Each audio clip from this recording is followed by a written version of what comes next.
jumped out and headed for the lion hearth and Rydag. He was in no mood to rest. She had obviously been deep in some thought that was distressing her. She looked as though she had been crying, or was about to.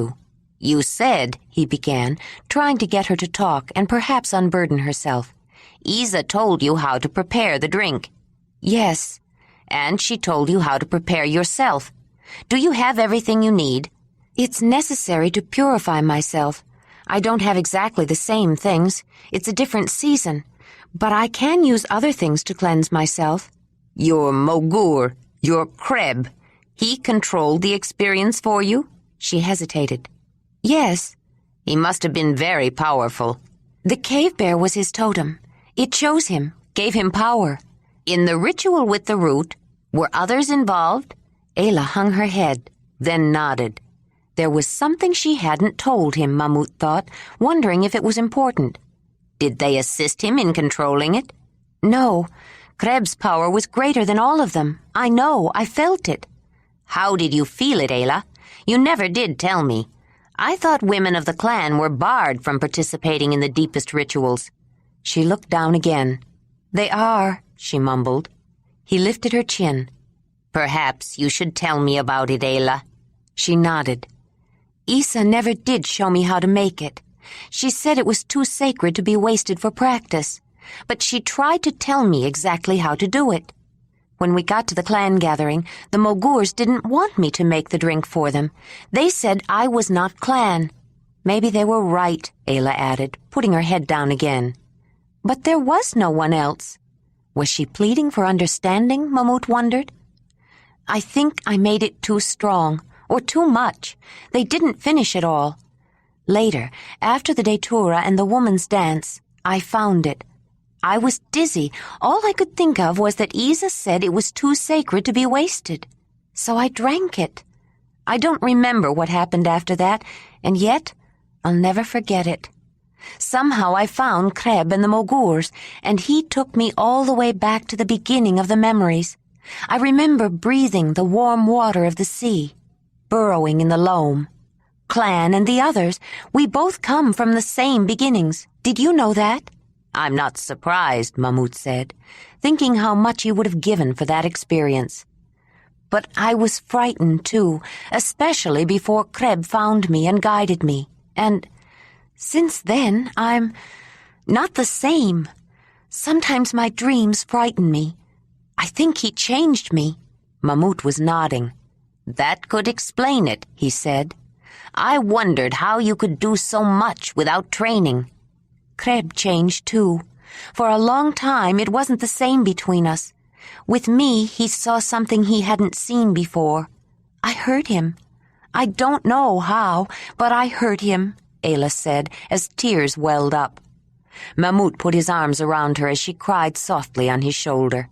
Then her tears became the threatened flood, and she sobbed and shook with more recent grief. Her sadness for Kreb brought up the tears she had been holding back, the tears of her sorrow, confusion, and thwarted love. Jondalar had been watching from the cooking hearth. He had wanted to go to her, somehow make amends, and was trying to think of what to say when Mamut went over to talk to her. When he saw Ayla crying, he was sure she had told the old shaman. Jondalar's face burned with shame. He couldn't stop thinking about the incident on the steps, and the more he thought about it, the worse it became. And afterward he said to himself, all you did was walk away. You didn't even try to help her, didn't even try to tell her you were sorry, or how terrible you felt.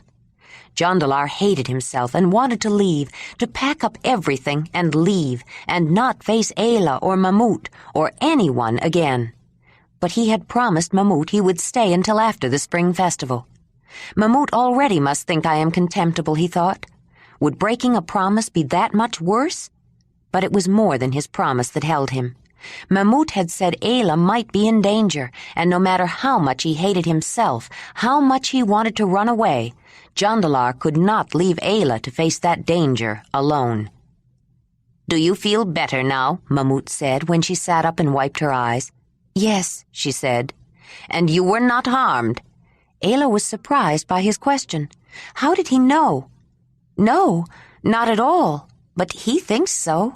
"I wish I could understand him," she said, as tears threatened again. Then she tried to smile. "I didn't cry so much when I lived with the clan. It made them uneasy. Isa thought I had weak eyes because they watered when I was sad, and she would always treat them with special medicine when I cried. I used to wonder if it was just me or if all the others had watery eyes." "Now you know," Mamut smiled. "Tears were given to us to relieve pain. Life is not always easy." Kreb used to say a powerful totem is not always easy to live with. He was right. The cave lion gives powerful protection, but difficult tests, too. I have always learned from them and have always been grateful, but it is not easy. "But necessary, I believe. You were chosen for a special purpose." "Why me, Mamut?" Ayla cried out. "I don't want to be special. I just want to be a woman and find a mate and have children like every other woman."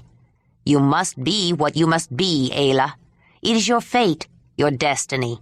If you were not able to do it, you would not have been chosen. Perhaps it is something only a woman can do. But don't be unhappy, child. Your life will not be all trials and tests. There will be much happiness, too. It just may not turn out as you want it to, or as you think it should." "Mamut, Jondalar's totem is the cave lion, too, now. He was chosen and marked, too, like I was." Her hands unconsciously reached for the scars on her leg, but they were covered by her leggings. "I thought he was chosen for me, because a woman with a powerful totem must have a man with a powerful totem. Now I don't know. Do you think he will be my mate?" "It is for the mother to decide, and no matter what you do, you cannot change that. But if he was chosen, there must be a reason for it." Ranec knew Ayla had gone riding with Jondalar. He, too, had gone fishing with some of the others, but he worried the whole day that the tall, handsome man would win her back.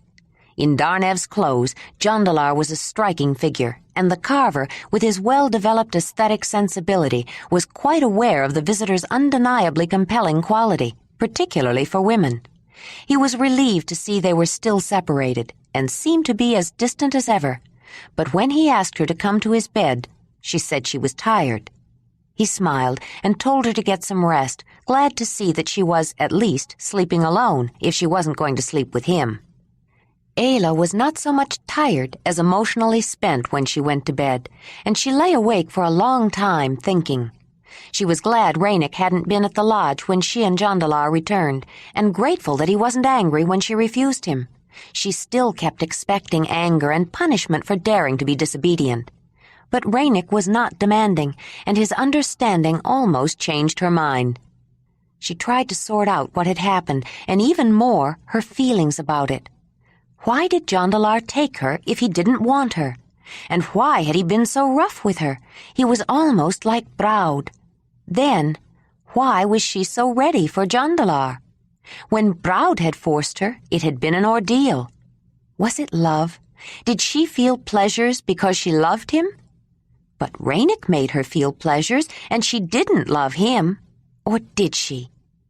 Maybe she did, in a way, but that wasn't it. Jondalar's impatience made it seem like her experience with Braud, but it was not the same. He was rough and excited, but he didn't force her. She knew the difference. Braud had wanted only to hurt her and make her yield to him. Jondalar wanted her, and she had responded deeply, with every ounce of her being, and felt satisfied and completed. She would not have felt that way if he had hurt her. Would he have forced her if she hadn't wanted him? No, she thought, he wouldn't have. She was convinced that if she had objected, if she had pushed him away, he would have stopped. But she hadn't objected. She had welcomed him, wanted him, and he must have felt it. He wanted her, but did he love her? Just because he wanted to share pleasures with her didn't mean he still loved her. Maybe love could make pleasures better, but it was possible to have one without the other. Ranec showed her that. Ranec loved her, she had no doubt about him. He wanted to join with her, wanted to settle with her, wanted her children. Jondalar had never asked her to join, never said he wanted her children. He loved her once, though. Maybe she felt pleasures because she loved him, even if he didn't love her anymore. But he still wanted her, and he took her. Why was he so cold afterward? Why had he rejected her again? Why had he stopped loving her? Once she thought she knew him. Now she didn't understand him at all. She rolled over and curled into a tight ball and wept quietly again. Wept with wanting Jondalar to love her again. "I'm glad I thought about inviting Jondalar along on the first mammoth hunt," Talut said to Nezzy as they retired to the lion hearth. "He's been so busy making that spear all night. I think he must really want to go." Nezzy looked at him, raising an eyebrow and shaking her head. "Mammoth hunting is the furthest thing from his mind," she said, then tucked a fur around the sleeping blonde head of her youngest daughter and smiled with gentle affection at the girl-woman form of her eldest, curled up next to her younger sister. "We're going to have to think about a separate place for Lady next winter. She'll be a woman, but Ruji will miss her." Talut glanced back and saw the visitor brushing off chips of flint while he tried to see Ayla through the intervening hearths. When he didn't see her, he looked toward the fox hearth. Talut turned his head and saw Ranec getting into his bed alone, but he too kept glancing toward Ayla's bed. Nezzy is probably right, he thought. Jondalar had stayed up until the last person left the cooking hearth, working on a long flint blade that he would haft to a sturdy shaft the same way Wymez did, learning how to make a Mamutoi mammoth hunting spear by first making an exact copy of one. The part of his mind that was always aware of the nuances of his craft had already thought of ideas for possible improvements, or at least interesting experiments, but the work was a familiar process that took little concentration, which was just as well.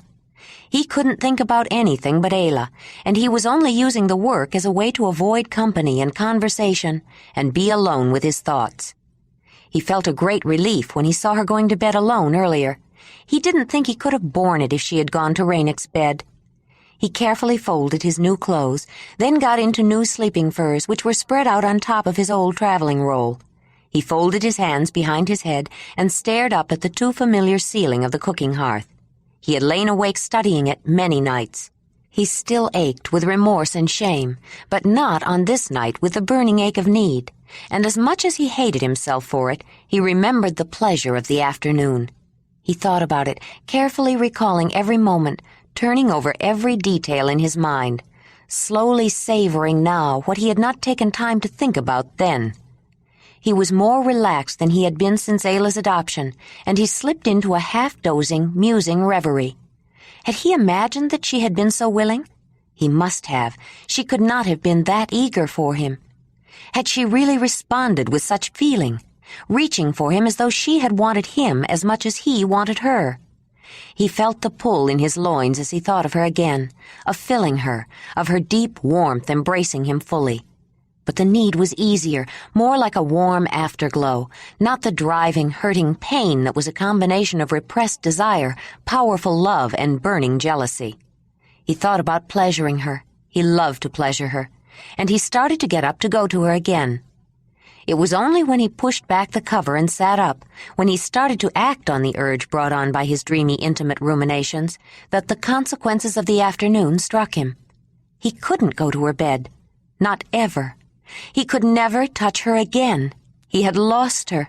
It was no longer a matter of choice. He had destroyed any chance he had that she might choose him. He had taken her by force, against her will. Sitting on his sleeping furs, with his feet on a floor mat and his elbows leaning on his bent-up knees, he held his bowed head and felt an agony of shame. His body shook with silent heaves of disgust. Of all the despicable things he had done in his life, this unnatural act was by far the worst. There was no worse abomination, not even the child of mixed spirits, or the woman who gave birth to one, than a man who took a woman against her will. The great Earth Mother herself decried it, forbade it. One had only to observe the animals of her creation to know how unnatural it was. No male animal ever took a female against her will. In their season, the stags might fight each other for the privilege of pleasuring the does. But when the male deer tried to mount the female, she had only to walk away if she didn't want him. He could try and try, but she had to allow it. She had to stand for it. He could not force her. It was the same for every animal. The female wolf or the she-lion invited the male of her choice. She rubbed against him, passed her tempting odor before his nose, and moved her tail aside when he mounted. But she would turn angrily on any male who tried to mount against her will. He paid dearly for his audacity. A male could be as persistent as he liked, but the choice was always the female's. That was the way the mother meant it to be. Only the human male ever forced a female, only an unnatural, abominable human male. Jondalar had often been told by those who served the mother that he was favored by the great Earth Mother, and all women knew it. No woman could refuse him, not even the mother herself. That was his gift. But even Donnie would turn her back on him now. He hadn't asked, not Donnie, not Ayla, not anyone. He had forced her, taken her against her will. Among Jondalar's people, any man who committed such a perversion was shunned, or worse. When he was growing up, young boys talked among themselves about being painfully unmanned. Though he never knew anyone who was, he believed it was a fitting punishment. Now, he was the one who should be punished. What could he have been thinking of? How could he have done such a thing? "And you worried about her not being accepted," he said to himself. "You were afraid she would be rejected, and you weren't sure if you could live with that.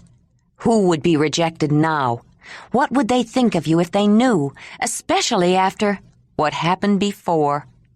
Not even Dalinar would take you in now. He would strike you from his hearth, turn you away, disclaim all ties. Zolina would be appalled. Marthona! He hated to think how his mother would feel. Ayla had been talking to Mamut. She must have told him. That must have been why she was crying. He leaned his forehead against his knees and covered his head with his arms. Whatever they did to him, he deserved. He sat hunched over for some time, imagining the terrible punishments they would impose on him. He even wished they would do something terrible to him to relieve the burden of guilt that weighed him down. But eventually, reason prevailed. He realized that no one had said a word to him about it all evening. Mamut even spoke to him about the spring festival and never brought it up. Then what had she been crying about? Maybe she was crying about it, but just never said anything. He lifted his head and looked across the darkened hearths in her direction. Could that be? Of all people, she had more right than anyone to claim redress. She had already had more than her share of unnatural acts forced on her by that brutal flathead. What right did he have to speak ill of that other man? Was he any better? Yet she had kept it to herself. She did not denounce him, did not demand his punishment. She was too good for him. He didn't deserve her. It was right that she and Ranec should promise, Jondalar thought. Even as the thought entered his mind, he felt a tight knot of pain as he understood that would be his punishment. Donnie had given him what he wanted most. She had found him the only woman he could ever love, but he couldn't accept her. And now he had lost her. It was his own fault. He would accept his punishment, but not without grieving. As long as he could remember, Jondalar had fought for self-control. Other men showed emotion, laughed or angered or wept, far more easily than he, but above all, he resisted tears. Since the time he had been sent away and lost his tender, credulous youth in a night of crying for the loss of home and family, he had wept only once, in Ayla's arms, for the loss of his brother. But once again on that night, he grieved. In the dark earth lodge of people who lived a year's journey away from his home, he wept silent, unstoppable tears for the loss he felt most keenly of all, the loss of the woman he loved. The long-awaited spring festival was both a New Year's celebration and a festival of Thanksgiving. Held not at the beginning, but at the height of the season, when the first green buds and shoots were well established and could be harvested, it marked the start of the yearly cycle for the Mamutoi. With fervent joy and unspoken relief that could only be fully appreciated by those who lived on the edge of survival, they welcomed the greening of the earth, which guaranteed life for themselves and the animals with whom they shared the land. On the deepest, coldest nights of the harsh glacial winter, when it seemed the air itself would freeze, doubt that warmth and life would ever return again could arise in the most believing heart. Those times when spring seemed most remote, Memories and stories of previous spring festivals relieved deep-seated fears and gave renewed hope that the Earth Mother's cycle of seasons would indeed continue. They made each spring festival as exciting and memorable as possible. For the big spring feast, nothing left over from the previous year would be eaten. Individuals and small groups had been out for days, fishing, hunting, trapping, and gathering. Jondalar had put his spear thrower to good use and was pleased to contribute a pregnant bison entirely by himself, thin and gaunt though she was. Every edible vegetable product they could find was collected. Birch and willow catkins, the young unfolding stems of ferns, as well as the old rootstocks which could be roasted, peeled, and pounded into flour. The juicy inner cambium bark of pines and birch, sweet with new rising sap. A few purplish-black curlew berries filled with hard seeds growing beside the small pink flowers on the ever-bearing low shrub. And from sheltered areas, where they had been covered with snow, bright red lingonberries, frozen and thawed to a soft sweetness, lingered with the dark leathery leaves on low tufted branches. Buds, shoots, bulbs, roots, leaves, flowers of every description, the earth abounded with delicious fresh foods. Shoots and young pods of milkweed were used for vegetables, while the flower, full of rich nectar, was used for sweetening. New green leaves of clover, pigweed, nettles, balsam root, dandelion, and wild lettuce would be cooked or eaten raw. Thistle stalks, and especially sweet thistle roots, were searched out. Lily bulbs were a favorite, and cattail shoots and bulrush stems. Sweet, flavorful licorice roots could be eaten raw or roasted in ashes. Some plants were collected for sustenance, others mainly for the flavor they imparted, and many were used for teas. Ayla knew the medicinal qualities of most of them and gathered some for her uses as well. On rocky slopes, the narrow tubular new shoots of wild onion were picked, and in dry, bare places, small leaves of lemony sorrel. Colt's foot was collected from damp open ground near the river. Its slightly salty taste made it useful for seasoning, though Ayla gathered some for coughs and asthma.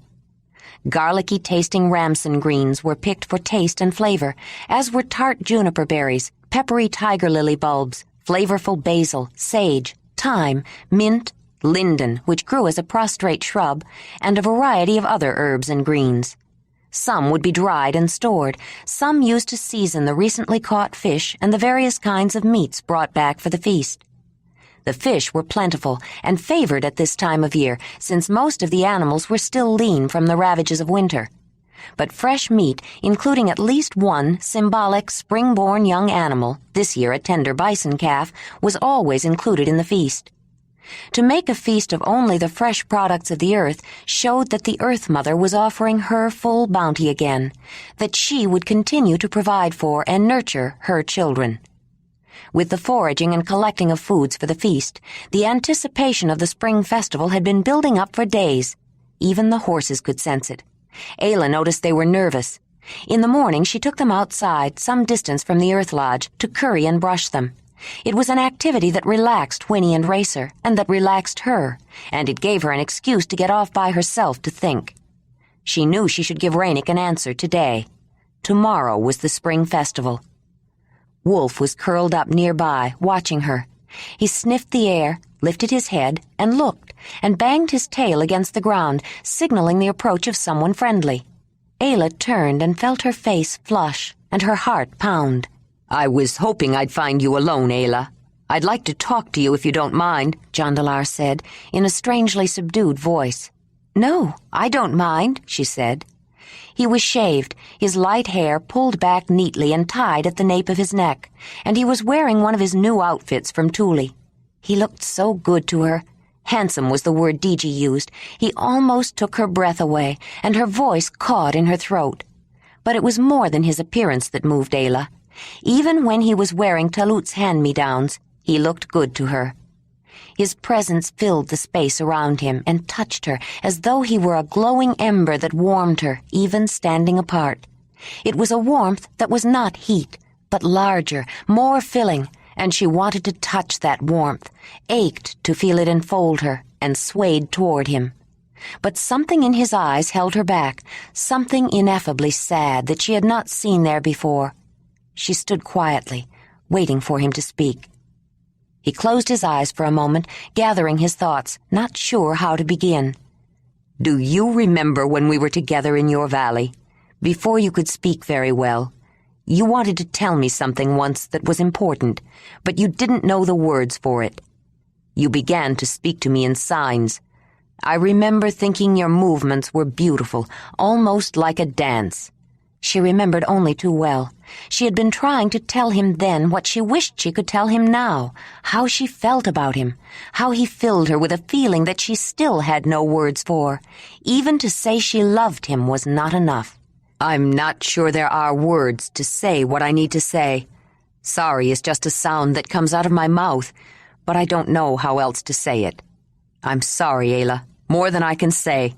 I had no right to force you, but I can't take back what has already been done. I can only say it won't ever happen again. I'll be leaving soon as Talut thinks it's safe to travel.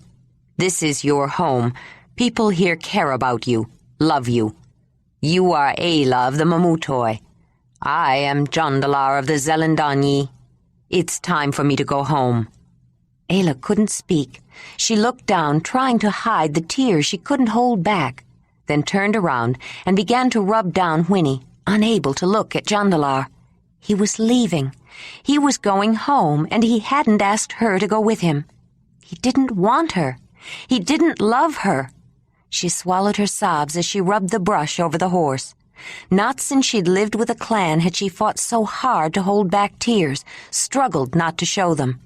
Jondalar stood there, staring at her back. She doesn't care, he thought. I should have left a long time ago. She had turned her back on him. He wanted to turn around and leave her to her horses, but the silent body language of her motions signaled a message that he couldn't put into words. It was only a sense, a feeling that something wasn't right, but it made him reluctant to go. "Ayla?" "Yes," she said, keeping her back turned and struggling to keep her voice from cracking. "Is there anything I can do before I leave?" She didn't answer immediately. She wanted to say something that would change his mind and tried frantically to think of a way to bring him closer to her, to keep him interested. The horses. He liked Racer. He liked riding him. "Yes, there is," she finally said, fighting to sound normal. He had turned to go when she didn't answer, but turned back quickly. "You could help me train Racer, as long as you're here. I don't have as much time to take him out as I should." She allowed herself to turn around and face him again. Did he imagine that she looked pale, that she was trembling? "I don't know how long I'll be here," he said, "but I'll do what I can." He started to say more. He wanted to tell her he loved her and that he was leaving because she deserved more. She deserved someone who would love her without reservation, someone like Ranec. He looked down while he searched for the right words. Ayla was afraid she wouldn't be able to hold back the tears much longer. She turned to the mare and began to brush her again, then dropped the brush and was astride her and riding in one smooth action. Jondalar looked up and stepped back a few paces, surprised, and watched Ayla and the mare galloping up the slope, with Racer and the young wolf following behind. He stood there long after they were out of sight, then slowly walked back to the lodge. The anticipation and tension were so intense on the night before the spring festival that no one could sleep. Both children and adults stayed up late. Lady was in a state of especially high excitement, feeling impatient one moment and nervous the next about the short puberty ceremony that would announce her readiness to begin preparations for the celebration of womanhood that would take place at the summer meeting. Though she had reached physical maturity, her womanhood would not be complete until the ceremony that would culminate in the first night of pleasures, when a man would open her so that she could receive the impregnating spirits joined by the mother. Only when she was capable of motherhood was she considered a woman in all respects, and therefore available for establishing a hearth and joining with a man to form a union. Until then, she would exist in the in-between state of no longer child, but not yet woman, when she would learn about womanhood, motherhood, and men from older women and those who served the mother. The men, except for Mamut, had been chased out of the Mammoth hearth. All the women were gathered there while Lady was being instructed for the ceremony the next night, to offer moral support, advice, and helpful suggestions to the fledgling woman. Though she was there as an older woman, Ayla was learning as much as the young woman. "You won't have much to do tomorrow night, lady," Mamut was explaining. "Later you will have more to learn, but this is just to give notice. Talut will make the announcement, then I will give you the muta. Keep it in a safe place until you are ready to establish your own hearth." Lady, sitting in front of the old man, nodded, feeling shy, but rather enjoying all the attention. "You understand, after tomorrow, you must never be alone with a man, or even speak to any man alone, until you are fully a woman," Mamut said. "Not even Danuk or Druez?" Lady asked. "No, not even them," he said. The old shaman explained that during this transitional time, when she lacked the protection of both the guardian spirits of childhood and the full power of womanhood, she was considered very vulnerable to malignant influences. She would be required to stay within the watchful eye of some woman at all times, and must not even be alone with her brother or her cousin. "What about Brainan or Rydag?" the young woman asked. "They are still children," Mamut said. "Children are always safe. They have protective spirits hovering around all the time. That's why you must be protected now. Your guardian spirits are leaving you, making way for the life force, the mother's power to enter." "But Talut or Waimez wouldn't harm me. Why can't I talk to them alone?" "Male spirits are drawn to the life force, just as you will find that men are drawn to you now. Some male spirits are jealous of the mother's power. They may try to take it from you at this time, when you are vulnerable. They cannot use it to create life, but it is a powerful force. Without proper precaution, a male spirit may enter, and even if he doesn't steal your life force, he may damage or overpower it. Then you may never have children, or your desires may become those of a male, and you will wish to share pleasures with women." Lady's eyes opened wide. She didn't know it was that dangerous. "I'll be careful. I won't let any male spirit come too close, but, Mamut—" "What is it, lady?" "What about you, Mamut? You're a man."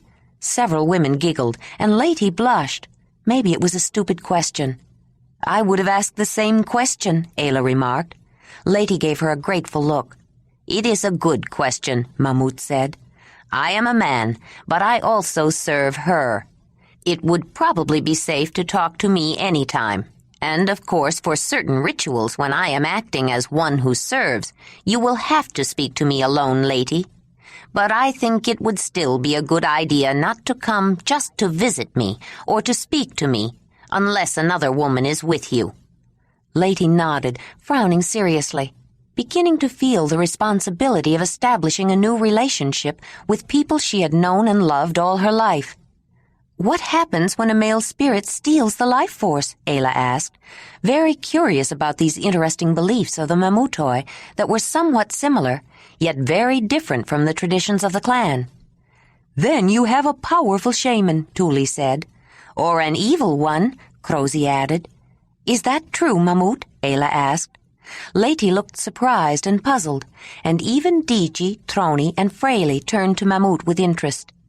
The old man gathered his thoughts, trying to choose his answer carefully. "We are only her children," he began. "It is difficult for us to know why Mut, the Great Mother, selects some of us for special purposes. We only know that she has her reasons.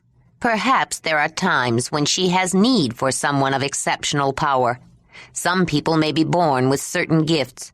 Others may be chosen later, but no one is chosen without her knowledge." Several eyes shifted toward Ayla, trying not to be conspicuous about it. "She is the mother of all," he continued. "No one can know her completely, in all her faces. That's why the face of the mother is unknown on the figures that represent her." Mamut turned to the oldest woman of the camp. "What is evil, Crozy?" "Evil is malicious harm. Evil is death," the old woman replied with conviction. "The mother is all, Crozy. The face of Mut is the birth of spring, the bounty of summer. But it is also the little death of winter. Hers is the power of life, but the other face of life is death. What is death but return to her to be reborn? Is death evil? Without death, there can be no life. Is evil malicious harm? Perhaps, but even those who seem to work evil do so for her reasons. Evil is a force she controls, a means to accomplish her purposes. It is only an unknown face of the mother. But what happens when a male force steals the life force of a woman? Lady asked. She didn't want philosophies. She wanted to know. The mammut looked at her speculatively. She was almost a woman. She had the right to be told. She will die, lady. The girl shivered. Even if it is stolen, some may remain, enough for her to start a new life. The life force that resides in a woman is so powerful she may not know it was stolen until she is giving birth. When a woman dies in childbirth, it is always because a male spirit stole her life force before she was opened. That's why it is not healthy to wait too long for the womanhood ceremony. If the mother had made you ready last fall, I would have talked to Nezzy about arranging a gathering of a few camps to have a ceremony so you would not go through the winter unprotected, even though it means you would have missed the excitement of the celebration at the summer meeting. I'm glad I won't have to miss it, but... Lady paused, still more concerned about life force than celebration. Does a woman always die? No. Sometimes she struggles to keep her life force, and if it is powerful, she may not only keep it, but the male force as well, or a part of it. Then she has the power of both in one body. Those are the ones who become powerful shamans, Tuli volunteered. Mamut nodded.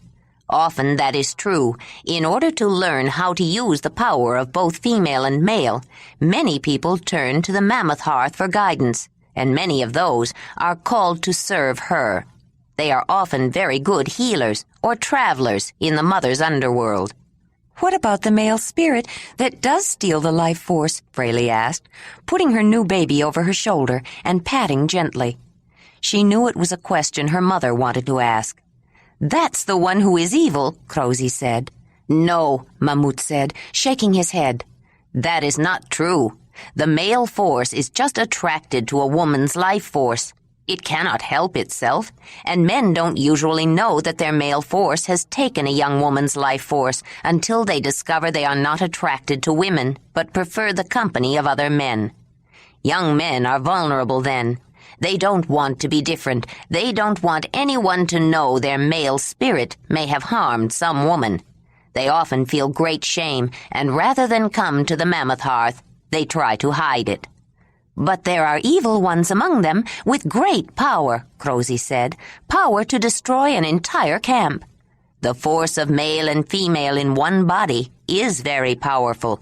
Without guidance, it can become perverted and malicious, and may want to cause illness and misfortune, even death.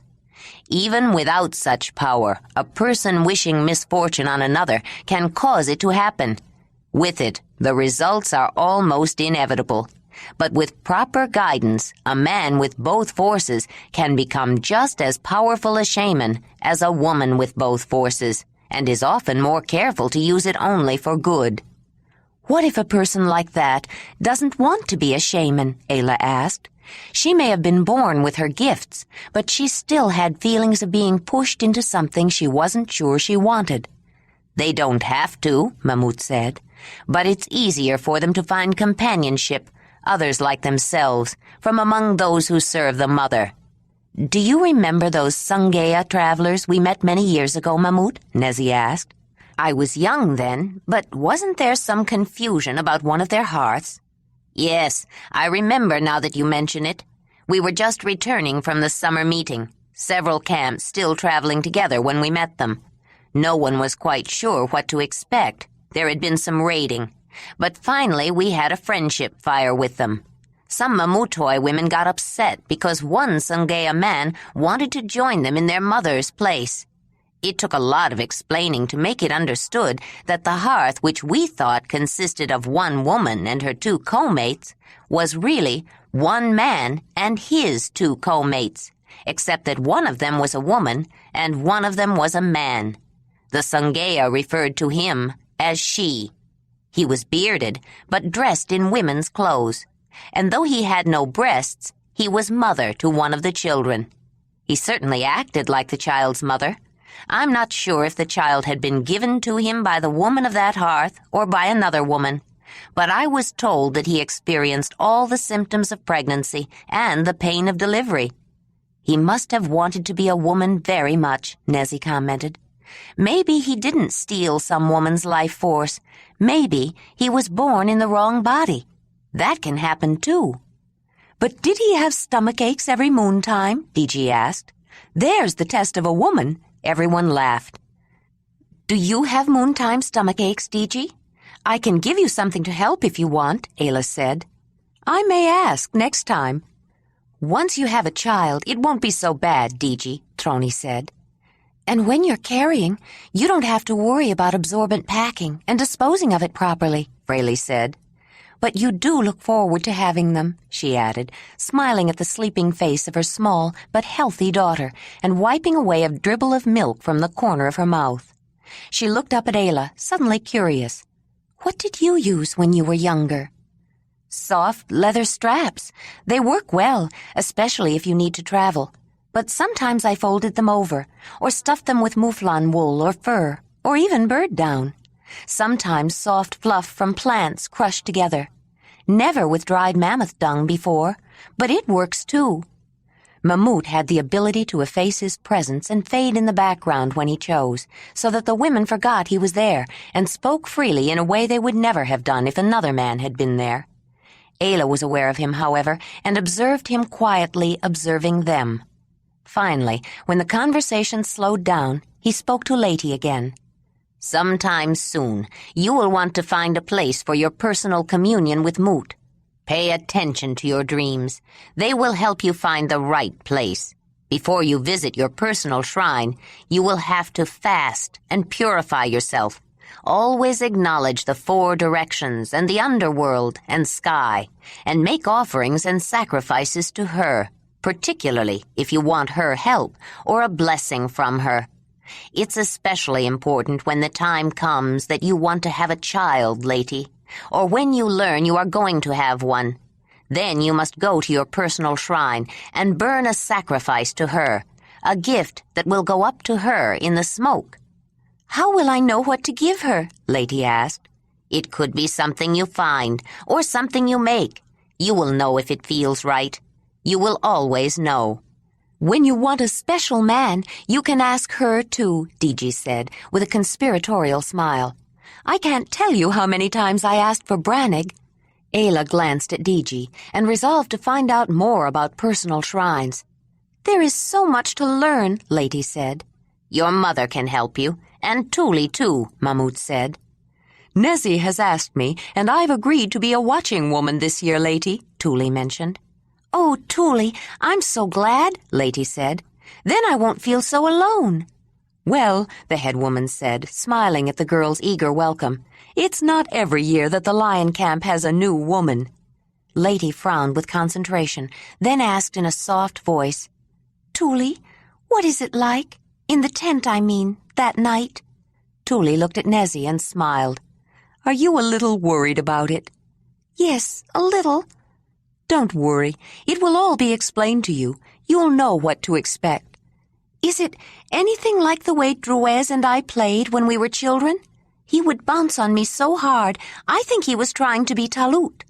Not really, Lady. Those were children's games. You were only playing, trying to be grown up. You were both very young then. Too young. That's true. We were very young, Lady said, feeling very much older now. Those are games for little children. We stopped playing like that a long time ago. In fact, we don't play anything anymore. Lately, neither Danug nor Druez will even talk to me very much. They will want to talk to you, Tuli said. I am sure of it.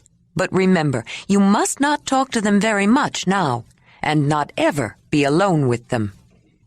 Ayla reached for the large water bag that was hanging by a leather strap from a peg pounded into one of the supporting posts. It was made from the stomach of a giant deer, a megaceros, which had been cured to maintain its naturally watertight character. It was filled through the lower opening, which was folded over and closed off.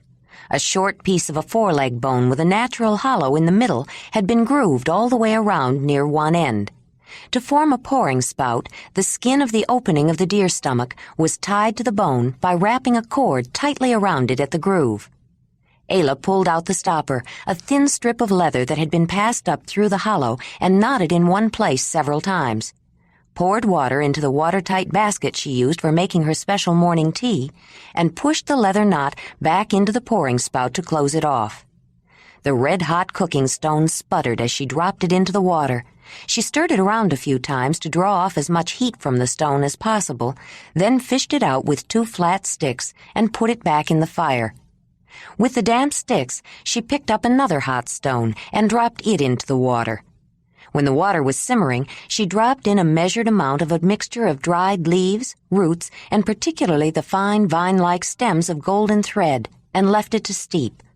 She had been especially careful to remember to take Issa's secret medicine. She hoped the powerful magic would work for her as well as it had for Issa for so many years. She did not want a baby now. She was too unsure. After she dressed, she poured the tisane into her personal drinking cup, then sat down on a mat near the fire and tasted the strong-tasting, rather bitter drink. She had grown accustomed to the taste in the morning. This was her time for waking up, and it was part of her morning routine. As she sipped, she mused about the activities that would take place that day. This was it, the auspicious day everyone had been looking forward to, the day of spring festival. The happiest event to her would be the naming of Fraley's baby. The tiny infant had grown and thrived, and no longer had to be held next to her mother's breast every moment. She was strong enough to cry now, and could sleep alone during the day, though Fraley rather liked keeping her close, and often used the carrier out of preference. The hearth of the crane was much happier these days, not only because they shared the joy of the baby, but because Freebick and Crosy were learning they could live without arguing every moment. Not that there weren't still problems, but they were coping better, and Fraley herself was taking a more active role in trying to mediate. Ayla was thinking about Fraley's baby when she looked up and saw Ranec watching her. This was also the day he wanted to announce their promise, and with a jolt, she remembered that Jondalar had told her he was leaving. Suddenly she found herself recalling that terrible night when Issa died. "You are not clan, Ayla," Issa had told her. "You were born to the others. You belong with them. Go north, Ayla. Find your own people. Find your own mate." Find your own mate, she thought. Once, she thought Jondalar would be her mate, but he was leaving, going to his home without her. Jondalar didn't want her. But Ranec did. She wasn't getting younger. If she was ever going to have a baby, she should be starting one soon. She took a sip of Issa's medicine and swirled the last of the liquid and the dregs in the cup. If she stopped taking Issa's medicine and shared pleasures with Ranec, would that start a baby inside her? She could try it and find out. Maybe she should join with Ranec. Settle with him. Have the children of his hearth. Would they be beautiful dark babies with dark eyes and tight curly hair? Or would they be light like her? Maybe both. If she stayed here, joined with Ranec, she wouldn't be so far from the clan. She would be able to go and get Dirk and bring him back. Ranec was good with Rydag. He might not mind having a mixed child at his hearth.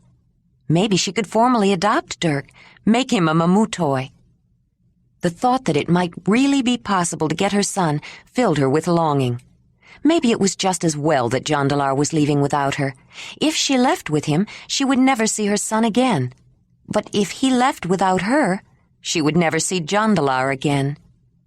The choice had been made for her. She would stay. She would join with Ranec. She tried to think about all the positive elements to convince herself that it would be better to stay. Ranec was a good man, and he loved her and wanted her. And she did like him. It wouldn't be so terrible to live with him. She could have babies. She could find Dirk and bring him to live with them. A good man, her own people, and she would have her son again. That was more than she ever dreamed possible at one time. What more could she ask for?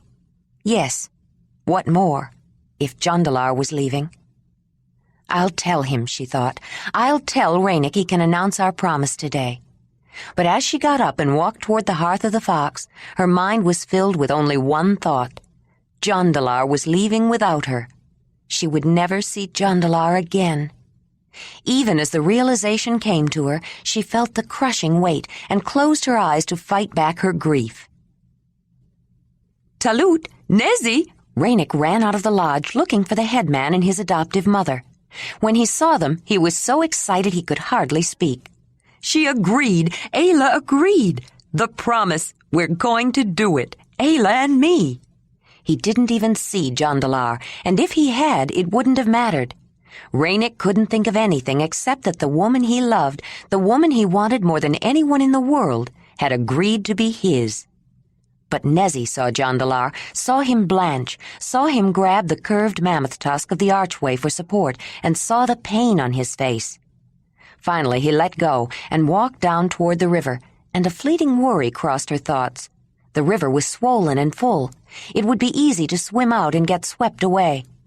"Mother, I don't know what to wear today. I can't make up my mind," Lady wailed, nervous about the first ceremony that would acknowledge her elevated status. "Let's take a look," Nezi said, casting a glance toward the river. Jondalar was not in sight. Chapter 28. Jondalar spent the entire morning walking along the river, his mind in a turmoil, hearing over and over again Ranec's joyful words. Ayla had agreed. They would announce their promise at the ceremony that evening. He kept telling himself that he had expected it all along, but faced with it, he realized he hadn't. It had come as a much bigger shock than he ever imagined it would. Like Thonelin after he lost Jatamio, he wanted to die. Nezi had had some basis for her fears. Jondalar had not walked down toward the river for any particular purpose. It just happened to be the direction he took. But once he reached the turbulent watercourse, he found it strangely compelling. It seemed to offer peace, relief from pain and sorrow and confusion. But he only stared at it. Something equally compelling held him back. Unlike Jatamio, Ayla was not dead, and as long as she was alive, a small fire of hope could burn. But more than that, he feared for her safety. He found a secluded area screened by brush and small trees overlooking the river and tried to prepare for the ordeal of the evening's festivities, which would include the promise ceremony. He told himself it wasn't as though she was actually joining with Ranec this evening. She was only promising to establish a hearth with him sometime in the future, and he had made a promise too. Jondalar had told Mamut he would stay until after the spring festival. But it wasn't the promise that held him. Though he had no idea what it could be or what he might be able to do, he could not leave knowing that Ayla faced some unknown danger, even if it meant watching her promise to Ranec. If Mamut, who knew the ways of the spirits, sensed some danger to her, Jondalar could only expect the worst. Around noon, Ayla told Mamut she was going to begin her preparations for the root ceremony. They had gone over the details several times until she felt reasonably sure that she hadn't forgotten anything important. She gathered up clean clothing, a soft, absorbent buckskin deer hide, and several other things. But instead of leaving through the annex, she headed toward the cooking hearth on her way out. She both wanted to see Jondalar and hoped she wouldn't, and was disappointed and relieved to find only Wymez at the tool-making area. He said he hadn't seen Jondalar since early that morning, but was happy to give her the small nodule of flint she wanted. When she reached the river, she walked upstream along it for a distance, looking for a place that felt right. She stopped where a small creek joined the large river. The little waterway had washed around a rock outcrop which formed a high bank on the opposite side, blocking the wind. A screen of new budding brush and trees made it a secluded, protected place, and also provided dry wood from the previous year's deadfall.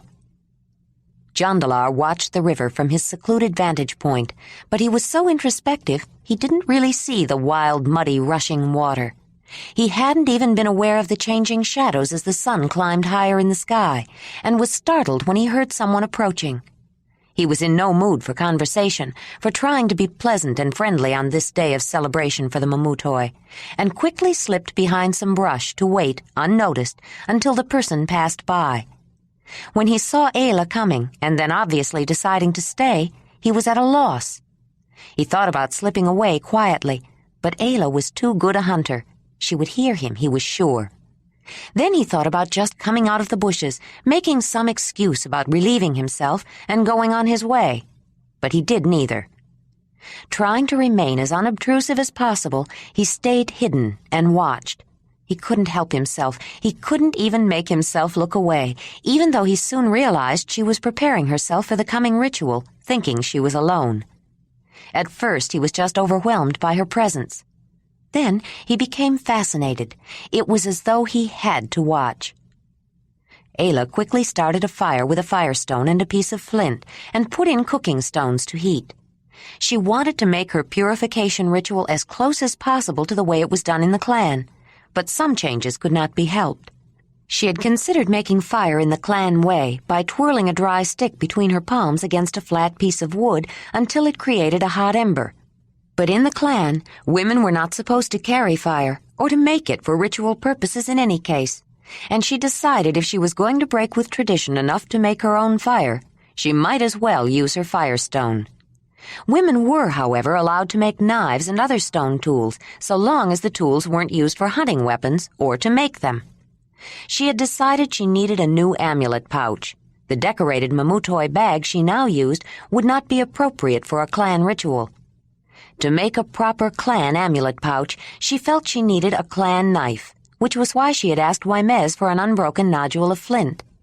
She searched near the waters and found a river-rounded, fist-sized pebble to use as a hammerstone. With it, she knocked off the outer gray cortex of the small nodule of flint, in the process beginning to pre-shape it. She hadn't made her own tools for some time, but she hadn't forgotten the technique, and soon became involved in her task. When she finished, the dark gray glossy stone had the shape of a roughly oval cylinder with a flattened top. She examined it, knocked off another sliver, then took careful aim and knocked a chip from the edge of the flat top at the narrow end of the oval to make a striking platform. Turning the stone to position it at just the right angle, she struck at the place she had nicked out. A rather thick flake fell away, having the same shape as the preformed oval top, and an edge that was razor-sharp. Though she used only the hammerstone and did it with the ease and quickness of experience, she had made a perfectly serviceable, very sharp knife, which had required careful and precise control, but she had no intention of keeping it. It was a knife meant to be held in the hand, not hafted, and with all the fine blade-type tools she now had, most of them with handles, she had no need for a clan knife, except for this special use. Without pausing to blunt the extremely sharp edge to make it easier and safer to hold, Ayla cut a long, thin strip from the edge of the buckskin she brought with her, and slashed off an end, out of which she cut a small circle. Then she picked up the hammerstone again. After carefully knocking a couple of pieces of the flint away, the knife now was an awl with a sharp point.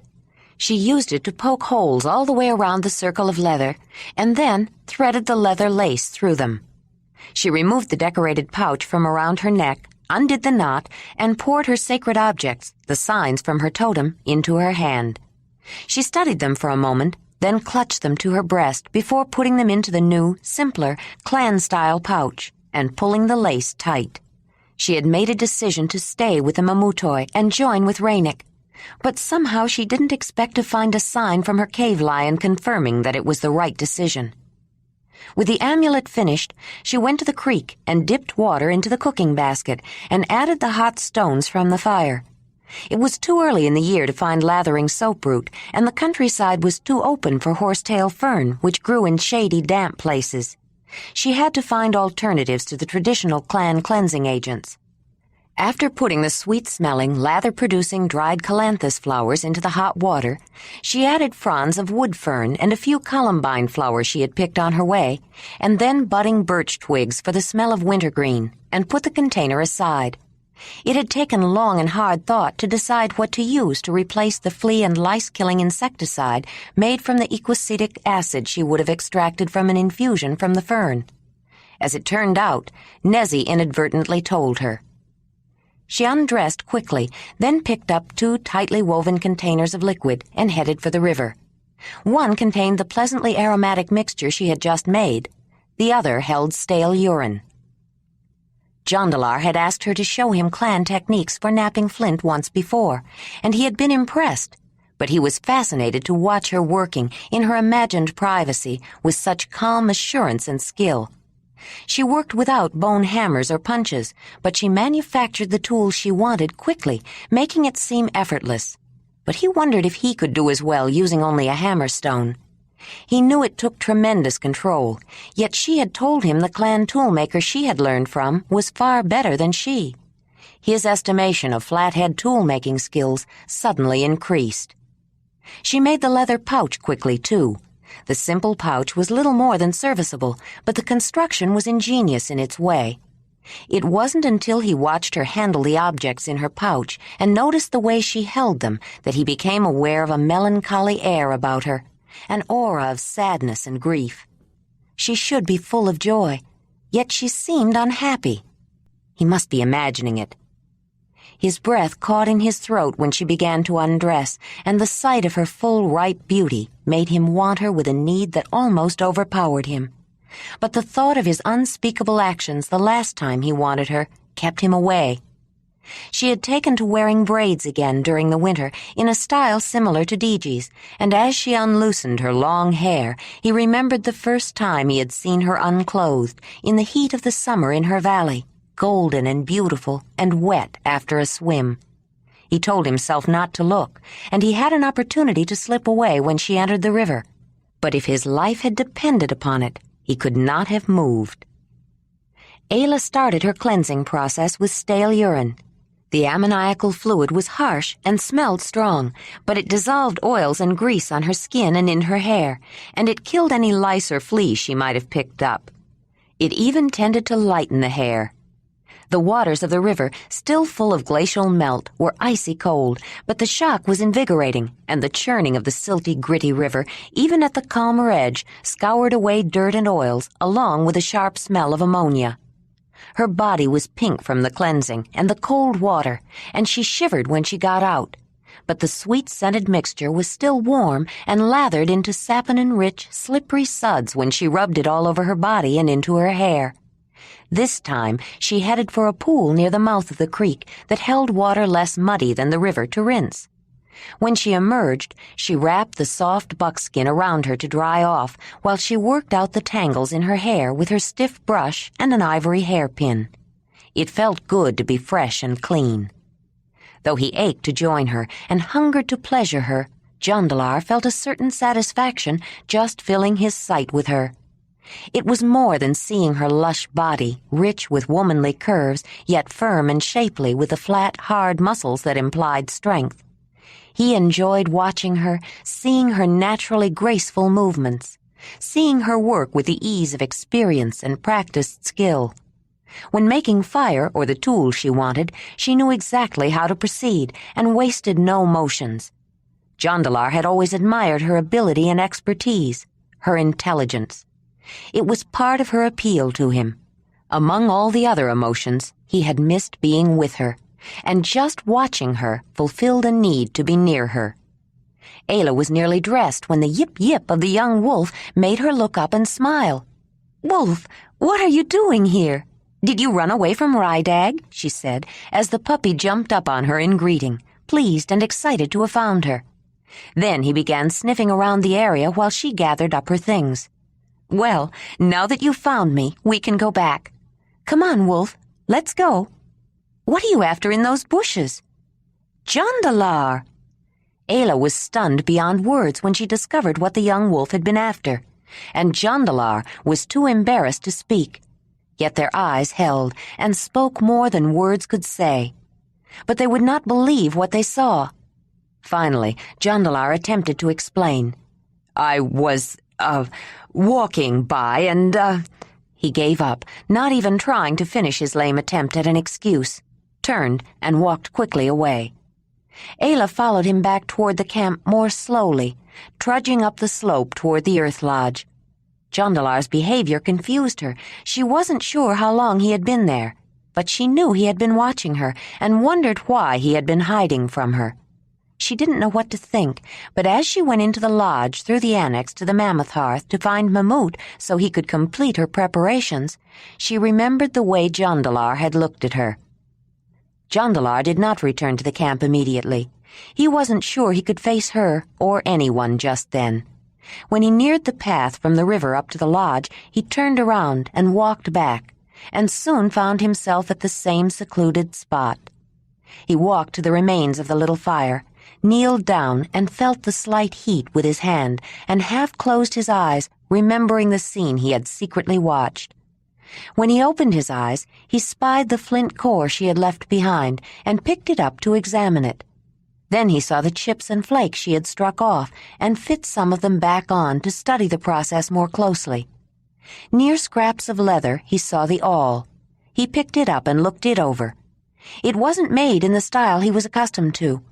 It seemed too simple, almost crude, but it was a good, effective tool, and sharp, he thought, when it nicked his finger.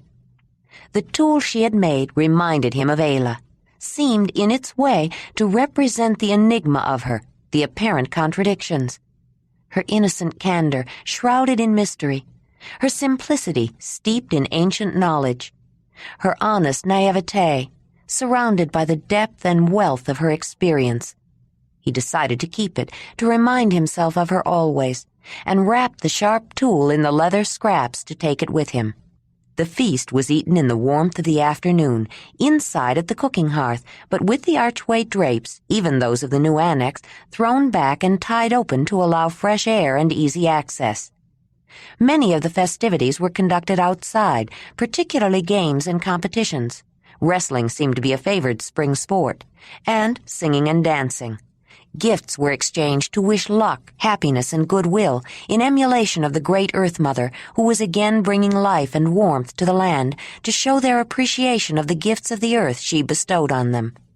The gifts were usually small items such as belts and knife sheaths, animal teeth with holes pierced through the root or grooved for cord to wrap around for suspension as pendants, and strings of beads which could be used as they were or sewn onto clothing.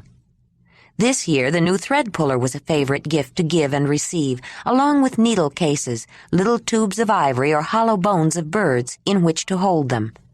Nezzy had made the first one, which she kept with a square of mammoth skin used as a thimble in her decorated sewing pouch. Several others borrowed her idea. The firestones owned by each hearth were considered magic and held sacred and kept in the niche along with the figure of the mother. But Barzek gave away several tinder kits which he devised that were remarked on with great enthusiasm. They were convenient for carrying and contained materials especially easy to light with a fire-starting spark. Fluffy fibers, crushed dried dung, slivers of wood, and had a place for the firestone and flint striker when traveling. With the chilling wind of evening, the camp took their warm feelings inside and closed the heavy insulating drapes behind them. There was a time of settling down, of changing to their ceremonial clothes, or adding the final decorative pieces of refilling cups with a favorite beverage, a brisk herbal tea, or Talut's booza. Then they all found their way to the Mammoth Hearth for the serious part of the spring festival. Ayla and Diji beckoned to Lady to invite her to sit with them. She was almost one of them now, almost a young woman. Danug and Druez looked at her with unaccustomed shyness as she passed. She straightened her shoulders and held her head high, but refrained from speaking. Their eyes followed after her. Lady smiled as she sat between the two women, feeling very special and very much that she belonged. Lady had been playmate and friend to the boys when they were children, but she was not a child any more, nor a girl to be ignored or disdained by young males. She had passed into the magically attractive, slightly threatening, and altogether mysterious world of woman. Her body had changed its shape, and she could cause unexpected, uncontrollable feelings and responses in their bodies just by walking by. Even a direct look could be disconcerting. But more daunting was something they had only heard about. She could make blood come out of her body with no wound and seemingly no pain. And somehow that made her able to draw the magic of the mother into herself. They didn't know how, they only knew that one day she would bring forth new life from inside her body. One day, Lady would make children. But first a man would have to make her a woman. That would be their role. Not with Lady, of course. She was sibling and cousin, too closely related. But someday, when they were older and had more experience, they might be selected to perform that important function, because even though she could make blood, a female could not make children until a man made her a woman. The coming summer meeting would prove enlightening for the two young men also, particularly Danug, since he was older.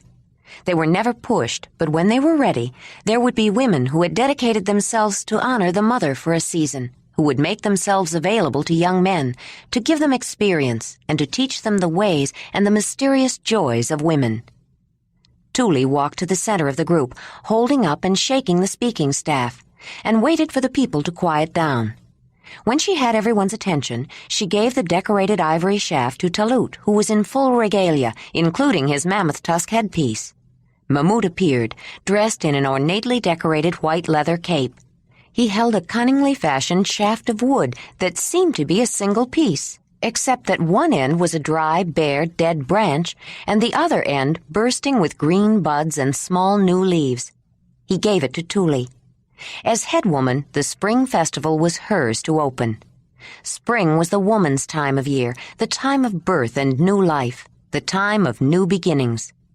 She held the double-ended shaft in both hands over her head, pausing for full effect, then brought it down sharply across her knee, breaking it in two, symbolizing the end of the old and the beginning of the new year, and the start of the ceremonial part of the evening. "The mother has smiled upon us with great favor this past cycle," Tuli began. "We have so much to celebrate, it will be difficult to know which significant event to use to mark the counting of the year. Ayla was adopted as a Mamutoi, so we have a new woman, and the mother has chosen to make Lady ready for womanhood, so we soon will have another." Ayla was surprised to hear herself included. "We have a new baby girl to be named and numbered among us, and a new union to be announced." Jondalar closed his eyes and swallowed hard. Tuli continued, "We have come through the winter well and healthy, and it is time for the cycle to begin again." When Jondalar looked up, Talut had stepped forward and had the speaking staff. He saw Nezi signal to Lady. She got up, smiled nervously at the two young women who had made her feel so secure, and approached the big flaming-haired man of her hearth. Talut smiled at her with encouragement and loving affection. She saw Wymez standing beside her mother.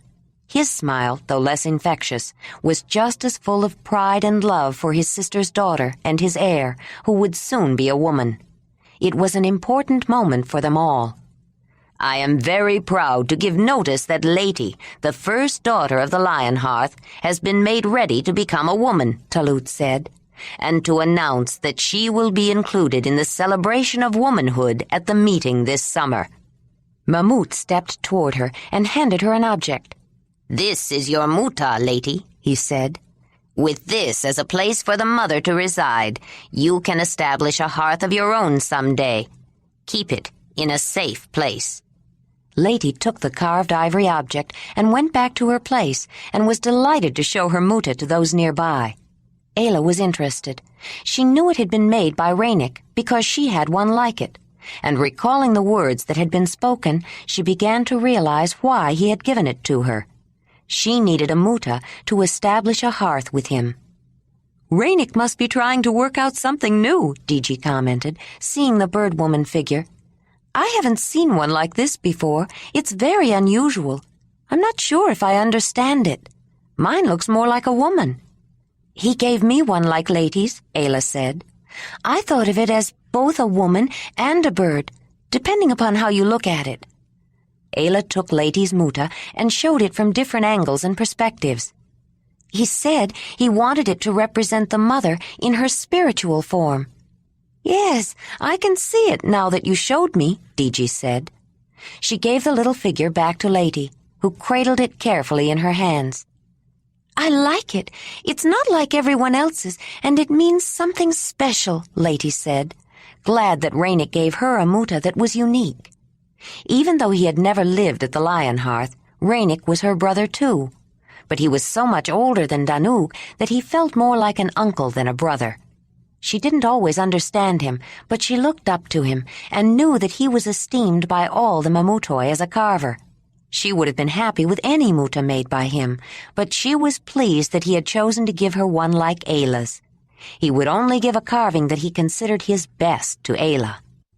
The ceremony for the naming of Fraley's baby had already begun, and the three young women turned their attention to it.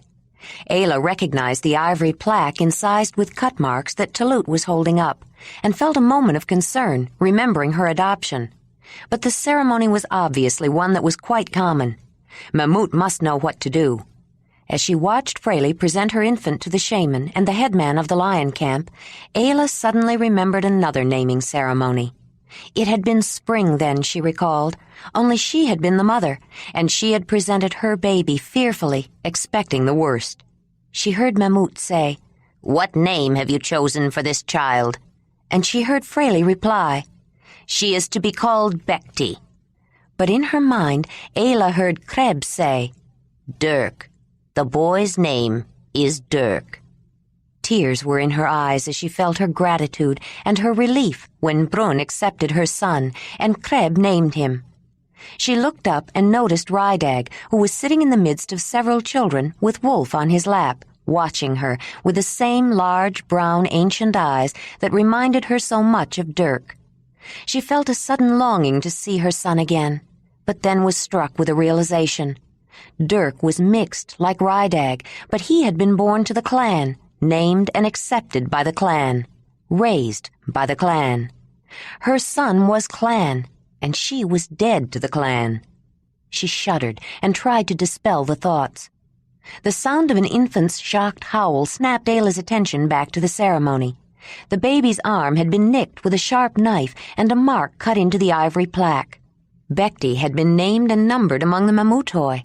Mamut was pouring the stinging solution on the small cut, making the tiny baby who had never known any pain voice her displeasure even louder. But the angry, insistent squall of the infant brought a smile to Ayla's face. In spite of her early birth, Bekti had grown strong. She was healthy enough to cry. Fraley held Bekti out for all to see. Then, cuddling the infant, she sang a song of comfort and joy in a high, sweet voice which quieted the baby. When she was through, she went back to her place near Freebick and Crozy. Within a few moments, Bekti began to cry again, but the baby's cries ceased with a suddenness that announced she had been offered the best of comforts. Diji nudged her, and Ayla realized the time had come. It was her turn. She was being beckoned forward. For a moment, she couldn't move. Then she wanted to run away, but there was no place to go. She didn't want to make this promise to Ranec. She wanted Jondalar, wanted to beg him not to leave without her. But when she looked up and saw Ranec's eager, happy, smiling face, she took a deep breath, then stood up. Jondalar didn't want her, and she had told Ranec she would promise. Reluctantly, Ayla walked toward the co-leaders of the camp. The dark man watched her coming toward him, out of the shadows and into the light of the central fire, and his breath caught in his throat. She was wearing the pale leather outfit Diji had given her, the one that was so perfect for her. But her hair was not up in braids or buns, or one of the complex styles that incorporated beads or ornaments usually worn by the Mamutoi women. In deference to the clan root ceremony, she had let her hair hang loose, and the thick, shining waves that fell below her shoulders gleamed in the firelight and framed her unique, finely sculptured face with a golden halo. At that moment, Ranec was convinced she was the mother incarnate, born into the body of the perfect spirit woman. He wanted her for his woman so much it was almost a pain, an ache of yearning, and he could hardly believe this night was true. Ranec was not alone in being awed by her beauty. As she stepped into the light of the fire, the whole camp was caught by surprise. The Mamutoi clothing, richly elegant, and the glorious natural beauty of her hair made a stunning combination, enhanced by the dramatic lighting. Talut thought of the value she would add to the lion camp, and Tuli was determined to set a very high bride price, even if she had to contribute half of it herself, for the status it would bestow on all of them. Mamut, already convinced that she was destined to serve the mother in some important way, took note of her instinctive sense of timing and natural flair for the dramatic, and knew that someday she would be a force to be reckoned with. But no one felt the impact of her presence more than Jondalar. He was as dazzled by her beauty as Ranec, but Jondalar's mother had been a leader, and then his brother after her, Dalinar, had founded and was the leader of a new group, and Zolina had reached the highest rank of the Zelendania.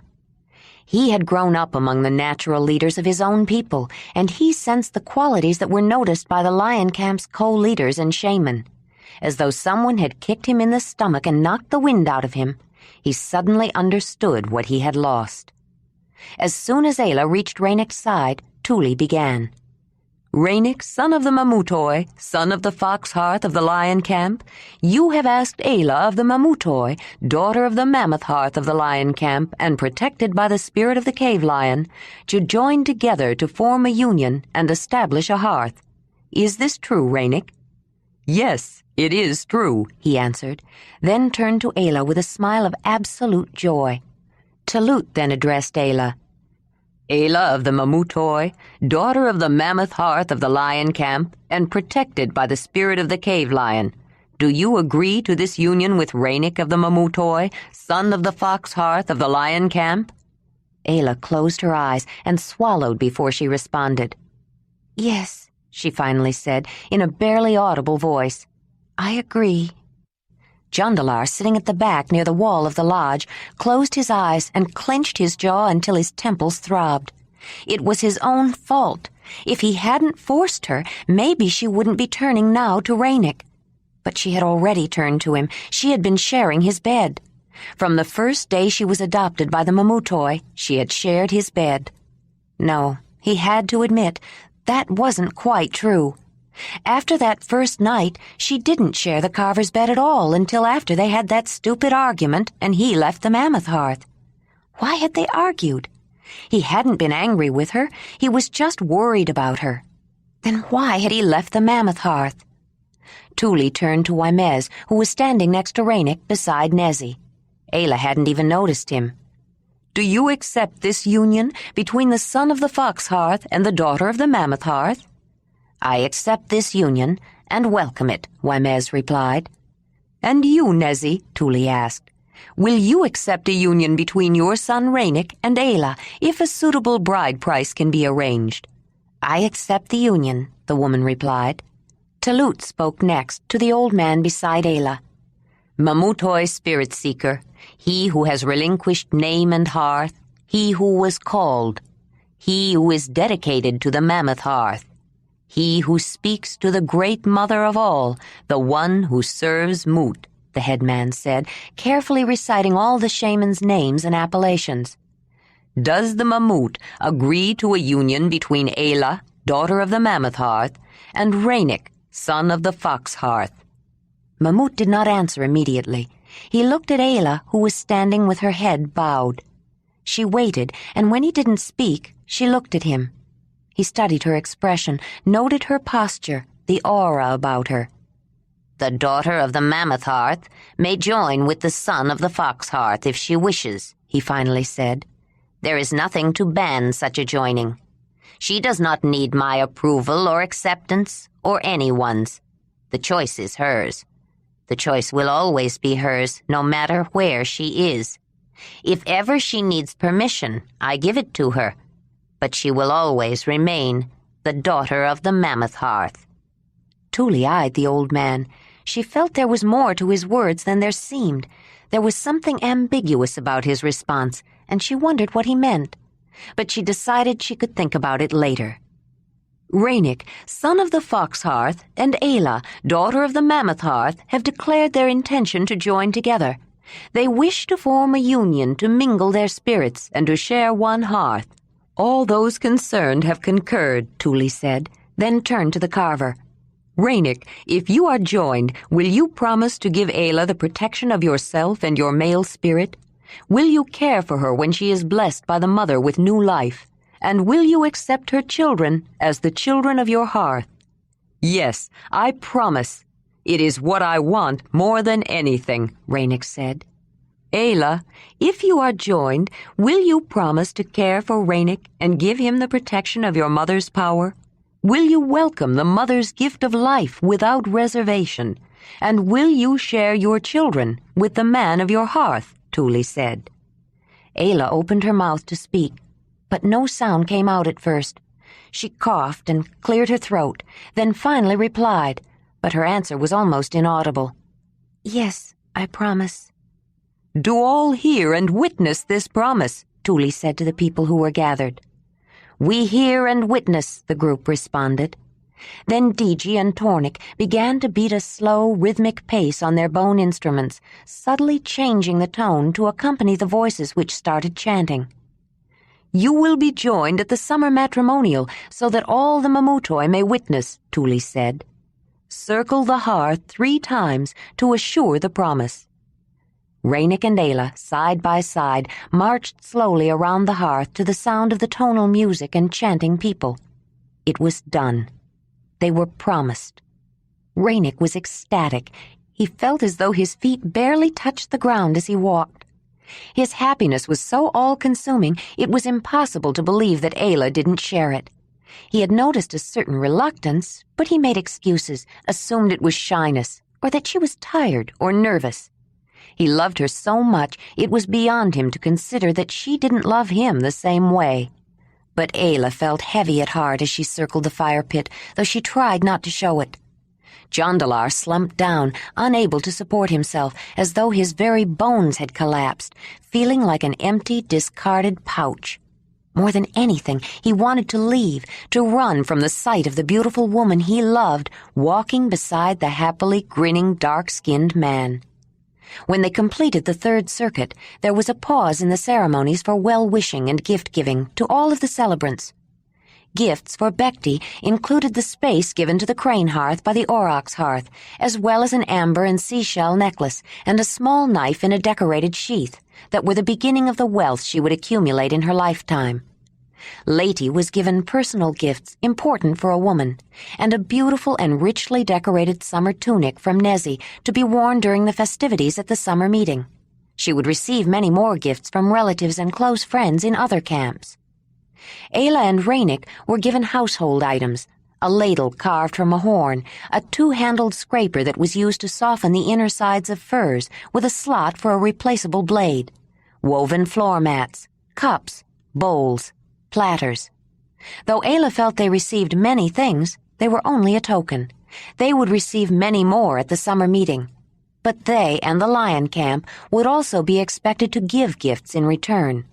Small or large, gifts were never without obligations, and the accounting of who owed what to whom was a complex but endlessly fascinating game.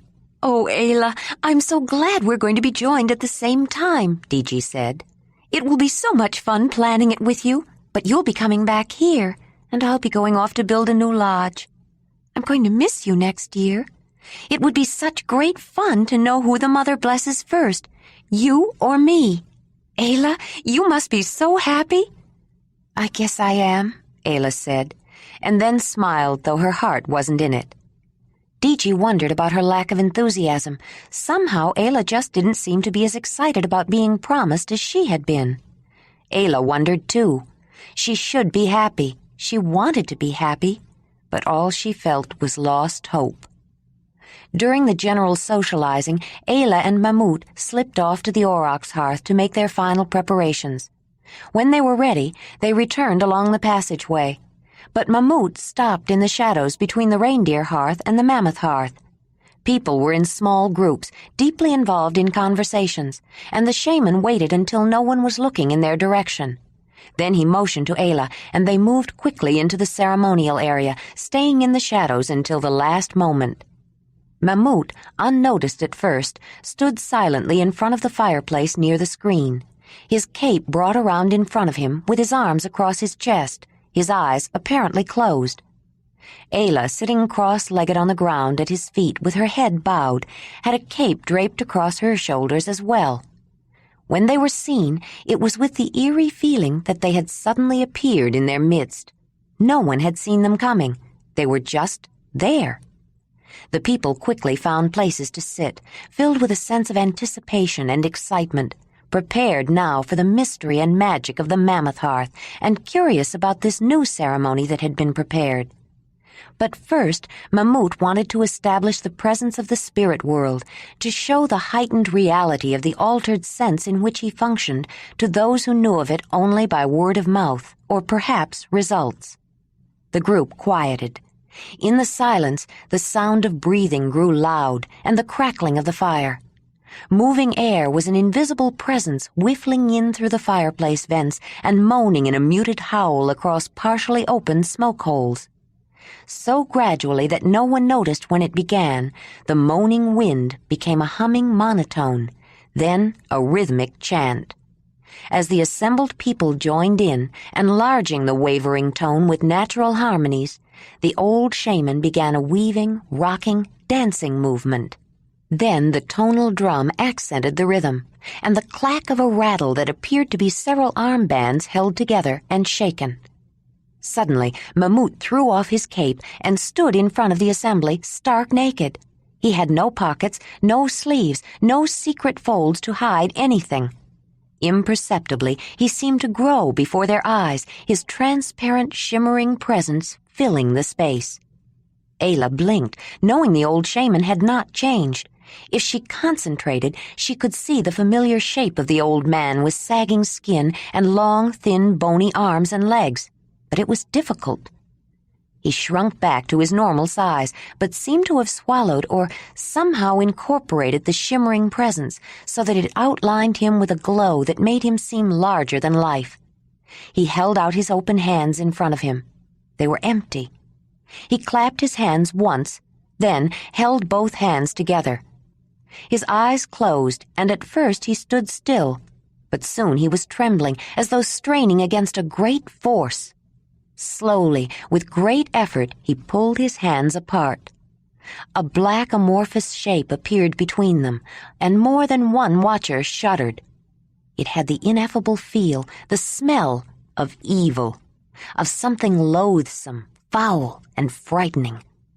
Ayla felt the hairs rise on the back of her neck, and she held her breath. As Mamut stretched his hands apart, the shape grew. The acrid smell of fear rose from the seated group. Everyone was sitting up straight, straining forward, chanting with a wailing intensity, and the tension within the lodge was almost unbearable. The shape grew darker, ballooned, writhed with a life of its own, or rather, the antithesis of life. The old shaman strained, his body shaking with the effort. Ayla concentrated on him, fearful for him. Without forewarning, Ayla felt herself pulled in, drawn, and suddenly found herself with Mamut, in his mind, or in his vision. She saw clearly now, understood the danger, and was appalled. He was in control of a thing beyond words, beyond comprehension. Mamut had pulled her in, both to protect her and to help him. As he worked to control it, she was with him, knowing and learning at the same time. As he forced his hands back together, the shape grew smaller, and she could see that he was pushing it back where it came from. A loud crack like a thunderclap sounded in her mind as his hands came together. It was gone. Mamut had forced the evil away, and Ayla became aware that Mamut had called upon other spirits to help him wrestle with the thing. She sensed vague animal shapes, guardian spirits, the mammoth and the cave lion, perhaps even the cave bear, Ursus himself. Then she was back, seated on a mat, looking at the old man who was just Mamut again. Physically he was tired, but mentally his abilities were sharpened, honed by the contest of wills. Ayla too seemed to see with a clearer vision, and she sensed that the guardian spirits were still present. She had had enough training now to realize that his purpose had been to clear away any lingering malevolent influences that might jeopardize her ceremony. They would be drawn to the evil he had called up and driven out with it.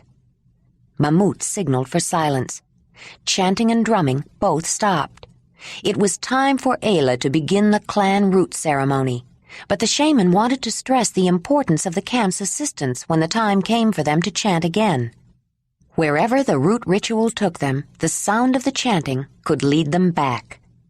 In the expectant silence of the night, Ayla began to beat out an unusual set of rhythms on an instrument unlike any they had ever seen.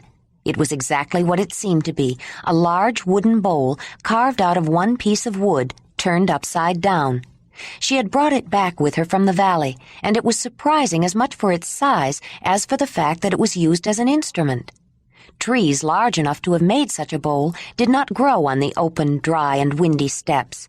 Even the periodically flooded river valley seldom grew very large trees, but the small valley where she had lived was protected from the worst of the cutting winds and had more than sufficient water for a few large coniferous trees. One had been struck down by lightning, and she had made a bowl from a section of it. Ayla used a smooth wooden stick to produce the sound. Though some variation in tone could be achieved by striking different places, it was not a musical percussion instrument, as the resonant skull drum and scapula were. It was made for rhythms. The people of the lion camp were intrigued, but this was not their music, and they weren't entirely comfortable with it. The rhythmic sounds that Ayla made were distinctly foreign, but as she had hoped, they created an atmosphere to match, one with the feeling of the clan. Mamut was overwhelmed by memories of the time he had spent with them. The beats she finished with did not give a sense of closure, but rather created a feeling that more was expected and left a sense of anticipation hanging in the air. The camp didn't know what to expect, but when Ayla threw off the cape and stood up, they were surprised by the designs painted on her body, circles in red and black color. Except for some facial tattoos of those who belonged to the Mammoth Hearth, the Mamutoi decorated their clothing, not their bodies. For the first time, the people of the lion camp had a sense of the world Ayla had come from, a culture so alien they could not fully comprehend it. It was not simply a different style of tunic or choice of predominant color tones or spear-type preference or even a different language. It was a different way of thinking, but they did recognize that it was a human way of thinking. They watched with fascination as Ayla filled the wooden bowl she had given to Mamut with water. Then she picked up a dry root they hadn't noticed and began to chew it. It was difficult at first. The root was old and dry, and the juices had to be spit into the bowl. She was not supposed to swallow any. When Mamut had wondered again if the root could still be effective after so long a time, Ayla had explained it was likely to be stronger. After what seemed like a very long time, she remembered that it had seemed to take a long time the first time, she spit the masticated pulp and the rest of the juices into the bowl of water. She stirred it with her finger until it was a watery white fluid. When she felt that it looked right, she gave the bowl to Mamut. With the beating of his own drum and the shaking of the bracelet rattle, the shaman signaled the right pace for the drummers and chanters to maintain, and then, with a nod to Ayla, indicated he was ready. She was nervous. Her former experience with the root had unpleasant associations, and she went over every detail of the preparation in her mind and tried to remember everything Isa had told her. She had done everything she could think of to make the ceremony as close to the clan ritual as she could. She nodded back, and Mamut held the bowl to his lips and took the first drink. When he finished half the bowl, he gave the rest to Ayla. She drank the other half. The very taste was ancient, reminiscent of rich loam in deep-shaded primeval forests, of strange giant trees and a canopy of green filtering out sun and light. She began to feel the effects almost immediately. A feeling of nausea overcame her and a dizzying sense of vertigo. As the lodge whirled around and around, her vision clouded and her brain seemed to expand and grow tight in her head. Suddenly, the lodge disappeared, and she was in another place, a dark place. She felt lost and had a moment of panic. Then she had a sensation that someone was reaching for her, and realized Mamut was in the same place. Ayla was relieved to find him, but Mamut was not in her mind as Kreb had been, and he did not direct her or himself as Kreb had done. He exerted no control at all. He was just there, waiting to see what would happen. Faintly, as though they were inside the earth lodge and she was outside, Ayla heard the chanting and the resonant voice of the drums. She focused on the sound. It had a steadying effect, gave her a point of reference and a sense that she was not alone. Mamut's nearness was also a calming influence, though she wished for the strong guiding mind that had shown her the way before. The darkness shaded into gray that became luminous, then iridescent. She sensed motion as though she and Mamut were flying over the landscape again, but there were no distinguishing features, only a sensation of passage through the surrounding opalescent cloud. Gradually, as her speed increased, the misty cloud coalesced into a thin film of shimmering rainbow colors. She was sliding down a long, translucent tunnel with walls like the inside of a bubble, moving faster and faster, heading straight toward a searing white light like the sun, but icy cold. She screamed, but made no sound, then burst into the light and through it. She was in a deep, cold, black void that had a terrifyingly familiar feel. She had been here before, but that time Kreb had found her and brought her out. Only vaguely she sensed Mamut was still with her, but she knew he could not help her. The chanting of the people was no more than a dim reverberation. She was sure that if it ever stopped, she would never find her way back, but she wasn't sure if she wanted to go back. In this place there was no sensation, no feeling, only an absence that made her see her confusion, her aching love, and her desperate unhappiness. The black void was frightening, but it seemed no worse than the desolation she felt inside. She sensed motion again, and the blackness fading. She was in a misty cloud again, but it was different, thicker, heavier. The cloud parted, and a vista opened before her, but it had no meaning for her.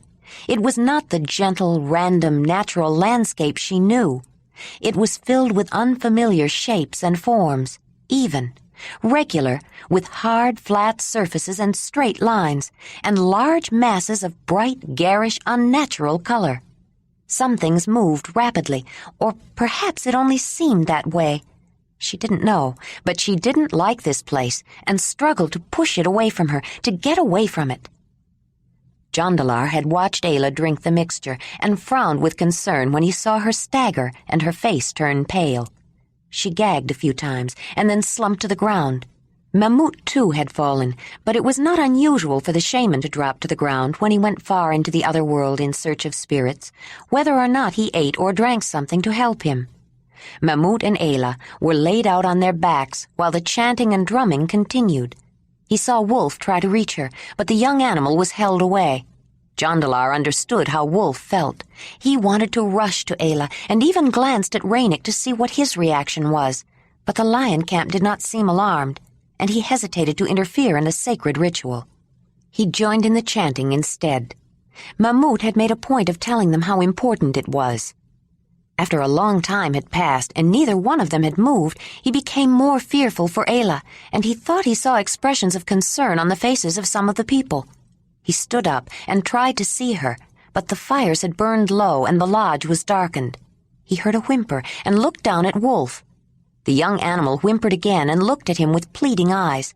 He started toward Ayla several times and then came back to him.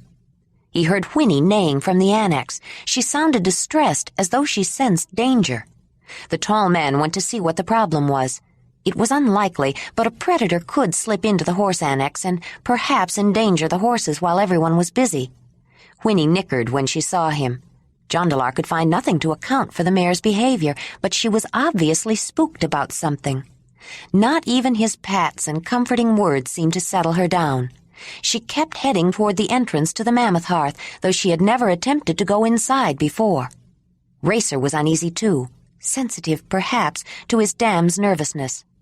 Wolf was at his feet again, whining and whimpering, running toward the Mammoth Hearth entrance and then toward him again. "What is it, Wolf? What's bothering you?" And what's bothering Whinney, he thought. Then it occurred to him what might bother both animals. Ayla. They must sense some danger to Ayla. Jondalar strode back in and saw that several people were now around both Mamut and Ayla, trying to wake them up. Unable to hold back any more, he rushed to Ayla. She was stiff, rigid with tense muscles, and cold. She hardly breathed. "Ayla!" Jondalar cried out. "Oh, Mother, she looks almost dead.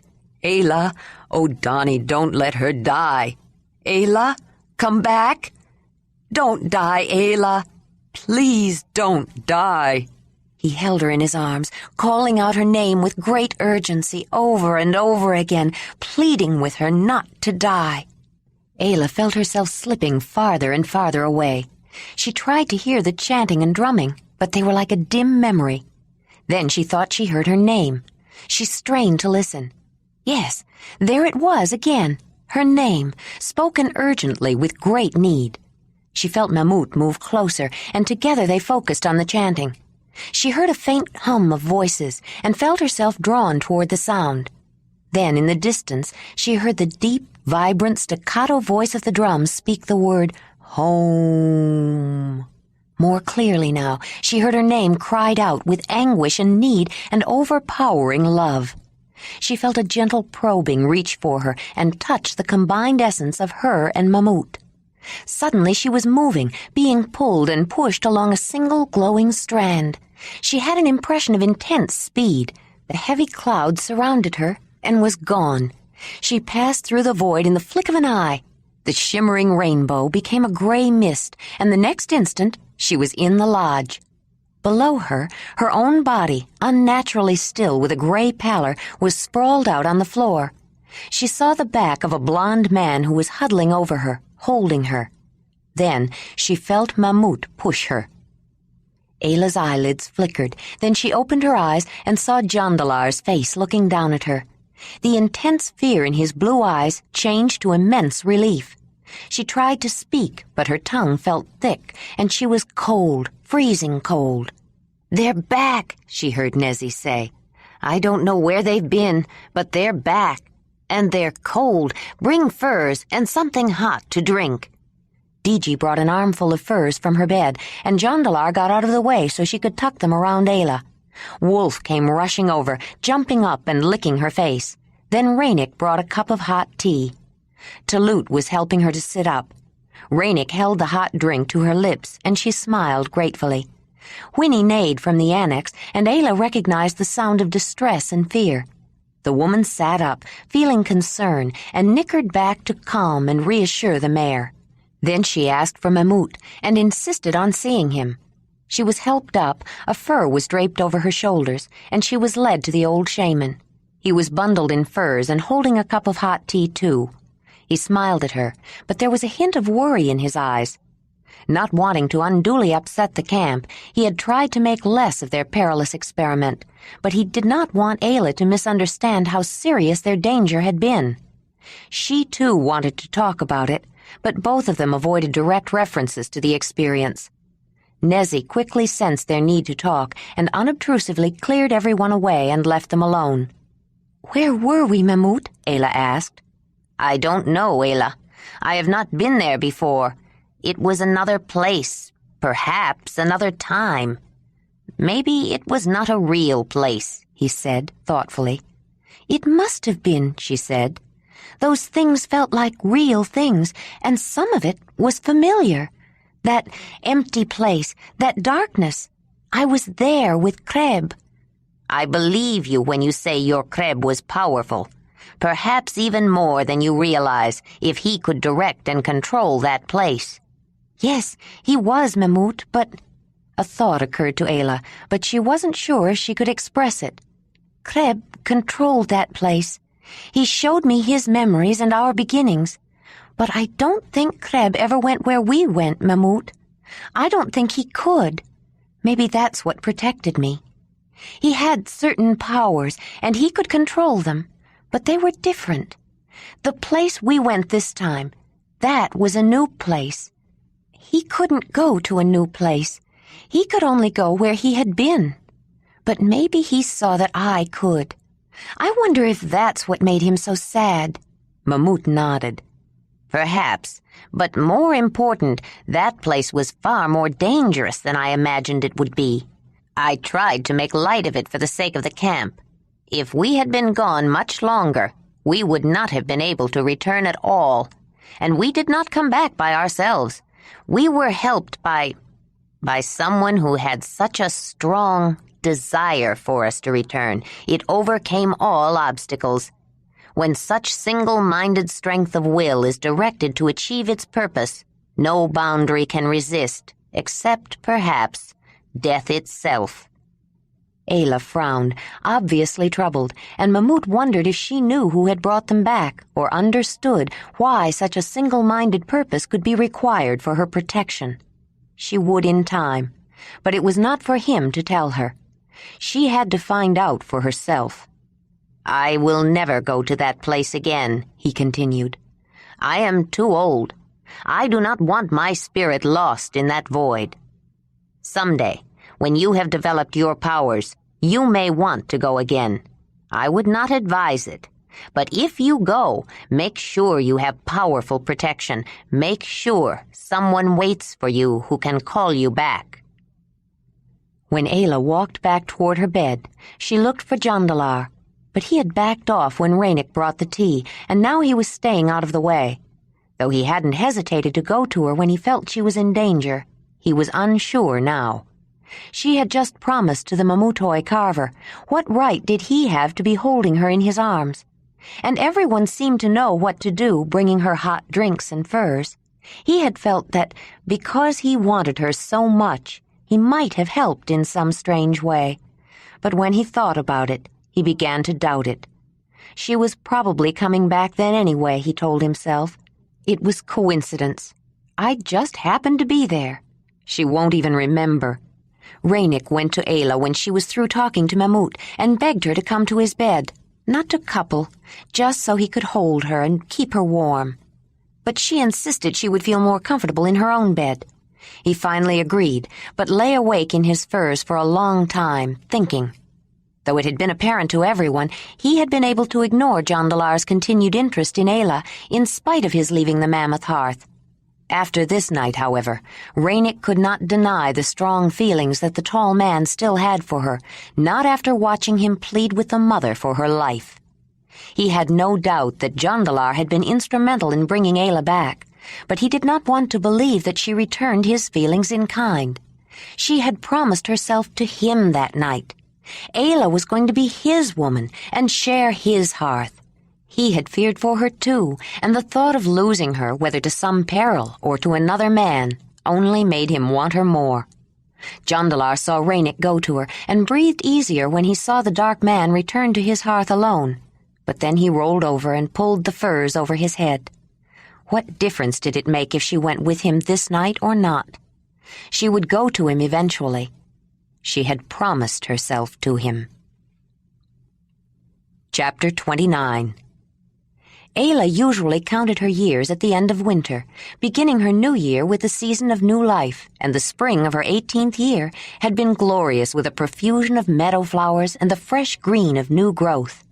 It was welcomed as it could be only in a place of frigid winter wastelands. But after the spring festival, the season ripened quickly. As the bright flowers of the steppes faded, they were replaced by the fast-growing, lush crop of new grass and the roaming grazers it brought. The seasonal migrations had begun. Animals in great numbers and many different varieties were on the move across the open plains. Some converged until their numbers became uncountable. Others assembled in smaller herds or family groups. But all derived their sustenance, their life, from the great wind-swept, incredibly rich grasslands and the glacier-fed river systems that cut through it. Huge hordes of big-horned bison covered hills and dips with a living, bawling, restless, undulating mass that left raw, trampled earth behind. Wild cattle, aurochs, were strung out for miles in the open woodlands along the major river valleys as they traveled northward, sometimes commingled with herds of elk and massive antlered giant deer. Shy roe deer traveled through riverine woodlands and boreal forests in small parties to spring and summer feeding grounds, along with unsociable moose who also frequented the bogs and melt lakes of the steppes. Wild goats and mouflon, usually mountain-dwelling, took to the open plains in the cold northern lands and mingled at watering places with small family groups of saiga antelope and larger herds of steppe horses. The seasonal movement of woolly animals was more limited. With their thick layer of fat and heavy double coats of fur, they were adapted for life near the glacier and could not survive too much warmth.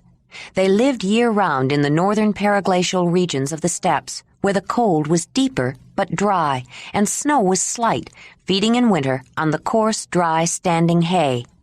The sheep-like musk oxen were permanent inhabitants of the frozen north and moved in small herds within a limited territory. Woolly rhinoceroses, who usually gathered only in family groups, and the larger herds of woolly mammoths ranged farther, but in winter they stayed north. In the slightly warmer and wetter continental steppes to the south, deep snows buried feed and caused the heavy animals to flounder. They went south in spring to fatten on the tender new grass, but as soon as it warmed, they would move north again. The lion camp rejoiced to see the plains teeming with life again, and remarked upon each species as it appeared, especially the animals who thrived in deep cold. Those were the ones who most helped them to survive. A sighting of the enormous, unpredictable rhinos with 2 horns, the front one long and low-slung, and 2 coats of reddish fur, a soft downy underwool, and an outer layer of long guard hair, always brought exclamations of wonder. Nothing, however, created such sheer excitement among the Mamutoi as the sight of mammoths. When the usual time for them to pass by drew near, someone from the lion camp was always on the lookout. Except from a distance, Ayla hadn't seen a mammoth since she lived with the clan, and she was as excited as anyone when Danu came running down the slope one afternoon shouting, "Mammoths! Mammoths!" She was among the first to rush out of the lodge to see them. Talut, who often carried Rydag perched up on his shoulders, had been on the steps with Danug, and she noticed Nezzy, with the boy on her hip, was straggling behind. She started back to help, then saw Jondalar take him from the woman and hoist him up to his shoulders. He received warm smiles from both. Ayla smiled too, though he didn't see her. The expression was still on her face when she turned to Ranec, who had jogged to catch up with her. Her tender, beautiful smile evoked in him an intense feeling of warmth and a fierce wish that she was already his. She couldn't help but respond to the love in his dark, flashing eyes and the compelling grin. Her smile remained for him. On the steppes, the lion camp watched the huge, shaggy creatures with silent awe. They were the largest animals in their land. Indeed, they would have been in almost any land. The herd, with several young in it, was passing close by, and the old matriarch eyed the people warily. She stood about 10 feet high at the shoulders and had a high, domed head and a hump on the withers, used to store additional fat for winter. A short back that sloped down steeply to the pelvis completed the characteristic and immediately recognizable profile. Her skull was large in proportion to her size, more than half the length of her relatively short trunk, from the end of which 2 sensitive, mobile finger projections extended, an upper and a lower one. Her tail was short also, and her ears were small to conserve heat. Mammoths were eminently suited to their frigid domain. Their skin was very thick, insulated by 3 inches or more of subcutaneous fat, and closely covered with a soft, dense undercoat, about 1 inch long. The coarse, long outer hair, up to 20 inches in length, was a dark reddish-brown and hung in neat layers over the thick winter downy wool as a warm, moisture-shedding cover and windbreak. With efficient rasp-like grinders, they consumed a winter diet of coarse, dry grass, plus twigs and bark of birches, willows, and larches, with as much ease as they did their summer diet of green grasses, sedges, and herbs. Most impressive of all, the mammoth's immense tusks inspired amazement and awe. Originating close together out of the upper jaw, they first pointed steeply downward, then curved strongly outward, upward, and finally inward. In old males, a tusk could reach 16 feet in length, but by then they were crossed over in front. In young animals, the tusks were effective weapons and built-in tools for uprooting trees and clearing snow from pasture and feed.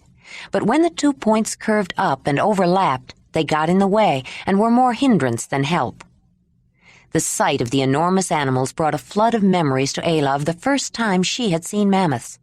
She recalled wishing then that she could go hunting with the men of the clan, and remembered that Talut had invited her to go on the first mammoth hunt with the Mamutoi. She did like to hunt, and the idea that she might actually join the hunters this time gave her a tingle of anticipation. She began to really look forward to the summer meeting. The first hunt of the season had important symbolic meaning. As massive and majestic as woolly mammoths were, the Mamutoi feeling for them went beyond wonder at their size.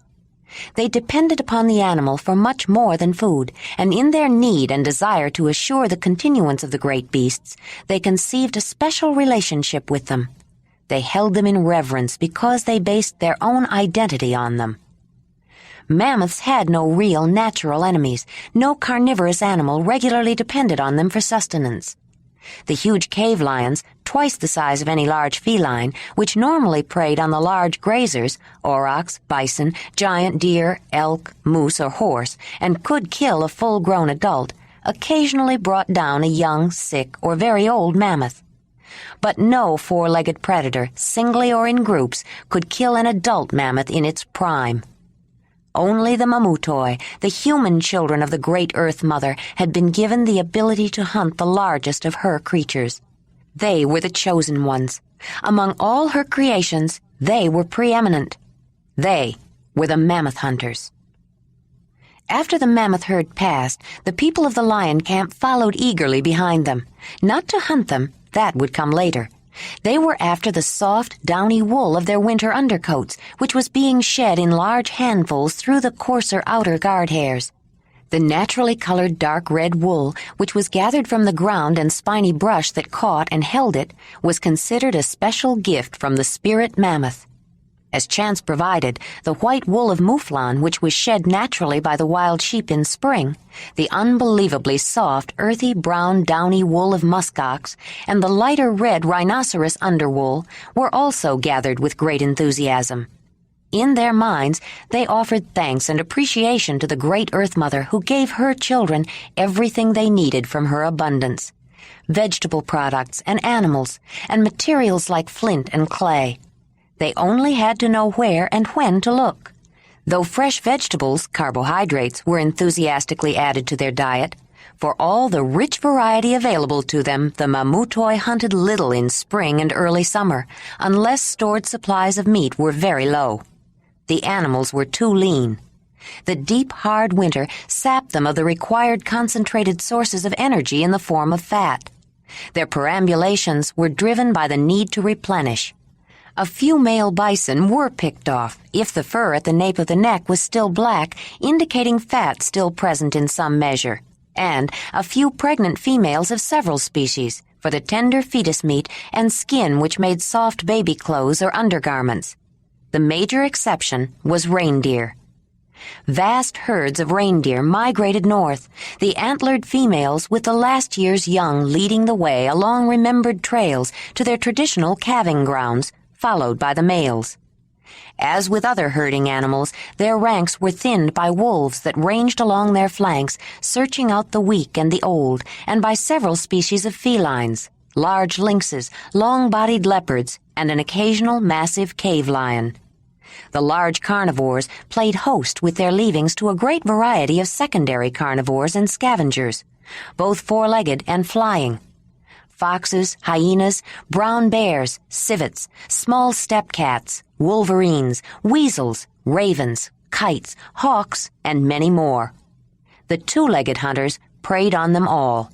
The fur and feathers of their hunting competitors were not disdained, though reindeer were the primary game of the lion camp. Not for the meat, although it did not go to waste. The tongue was considered a treat, and much of the meat was dried for use in traveling food.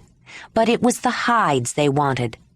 Commonly grayish fawn, but ranging in color from creamy white to almost black with a reddish-brown cast in the young, the coat of the most northern ranging deer was both lightweight and warm.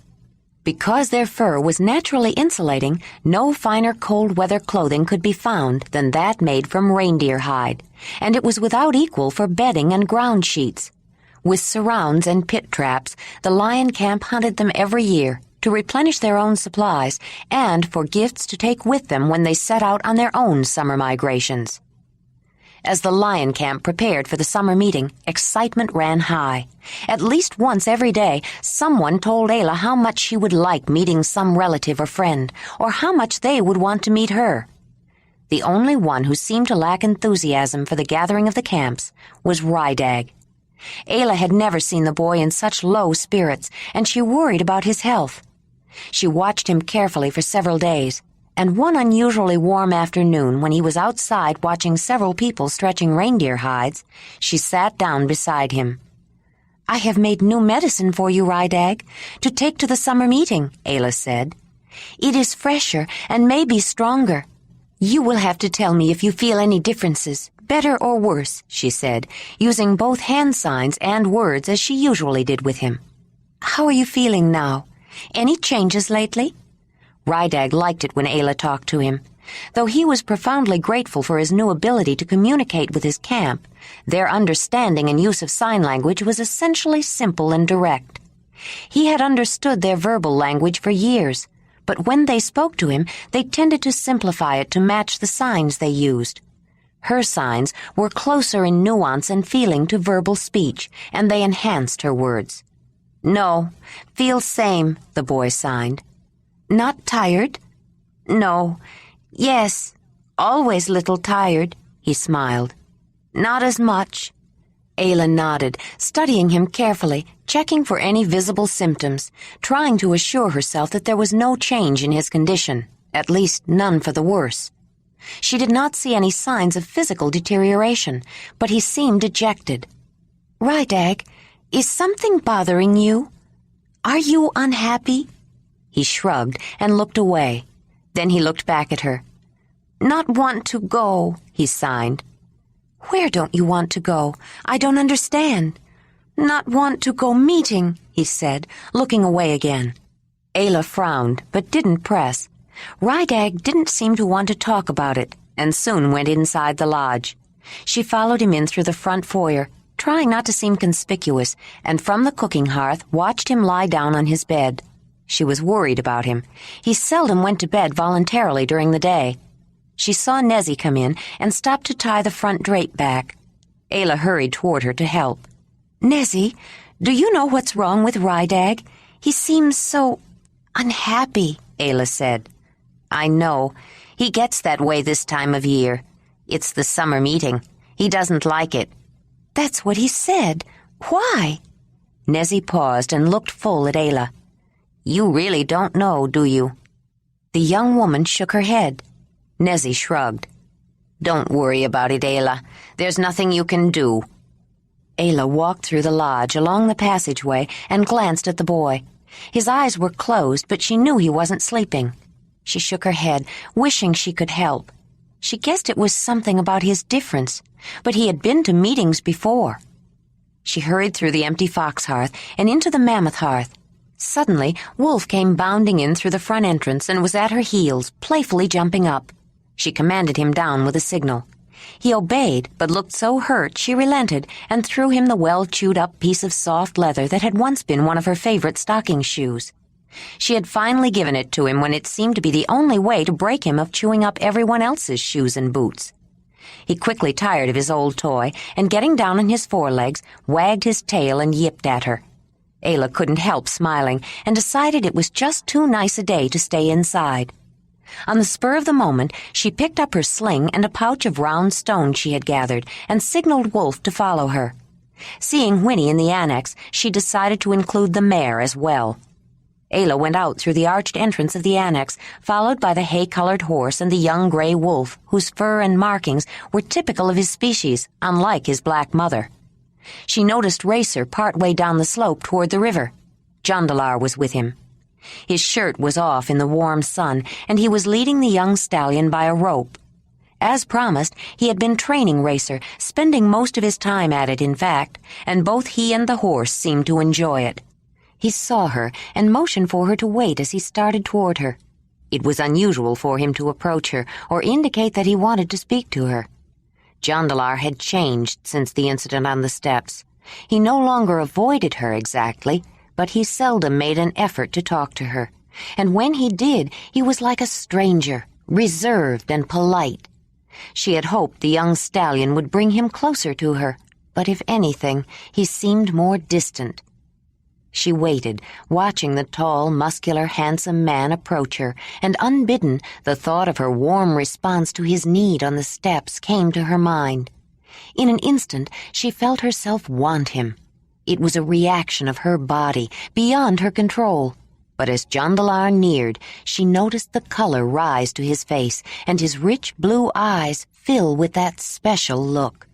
She saw the bulge of his manhood, though she'd had no intention of looking there, and felt herself reddening. "Excuse me, Ayla. I don't want to disturb you, but I felt I should show you this new restrainer I worked out for Racer. You might want to use one like it for Whinney," Jondalar said, keeping his voice normal and wishing he could control the rest of himself. "You are not disturbing me," Ayla said, although he was. She looked at the device made of thin strips of leather, braided and looped around each other. The mare had come into heat earlier in the season. Soon after Ayla noticed Whinney's condition, she heard the distinctive neigh of a stallion on the steps. Though Ayla had found her after the mare had gone to live with a stallion and herd before, she couldn't face the thought of giving up Whinney to a stallion. She might not get her friend back this time. Ayla had used a halter-like contrivance and a rope around the neck to restrain the mare and the young stallion, who had exhibited great interest and excitement, and kept them inside the annex if she couldn't be with them. Since then, she continued to use a halter occasionally, though she preferred to allow Whinney the freedom to come and go as she wished. "How does it work?" Ayla asked. He demonstrated on Whinney with an extra one he had made for her. Ayla asked several questions in a seemingly dispassionate tone, but she was hardly paying attention. She was far more aware of Jondalar's warmth when she stood beside him, and of his faint, pleasantly masculine smell. She seemed unable to keep from staring at his hands, at the play of muscles across his chest, and at the bump of his manhood. She hoped her questions would lead to further conversation, but as soon as he finished explaining the device, he left abruptly. Ayla watched him grab up his shirt, mount Racer, and guiding him with leads to the new bridle, ride up the slope. She considered, for a moment, going after him on Whinney, then changed her mind. If he was so anxious to get away from her, it must mean he didn't want her around. Ayla stared after Jondalar until he was out of sight. Wolf, eagerly yipping at her, finally brought her attention back. She wrapped her sling around her head and checked the stones in the pouch, then picked up the pup and put him on Whinney's withers. Then she mounted and started up the slope in a different direction from the one Jondalar had taken. She had planned to go hunting with Wolf, and she might as well do it. Wolf had begun to stalk and try to catch mice and small game on his own, and she had discovered that he was very good at flushing game for her sling. Though it was accidental at first, the wolf was quick to learn and was already becoming trained to flush them at her command. Ayla was right in one respect. Jondalar left in such a hurry not because he didn't want to be around her just then, but only because he did want to be around her all the time. He needed to get away from his own reactions to Ayla's nearness. She was promised to Ranec now, and he had lost any claim he might have had on her. Lately, he had started riding when he wanted to get away from a difficult situation or from the strain of fighting conflicting emotions, or just to think. He began to understand why Ayla so often had ridden off on Whinney when something was troubling her. Riding across the open grasslands astride the stallion, feeling the wind in his face, had both an exhilarating and calming effect. Once up on the steps, he signaled Racer to a gallop and leaned closer to the strong neck stretching forward. It had been surprisingly easy to accustom the horse to accepting a rider, but in many ways both Ayla and Jondalar had been getting him used to it for some time. It was harder to decide how to make Racer understand and want to go where his rider wanted to go. Jondalar understood that Ayla's control of Whinney had worked itself out in such a natural way that her directions were still largely unconscious. But he started with the idea of training the horse. His directions were much more purposeful, and as he was training the horse, he was teaching himself as well. He learned how to sit on the horse, how to work with the stallion's powerful muscles, not just bounce on his back, and he discovered that the animal's sensitivity to thigh pressure and shifts in body position made guiding him easier. As he gained more confidence and became more comfortable, he rode more. which was exactly the kind of practice that was needed. But the more he associated with Racer, the more affection he felt for him also. He had been fond of him from the beginning, but he was still Ayla's horse. He kept telling himself he was training Racer for her, but he hated thinking about leaving the young stallion behind. Jondalar had planned to leave immediately after the spring festival, yet he was still there, and he wasn't sure why. He thought of reasons. It was still too early in the unpredictable season. He had promised Ayla he would train Racer, but he knew they were just excuses. Talut thought he was staying to go to the summer meeting with them, and Jondalar didn't try to correct his impression, though he kept telling himself he would be gone before they left. Every night when he went to bed, and particularly if Ayla went to the fox hearth, he told himself he was leaving the next day, and every day he put it off. He struggled with himself, but when he seriously thought of packing up and going, he remembered her lying cold and still on the floor of the mammoth hearth, and he couldn't leave. Mamut had spoken to him the day after the festival and told him the root had been too powerful for him to control. It was too dangerous, the shaman said. He would never use it again. He had advised Ayla not to use it either and cautioned her that she would need strong protection if she ever did. Without actually saying so, the old man implied that somehow Jondalar had reached out to Ayla and was responsible for bringing her back. The shaman's words disturbed Jondalar, but he derived a strange sort of comfort from them, too. When the man of the mammoth hearth had feared for Ayla's safety, why had he asked him to stay? And why did Mamut say it was he who brought her back? She was promised to Ranec, and there was no doubt of the carver's feeling for her. If Ranec was there, why did Mamut want him? Why didn't Ranec bring her back? What did the old man know? Whatever it was, Jondalar could not bear the thought of not being there if she needed him again, or of letting her face some terrible danger without him. But neither could he bear the thought of her living with another man. He couldn't decide whether to go or stay. "Wolf, put that down!" Ruji cried, angry and upset. She and Rydag were playing at the mammoth hearth where Nezzy had told them to go so she could pack. "Ayla, Wolf has my doll and won't put her down." Ayla was sitting on the middle of her bed, surrounded by neat piles of her things. "Wolf, drop it," she commanded. "Come here," she signaled. Wolf dropped the doll, which was made of scraps of leather, and slunk with his tail between his legs to Ayla. "Up here," she said, patting the place at the head of her bed where he usually slept. The wolf pup jumped up. "Now, lie down and don't bother Ruji and Rydag any more." He lay down with his head on his paws, staring up at her with woeful, penitent eyes.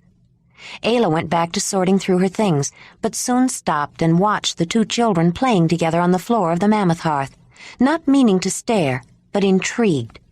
They were playing hearths, making believe they were sharing a hearth the way grown-up women and men did. Their child was the leather doll, fashioned into a human shape with a round head, a body, arms and legs wrapped in a soft skin blanket. It was the doll that fascinated Ayla. She never had a doll. People of the clan did not make images of any kind, drawn, sculpted, or fashioned out of leather. But it reminded her of a wounded rabbit she once brought back to the cave for Issa to heal. She had cuddled and rocked the rabbit the same way Ruji held and played with the doll. Ayla knew it was usually Ruji who initiated the games. Sometimes they played that they were joined, other times that they were leaders, a brother and sister in charge of their own camp. Ayla watched the little blonde girl and the brown-haired boy, suddenly conscious of his clan features. Ruji thinks of him as her brother, Ayla thought, but she doubted that they would ever be co-leaders of a camp. Ruji gave the doll to Rydag to tend, then got up and walked away on some imagined errand. Rydag watched her go, then put the doll down and looked up at Ayla and smiled. The boy wasn't as interested in the imaginary baby after Ruji failed to return in a short time. He preferred real babies, though he didn't mind going along with Ruji's play when she was there. After a while, Rydag got up and left too. Ruji had forgotten the game and the doll for a while, and Rydag went to find her, or to find something else to do. Ayla went back to making her decisions about what to take along to the summer meeting. In the last year, it seemed, she had sorted through her things too many times, making decisions about what to take and what to leave. This time she was packing to travel and would only take what she could carry. Tuli had already spoken to her about using the horses and travois to bring gifts. It would increase both her status and that of the lion camp. She picked up the hide she had dyed red and shook it out, trying to decide if she would need it. She had never been able to make up her mind what to make out of the red hide. She didn't know what she could use it for now, but red was sacred to the clan, and besides, she liked it. She folded it up and put it with a few other things she wanted to take besides essentials. The carved horse she loved so much, which Ranec had given to her at her adoption, and the new muta, the beautiful flint point from Wymez, some jewelry, beads and necklaces, her outfit from Diji, the white tunic she had made, and Dirk's cloak. Her mind wandered while she went through a few more items, and she found herself thinking about Rydag. Would he ever really have a mate like Dirk? She didn't think there would be any girls like him at the summer meeting. She wasn't sure he would even reach adulthood, she realized. It made her grateful that her son had been strong and healthy, and that he would have a mate. Braud's clan would be getting ready to go to the clan gathering about now, if they hadn't already left. Ura would be expecting to go back with them to mate with Dirk eventually, and probably dreading the thought of leaving her own clan. Poor Ura. It would be hard for her to leave the people she knew to go live in a strange place with a strange clan. A thought crossed Ayla's mind that had not occurred to her before. Would she like Dirk? Would he like her? She hoped so, because it wasn't likely they would have any other choice. Thinking about her son, Ayla reached for a pouch she had brought back from the valley, opened it, and dumped out its contents. Her heart skipped a beat when she saw the ivory carving. She picked it up. It was of a woman, but not like any of the female carvings she had ever seen, and she realized now how unusual it was. Most muta, except for Ranec's symbolic bird woman, were full, round, motherly shapes with only a knob, sometimes decorated, for a head. They were all meant to symbolize the mother. But this was a carving of a slender woman with the hair done in many small braids, the way she used to wear hers. Most surprising, it had a carefully carved face with a fine nose and chin and a suggestion of eyes. She held the carving in her hand, and it blurred in front of her eyes as all the memories came back. Without knowing it, tears were streaming down her face. Jondalar had carved it in the valley. When he made it, he said he wanted to capture her spirit so they would never be apart. That was why he made it to resemble her, even though no one was supposed to make an image in the likeness of an actual person for fear of trapping the spirit. He said he wanted her to have the carving so no one could use it for malicious purposes against her. It was her first muta, she realized. He gave it to her after her first rites, when he had made her a real woman. She would never forget that summer in her valley, just the two of them together. But Jondalar was going to leave without her. She clutched the ivory figure to her chest and wished she was going with him. Wolf was whimpering at her in sympathy, inching forward because he knew he was supposed to stay where he was. She reached for him and buried her face in his fur while he tried to lick away her salty tears. She heard someone coming down the passageway and sat up quickly, wiped her face, and struggled to contain herself. She turned around as though she was looking for something behind her when Barzek and Druez walked past, involved in their own conversation. Then she put the carving back in the pouch and carefully put it on top of the bright red leather hide she had dyed to take with her. She could never leave her first muta behind. Later that evening, when the lion camp was getting ready to share a meal, Wolf suddenly growled menacingly and raced toward the front entrance. Ayla jumped up and ran after him, wondering what could be wrong. Several others followed her. When she pushed open the drape, she was surprised to see a stranger, a very frightened stranger, backing away from a nearly grown wolf who looked ready to attack. "Wolf, come!" Ayla ordered. The wolf pup retreated reluctantly, but he still faced the strange man with bared teeth and a growl low in his throat. "Ludag," Talut said, stepping forward with a big smile and a great bear hug. Come inside. It's cold." I don't know," the man said, eyeing the young wolf. "Are there any more inside like that?" No others," Ayla said. "Wolf will not hurt you. I will not let him." Ludeg looked at Talut, not knowing whether to believe the unfamiliar woman. "Why do you have a wolf in your lodge?" "It is a long story, but one better told by a warm fire. Come in, Ludeg. The young wolf will not harm you, I promise," Talut said, casting a meaningful glance at Ayla as he guided the young man through the archway. Ayla knew exactly what his look meant. Wolf had better not hurt this stranger. She followed them in, signaling the young animal to stay beside her, but she didn't know how to tell him to stop growling. This was a new situation. She knew that wolves, though very affectionate and attached to their own packs, were known to attack and kill strangers who invaded their territory. Wolf's behavior was perfectly understandable, but that didn't make it acceptable. He would have to get used to strangers, whether he liked it or not. Nezzy greeted the son of her cousin warmly, took his haversack and his parka, and gave them to Danug to take to a spare bed platform at the Mammoth hearth. Then filled a plate and found a place for him to sit. Ludeg kept glancing toward the wolf warily, filled with nervous apprehension, and every time Wolf saw his look, the menacing rumble in his throat intensified. When Ayla shushed him, he flattened his ears back and crouched down, but the next moment he was growling at the stranger again. She thought about restraining Wolf with a rope around his neck, but she didn't think that would solve anything. It would only make the defensive animal more anxious and in turn put the man more on edge. Rydag had been hanging back, shy around the visitor, even though he knew him, but he was quick to see the problem. He sensed that the man's tense wariness was contributing to the problem. Maybe if he saw that the wolf was friendly, Ludeg would relax. Most people were crowded into the cooking hearth, and when Rydag heard Hartel wake up, he got an idea. He went to the reindeer hearth and comforted the toddler, then took his hand and walked him toward the cooking hearth, but not to his mother. Instead, he headed toward Ayla and Wolf. Hartel had lately developed a strong attraction for the frisky pup, and the moment he saw the furry gray creature, he chortled with glee. With delight, Hartel ran toward the wolf, but his baby's steps were unsteady. He stumbled and fell on him. Wolf yelped, but his only reaction was to lick the baby's face, which caused Hartel to giggle. He pushed the warm, wet tongue away, putting his pudgy little hands into the long jaws full of sharp teeth, then grabbed fistfuls of furry coat and tried to pull Wolf toward him. Forgetting his nervousness, Ludeg stared with round-eyed surprise at the toddler manhandling the wolf, but more at the fierce carnivore's patient, gentle acceptance. Nor could Wolf keep up his defensive watchfulness of the stranger under the assault, and he was not full-grown and not quite capable of the sustained persistence of adult members of his species.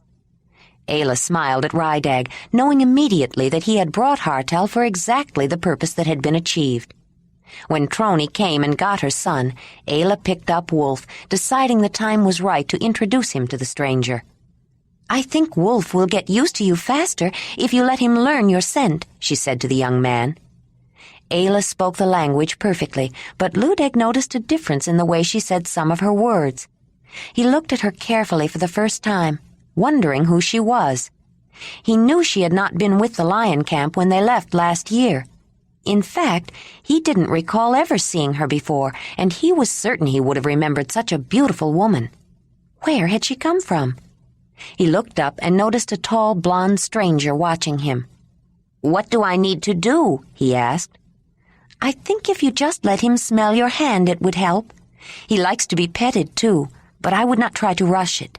He needs a little time to get to know you," Ayla said. Rather tentatively, Ludeg reached out his hand. Ayla put Wolf down to let him sniff at it, but stayed protectively close. She didn't think Wolf would attack, but she wasn't sure. After a time, the man reached out to touch the thick, shedding fur. He had never touched a living wolf before, and it was rather exciting. He smiled at Ayla and thought again how beautiful she was when she smiled back. "Talut, I think I'd better tell my news quickly," Ludeg said. "I think the lion camp has stories I'd like to hear." The big headman smiled. This was the kind of interest he welcomed. Runners usually came with news to tell, and they were chosen as much because they liked to tell a good story as for their ability to run fast. "Tell us then, what news do you bring?" Talut asked. Most important is the change of gathering place for the summer meeting. The wolf camp is hosting. The meeting place that was chosen last year was washed out. I have other news, sad news. I stopped off at a Sungaya camp for a night. There is sickness, killing sickness. Some have died, and when I left, the son and daughter of the head woman were very sick. There was some doubt if they would live. "Oh, that's terrible," Nezzy said. "What kind of sickness do they have?" Ayla asked. It seems to be in the chest. High fever, deep cough, and hard to breathe. "How far is this place?" Ayla asked. "Don't you know?" "Ayla was a visitor, but she has been adopted," Tuli said. Then she turned to Ayla. "It is not too far." "Can we go there, Tuli? Or can someone take me there? If those children are sick, maybe I can help." "I don't know. What do you think, Talut? It's out of the way if the summer meeting is going to be held at Wolf Camp, and they are not even related, Tuli." "I think Darnev had distant kin at that camp," Tuli said, "and it is a shame for a young brother and sister to be so sick." "Perhaps we should go, but we should leave then as soon as we can," Talut said. Ludeg had been listening with great interest. "Well, now that I've told you my news, I'd like to know about the lion camp's new member, Talut. Is she really a healer? And where did the wolf come from? I never heard of having a wolf in a lodge." "And that's not all," Freebeck said. "Ayla has 2 horses, a mare, and a young stallion, too." The visitor looked at Freebeck in disbelief, then settled back and prepared to listen to the stories the lion camp had to tell. In the morning, after a long night of storytelling, Ludeg was given an example of Ayla's and Jondalar's horse-riding skills, and was suitably impressed. He left for the next camp ready to spread the word of the new Mamutoi woman, along with his news of the changed location of the summer meeting. The lion camp planned to leave the next morning, and the balance of the day was spent in last-minute preparations. Ayla decided to take more medicines than she usually carried in her medicine bag, and was going through her supply of herbs, talking with Mamut while he packed. The clan gathering was much on her mind, and watching the old shaman favor his stiff joints, she recalled that the old people of the clan, unable to make the long trek, had been left behind. How was Mamut going to manage a long trip? It bothered her enough to go outside and look for Talut to ask. "I carry him most of the way on my back," Talut explained. She noticed Nezzy adding a bundle to the pile of things that would be hauled on the travois by the horses. Rydag was sitting on the ground nearby, looking disconsolate. Suddenly, Ayla went looking for Jondalar. She found him arranging the traveling pack Tuli had given him. "Jondalar, there you are," she said. He looked up, startled. She was the last person he expected to see at that moment. He had just been thinking about her and how to say goodbye to her. He had decided this was the time, when everyone was leaving the lodge, for him to leave too. But instead of going with the lion camp to the summer meeting, he would go the other way and begin his long trek home. "Do you know how Mamut gets to the summer meeting?" Ayla asked. The question took him entirely by surprise. It was not the most pressing thing on his mind. He wasn't even sure what she was talking about. No," he said. "Talut has to carry him on his back. And then there's Rydag. He has to be carried too. I was thinking, Jondalar, you've been training Racer. He's used to carrying someone on his back now, isn't he?" "Yes." "And you can control him. He will go where you want him to, won't he?" "Yes, I think so." "Good. Then there's no reason Mamut and Rydag can't ride to the meeting on the horses. They can't guide them, but you and I can lead them. It would be so much easier on everyone, and Rydag has been so unhappy lately. It might raise his spirits. Remember how excited he was the first time he rode on Whinney? You don't mind, do you, Jondalar? We don't need to ride. Everyone else is walking," Ayla said. She was so pleased and excited about the idea, it was obvious she hadn't even considered that he might not be going with them. How could he refuse her, he thought. It was a good idea, and the lion camp had done so much for him, it seemed the least he could do. "No, I don't mind walking," Jondalar said. He felt a strange sense of lightness as he watched Ayla go to tell Talut, as though a terrible weight had been lifted. He hurried to finish packing, then picking up his gear, went to join the rest of the camp.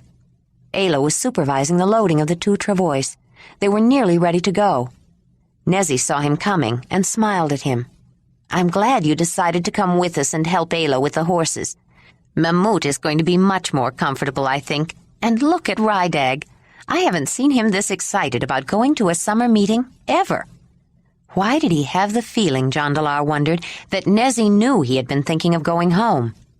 "And think what an impression it will make when we arrive not only with horses, but with people riding on them," Barzek said. "Jondalar, we were waiting for you. Ayla wasn't sure who should ride on which horse," Talut said. "I don't think it makes any difference," Jondalar said. "Whinney is a little easier to ride. She doesn't bounce you as hard." He noticed that Ranec was helping Ayla balance the loads. He cringed inwardly when he saw them laughing together and realized how temporary his reprieve was. He had only put off the inevitable, but he was committed now.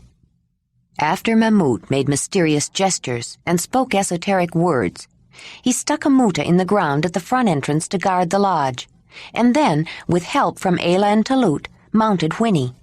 He seemed nervous, but it was hard to tell. Jondalar thought he was hiding it well. Rydag was not nervous, though. He had been on the back of a horse before. He was just excited when the tall man picked him up and put him on Racer's back. He had never ridden the stallion. He grinned at Lady, who was watching him with a mixture of concern for his safety, delight at his new experience, and just a bit of envy.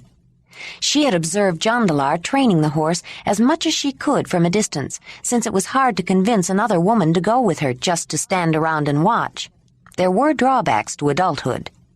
She decided training a young horse wasn't necessarily magical. It just took patience and, of course, a horse to train. A last check was made of the camp, and then they started up the slope. Halfway up, Ayla stopped. Wolf did too, watching her expectantly. She looked back at the Earth Lodge where she had found a home and acceptance among her own kind. She missed its snug security already, but it would be there when they returned, ready to shelter them again through a long, cold winter. Wind riffled the drape across the archway of mammoth tusks at the entrance, and she could see the skull of the cave lion above it. The lion camp seemed lonely without people. Ayla of the Mamutoi shivered with a sudden uneasy pang of sadness. Chapter 30. The great grasslands, bountiful source of life in that cold land, displayed yet another face of the renewing cycle as the lion camp traveled. The bluish violet and yellow flowers of the last dwarf iris were fading, but still colorful, and fern-leaf peonies were in full bloom. A broad bed of the dark red blossoms filling the entire depression between 2 hills caused exclamations of wonder and appreciation from the travelers.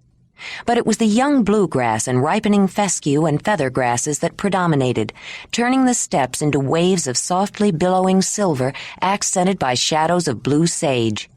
Not until later, after the young grass grew ripe and the feather grass lost its plumes, would the rich plains change from silver to golden. The young wolf took delight in discovering the multitude of small animals that lived and thrived on the vast prairie. He dashed after polecats and stoats, ermine in summer-brown coats, and backed off when the dauntless predators held their ground. When mice, voles, and velvety-furred shrews, who were used to evading foxes, scurried into holes burrowed just below the surface, Wolf chased gerbils, hamsters, and long-eared prickly hedgehogs. Ayla laughed at his look of startled surprise when a thick-tailed jerboa with short forelegs and 3 toes on its long hind legs bounded away in jumps and dived into the burrow in which it had hibernated all winter. Hares, giant hamsters, and great jerboas were large enough for a meal and tasty when skinned and skewered over an evening fire. Ayla's sling brought down several that Wolf flushed. The digging steppe rodents were beneficial, loosening and turning over the topsoil, but some changed the character of the land with their extensive burrowing. As the lion camp hiked overland, the ubiquitous holes of spotted sussex were too numerous to count, and in some areas they had to wend their way around hundreds of grass-covered mounds, 2 to 3 feet high, each a community of steppe marmots. Sussex were the preferred prey of black kites, though the long-winged hawks also fed on other rodents and carrion and insects as well. The graceful birds usually detected the unsuspecting Sussex while soaring in the air, but the kite could also hover like a kestrel, the native falcon, or fly very low to take its prey by surprise. Besides hawks and falcons, the tawny eagle favored the prolific little rodent. On one occasion, when Ayla noticed Wolf striking a pose that caused her to look closer, she saw one of the large, dark brown predatory birds land near its nest on the ground, bringing a sussex to its young. She watched with interest, but neither she nor the wolf disturbed them. A host of other birds lived off the bounty of the open land. Larks and pipits were everywhere on the steppes. Willow grouse, ptarmigan and partridges, sand grouse and great buzzards, and beautiful demoiselle cranes, bluish-gray with black heads and white tufts of feathers behind the eyes. They arrived to nest in spring, flourished on a diet of insects, lizards, and snakes, and left in fall in great V-shaped formations trumpeting across the sky. Talut had started out by setting a pace that he was accustomed to using when traveling with the whole camp, one that would not push the slower members of the band too hard. But he found they were moving much faster than usual. The horses were making a difference. By carrying gifts, trade goods, and hides for tents on the travois, and the people who had to be helped on their backs, they had lightened everyone's load. The headman was pleased at their increased pace, especially since they were going out of their way, but it also presented a problem. He had planned the route they would take and the stops to take advantage of certain known watering places. Now he was having to reconsider as he went. They had stopped near a small river, though it was still early in the day.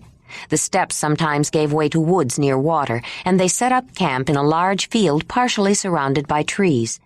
After Ayla removed the travois from Whinney, she decided to take Lady for a ride. The girl enjoyed helping with the horses, and the animals showed a strong attachment in return. As they rode double through a small grove of trees, a mixture of spruce, birch, hornbeam, and larch, they came to a flowering glade, a small, luxuriant meadow that was a verdant piece of the steppes, enclosed by trees. Ayla stopped and whispered quietly into the ear of the young woman sitting astride the horse in front of her. "Be very still, Lady, but look over there, near the water." Lady looked where Ayla indicated, frowned at first when she couldn't see anything, then smiled when she saw a sega antelope hind with two small young ones raise her head, wary but uncertain. Then Lady saw several others. The spiral horns grew straight out of the head of the small antelope, tipping back slightly at the end, and its large nose overhung, giving it a distinctive long face. Sitting quietly on the back of the horse, watching, the sound of the birds became noticeable. The cooing of doves, the merry lilt of a warbler, the call of a woodpecker. Ayla heard the beautiful flute-like note of a golden oriole and gave it back, mimicking so exactly it confused the bird. Lady wished she could whistle like that. Ayla gave Whinney a slight signal that edged her slowly toward the park-like opening in the woods. Lady almost shook with excitement when they drew near the antelope, and she saw another hind with two young ones. Suddenly there was a shift in wind, and all the sagas lifted their heads and in an instant were bounding through the woods toward the open steppes. A streak of gray followed them, and Ayla knew who had caused them to run. By the time Wolf returned, panting, and plopped down, Whinney was grazing peacefully, and the two young women were sitting in the sunny meadow picking wild strawberries. A handful of colorful flowers was on the ground beside Ayla, bright red blooms with long, thin petals that appeared to have been dipped in a bright red dye, and bunches of large golden-yellow flower heads mixed in with white, downy spheres. "I wish there was enough to bring some back," Ayla said, putting another tiny but exceptionally sweet and flavorful berry in her mouth. "There would have to be a lot more. I wish there was more for me," Lady said with a big smile. "Besides, I want to think of this as a special place, just for us, Ayla." She put a strawberry in her mouth and closed her eyes, savoring the taste. Her expression turned thoughtful. "Those baby antelope, they really were young, weren't they? I never was that close to such young ones before." "It's Whinney. That's why we can get so close. Antelopes aren't afraid of horses. But Wolf there," Ayla said, looking toward the animal. He looked up at the sound of his name. "He's the one who chased them away." "Ayla, can I ask you something?" "Of course. You can always ask something." Do you think I could find a horse someday? I mean, a little one, that I could take care of the way you took care of Whinney so it would get used to me? I don't know. I didn't plan to find Whinney. It just happened. It would be hard to find a little one. All mothers protect their young. If you wanted to get another horse, a little horse, how would you do it? I never thought about it. I suppose if I wanted a young horse, let me think. You'd have to catch its mother. Remember the bison hunt last fall? If you were hunting horses and drove a herd in a surround like that, you wouldn't have to kill them all. You could keep a young one or two. Maybe you could even separate a young one from the rest and then let the others go if you didn't need them, Ayla smiled. I find it harder to hunt horses now. When they returned, most people were sitting around a large fire eating. The two young women helped themselves and sat down. We saw some sagas, Lady said, even little ones. I think you saw some strawberries, too, Nezzy commented dryly, seeing her daughter's red-stained hands. Lady blushed, remembering that she had wanted to keep them all for herself. There weren't enough to bring any back, Ayla said. It wouldn't have mattered. I know Lady and strawberries. She would eat a whole field of them without sharing any if she had the chance. Ayla noticed Lady's embarrassment and changed the subject. I also picked some colt's foot for coughs for the sick camp, and a red-flowered plant, I don't know the name, whose root is very good for deep coughs and bringing up phlegm from the chest, she said. I didn't know that was why you were picking those flowers, Lady said. How do you know they have that kind of sickness? I don't know, but since I saw the plants, I thought I might as well get some, especially since we were so sick with that kind of sickness. How long before we get there, Talut? It's hard to tell, the headman said. We're traveling faster than usual. We should reach the Sungea camp in another day or so, I think. The map Ludeg made for me was very good, but I hope we're not too late. Their sickness is worse than I thought. Ayla frowned. How do you know? I found signs that were left by someone. Signs? Ayla said. Come with me. I'll show you, Talut said, putting his cup down and getting up. He led her to a pile of bones near the water. Bones, particularly big ones such as skulls, could be found all over the plains, but as they drew near, it was obvious to Ayla that it was not a natural arrangement. Someone had purposefully stacked them up. A mammoth skull with broken tusks had been placed on top of the heap, upside down. That is a sign of bad news, Talut said, pointing to the skull. Very bad. Do you see this lower jaw with the two spine bones leaning against it? The point of the jaw shows which way to go, and the camp is 2 days away. They must need help, Talut. Is that why they put this sign here? Talut pointed to a piece of charred birch bark held down by the broken end of the left tusk. See this, he said. Yes, it's burned black, like it was in a fire. It means sickness, killing sickness. Someone has died. People are afraid of that kind of sickness, and this is a place people often stop. That sign was not put here to ask for help, but to warn people away. Oh, Talut, I must go. The rest of you don't have to, but I must go.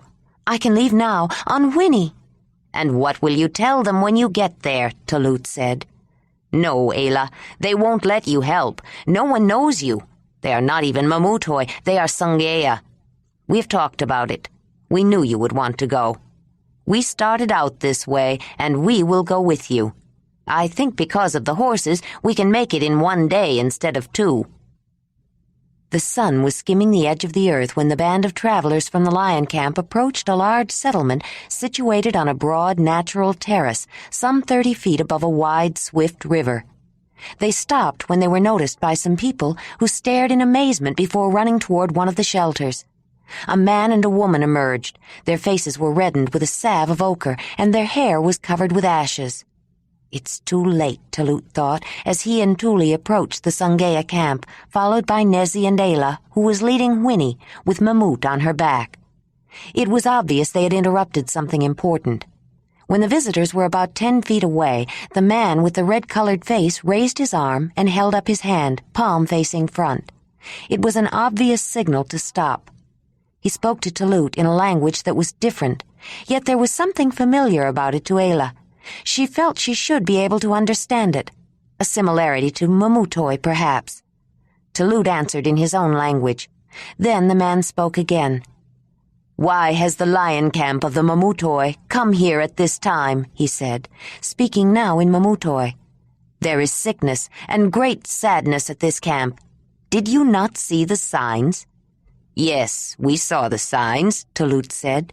"We have with us one who is a daughter of the Mammoth Hearth, a skilled healer. The runner Ludeg, who passed by here some days ago, told us of your troubles. We were preparing to travel to our summer meeting, but first, Ayla, our healer, wished to come here to offer her skills. One of us was related to one of you. We are kin. We came." The man looked at the woman standing beside him. It was obvious that she was grieving, and she gathered herself together with some effort. "It is too late," she said. "They are dead."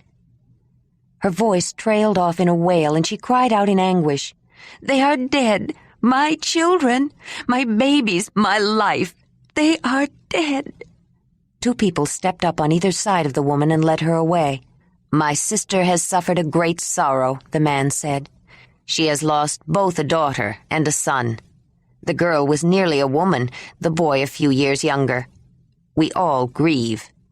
Talut shook his head in sympathy. "It is indeed a great sorrow. We share your grief and offer whatever solace we may. If it is within your custom, we would like to stay to add our tears to yours as they are returned to the breast of the mother. Your kindness is appreciated and will always be remembered, but there are still those among us who are sick. It may be dangerous for you to stay. It may be dangerous for you to have come. Talut, ask him if I can look at the ones who are still sick. I may be able to help them," Ayla said quietly. "Yes, Talut, ask if Ayla may look at the sick ones," Mamut added. "I think she will be able to say if it's safe for us to stay." The man with the red face looked hard at the old man sitting on the horse. He had been amazed when he first saw the horses, but he did not want to seem overwhelmed, and he was so numbed with grief he had put his curiosity aside for the moment while he acted as spokesman for his sister and his camp. But when Mamut spoke, the strange sight of a man sitting on the back of a horse was suddenly brought to his awareness with new impact. "How does that man come to be sitting on a horse?" he finally blurted out. "Why does the horse stand still for it? And that other one back there?" "It's a long story," Talut said. "The man is our Mamut, and the horses answer to our healer. When there is time, we will be happy to tell you about it, but first, Ayla would like to look at your sick ones. She may be able to help them. She will be able to tell us if the evil spirits still linger, and if she can contain them and make them harmless, whether it is safe for us to stay. You say she is skilled. I must believe you. If she can command the horse spirit, she must have powerful magic. Let me speak to those within." "There is one other animal you should know about," Talut said, then turned to the woman. "Call him, Ayla." She whistled, and even before Rydag could let him go, Wolf had wriggled free. The Sangaya man and other bystanders were startled as the young wolf came racing toward them, but even more surprised when he stopped at Ayla's feet and looked up at her with expectation. At her signal, he dropped down to his stomach, but his alert attention focused on the strangers made them uneasy. Tuli had been carefully observing the reactions of the Sangaya camp and quickly realized what a powerful impression the tractable animals had made. They had enhanced the stature of the people they were associated with, and the lion camp as a whole. Mamut, by the simple act of sitting on the back of the horse, had garnered prestige. They watched him with wary glances, and his words had carried great authority. But the response to Ayla was even more revealing. They looked at her with awe and a kind of fearful reverence.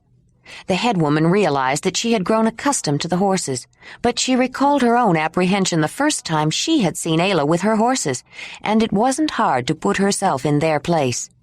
She had been there when Ayla brought the tiny wolf pup to the lodge, and she had watched him grow up. But looking at Wolf as a stranger might see him, she realized he would not be seen as a puppyish young animal. He might be young, but to all appearances he was nearly a full-grown wolf, and the horse was a mature mare. If Ayla could bend the will of high-strung horses and the spirit of independent wolves to her command, what other forces could she control, especially when told she was the daughter of the Mammoth Hearth and a healer? Tuli wondered what kind of reception they would receive when they arrived at the summer meeting, but she wasn't at all surprised when Ayla was invited in to examine the ailing members of the camp. The Mamutoi settled down to wait. When Ayla came out, she went to Mamut, Talut, and Tuli. "I think they have what Nezi calls spring sickness, fever, and tightness in the chest, and trouble breathing. Except they got it later in the season, and harder," Ayla explained. "2 older people died earlier, but it is most sad when children die. I'm not sure why they did. Young people are usually strong enough to recover from this kind of sickness. Everyone else seems to be over the worst of it. Some of them are coughing a lot, and I can help make them a little more comfortable, but no one seems seriously ill anymore. I would like to fix something to help the mother. She is taking it very hard. I can't blame her. I am not absolutely certain, but I don't think it will endanger us to stay for the burial. I don't think we should stay inside their lodges, though." "I would have suggested we set up our own tents if we decided to stay," Tuli said. "It's hard enough for them without having strangers in their midst all the time, and they aren't even Mamutoi. Sangea are different." Ayla was awakened in the morning by the sound of voices not too far from the tent. She quickly got up, dressed, and looked out. Several people were digging a long, narrow trench. Throny and Fraley were outside, sitting near a fire, nursing their babies. Ayla smiled and joined them. The smell of sage tea rose from a steaming cooking basket. She scooped out a cup and sat with the 2 women, sipping the hot liquid. "Are they going to bury them today?" Fraley asked. "I think so," Ayla said. "I don't think Talut wanted to ask outright, but I got that impression. I can't understand their language, though I can catch a few words now and then." "They must be digging the grave. I wonder why they are making it so long," Throny said. "I don't know, but I'm glad we'll be leaving soon. I know it's right for us to stay, but I don't like burials," Fraley said. "No one does," Ayla said. "I wish we could have gotten here a few days earlier." "You don't know if you could have done anything for those children anyway," Fraley said. "I feel so sorry for the mother," Throny commented. "It would be hard enough to lose one child, but to lose 2 at the same time, to get away."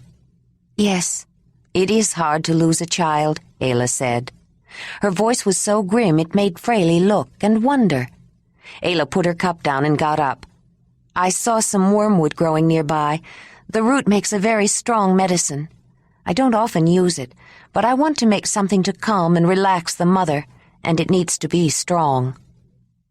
The lion camp observed or peripherally participated in various activities and ceremonies during the day. But toward evening, the atmosphere changed, became charged with an intensity that caught up even the visitors. The heightened emotions evoked genuine cries of sorrow and grief from the Mamutoi when the 2 children were solemnly carried out of a lodge on hammock-like biers and brought around to each person for a final farewell. As the people who were carrying the stretchers slowly walked by the mourning visitors, Ayla noticed that the children had been clothed in beautifully made and elegantly decorated finery, as though dressed for an important festival. She could not help but be impressed and intrigued. Pieces of variously dyed and naturally colored leathers and furs had been carefully stitched together into intricate geometric patterns in making the tunics and long trousers, outlined and highlighted by solid areas that were filled in with thousands of small ivory beads. A stray thought passed through her mind. Had all the work been done using only a sharp awl? Maybe someone would appreciate the small, sharp-pointed ivory shaft with the hole in the end. She also noticed headbands and belts, and across the shoulders of the girl, a cape with fascinating designs that were worked into a material which appeared to have been constructed out of strands of the underwool shed by the passing woolly beasts. She wanted to touch it, examine it closely, and learn how it had been made, but it would not have been appropriate. Ranec, standing beside her, noticed it too, and commented on the intricate pattern of right-angled spirals. Ayla hoped that before they left, she could find out more about how it was made, perhaps in exchange for one of her ivory points with a hole. Both children were also adorned with jewelry made of shells, animal canines, bone. The boy even had a large, unusual stone which had been pierced to wear as a pendant. Unlike the adults whose hair was in disarray and covered with ashes, their hair was neatly combed and arranged in elaborate styles. The boy in braids, the girl with large buns on both sides of her head. Ayla could not dispel the feeling that the children were only sleeping and would wake up any moment. They looked too young, too healthy with their round-cheeked, unlined faces to be gone, to have passed into the realm of the spirits. She felt a shudder pass through her and involuntarily glanced toward Rydag. She caught Nezzy's eye and looked away. Finally, the bodies of the children were brought to the long, narrow trench. They were lowered into it and placed head to head. A woman with a peculiar headdress and a long beaded tunic stood up and began a keening, high-pitched chant that sent shivers through everyone. She wore many necklaces and pendants around her neck that jangled and clicked when she moved, and several loose ivory bracelets around her arms, consisting of several separate half-inch wide bands. Ayla realized they were similar to the ones some of the Mamutoi used. A deep, reverberating drumbeat sounded with the familiar tone of a mammoth skull drum. Keening and chanting, the woman began to weave and sway, rising up on her toes and lifting her feet, sometimes facing different directions, but staying in one place. As she danced, she waved her arms about sharply and rhythmically, causing her bracelets to rattle. Ayla had met her, and though they had not been able to converse, she felt drawn to her. Mamut had explained that she was not a medicine woman as Ayla was, but one who could communicate with the spirit world. She was the Sangaya counterpart of Mamut, or Kreb, Ayla realized with a jolt. It was still difficult for her to conceive of a woman Mogur. The man and woman with red faces sprinkled powdered red ochre over the children, making Ayla think of the red ochre salve that Kreb had rubbed on Issa's body. Several other things were ceremoniously added to the grave. Shafts of mammoth tusk that had been straightened, spears, flint knives and daggers, carvings of a mammoth, a bison, and a horse, not as well made as Ranec's, Ayla thought. She was surprised to see a long ivory staff decorated with a circular, spoked, wheel-like carving to which feathers and other objects were attached, laid beside each child. When the people of the settlement joined in the wailing, keening song of the woman, Ayla quietly leaned forward and whispered to Mamut. "Those staffs look like taloots. Are they speaking staffs?" Yes, they are. The Sangaya are related to the Mamutoi, more closely than some people want to admit, Mamut said. There are some differences, but this burial ceremony is very much like ours. Why would they put speaking staffs in a grave with children? They are given those things which they will need when they wake up in the spirit world. As the daughter and son of the head woman, they are a sister and brother who were destined to become co-leaders, if not in this lifetime, then the next, Mamut explained. It is necessary to show their rank so they do not lose status there. Ayla watched for a while. Then, when they started to put the dirt back in, she spoke to Mamut again. "Why are they buried like that, head to head?" "They are brother and sister," he said, as though the rest was self-explanatory. Then he saw her puzzled expression and continued. It can be a long, difficult, and confusing journey to the spirit world, especially for those who are so young. They need to be able to communicate, to help and comfort each other, but it is an abomination to the mother for a brother and sister to share pleasures. If they wake up side by side, they may forget they are brother and sister, and couple by mistake, thinking they were sleeping together because they were meant to be joined. Head to head, they can encourage each other on the journey and still not be confused about their relationship when they reach the other place. Ayla nodded. It seemed logical, but as she watched the grave being filled in, she fervently wished they had gotten there a few days sooner. Maybe she couldn't have helped, but she could have tried.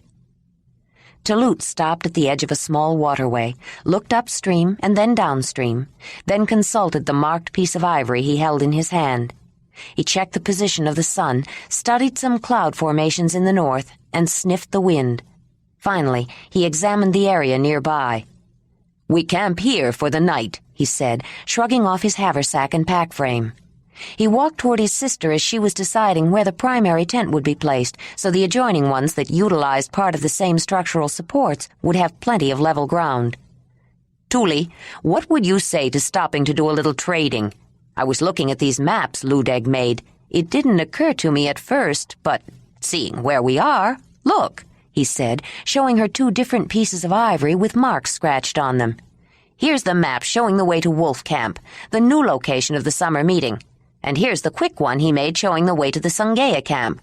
From here, it wouldn't be much out of our way to visit Mammoth Camp. You mean Muskox Camp, Thule said with annoyed disdain. It was presumptuous of them to rename their camp. Everyone has a mammoth hearth, but no one should name a camp for the mammoth. Aren't we all mammoth hunters? But camps are always named after the headman's hearth, and their new headman is their mammut. Besides, that doesn't mean we can't trade with them if they are not gone for the summer. You know they are related to Amber Camp, and they always have some amber to trade, Talut said, knowing his sister's weakness for the warm, gold-hued stones of petrified resin. Why, Mez says they have access to good flint, too. We have plenty of reindeer hides, not to mention some nice furs. I don't know how a man can establish a hearth when he doesn't even have a woman. But I just said they were presumptuous. We can still trade with them. Of course we should stop, Talut. The headwoman's expression changed to an enigmatic smile. Yes, by all means, I think it would be interesting for the Mammoth Camp to meet our Mammoth Hearth. Good. We'd better leave early then, Talut said. But he regarded her with puzzlement and shook his head, wondering what his clever and astute sister was thinking. When the lion camp reached a large, sinuous river gouging a channel between steep banks of lowest soil, similar to the setting near their lodge, Talut headed out to a promontory between ravines and carefully scanned the surrounding terrain. He saw deer and aurochs near the water on the floodplain below, grazing in a green meadow dotted with small trees. Some distance farther, he noticed a large pile of jumbled bones against a high bank where the river turned sharply. Tiny figures scuttled over the accumulation of dried bones, and he saw several of them carrying away pieces. They are still here, he announced. They must be building. The travelers trooped down a slope toward the camp, situated on a broad terrace no more than 15 feet above the level of the river. And if Ayla had been surprised at the lodge of the lion camp, she was astounded by the mammoth camp. Rather than a single large, sod-covered semi-subterranean longhouse that Ayla had likened to a cave or even a human-sized burrow, in this camp several individual round lodges were clustered together on the terrace. They, too, were solid and sturdy under a thick layering of sod covered with clay, and patches of grass grew around the edges, but not on the top. They reminded Ayla of nothing so much as huge, bald marmot mounds. As they approached, she could understand why the tops were bare. Just as they did, the mammoth camp used the roofs of their dwellings as viewing platforms. 2 of the lodges each supported a crowd of onlookers, and though the watchers had turned their attention to the visitors, that was not the reason they were up on the rounded roofs. When the lion camp passed around a lodge that blocked their view, Ayla saw the object of their interest and was astonished. Talut had been right. They were building. Ayla had overheard Thule's remarks about the name these people had chosen for themselves, but after seeing the lodge they were making, it seemed most appropriate. Though it might end up looking like all the others when it was completed, the way they used mammoth bones as structural supports seemed to capture a special quality of the animal. It was true that the lion camp had used mammoth bones in the supporting framework of their lodge and had selected certain pieces and trimmed them to fit. But the bones used in this dwelling did more than support. They were selected and arranged so that the structure managed to convey the essence of the mammoth in a way that expressed the beliefs of the Mamutoi. To create the design, they first brought up large numbers of the same skeletal parts of many mammoths from the bone pile below. They began with a circle, about 16 feet across at the base, of mammoth skulls placed so that the solid surface of the foreheads faced inward. The opening was the familiar archway, constructed of 2 large curved tusks, anchored on each side in the socket of a mammoth skull and joined at the top. Around the outside and halfway up was a circular wall made of perhaps 100 mammoth mandibles, the V-shaped lower jaws stacked with the pointed chins down on top of another 4 deep. The overall effect of these stacks of V's placed side by side was the most impressive concept of the construction and the most meaningful. Together, they created a zigzag pattern, similar to the pattern used to symbolize water on the maps. And beyond that, as Ayla had learned from Mamut, the zigzag symbol for water was also the most profound symbol for the Great Mother, creator of all life. They represented the downward-pointing triangle of her mound, the external expression of her womb. Multiplied many times over, the symbol represented all life, not only water, but the birth waters of the mother which had flooded the land and filled the seas and rivers when she gave birth to all life on earth. There could be no doubt that this would be the lodge of the Mammoth Hearth. The circular wall was not completed, but they were working on the rest of the lodge, wedging in shoulder blades and pelvic bones and pieces of spine in a rhythmically symmetrical yet tightly fitted way.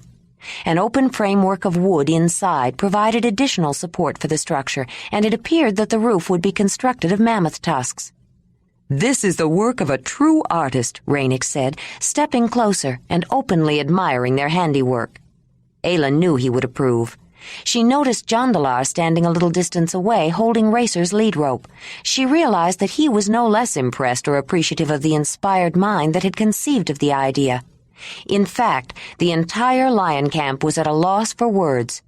But as Thule had suspected, the mammoth camp was just as astounded by their visitors, or rather, by the tame animals that traveled with them. There was a period of mutual staring in wonder and amazement.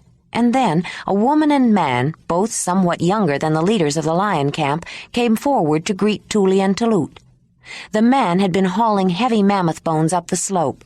These were by no means temporary dwellings that would be carried from place to place, but a permanent settlement, and he was stripped to the waist and sweaty. His face was heavily tattooed, and Ayla had to remind herself not to stare. He not only had a chevron pattern on his left cheek, like the mammoth of the lion camp, but a symmetrical arrangement of zigzags, triangles, and diamond shapes, and right-angled spirals in two colors, blue and red. The woman had obviously been working too, and was also bare from the waist up, but rather than pants, she wore a wrapped skirt that fell to just below her knees. She had no tattoos, but the side of her nose was pierced, and she wore a labret made of a small piece of carved and polished amber through the hole. "Thule, Talut, what a surprise! We were not expecting you, but in the name of Mother we welcome the lion camp," the woman said. "In the name of Mut, we thank you for your welcome, Ivory," Thule said. "We did not mean to come at an inconvenient time." "We were nearby, Vinkavek," Talut added, "and could not pass without stopping." "It is never inconvenient for the lion camp to visit," the man said. "But how do you happen to be nearby? This is not on the way to wolf camp for you." "The runner that came to tell us that the meeting place had been changed stopped off at a Sungaya camp as he was making his stops and told us they were very sick. We have a new member, a healer, Ayla of the Mammoth Hearth," Talut said, beckoning her forward. "And she wanted to go and see if she could help. We have just come from there." "Yes, I know that Sungaya camp," Vinkavek said, then turned to Ayla. For a moment she felt his eyes bore into her. She hesitated for a moment, still not entirely used to returning the direct look of a stranger. But she sensed this was not a moment for shyness or the modesty of a clan woman, and returned his intense gaze. Suddenly he laughed, and his pale gray eyes gleamed with approval and a look that appreciated her womanliness. She noticed then that he was a striking, attractive man, not because he was handsome or for any particular feature, although the tattoos did make him stand out, but because of a quality of strength of will and intelligence. He looked up at Mamut sitting on Whinney. "So, you are still with us, old man," he said, obviously pleased, then added with a knowing smile, "and still coming up with surprises. Since when have you become a caller? Or do we need another name? 2 horses and a wolf traveling with the lion camp? This is more than a gift of calling." "Another name might be appropriate, Vinkavek, but it is not my gift. The animals answer to Ayla." "Ayla! It seems the old Mamut has found himself a worthy daughter." Vinkavek looked her over again with obvious interest. He didn't notice Ranec glower, but Jondalar did. He understood the feeling, and for the first time felt a strange sort of kinship with the carver. "Enough standing here talking," Avery said. "We have plenty of time for that. The travelers must be tired and hungry. You must let me arrange a meal for you and a place to rest." "We can see that you are making a new lodge, Ivory. You don't need to go to trouble for us. A place to set up tents will be enough," Thule said.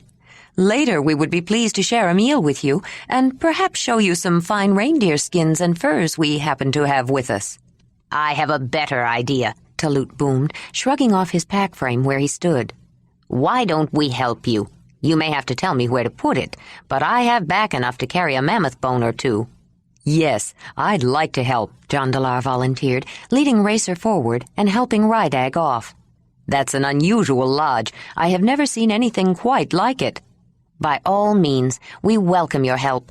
Some of us are in a hurry to get to the summer meeting, but a lodge needs a summer to set up properly, so we needed to build it before we left."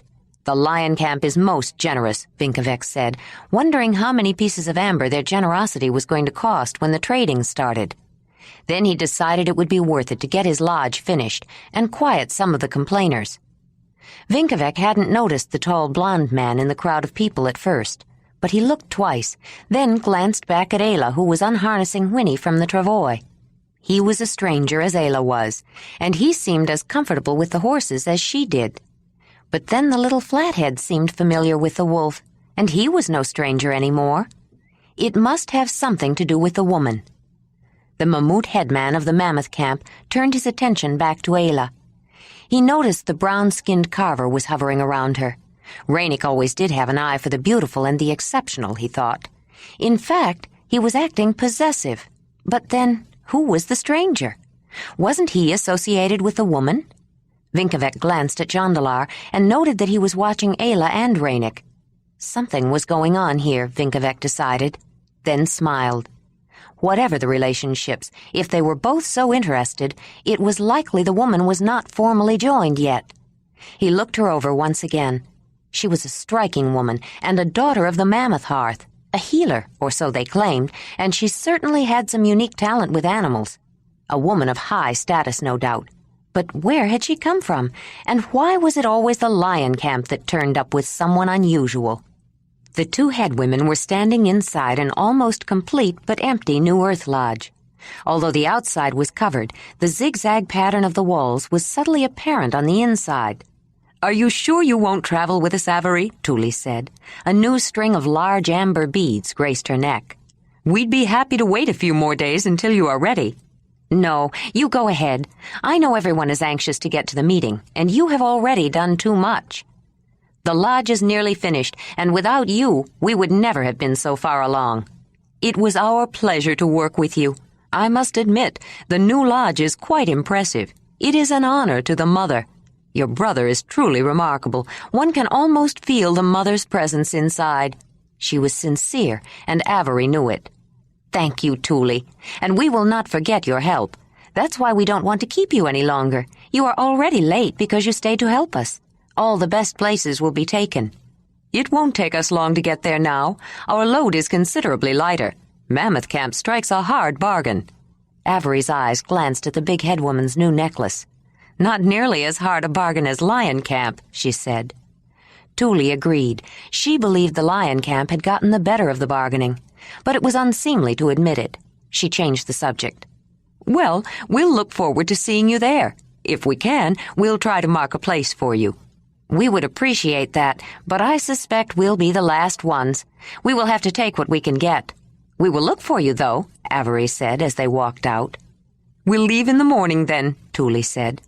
The two women embraced and touched cheeks. Then the head woman of the lion camp started toward the tents.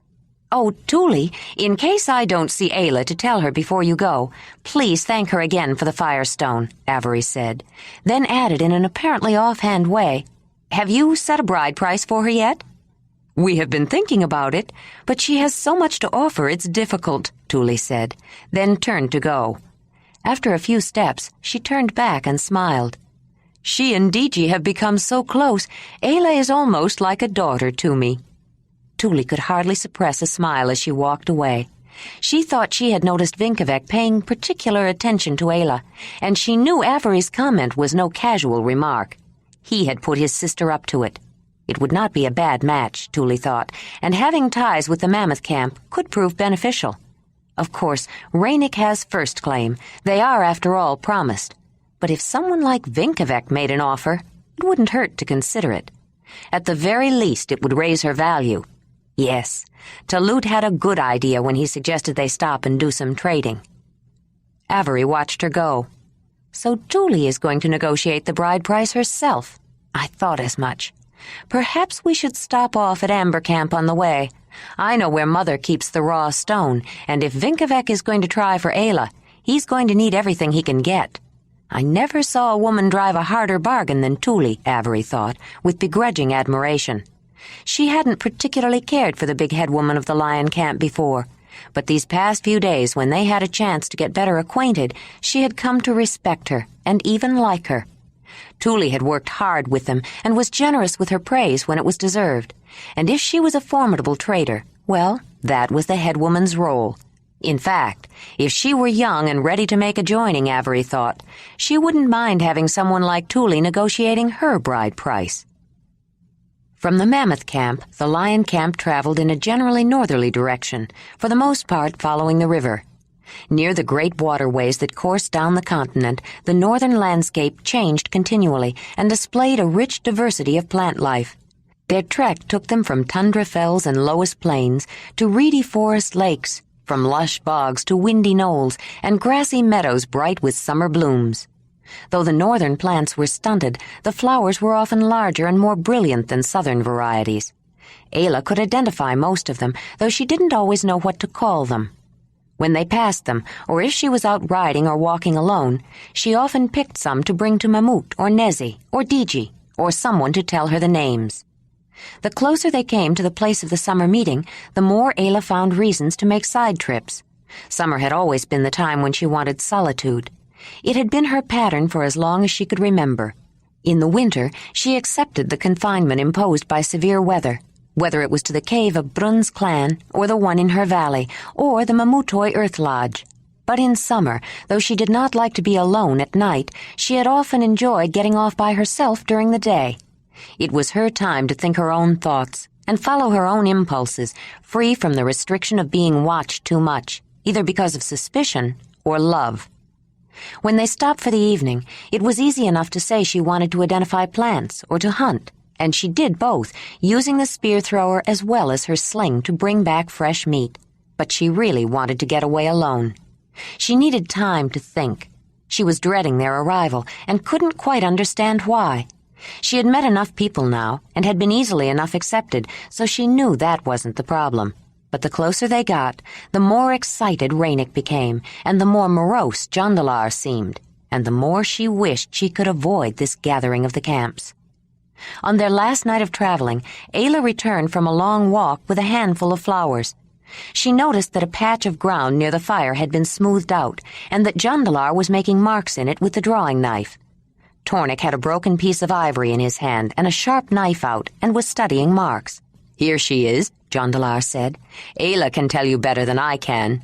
I'm not sure I could find my way back to the valley from Lion Camp, and I know I couldn't do it from here. We've taken too many turns and detours." Jondalar was trying to make a map showing the way to the valley where you found the firestones. "I've been looking ever since we left, and I haven't seen one firestone," Tornik added. "I'd like to make a trip there sometime and get some more. The ones we have won't last forever. Mine already has a big groove in it." "I'm having trouble judging distance," Jondalar said. "We traveled on horseback, so it's hard to say how many days it would take on foot. And we explored a lot, stopped when we felt like it, didn't follow any logical trail. I'm almost certain we went back across the river that runs through your valley, farther north. Maybe more than once. When we went back, it was almost winter, and many landmarks had changed." Ayla put down the flowers and picked up the drawing knife and tried to think about how to make a map to the valley. She started to make a line and then hesitated. "Don't worry about trying to do it from here," Talut encouraged. "Just think about how to get there from Lion Camp." Ayla crinkled her brow in concentration. "I know I could show you the way from Lion Camp," she said, "but I still don't understand maps very well. I don't think I know how to draw one." "Well, don't worry about it," Talut said. "We don't need a map if you can show us the way. Maybe after we return from the summer meeting we can make a trip there." Then he motioned with his red-bearded chin toward the flowers. "What did you bring back this time, Ayla?" "That's what I want you to tell me. I know what they are, but I don't know what you call them." "I know that red one is a geranium," Talut said, "and this is poppy." "More flowers," Diji said, just joining them. "Yes, Talut told me these two," Ayla said. "Let's see, that's heather, and that's cushion pink," Diji said, identifying the other two, then sat down beside Ayla. "We're almost there. Talut says sometime tomorrow. I can hardly wait. Tomorrow I'll see Ranec, and then it won't be long until we are finally joined. I don't even know if I'll be able to sleep tonight." Ayla smiled at her. Diji was so excited it was hard not to share her enthusiasm. But it only served to remind her that she, too, would soon be joined.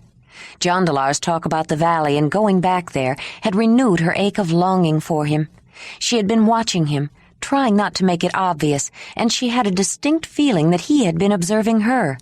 She kept meeting his eyes briefly before both looked away. "Oh, Ayla, there are so many people I want you to meet, and I'm so glad we are going to be joined at the same matrimonial. That's something we'll always have together." Jondalar got up. "I need to go and, set up my sleeping roll," he said, then hurried away. Diji watched Ayla's eyes follow after him and was almost certain she saw tears being held back. She shook her head.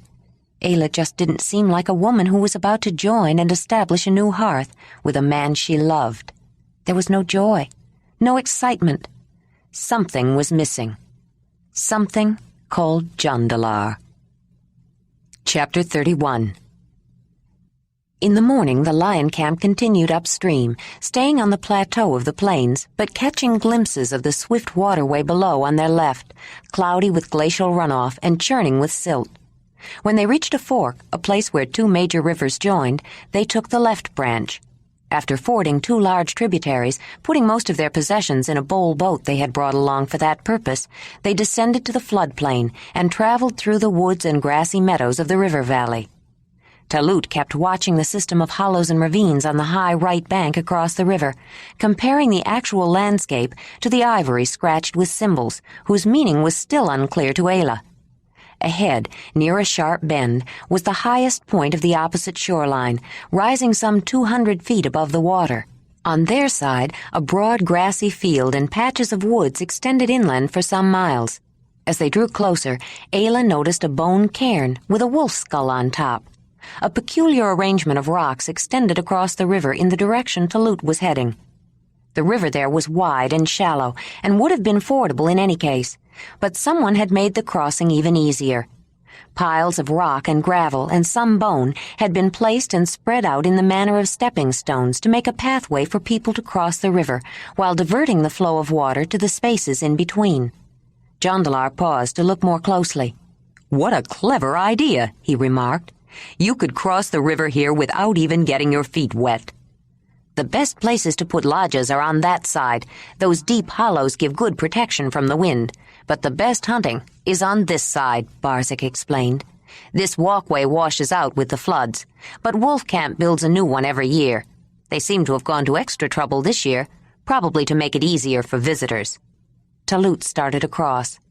Ayla noticed Whinney was extremely agitated and thought the horse was nervous about the stepping stone path with the watery spaces in between, but the mare followed her without incident. The headman paused more than halfway over. "Right here it's good fishing," he said. "The current runs fast, so it's deep. Salmon come up this far, sturgeon too, and other fish, pike, trout, catfish." He directed his comments at Ayla and Jondalar in particular, though he included any of the youngsters who had not been there before.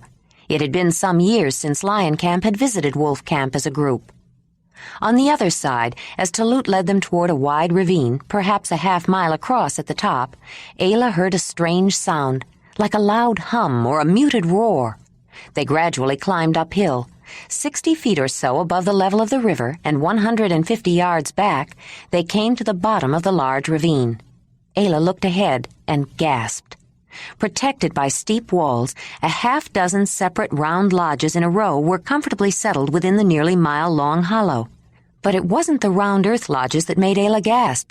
It was the people. In all her life, Ayla had never seen so many people. Well over 1,000 human souls, more than 30 camps, had gathered together for the Mamutoi summer meeting.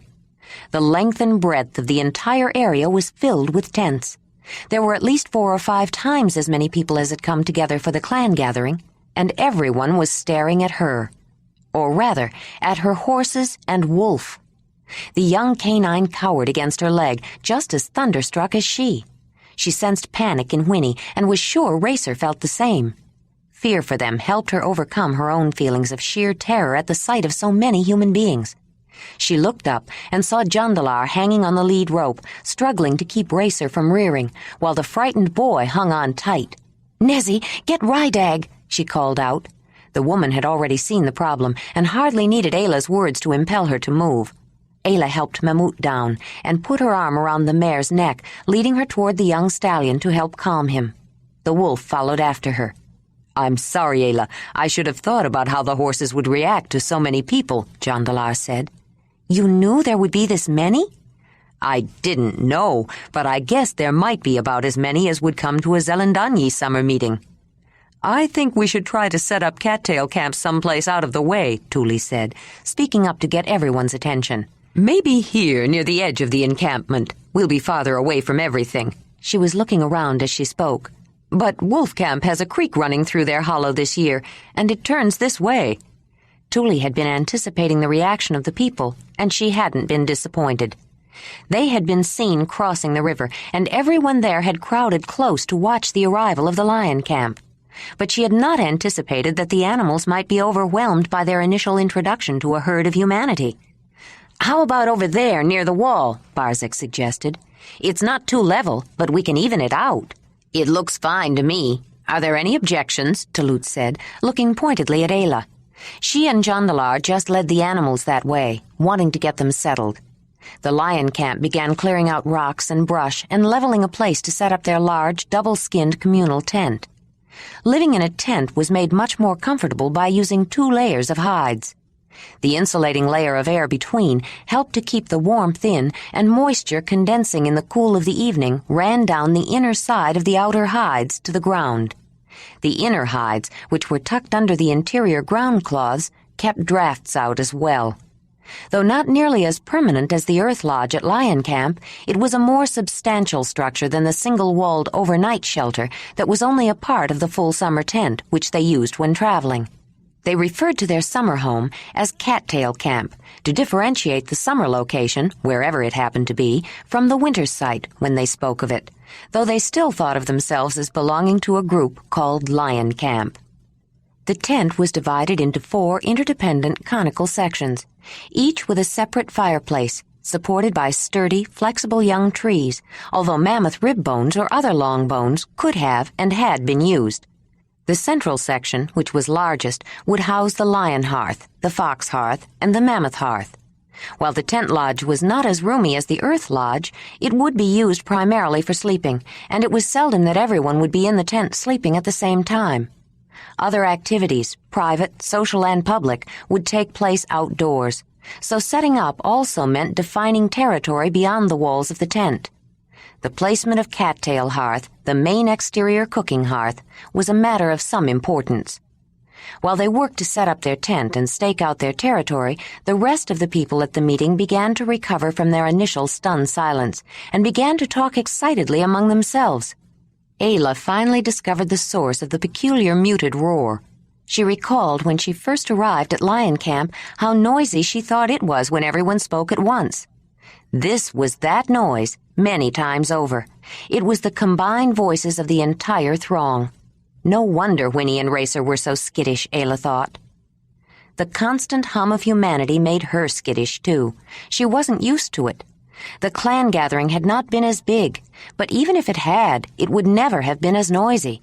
They used few words to communicate. A gathering of the people of the clan was quiet. But with people who used verbal speech, except for rare occasions, it was always noisy within an encampment. Like the wind on the steppes, the voices never ceased. They only varied in intensity. Many people hurried to greet the lion camp, offering to help set up and arrange their place, and were greeted warmly.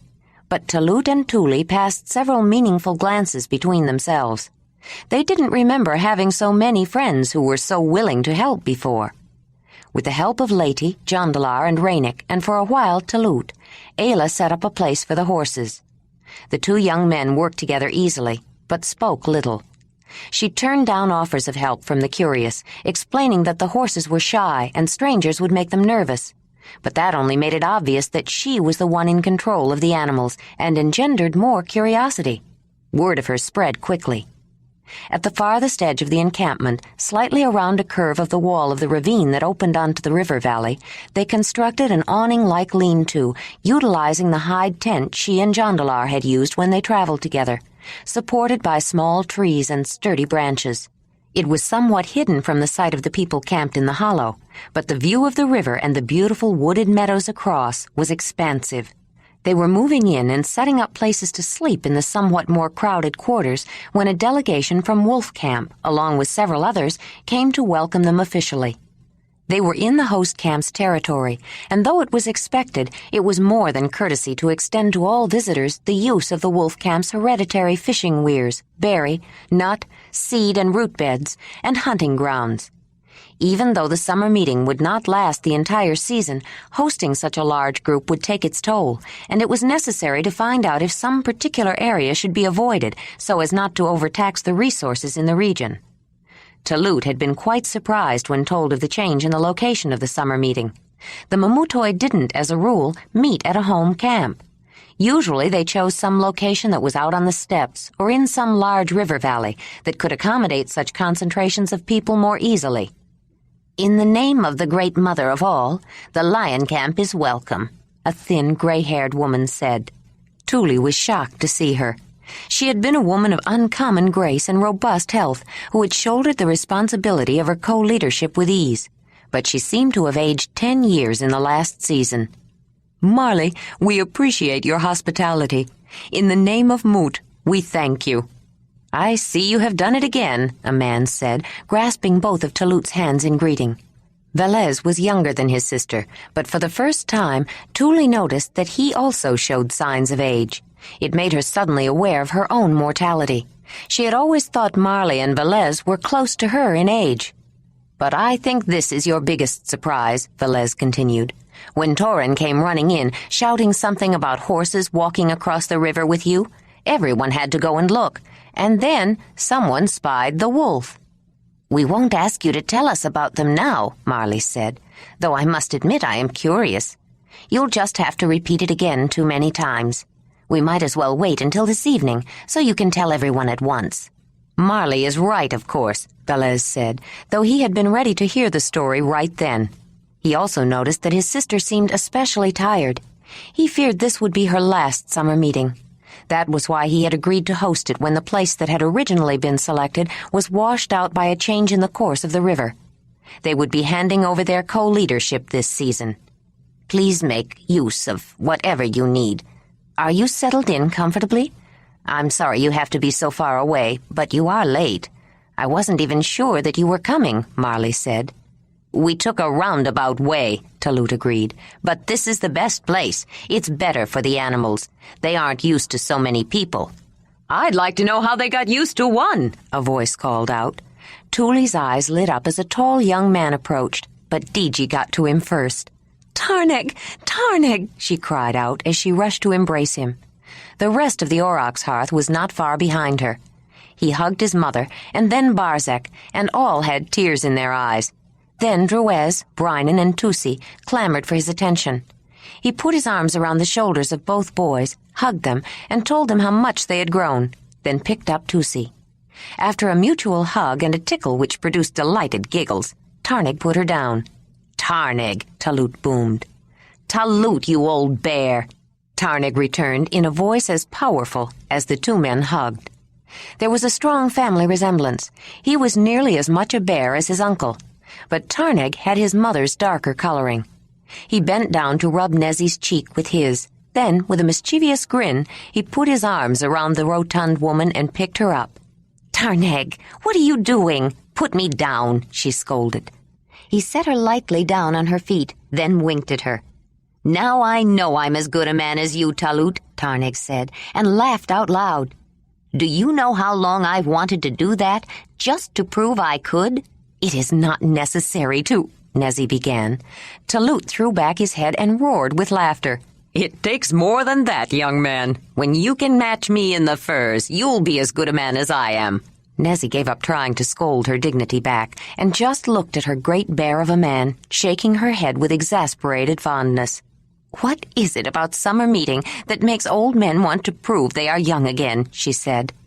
Well, at least it gives me a rest. She caught Ayla's interested look. I wouldn't put a wager on that, Talut said. I'm not so old that I can't still clear the way to the lioness of my hearth just because I'm shoveling other drifts. Nezzy shrugged, turning away, disdaining to reply. Ayla was standing near both horses and keeping the wolf close by so he wouldn't growl and frighten people. But she had been watching the entire scene with intense interest, including the reactions of the people around. Danug and Druez looked slightly embarrassed. Though they'd had no experience yet, they did know what subject was being discussed, and it had been very much on their minds. Tarneg and Barzek were grinning from ear to ear. Leti was blushing and trying to hide behind Tuli, who looked on as though all this foolishness was beneath her. Most people were smiling benignly, even Jondalar, Ayla noticed, which surprised her. She had wondered if the reasons for his actions toward her had something to do with customs that were very different. Perhaps, unlike the Mamutoi, the Zelendanyi did not believe people had the right to choose their own partners. But he did not seem disapproving. As Nezzy passed her on the way into the tent, Ayla noticed a knowing little smile playing across her mouth, too. Happens every year, she said in a half-whisper. He's got to make a big scene, tell everyone what a man he is, and the first few days even find another drift or two, although she always looks like me, blonde and plump. Then, when he thinks no one is noticing anymore, he's happy enough to spend most of his nights at Cattail Camp, and not so happy if I'm not there. Where do you go? Who can tell? With a meeting this size, even though you know everyone, or at least every camp, you don't know everyone well. Each year there is someone to get to know better. Though I admit, often enough it's another woman with growing children and a new way to season mammoth. Sometimes a man catches my eye, or I catch his, but I don't need to make a big scene about it.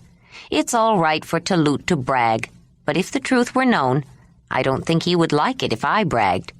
So you don't, Ayla said. It's a small enough thing to do to preserve harmony and goodwill at the hearth, and, well, to please him. You really love him, don't you? That old bear, Nezzy started to object, then smiled, and the softness crept into her eyes. We had our times in the beginning. You know how loud he can be. But I never did let him get the best of me or shout me down. I think that's what he likes about me. Talut could break a man in half if he wanted to, but that's not his way. He can get angry sometimes, but there is no cruelty in him. He would never hurt someone weaker than he is, and that's almost everyone. Yes, I love him. And when you love a man, you want to do things to please him. Would you not go with another man who caught your eye, even if you wanted to, if it would please him? At my age, that wouldn't be hard, Ayla. In fact, if the truth were known, I don't have a lot to brag about. When I was younger, I still looked forward to summer meetings for some new faces and some playful games, and even a turn in the furs once in a while. But I think Talut is right about one thing. There aren't many men who can match him. Not because of all the drifts he can shovel, but because he cares how he does it. Ayla nodded with understanding. Then she frowned, thinking, what do you do if there are two men, and each of them cares? Jondalar! Ayla looked up when she heard the strange voice call his name. She saw him smile and stride toward a woman and greet her warmly. So, you are still with the Mamutoi. Where's your brother? The woman said. She was a powerful-looking woman, not tall, but muscular. Jondalar's forehead nodded in pain. Ayla could see from the woman's expression that she knew. How did it happen? A lioness stole his kill, and he chased her back to her den. Her mate got him. Wounded me, too, Jondalar said, in as few words as possible. The woman nodded sympathetically. You say you were wounded? How did you get away?" Jondalar looked toward Ayla and saw that she had been watching them. He led the woman toward her. Ayla, this is Bresci of the Mamutoi, head woman of the Willow Camp, or rather, Elk Camp. Talut said that's the name of your winter camp. This is Ayla of the Mamutoi, daughter of the Mammoth Hearth of Lion Camp. Bresci was taken aback. Daughter of the Mammoth Hearth? Where did she come from? She wasn't with Lion Camp last year. Ayla was not even a Mamutoi name. "Bresci," Ayla said, "Jondalar told me about you. You are the one who saved him and his brother from the sinking sands of Great Mother River, and you are Tuli's friend. I am pleased to meet you." That is certainly not a Mamutoi accent, and it's not Sangea, Bresci thought. It's not Jondalar's accent either. I'm not sure it's an accent at all. She really speaks Mamutoi very well, but she has a peculiar way of swallowing some words. "I am pleased to meet you. Ayla, did you say?" Bresci asked. "Yes, Ayla." "That's an unusual name." When no explanation was forthcoming, Bresci continued. "You seem to be the one who is, watching these animals?" It occurred to her that she had never been quite so close to a living animal, at least one who was standing still and not trying to run away. "That's because they answered to her," Jondalar volunteered with a smile. "But didn't I see you with one of them? I will admit you caught me by surprise, Jondalar. In those clothes, for a moment, I thought you were Darnev. And when you were leading a horse, I thought either I was imagining things or that Darnev had returned from the spirit world." "I am learning about these animals from Ayla," Jondalar said. "She's the one who saved me from the cave lion, too. Believe me, she has a way with animals." "That seems obvious," Bresci said, this time looking down at Wolf, who was not as nervous, though his alert attention seemed more menacing. "Is that why she was adopted by the Mammoth Hearth?" "That's one reason," Jondalar said. It had been a stab in the dark on Bresci's part, the guess that Ayla had recently been adopted by the Mammut of the Lion Camp. Jondalar's answer confirmed her speculations. It didn't, however, answer where she came from. Most people assumed she came with the tall blonde man, perhaps a hearthmate or a sister. But she knew Jondalar had arrived in their territory with only his brother. Where had he found this woman? "Ayla, how nice to see you again." She looked up to see Ranec arm in arm with Diji. They embraced with warmth and rubbed cheeks. Though she had only met him once, he felt like an old friend, and it was nice to know someone at this meeting. "Mother wants you to come and meet the head woman and headman of Wolf Camp," Diji said. "Of course," Ayla said, rather glad for an excuse to get away from the sharp-eyed Bresci. Ayla had noticed the quick mind at work in the woman's shrewd guesses and felt a little uncomfortable around her. "Jondalar, will you stay here with the horses?" She had noticed a few other people had walked over with Ranec and Diji and were edging closer to the animals. This is still all new to them, and they are happier when someone they know is around. "Where's Rydag? He can watch Wolf." "He's inside," Diji said. Ayla turned to look and noticed him standing shyly in the entrance. "Tuli wants me to meet head woman. Will you watch Wolf?" Ayla signaled and spoke. "I watch," he signaled, glancing at the crowd of people standing around a bit apprehensively. Rydag came out slowly, then sat down beside Wolf and put his arm around him. "Look at that! She even talks to flatheads. She must be good with animals," a sneering voice shouted from the crowd. Several people laughed. Ayla spun around and glared, looking for the one who spoke. "Anyone can talk to them. You can talk to a rock, too. It's getting them to talk back," another voice said, which caused more laughter. Ayla turned in that direction, almost sputtering, so angry she could hardly speak. "Is someone here trying to say that boy is an animal?" A more familiar voice spoke out. Ayla frowned as a member of the Lion Camp came forward. "I am, Freebic. Why not? He doesn't know what I'm saying. Flatheads are animals. You've said it often enough." "Now I'm saying I was wrong, Chalik. Rydag knows exactly what you're saying, and it's not hard to get him to talk back to you. You just have to learn his language." "What language? Flatheads can't talk. Who's telling you these stories?" "Sign language. He speaks with his hands," Freebic said. There was general derisive laughter. Ayla was watching him, curious now. Freebic did not like being laughed at. "Don't believe me then," he said, shrugging and starting to walk away as though it didn't matter. Then he turned to face the man who had been ridiculing Rydag. "But I'll tell you something else.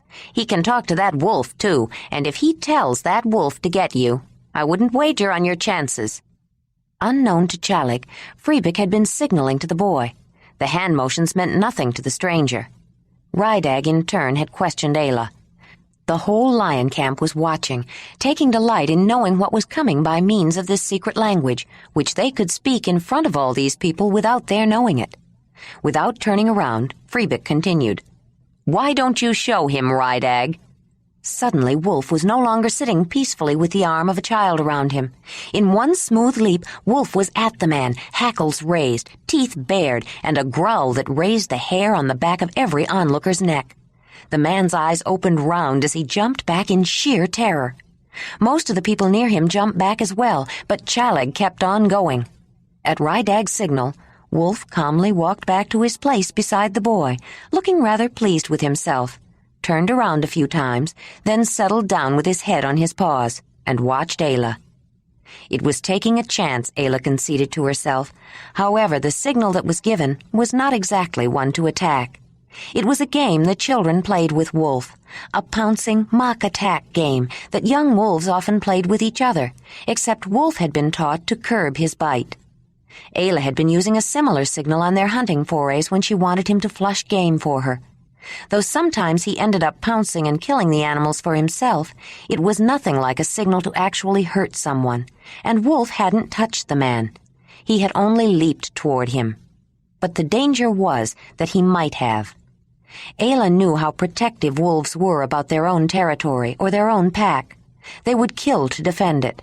Yet as she watched him walk back, she thought, if wolves could laugh, he'd be laughing. She could not help but feel that he knew what was going on, that the idea was only to bluff, and he knew just how to do it. It wasn't just a mock attack. There was nothing playful about the way he moved. He gave every signal of attack. He had just stopped short.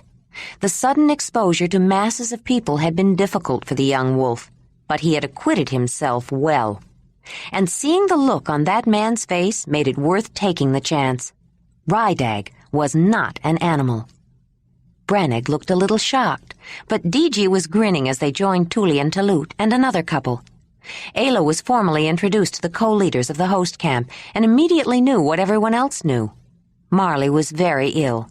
She shouldn't even be standing here, Ayla thought, mentally prescribing medicines and preparations for her.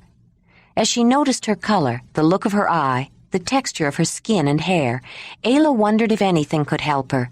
But she sensed the strength of the woman. She would not give in easily. That could be more important than medicines.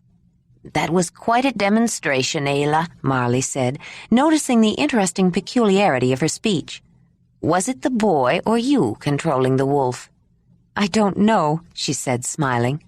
"Wolf responds to signals, but we both gave them." "Wolf? You say it like a name," Velez said. "It is his name." "Do the horses have names, too?" Marley asked. "The mare is Whinney." Ayla said it like the sound a horse would make, and Whinney nickered back, causing smiles, but nervous ones. Most people just say her name, Whinney. The stallion is her son. Jondalar named him Racer. It is a word from his language that means one who likes to run fast and beat the others. Marley nodded. Ayla looked hard at the woman for a moment, then turned to Talut. "I am very tired from working to make that place for the horses. Do you see that big log? Would you bring it here so I can sit?" For a moment, the big headman was totally startled. It was so out of character. Ayla simply would not ask such a thing, especially in the middle of a conversation with the head woman of the host camp. If anyone needed a place to sit, Marley did. Then it hit him. Of course. Why hadn't he thought of it before? He hurried to get the log and manhandled it back himself. Ayla sat down. "I hope you don't mind. I really am tired. Won't you join me, Marley?" Marley sat, shaking a little. After a while she smiled. "Thank you, Ayla. I hadn't planned to stay here so long. How did you know I was feeling dizzy?" "She's a healer," DG said. "A caller and a healer. That's an unusual combination. No wonder the Mammoth Hearth claimed her. There is something I'd like to prepare for you, if you would take it, Ayla said. Healers have seen me, but you are welcome to try, Ayla. Now, before the subject is lost forever, there is a question I want to ask. Were you certain the wolf would not harm that man? Ayla paused only a moment. No, I was not certain. He is still very young and not always completely reliable. But I thought I was close enough to block his attack if he didn't stop it short himself. Marley nodded. People are not always completely reliable. I would not expect animals to be. If you had said otherwise, I would not have believed you. Chalig will complain, you know, as soon as he recovers, to save face. He will bring it to the Council of Brothers, and they will bring it to us. Us? The Council of Sisters, Thule said. The sisters are the final authority. They are closer to the mother. I'm glad I was here to see it. Now I don't have to worry about sorting through conflicting stories that are unbelievable to begin with, Marley said. She shifted her gaze and studied the horses, and then Wolf. They seem to be perfectly normal animals, not spirits or other magic things. Tell me, what do the animals eat when they are with you, Ayla? They do eat. The same thing they always eat. Wolf eats mostly meat, either raw or cooked. He's like another person in the lodge and usually eats what I eat, even vegetables. Sometimes I hunt for him, but he's getting good at catching mice and small animals for himself. The horses eat grass and grains. I was thinking of taking them down to that meadow across the river soon and leaving them there for a while. Velez looked down across the water and then at Talut. Ayla could see he was thinking. I don't like to say this, Ayla, but it could be dangerous to leave them there alone. Why? She asked, with an edge of panic to her voice. Hunters. They look like any other horses, particularly the mare. The dark color of the young one is unusual enough. We should be able to pass the word not to kill any brown horses, especially if they seem very friendly. But the other one, every other horse on the steppes is that color, and I don't think we can ask people not to kill horses. It is the favorite meat of some people, Velez explained. Then I'll have to go with her, Ayla said. You can't do that, Digi cried. You'll miss out on everything. I can't let anything hurt her, Ayla said. I'll just have to miss things. That would be too bad, Thule said. Can't you think of something, Digi said. No, if only she was brown too, Ayla said. Well, why not make her brown? Make her brown? How? What if we mix some color, like I do for leather, and rub it on her? Ayla thought for a while. I don't think it will work. It's a good idea, Digi, but the trouble is, making her brown really won't make much difference. Even Racer is still in danger. A brown horse still looks like a horse, and if someone is hunting horses, it won't be easy to remember not to kill brown ones. That's true, Talut said. Hunters think about hunting, and two brown horses that aren't afraid of people would make very tempting targets. How about a different color, like red? Why not make Whinney a red horse, a bright red horse? Then she'd really stand out. Ayla made a face. I don't like the thought of making her a red horse, Digi. She would look so strange. It is a good idea, though. Everyone would know she is not an ordinary horse. I think we should do it, but a bright red horse? Wait, I have another idea. Ayla rushed into the tent. She dumped her traveling pack out on top of her sleeping furs and found what she was looking for near the bottom. She ran out with it. Look, Digi, remember this? Ayla said, opening out the bright red hide she had dyed herself. I never could think of anything to make with it. I just liked it for the color. I can tie this on Whinney when she's out in the meadow alone. That is a bright red, Velez said, smiling and nodding his head. I think it will work. With that on, anyone who saw her would know she is a special horse and would probably hesitate to hunt her, even without being told. We can announce it tonight that the horse with the red cover and the brown one with her are not to be hunted. It might not hurt to tie something on Racer, too, Talut said. It wouldn't have to be as bright, but something made by a person, so anyone who gets close enough to throw a spear will know he is not ordinary. I would suggest, Marley added, that since all people are not entirely reliable, sometimes telling is not enough. It might be wise for you and your mammut to contrive some prohibition against killing the horses. A good curse could scare off anyone who might be tempted to see how mortal those animals are. You can always say that Rydag will send Wolf to get anyone who hurts them, Ranec said with a smile. That story is probably all over the meeting by now, and grown bigger with each telling. That may not be such a bad idea, Marley said, standing up to go.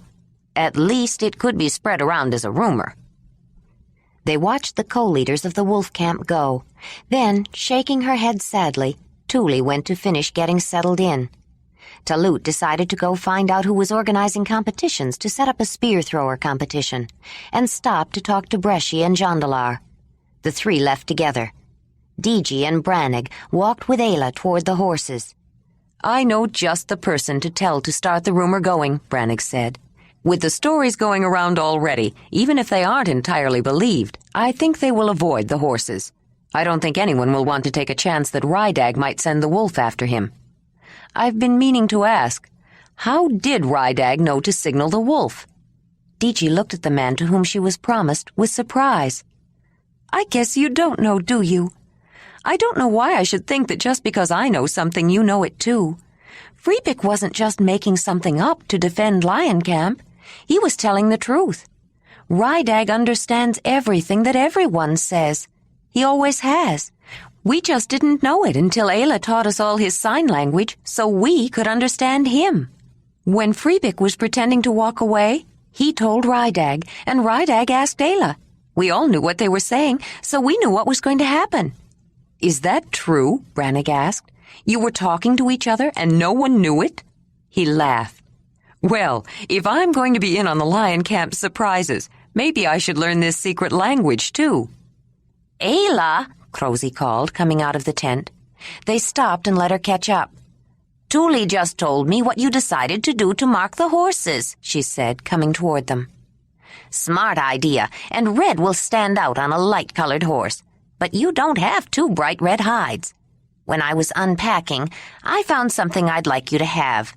She unwrapped a bundle that had recently been untied and took out a folded hide and shook it open. Oh, Crosy, Ayla exclaimed. This is beautiful. She breathed in wonder at a chalk-white leather cape decorated with ivory beads in subtle repetitive triangles and hedgehog quills dyed ochre red and sewn on in patterns of right-angled spirals and zigzags. Crosy's eyes lit up at her admiration. Having made a tunic, Ayla understood the difficulty of making leather white. It's for Racer.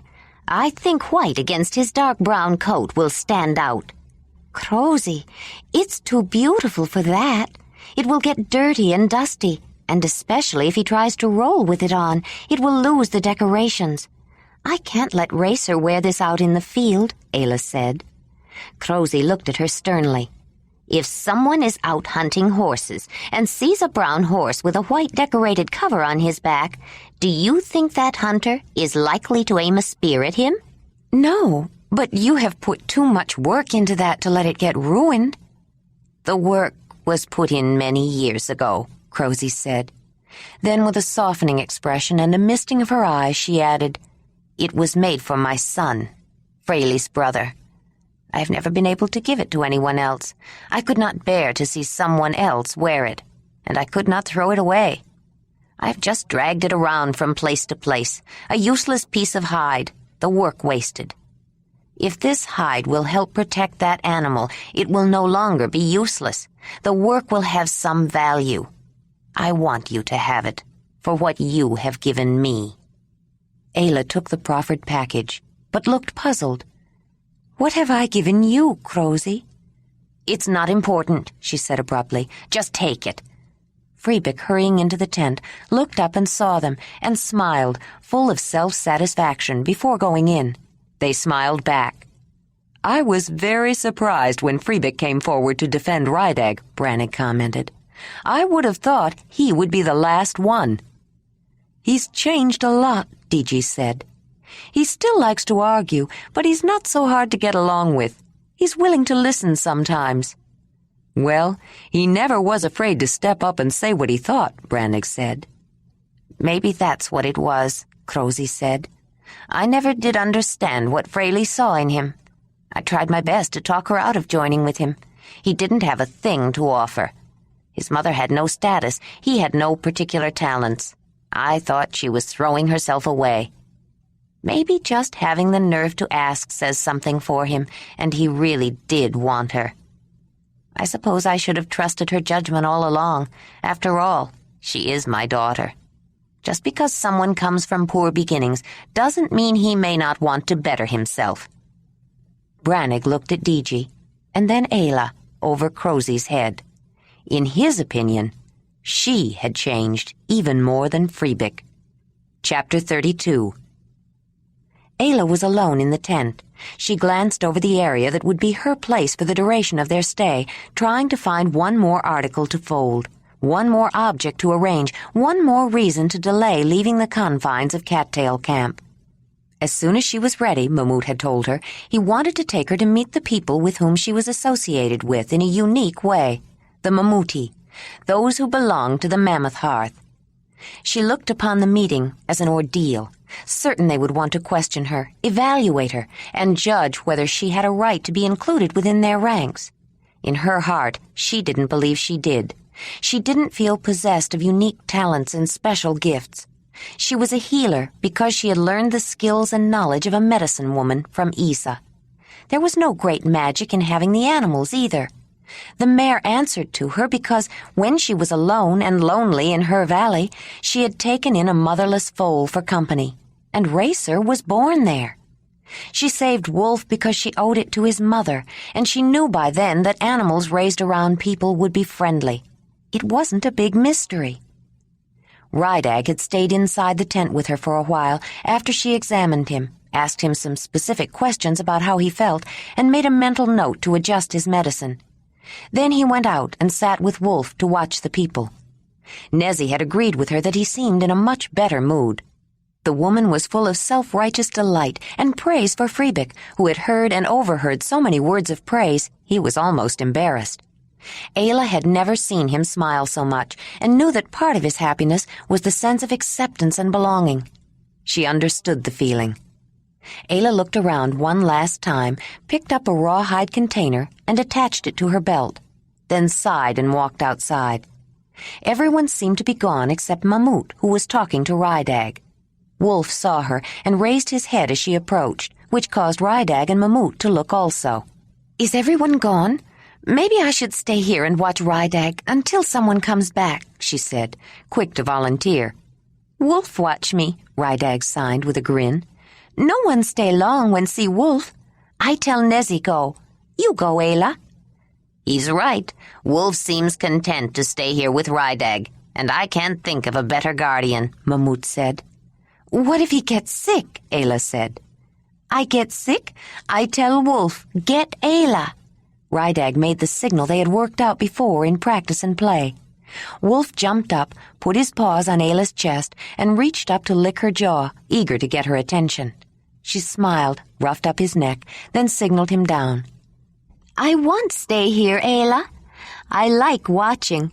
River, horses in meadow. People walk by." Rydag grinned. "Not always see me. Stare at tent. Stare at horse place, then see Wolf. Funny people." Mamut and Ayla both smiled at his simple delight in seeing the surprised reactions of people. "Well, I suppose it will be all right." "Nezzy wouldn't have left him if she didn't think he would be safe," Ayla said, conceding her last internal argument against leaving. "I'm ready to go, Mamut." As they walked together toward the permanent lodges of Wolf Camp, Ayla noticed a denser concentration of tents and camps, and many more people milling around between them. She was glad they were on the outside edge where she could look out and see trees and grass, and the river and meadow. Several people nodded or spoke to them as they passed. Ayla watched Mamut, noting how he acknowledged their greetings and responded the same way. One lodge at the end of the somewhat uneven row of 6 seemed to be the focal point of activities. Ayla noticed a cleared area with no household camps near the dwelling and realized it must be the place where people gathered. The camps that were immediately adjacent to the clearing did not have the look of usual household areas.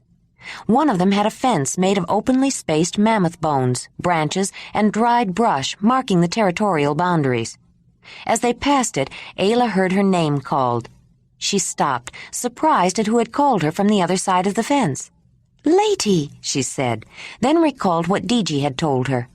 As long as Lady was still at the lodge of the lion camp, the restriction on her association with males did not limit her movements or activities too much.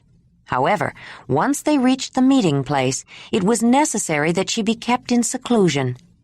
Several other young women were with her, all smiling and giggling. She was introduced to Lady's age mates, who seemed to be somewhat in awe of her. "Where are you going, Ayla?" "To the Mammoth Hearth," Mamut answered for her. Lady nodded as though she should have known. Ayla noticed Tuli in the enclosed yard area around a tent which was decorated with painted designs in red ochre, talking to several other women. She waved and smiled. Lady, look, a redfoot, one of her friends said, in hushed tones of excitement. Everyone stopped to stare, and the young women giggled. Ayla found herself looking with great interest at the woman who sauntered past, noticing as she walked that the bottoms of her bare feet were a rich, bright red. She had been told about them, but this was the first one she had seen. She seemed to be a perfectly ordinary woman, Ayla thought, yet there was a quality to her that made one look twice. The woman approached a knot of young men whom Ayla hadn't seen before, loitering near a stand of small trees across the clearing. Ayla thought her walk became more exaggerated as she neared them, her smile more languorous, and she suddenly noticed her red feet more. The woman stopped to talk to the young men, and her liquid laugh floated across the empty space. As she and the old man walked away, Ayla remembered the conversation the women and Mamut had had the evening before the spring festival. All the young females who were in the transitional state of not yet women were under constant surveillance, but not only by the chaperones. Ayla noticed now several groups of young men standing around the fringes of the prohibited area where Lady and her age mates were staying, hoping to catch a glimpse of the forbidden, and therefore all the more desirable, young women. At no time in her life was a woman the object of greater interest by the male population. The young women enjoyed their unique status and the special attention it brought, and were just as interested in the other gender, though they disdained to show it openly. They spent most of their time peeking out of the tent or around the fence, speculating about the various males who paraded and lounged around the periphery with exaggerated casualness. Though the young men who watched, and were watched in return, might eventually form a hearth with those just now becoming women, they were not the ones likely to be chosen for the first important initiation. The young women and the older female advisors who shared their tent discussed several possibilities from among the older and more experienced men. Those being considered were usually approached privately before the eventual selection was made.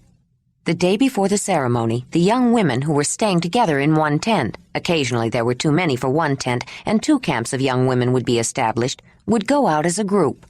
When they found a man with whom they wanted to spend the night, they would surround and capture him. The men thus captured were required to go along with the initiates. Few men objected to the requirement. That night, after some preliminary rituals, they would all go together into the darkened tent, grope to find each other, and spend the night exploring the differences and learning the pleasures of each other. Neither the young women nor the men were supposed to know with whom they eventually coupled, though in actual practice they usually did. The watching older women made sure there was no undue roughness, and were available on the rare occasion that advice was necessary. If for some reason any of the young women were not opened, it could be accommodated in a quiet second night's ritual without overtly placing blame on anyone in particular. Neither Danig nor Druez would be invited to Lady's tent, primarily because they were too closely related, but also because they were too young.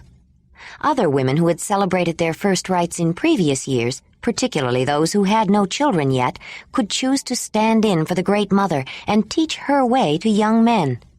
After a special ceremony which honored them and set them apart for the season, the soles of the feet of these women would be stained with a deep red dye that would not wash off, though eventually it would wear off, to signify that they were available to help young men gain experience. Many also wore red leather bands tied around their upper arms, ankles, or waists. Though some teasing was inevitable, the women appreciated the underlying seriousness of their task. Understanding his natural shyness and the driving urge behind his eagerness, they treated each young man with consideration, teaching him to know a woman tenderly so that someday he might be chosen to make a woman, so that someday she might make a child. And to show them how pleased she was with this offering of themselves, Moot blessed many of these women. Even those who had been joined for some time and had never borne life in their wombs were often pregnant by the end of the season. Next to the not-yet women, the red-footed women were the most sought after by all ages of men. For the rest of his years, nothing could so quickly stimulate a man of the Mamutoi as the flash of a red foot when a woman walked by. And knowing it, some women tinged their feet reddish to make themselves more attractive. Though a woman who had made such a dedication of herself was free to choose any man, her service was for the younger ones, and any older man who managed to convince her to share his company felt himself favored. Mamut directed Ayla toward a camp that was not far from the Rights of Womanhood camp. At first glance, it seemed to be an ordinary tent within a household camp. The difference, she noticed, was that everyone was tattooed. Some, like old Mamut, just had a simple dark blue chevron pattern high on the right cheekbone, 3 or 4 broken lines, like the lower parts of downward-pointing triangles, stacked up, one nestled within the other. They reminded her of the lower jawbones of mammoths that had been used to construct Vinkavek's lodge. The tattoos of others, particularly the men, Ayla noticed, were much more elaborate. The patterns incorporated not only chevrons, but triangles, zigzags, rhomboids, and right-angled spirals in both blue and red. Ayla was glad they had stopped off at Mammoth Camp before coming to the meeting. She knew she would have been startled by their decorated faces if she had not already met Vinkavek. As fascinating and complex as the tattoos on the faces of these people were, none was as intricate as his. The next difference she noticed was that although there seemed to be a preponderance of women at this camp, there were no children. They had obviously been left in someone's care at the household camps. Ayla quickly understood that this was not considered to be a place for children. This was a place for adults to gather, for serious meetings, discussions, and rituals, and gaming. Several people were playing games with marked bones, sticks, and pieces of ivory in the outdoor area of the camp. Mamut walked up to the entrance of the tent, which was open, and scratched on the leather. Ayla looked into the dim interior over his shoulder, trying not to appear conspicuous to those lounging around outside, but they too were trying, without seeming too eager, to get a closer look at her. They were curious about the young woman whom Mamut had not just accepted into training, but adopted as a daughter. She was a stranger, it was said, not even Mamutoi. No one even knew where she came from. Many of them had made a point of walking past Cattail Camp to see the horses and the wolf, and they were surprised and impressed to see the animals, though they did not want to show it. How could anyone control a stallion, or make a mare stand quietly with so many people and a wolf around? Why was the wolf so docile with the people of Lion Camp? He behaved like a normal wolf around everyone else. No one else could get near him or even within the boundaries of their camp without an invitation, and, it was said, he had attacked Chalig. The old man motioned Ayla inside, and they both sat down near a large fireplace, though only a small flame burned within it off to one side, near the woman who sat across. She was a heavy woman. Ayla had never seen anyone quite so fat, and wondered how she could have walked any distance to get there. "I have brought my daughter to meet you, Lomi," the old Mamut said. "I wondered when you were coming," she replied. Then, before she said anything else, she moved a red-hot stone from the fire with sticks. She opened up a packet of leaves and dropped a few on the stone and leaned closer to breathe in the smoke that curled up. Ayla smelled sage, and less pronounced mullein and lobelia. She watched the woman closely, noted a heaviness of breathing which was soon relieved, and realized she suffered a chronic cough, probably asthma. "Do you make a cough syrup from the root of mullein, too?" Ayla asked her. "It can help." She had been reluctant to speak up at first, and wasn't sure why she did without having been introduced, but she wanted to help, and somehow it felt like the right thing to do. Lomi's head jerked up, startled, and she looked at the young blonde woman with new interest. The hint of a smile glanced across Mamut's face. "She is a healer, too," Lomi said to Mamut. "I believe there is none better. Not even you, Lomi." Lomi knew it was not said lightly. Old Mammut had great respect for her skill. "And here I thought you had only adopted a pretty young woman to ease your last years, Mammut." "Ah, but I did, Lomi. She has eased my winter arthritis and other assorted aches and pains," he said. "I'm glad to know there is more to her than can be seen. She is young for it, though." "There is more to her than you know, Lomi, in spite of her youth." Lomi turned then. "You are Ayla?" "Yes, I am Ayla of the lion camp of the Mamutoi, daughter of the Mammoth Hearth, and protected by the cave lion," Ayla finished, as Mammut had instructed her. "Ayla of the Mamutoi. It has an unusual sound, but then so does your voice. Not unpleasant, though. Stands out. Makes people notice you. I am Lomi, Mammut of the wolf camp and healer of the Mamutoi." "First healer," Mammut corrected. "How can I be first healer, old Mammut, if she is my equal?" "I did not say Ayla was your equal, Lomi. I said there is none better. Her background is unusual.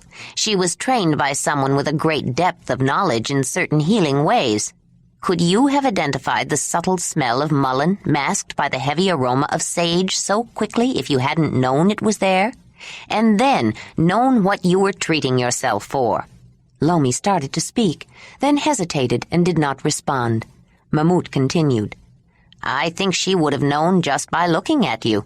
She has a rare gift for knowing and an amazing knowledge of remedies and treatments, but she lacks skill in just those ways that you are most proficient, finding and relieving the problem that creates the illness and helping someone want to get well.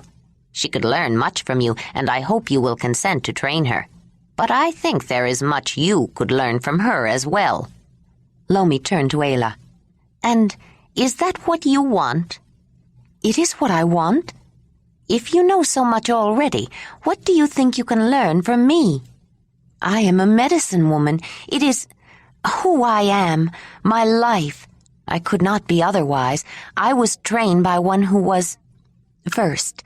But from the beginning, she taught me there is always more to learn. I would be grateful to learn from you," Ayla said. Her sincerity was not feigned. She was hungry to talk to someone with whom she could share ideas and discuss treatments and learn. Lomi paused. Medicine woman?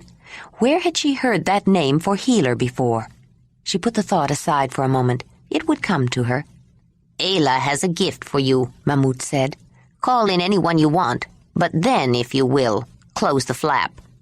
Everyone who was outside had either come in while they were talking or was standing at the entrance. They all crowded in. No one wanted to miss anything.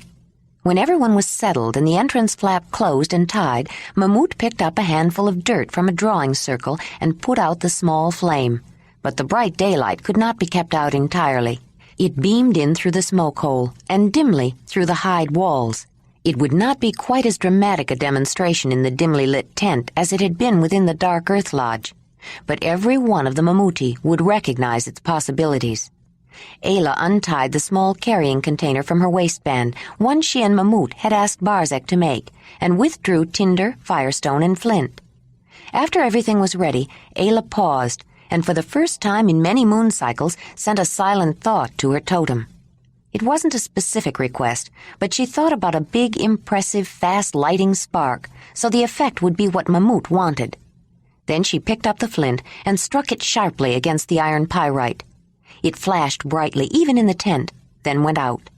She struck again, and this time it took, and soon the small fire in the fireplace was burning again. The Mamuti were wise in the ways of artifice and accustomed to creating effects. They prided themselves on being able to recognize how they were accomplished. Little surprised them, but Ayla's fire trick left them without words.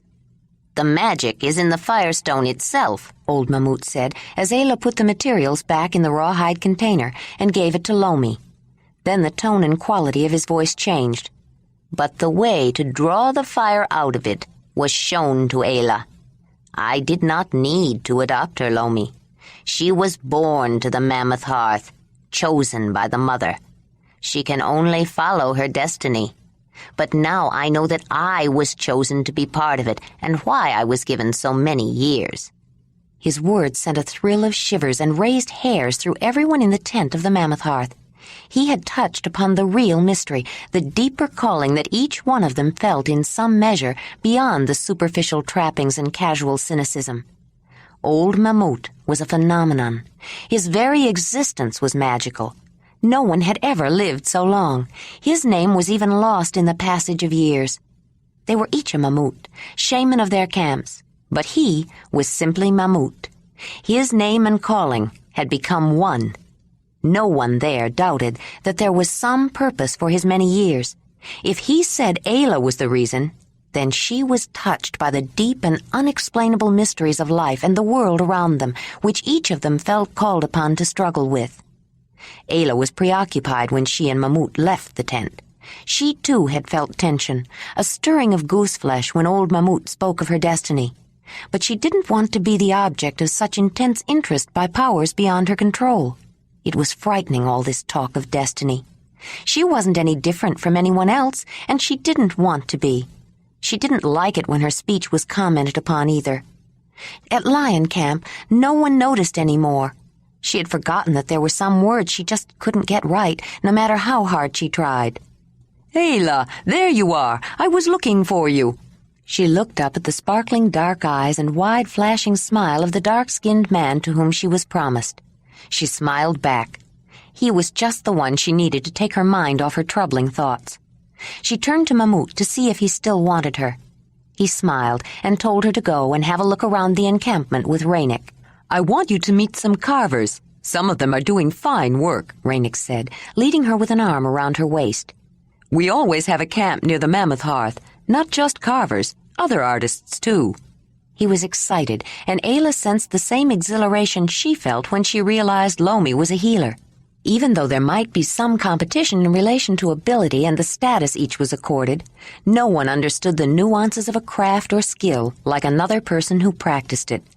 Only with another healer could she discuss the relative merits of mullein versus wintergreen in the treatment of coughs, for example, and she had missed those kinds of discussions. She had seen how Jondalar, Wemez, and Danug could spend unbelievable amounts of time talking about flint and tool-making, and she realized that Ranec also enjoyed the contact of others who worked with ivory. As they walked across part of the cleared area, Ayla noticed Danug and Druez with several other young men, smiling and shuffling nervously while talking to a red-footed woman. Danug looked up and saw her and smiled, then made a quick excuse and loped across a few yards of trampled and dried grass to join them. They waited for him to catch up. "I saw you talking to Lady and was going to bring some friends to meet you, Ayla, but we can't go too close to Giggle Girl Camp. Danuk blushed, realizing he had given away the nickname the young men had for the place where they were not allowed. "It's all right, Danug. They do giggle a lot." The tall young man relaxed. "Not that there's anything wrong with that. Are you in a hurry? Can you come over and meet them now?" Ayla gave Ranec a questioning glance. "I was just going to take her to meet some people, too," Ranec said. "But there is no hurry. We can come over and meet your friends first." As they started back toward the group of young men, Ayla noticed the red-footed woman was still there. "I wanted to meet you, Ayla," the woman said after Danug made the introductions. "Everyone is talking about you, wondering where you came from, and why those animals answer to you. You have given us all a mystery that I'm sure we'll be talking about for years." She smiled and gave Ayla a sly wink. "Take my advice. Don't tell anyone where you come from. Keep them guessing. It's more fun." Ranec laughed. "She may be right, Ayla," he said. "Tell me, Maiji, why are you wearing red feet this year?" After Zakanan and I scattered the hearth, I didn't want to stay with his camp, but I wasn't sure if I wanted to go back to my mother's camp either. This just seemed like the right thing to do. It gives me a place to stay for a while, and if the mother chooses to give me a child for it, I wouldn't be sorry. Oh, that reminds me. Did you know the mother gave another woman a baby of your spirit, Ranec? You remember Trishi, Marley's daughter? The one who lives here at Wolf Camp. She chose red feet last year. This year she has a boy. Torley's little girl was dark, like you, but not this one. I saw him. He's very light, with red hair, even brighter than hers, but he looks just like you. Same nose and everything. She calls him Ralev." Ayla looked at Ranec with a peculiar smile on her face and noticed his color deepen. He's blushing, she thought, but you have to know him well to notice. I'm sure he remembers Trishi. "I think we'd better go, Ayla," Ranec said, putting his arm around her waist as though to urge her back across the clearing. But she resisted a moment. "It's been very interesting talking to you, Maiji. I hope we talk again," Ayla said, then turned to Nezi's son. "I'm pleased you asked me to come and meet your friends, Danug." She smiled one of her beautiful, breathtaking smiles at him and Druez. "And I am happy to have met all of you," she added, looking at each one of the young men in turn. Then she left with Ranec. Danug watched her walking away, then heaved a big sigh. "I wish Ayla was wearing red feet," he said. He heard several comments of agreement. When Ranec and Ayla passed the large lodge which was surrounded by the clearing on 3 sides, she heard the sound of drums coming from it and some other interesting sounds which she had not heard before. She glanced toward the entrance, but it was closed. Just as they were turning into another camp on the edge of the clearing, someone stepped in their path. "Ranec," a woman said. She was shorter than average, with creamy white skin spattered with freckles. Her eyes, brown flecked with gold and green, sparked with anger. "So you did arrive with the lion camp. When you didn't stop by our lodge to say hello, I thought maybe you had fallen in the river or got caught in a stampede." Her tone was venomous. "Trishi, I was going to, we had to set up camp," Ranec said. Ayla had never seen the glib, smooth-talking man so tongue-tied, and his face would have been as red as Maiji's feet if his brown skin hadn't hidden it.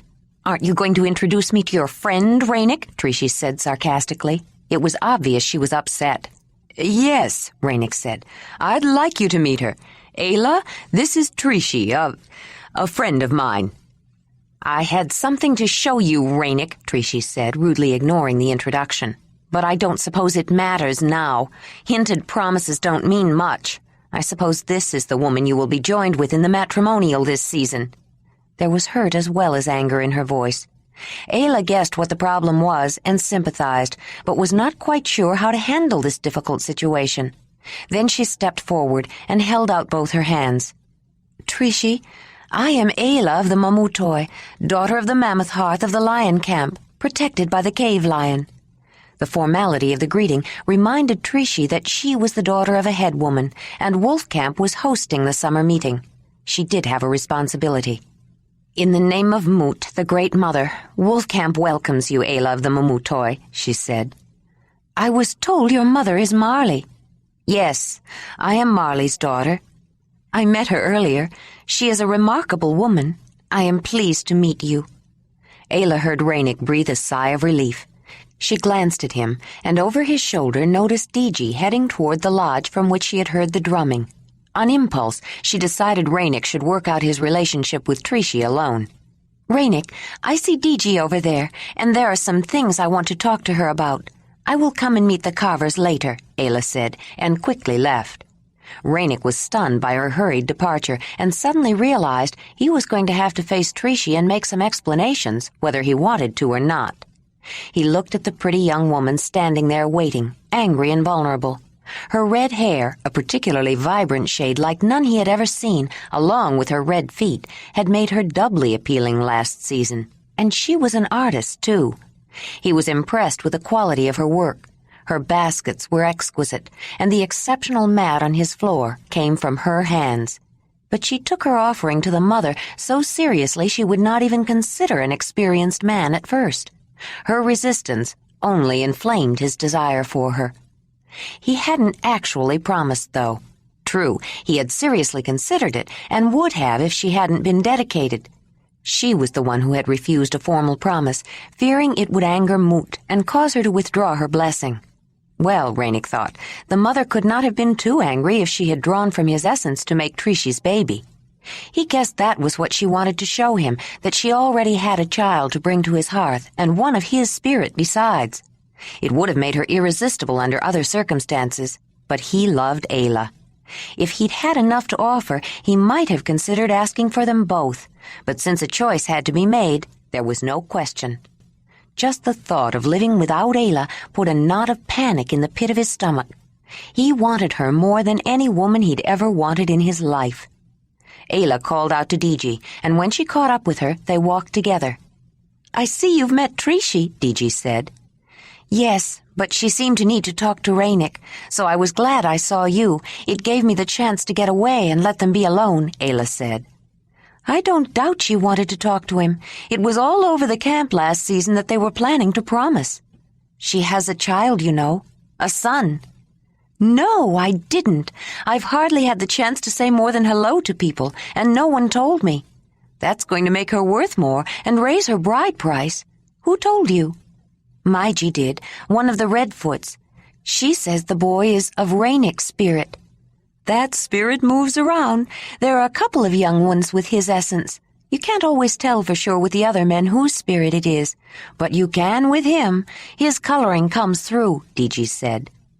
"Maiji said this boy is very light and red-haired, but looks like Ranec in the face."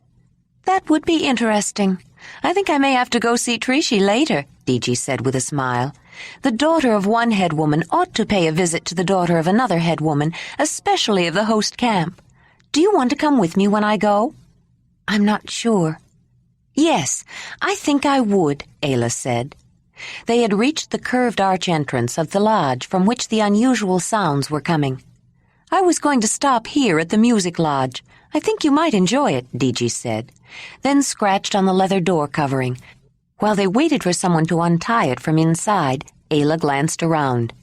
Southeast of the entrance was a fence made of 7 skulls of mammoths, plus other bones, filled in with hard-packed clay to make it solid. Probably a windbreak, Ayla thought. In the hollow where the settlement was located, the only wind would come from the river valley.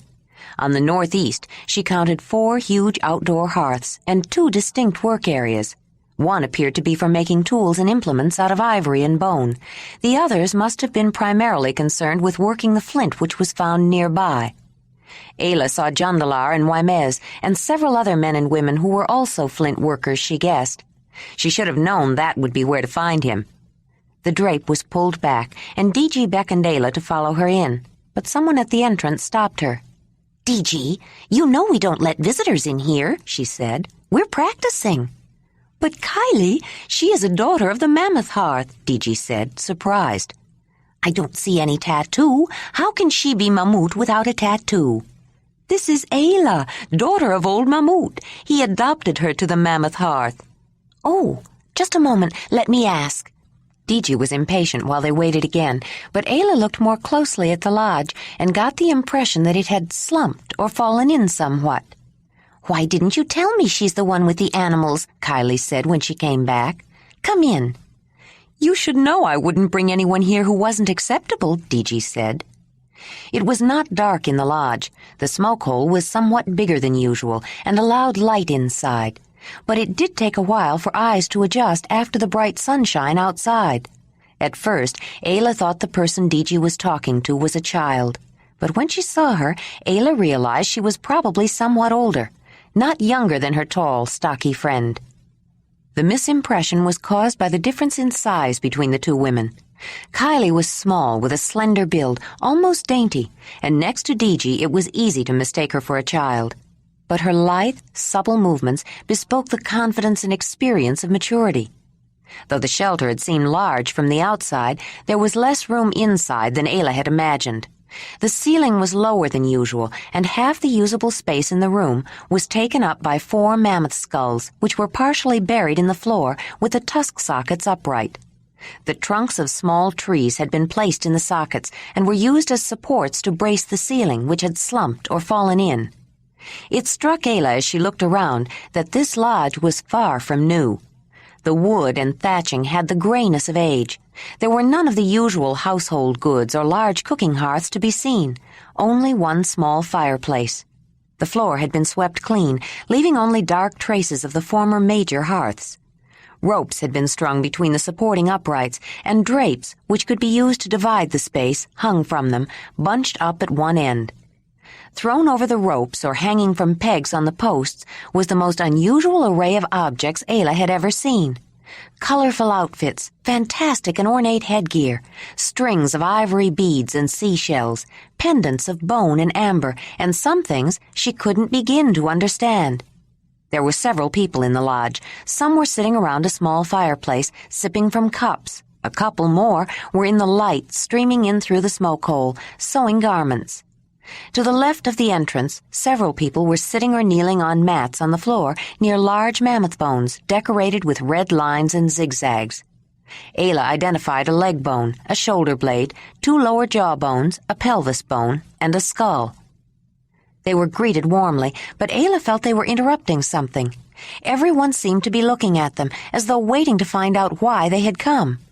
"Don't stop practicing for us," DG said. "I brought Ayla to meet you, but we don't want to interrupt. We'll wait until you are ready to stop." The people turned back to their task while DG and Ayla sat down on mats nearby. A woman who was kneeling in front of the large femur began tapping out a steady beat with a hammer-shaped section of reindeer antler. But the sounds she was producing were more than rhythmic. As she hit the leg bone in different places, a resonant melodic sound emerged, which changed in pitch and tone. Ayla looked more closely, wondering what caused the unusual timbre. The leg bone was about 30 inches long and rested horizontally on 2 props that kept it off the ground. The epiphysis at the upper end had been removed, and some of the spongy inner material had been taken out, enlarging the natural canal. The bone was painted across the top with evenly spaced zigzag stripes in dark ochre red, similar to the patterns found so frequently on everything from footwear to house construction. But these seemed to serve more than a decorative or symbolic function. After watching for a while, Ayla felt sure the woman who was playing the leg bone instrument was using the pattern of stripes as a guide to where she should strike to produce the tone she wanted. Ayla had heard skull drums and tornic scapula played. All had some tonal variation, but she had never heard such a range of musical tones before. These people seemed to think she had some magical gifts, but this seemed more magical than anything she had ever done. A man began to tap on the mammoth shoulder blade, like tornics, with an antler hammer.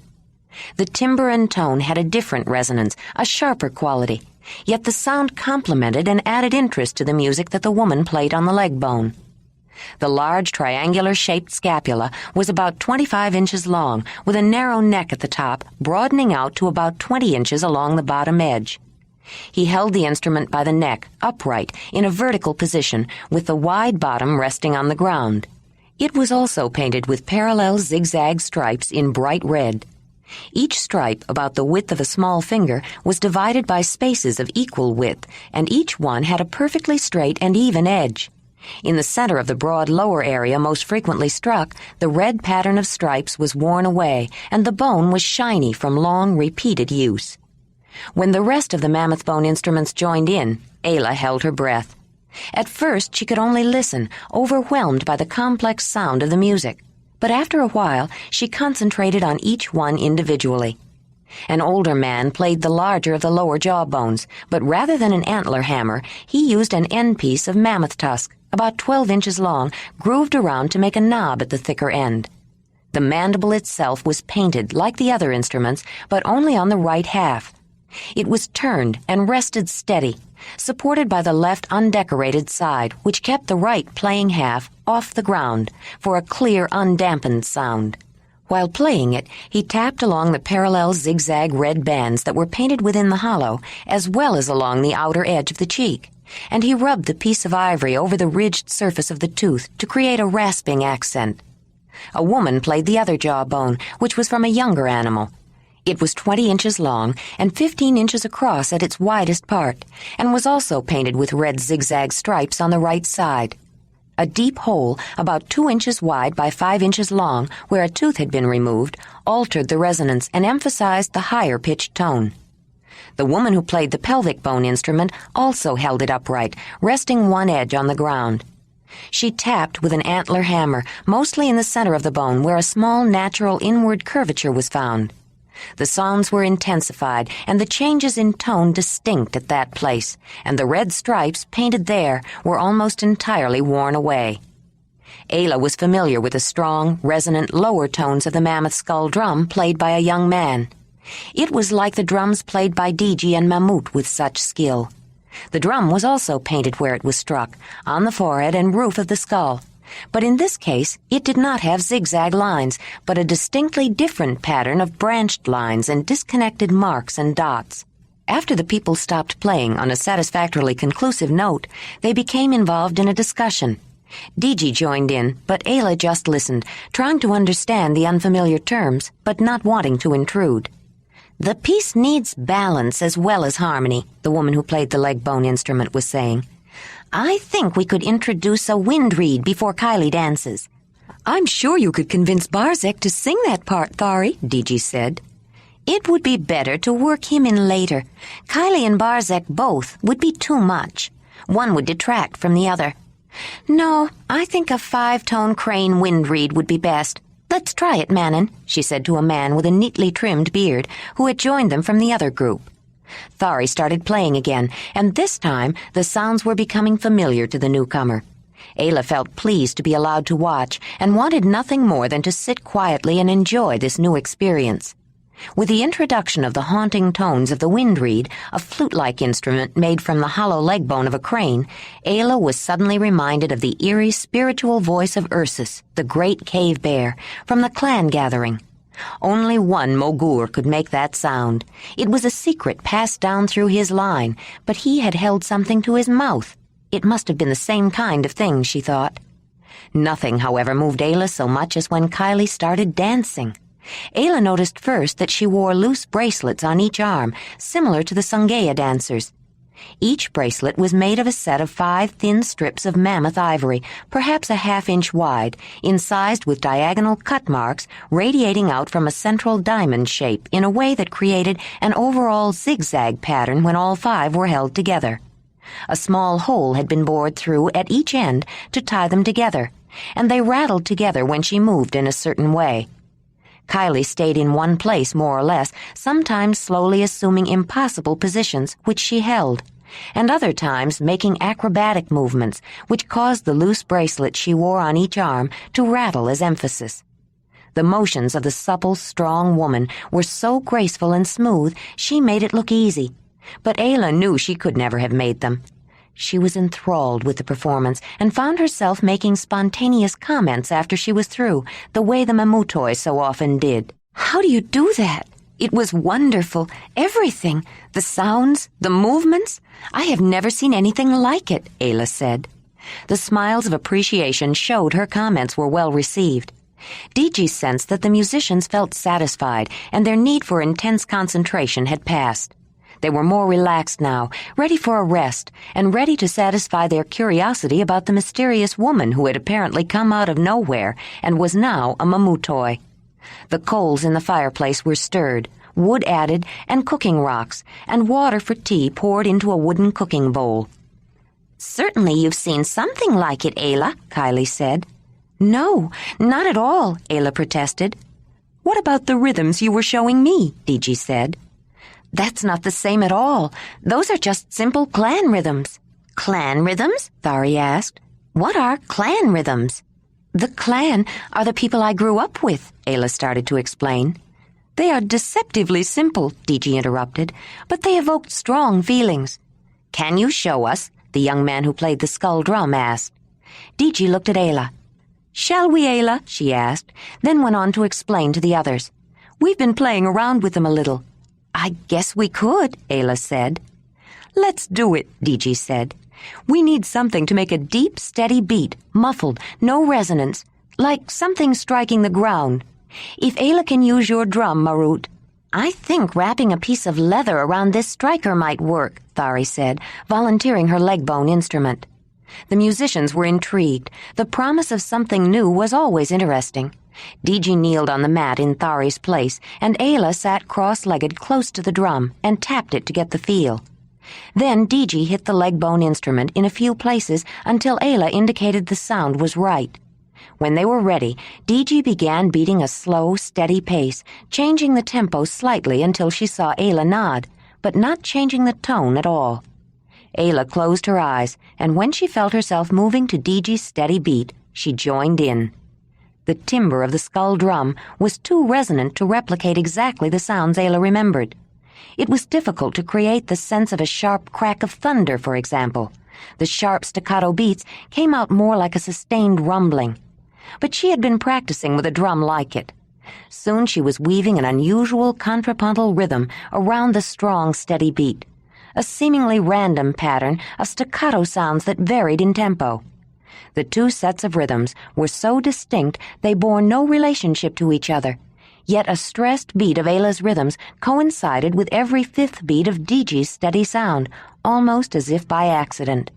The two rhythms had the effect of producing an increasing sense of expectation, and after a while a slight feeling of anxiety until the two beats, though it seemed impossible that they ever would, came together. With each release, another surge of tension mounted. At the moment when it seemed no one could stand it any more, Ayla and Diji stopped before a concluding beat and left a heightened expectation hanging in the air. Then, to Diji's surprise as much as anyone's, a windy, reedy, flute-like whistle was heard, with a haunting, eerie, not quite melody that sent a shiver through the listeners. It ended on a note of closure, but a sense of otherworldliness still lingered.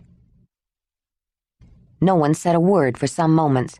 Finally, Thari said, "What strange, asymmetrical, compelling music."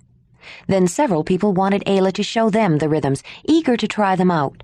"Who played the wind reed?" Thari asked, knowing it wasn't Manon who had been standing beside her. "No one did," Diji said.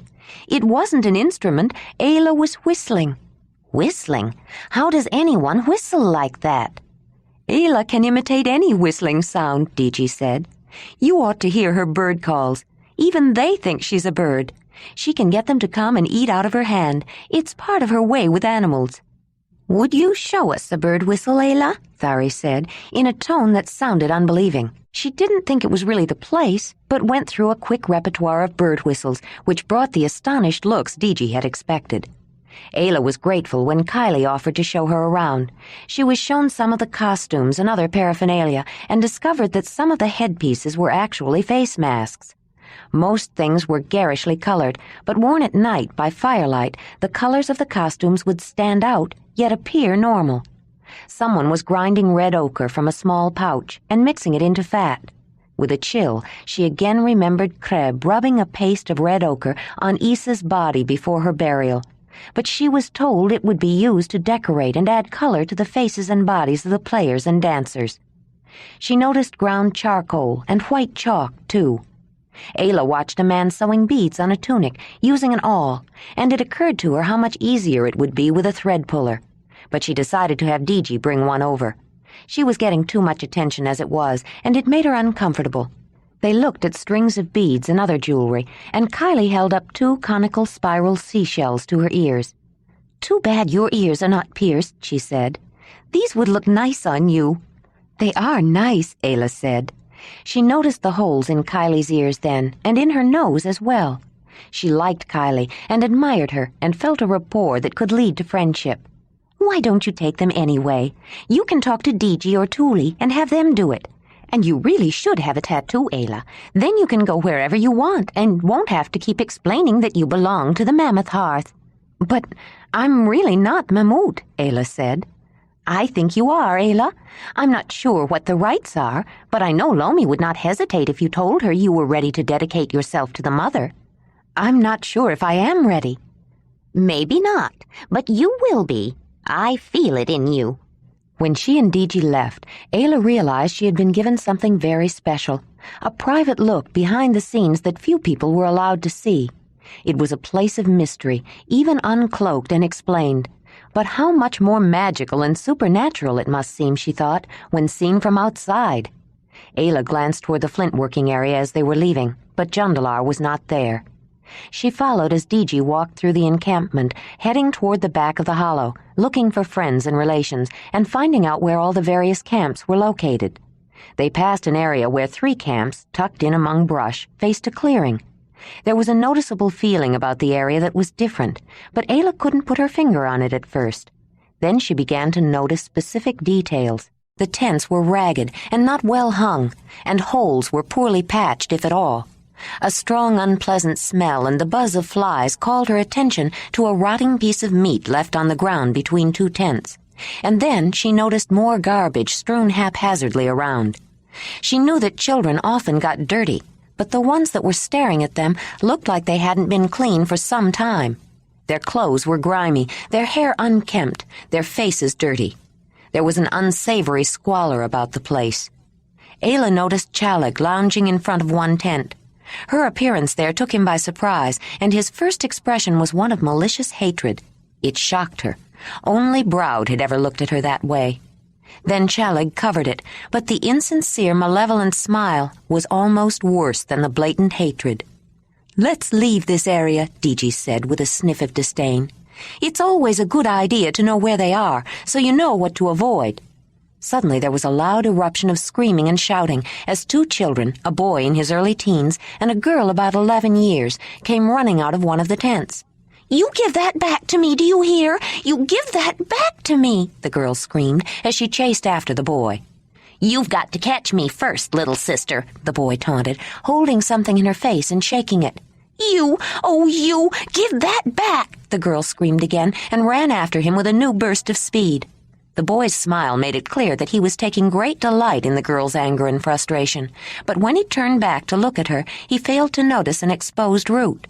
He tripped and fell heavily, and the girl was on top of him, hitting and pounding with all her might. He hit her in the face then with great force and brought a spurt of blood from her nose. She cried out and struck him back in the mouth, tearing his lip. "Help me, Ayla," Diji said, as she descended on the two children rolling on the ground. She wasn't quite as strong as her mother, but she was a tall and strong young woman, and when she grabbed the boy, who happened to be on top of his sister at that moment, there was no resisting her. Ayla held on to the girl, who was struggling to get back at the boy again. "What do you think you're doing?" Diji said sternly. "How can you bring this shame upon yourselves, hitting, striking each other, and brother and sister besides? Well, you two are coming with me. We'll get this taken care of right now," she said, as she dragged the reluctant boy by the arm. Ayla followed behind with the girl, who was now struggling to get away. People stared as they walked past, firmly leading the blood-spattered children, and then followed behind. By the time Diji and Ayla had brought the children to the lodges in the center of the camp, word had gone on ahead, and a group of women were waiting. Tuli was among them, Ayla noticed, and Marley and Bresci, head women, she realized, who made up the Council of Sisters. "She started it," the boy shouted. "He took my—" the girl started to yell back. "Quiet," Tuli said, firmly and loudly, her eyes blazing fury. "There are no excuses for hitting, for striking another person," Marley said, as hard and angry as Tuli. "You are both old enough to know that, and if you don't, you will now. Bring the leather thongs," she commanded. A young man ran into one of the lodges, and soon Velez emerged, holding several straps of leather. The girl looked horror-stricken, and the boy's eyes widened. He struggled to get away, broke free, and started to run. But Talut, who was just coming from Cattail Camp, caught him in a quick dash and brought him back. Ayla was concerned. Both children needed their hurts attended to. But more than that, what were they going to do to them? After all, they were just children. While Talut held the boy, another man took one of the long leather thongs and began to wrap it around him, tying his right arm down to his side. It was not tight enough to cut off circulation, but it held the arm immobile. Then someone brought the girl up, who began to cry when her right arm was tied down to her side.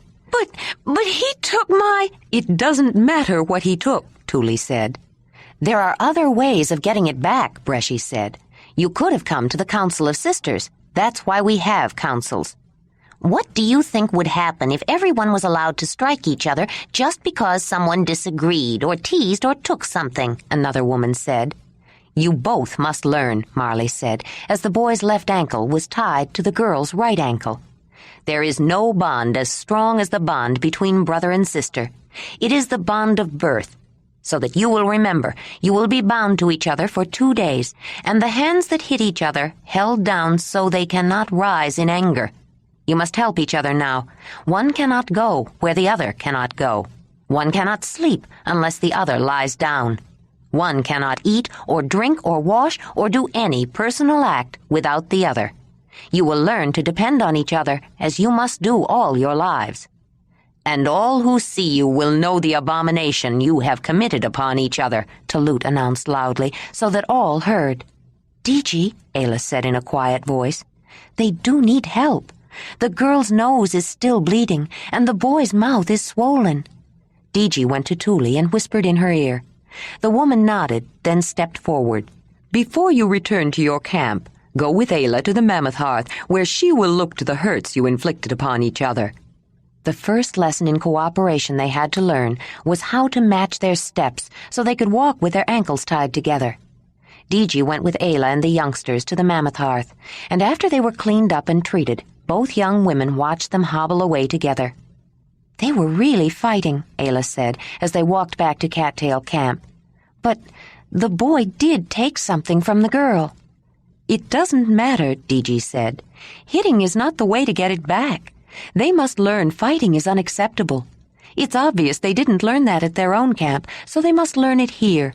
It makes you understand why Crosy was so reluctant to have Fraley join with Freebick. No. Why? Didn't you know? Freebick came from one of those camps. All three are closely related. Chalig is Freebick's cousin. Well, Freebick has certainly changed a lot. That's true, but I'll be honest with you. I'm still not sure about him. I think I'll hold judgment until he's really put to the test.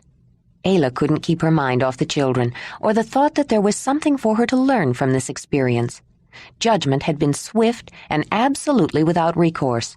They hadn't even been given a chance to explain, and no one considered looking at their injuries first. She still didn't even know their names.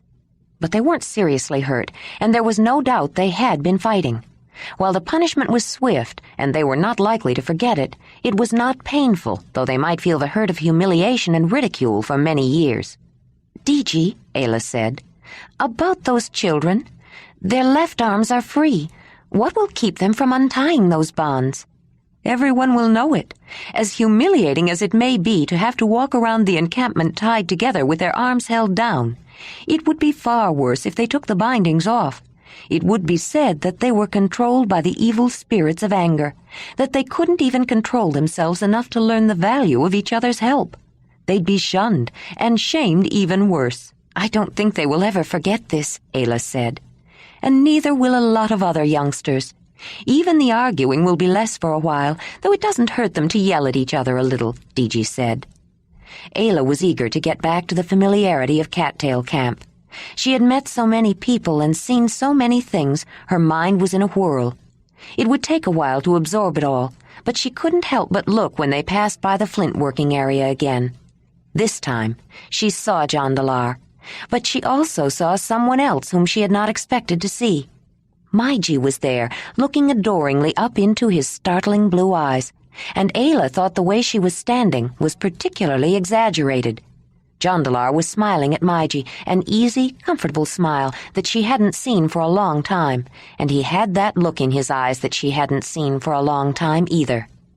I thought those red-footed women were supposed to be concerned with teaching young men, Ayla said, thinking that nobody needed to teach Jondalar anything. Diji noticed Ayla's expression and quickly saw the reason for her frown. She could understand it, but on the other hand, it had been a long and difficult winter for him, too. He does have physical needs, Ayla, just like you do. Suddenly Ayla blushed. She was the one, after all, who had been sharing Ranec's bed, while Jondalar slept alone. Why should she be upset if he found a woman to make pleasures with here at the summer meeting? She should have expected it, but she knew why. She wanted him to make pleasures with her. It wasn't so much the idea of his choosing Maiji, it was that he hadn't chosen her. If he's going to look for a woman, it's best if he can find an agreeable redfoot, Diji continued. They can't make commitments. By the time the season is over, unless the feeling is very strong, it won't last through a long winter. I don't think his feeling for Maiji will be very strong, Ayla, and she might help him to relax and think more clearly. You're right, Diji. What difference does it make? He's leaving after the mammoth hunt, he says, and I have promised to join with Ranec, Ayla said. Then, she thought as they walked through the crowds of people, I will go back to the clan and find Dirk and bring him here. He can become a Mamutoi and share our hearth and be a friend to Rydag. And he can bring Ura, too, so he will have a mate. And I will live here with all my new friends, and Ranec, who loves me, and Dirk, my son, my only child. And Rydag, and the horses, and Wolf, and I'll never see Jondalar again, Ayla thought, as a cold bleakness filled her. Chapter 33. Ruji and Tusi came running into the main section of the tent, giggling and smiling. "There's another one outside," Ruji announced. Ayla quickly looked down. Nezzy and Tuli gave each other a knowing glance. Fraley smiled, and Freebick grinned. "Another what?" Nezzy asked, to make sure, though she knew. "Another legation," Tusi said, with a self-important tone of being tired of all this nonsense. "Between the delegations and your duties as a guardian, you're having a busy summer, Tuli," Fraley said, cutting up some meat for Tasher. But she knew the head woman was in her glory to be the focal point of all the interest shown in the lion camp and its members. Tuli and Ayla went out. Then Nezzy did too, to lend support, since almost everyone else seemed to be gone already. Fraley and Freebick walked to the tent opening to see who had come. Freebick followed the three women out, but Fraley stayed back to keep the children out of the way. A group of people was standing outside of the territory which Wolf had determined belonged to the lion camp. He had marked the invisible boundaries with his scent and patrolled them regularly. Anyone could come up to them, but no one could step 1 foot within them without clear indication of welcome from someone he knew. The animal was between the people and the tent in a defensive pose, which included bared teeth and a low growl, and none of the visitors was willing to test his intentions. Ayla signaled him to her side and gave him the friend sign, which she had spent all of one morning teaching him to accept, from her and everyone else in Lion Camp. Against his better instincts, it meant that he must allow outsiders within the boundaries of the territory of his pack. Though repeat visitors were more easily tolerated than complete strangers, he made it known that he didn't like company and was always relieved when they left. Occasionally, just to get him used to large numbers of people, Ayla took him through the encampment, keeping him close to her. It always brought stares and gapes to see the woman walking confidently with a wolf at her heel, and that made Ayla uncomfortable, but she felt it was necessary. As similar as wolf ways and people ways were, if people were going to be his pack, there were some things about them Wolf was going to have to get used to. People liked each other's company, even that of strangers, and they liked to gather in large groups. But Wolf did not spend all his time within Cattail Camp. He often went down to the meadow with the horses and off on forays by himself or with individual people, Ayla mostly, but sometimes with Jondalar or Danug, or strangely enough to many people, with Freebick. Freebick called the animal to him and walked him toward the horse lean-to to keep him out of the way. Wolf did make people nervous, and that could have a less than positive effect upon the delegations that came to court Ayla on behalf of some man. The men were not interested in joining with Ayla to form a union. They knew she was promised to Ranec. They weren't looking for a mate. They were looking for a sister. The delegations were coming with offers to adopt her. As astute and knowledgeable as she was about the nature and customs of her people, not even Tuli had considered the scope of that possibility. But the first time she was approached by a woman of her acquaintance who had only sons, asking if she would entertain an offer from her hearth and camp for Ayla's adoption, Tuli immediately understood the implications. "I should have realized from the beginning," Tuli explained to the camp later, "that a single woman of high status, beauty and talents would make an extremely desirable sister, particularly since she was adopted by the Mammoth Hearth. That is not usually considered a family hearth. We, or rather Ayla, does not have to accept any of them, unless, of course, she wants to, but the offers alone increase her value." Tuli's eyes had been full of glee when she considered how much Ayla was contributing to the status and worth of the lion camp. In her heart, she almost wished Ayla had not promised to Ranec. Her bride price could be astounding if she were available. On the other hand, that would mean the lion camp would lose her, and keeping the treasure was perhaps better than losing it even for a good price. As long as no set value was placed, speculation would always make it greater. But the offers they were getting for her adoption opened up a whole new realm of possibilities. She could be adopted in name without leaving the lion camp. She could even become a head woman if her potential brother had the right connections and ambition. And if Ayla and Diji were both head women with direct ties back to lion camp, it could bring tremendous influence. All these thoughts were going through Tuli's mind as they approached this new delegation. Ayla had begun to understand that variations in the pattern of designs used to decorate clothing and footwear were a means of defining group identity. Though they all used the same basic geometric shapes, a preponderance of one over the other, chevrons over diamond shapes, for example, and the way they were combined were significant indicators of camp affiliation and ties to other camps. Unlike Thule, however, she did not yet recognize instantly from those patterns and from personal acquaintance of the people exactly where to place them within the overall fabric of hierarchy and relationships within the group. The status of some camps was so high, Thule would have accepted less in material goods because of the affiliations and value they brought. Others might be good possibilities if they were willing to pay enough. Based on the offers already received, Thule dismissed this group at one glance. They were hardly worth talking to. They simply didn't have enough to bring to the relationship to make the association worthwhile. As a result, Thule was extremely pleasant to them, but did not invite them in, and they understood they had come with too little, too late. Simply making the offer had its compensations, however. It was a way of allying themselves with Lion Camp, which increased its influence, and that would be remembered favorably. While they were standing outside the tent making pleasantries, Freebick noticed Wolf striking a defensive posture and growling toward the river. Suddenly he was off. "Ayla!" Freebick called out. "Wolf is after something!" She whistled, loud and piercing and urgent, then hurried to look down the path leading to the river. She watched Wolf return, followed by a new group of people. But these were not strangers. "It's Mammoth Camp," Ayla said. "I see Vinkavek." Thule turned to Freebick. "Will you see if you can find Talut? We should greet them properly, and you might tell Marley or Velez they have finally arrived." Freebick nodded and left. The delegation that had come to make an offer were too curious to leave now. Vinkavek was the first to reach them, saw the delegation, Ayla and Thule, and quickly understood the gist of the circumstances. He let his back frame drop and came forward with a smile. "Thule, it must be auspicious that you are the first person we see, since you are the first person I wanted to see," Vinkavek said, reaching for both her hands and rubbing her cheek with his cheek like a dear old friend. "Why should I be the first person you want to see?" Thule said, smiling in spite of herself. He was a charmer. He ignored the question. "Tell me, why are your guests dressed in their finest? A delegation, perhaps?" A woman spoke up. "We have made an offer to adopt Ayla," she said with dignity, as though the offer had not been effectively turned down. "My son has no sister."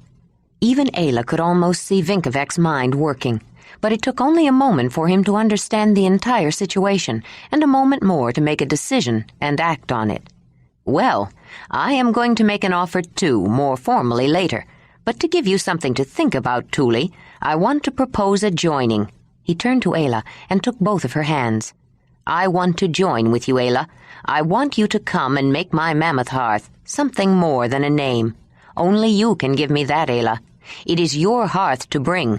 But in return, I can give you Mammoth Camp." Ayla was startled and overwhelmed. Vinkavek knew she had already made a commitment. Why would he ask for her? Even if she wanted to, could she suddenly change her mind and join with him? Was it so easy to break a promise? "She has already promised to Ranec," Thule said. Vinkavek looked directly at the big head woman and smiled knowingly, then reached into a pouch and pulled out his closed hand. He opened it and held in his palm 2 beautiful, polished, matched pieces of amber. "I hope he has a good bride price, Thule." Thule's eyes opened wide. His offer was enough to take her breath away. He had effectively told her to name her price, and name it in amber if she wanted to, though of course she wouldn't, not entirely. Her eyes narrowed then. "It is not for me to decide, Vinkavek. Ayla makes her own choices." "I know, but take these as my gift to you, Thule, for all your help in building my lodge," he said, and pressed them on her. Thule was torn. She should refuse. To accept them would give him an advantage over her. But it was Ayla's decision, and promised or not, she was free to make that choice.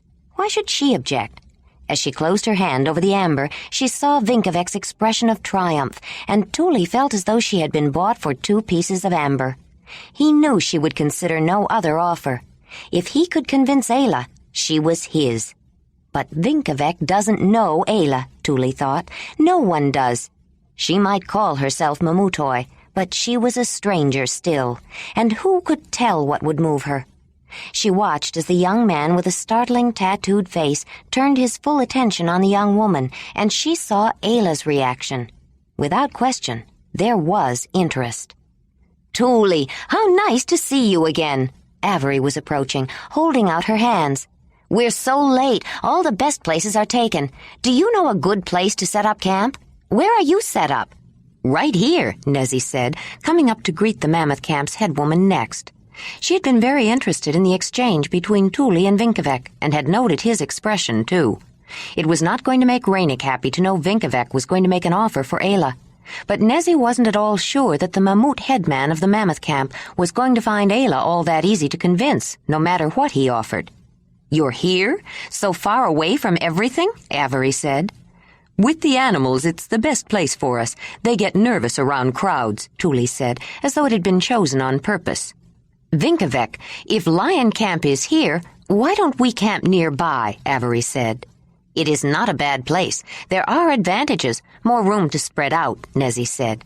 "If both Lion Camp and Mammoth Camp are here," she thought, "some of the interest from the center will move here, too." Vinkevek smiled at Ayla. "I can think of nothing I'd rather do than set up near Lion Camp," he said. Talut came striding into camp then, and greeted the co-leaders of Mammoth Camp in his booming voice. "Vinkevek! Ivory! You finally made it! What held you up?" "We made some stops along the way," Vinkevek said. "Ask Tuli to show you what he brought her," Nezzy said. Tuli still felt a little embarrassed and wished Nezzy hadn't said anything, but she opened her hand and held out the amber for her brother to see. "Those are beautiful pieces," Talut said. "You decided to do some trading, I see. Did you know Willow Camp has white spiral seashells?" "Vinkevek wants more than seashells," Nezzy said. "He wants to make an offer for Ayla, for his hearth." "But she's promised to Ranec," Talut said. "A promise is only a promise," Vinkevek said. Talut looked at Ayla, then Vinkevek, then Tuli. Then he laughed. "Well, this is one summer meeting that won't be forgotten for a long time." "It wasn't only the stop at Amber Camp," Avery said. "Seeing you, Talut, with your big red mane reminds me, we kept trying to go around a cave lion with a reddish mane, but he seemed to be heading in the same direction we were. I didn't see a pride, but I think we'd better warn people there are lions around." "There are always lions around," Talut said. "Yes, but this one was acting strange. Lions don't usually bother with people that much, but for a while I thought he was stalking us. He came so close I had trouble sleeping one night. He was the biggest cave lion I ever saw. I still shake when I think about it," Avery said. Ayla listened carefully, frowning, then shook her head. "No, just coincidence," she thought. "There are a lot of big cave lions." "When you get set up, come to the clearing. We're talking about the mammoth hunt, and the Mammoth Hearth is planning the hunting ceremony. It won't hurt to have another good caller. I'm sure you will want mammoth meat for the matrimonial feast, since you plan to be a part of it, Vinkevek," Talut said. He started to leave, then he turned around to Ayla. "Since you are going to hunt mammoth with us, why don't you come back with me and bring your spear thrower? I was going to come and get you anyway." "I'll walk with you," Tuli said. "I have to go to the womanhood camp and see Lady." "This is good quality, especially for blade tools like chisels, scrapers, drills," Jondalar said, hunkering down on one knee, examining the smooth gray interior face of fine-structured flint. He had used a specially shaped piece of fresh antler, strong and resilient enough to resist breaking, as a digger and a lever to pry out the exposed lump of hard silica from its chalky matrix. Then he broke it open with a hammerstone. "Why, Mez says some of the best flint comes from here," Danug said. Jondalar motioned up at the perpendicular cliff face of a river gorge that had been worn down over time by the churning water. More lumps of the hard flint encased in a white opaque crust jutted out from the somewhat less hard chalky stone. Flint is always best if you can get it from the source. This is similar to Dalinar's flint mine, and his is the best stone in our region. "The wolf camp certainly thinks this is the best flint," Tarnig said. "The first time I came here, I was with Velez. You should have heard him rave. With this place so close to their camp, they count these workings as theirs. You did the right thing in asking their permission to come, Jondalar." "It's only courtesy. I know how Dalinar feels about his mine." What's so special about this stone? I've often seen flint on river floodplains, Ranec said. Sometimes you can find good nodules that were recently washed out on floodplains, and they are a lot easier to get. It's work digging them out of the rock. But flint tends to dry out if it lies in the open very long, Jondalar said. Then the flakes come off shorter, more abruptly. If it's been on the surface too long, Mamutoi sometimes buries flint in damp soil for a while to make it easier to work, Danug said. I've done that. It can help, but it depends on the size of the nodule and how dry it is. If it's a big piece, it can't be too old. It works best for small ones, even down to egg size.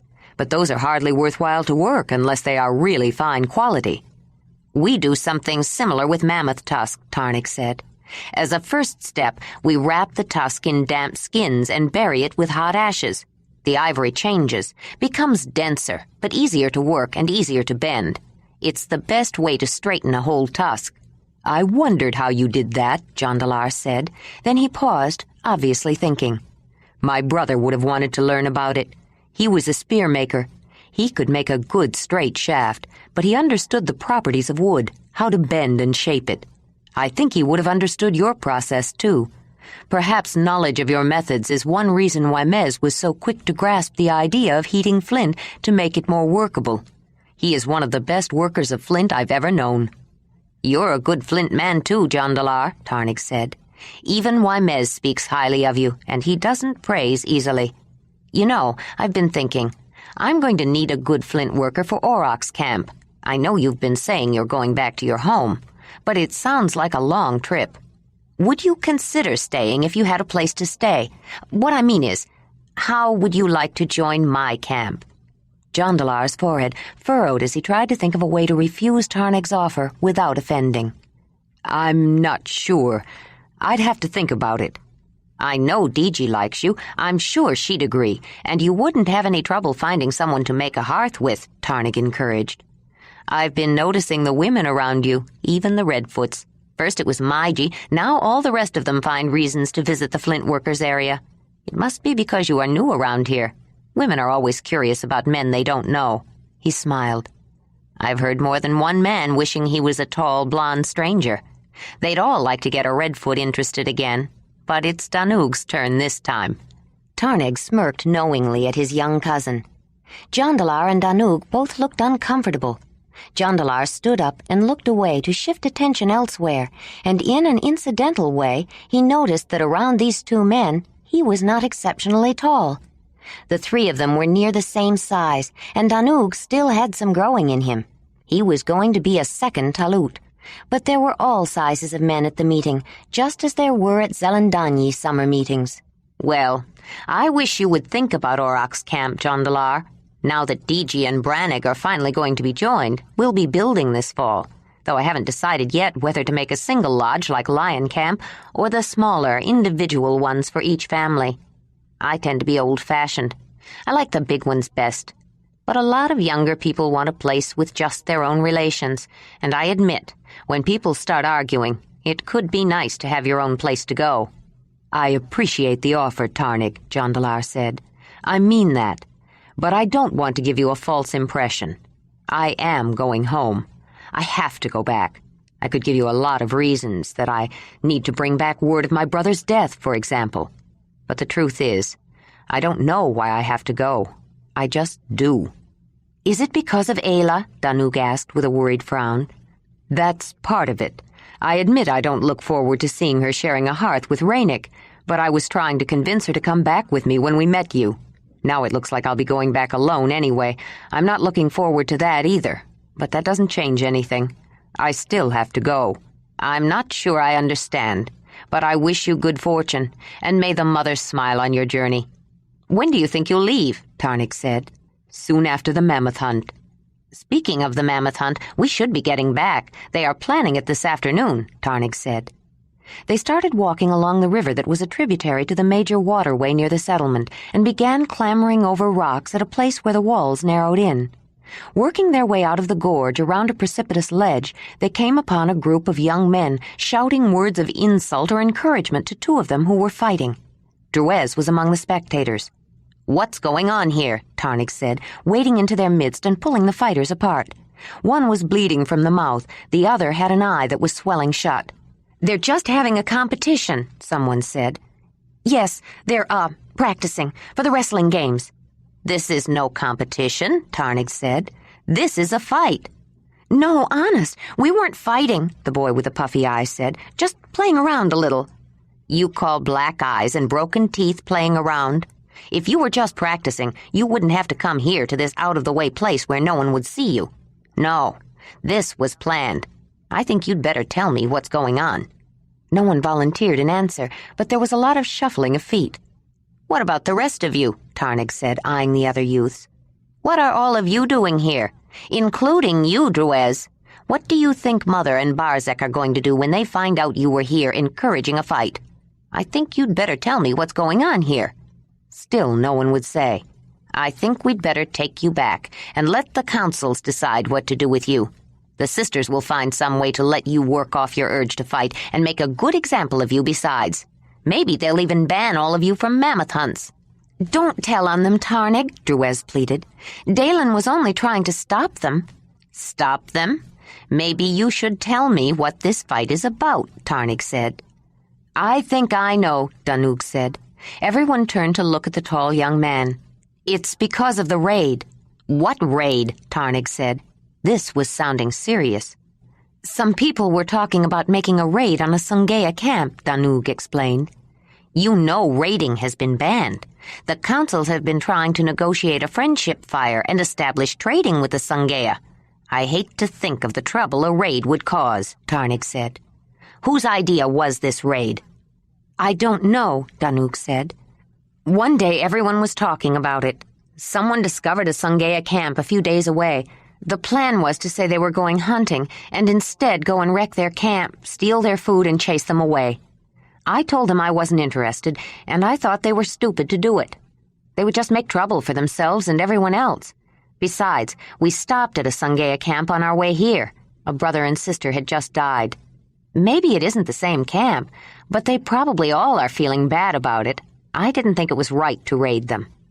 "Danug can do that," Druez said. "No one's going to call him a coward because no one wants to fight him. But when Dalen said he wasn't going on any raid either, then a whole bunch of them started saying he was afraid of a fight. That's when he said he'd show them he wasn't afraid to fight anyone. We said we'd come with him so they wouldn't gang up on him." "Which one of you is Dalen?" Tarnig said. The boy with a broken tooth and bleeding mouth stepped forward. "Who are you?" he said to the other one, whose eye was already turning black and blue. He refused to answer. "They call him Cluve. He's Chalig's nephew," Druez volunteered. "I know what you're trying to do," Cluve said sullenly. "You're going to put all the blame on me just because Druez is your brother." "No, I wasn't going to put blame on anyone. I'm going to let the Council of Brothers decide. You can all expect to get a summons from them, including my brother. Now, I think you'd better clean yourselves up. If you go back to the meeting looking like that, everyone will know you were fighting, and no one would be able to keep it from the sisters. I don't have to tell you what will happen to you if they find out you were fighting about a raid." The young men hurried to leave before Tarnig changed his mind, but they left in two groups, one with Cluve, the other with Dalen. Tarnig made a point of noticing who went with whom. Then the three of them continued back to the meeting. "There's something I'd be interested in knowing if you don't mind," Jondalar said. "Why would you let the Council of Brothers decide what to do with these young men? Would they really keep it from the Council of Sisters?" "The sisters have no tolerance for fighting and won't listen to any excuses. But many of the brothers went on raids when they were young men, or were in a fight or two, just to make a little excitement. Didn't you ever fight someone when you weren't supposed to, Jondalar?" "Well, yes, I guess I did. And got caught, too." "The brothers are more lenient, especially toward the one who was fighting in a good cause, even though Dalen should have told someone about the raid rather than fighting to show them he wasn't afraid. It seems easier for a man to condone that sort of thing. The sisters say fighting always leads to more fighting, and that may be true. But Cluve was right about one thing," Tarnig said. "Druez is my brother. He wasn't really encouraging the fight. He was trying to help out his friend. I hate to see him get into trouble for that." "Did you ever fight anyone, Tarnig?" Danug asked.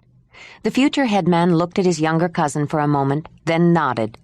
Once or twice, but not too many men want to challenge me. Like you, I'm bigger than most. Sometimes those competitions are more fight than anyone admits to, though. I know, Danug said with a thoughtful expression. But at least they are under watchful eyes that won't let anyone get badly hurt, and they don't get carried any further and start a revenge fight. Ranec glanced at the sky. It's close to noon, later than I thought. We'd better hurry if we want to hear about the mammoth hunt. When Ayla and Talut reached the clearing, he led her toward a slight rise off to one side that lent itself naturally as a gathering place for smaller groups and was used for both casual and special meetings. One was in progress, and Ayla scanned the crowd of people looking for a glimpse of Jondalar. That was all she ever saw of him lately.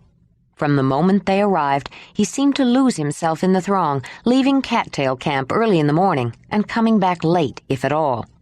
When she did see him, he was often with some woman, usually a different one each time. She found herself making disparaging remarks to Diji and some others about his many partners.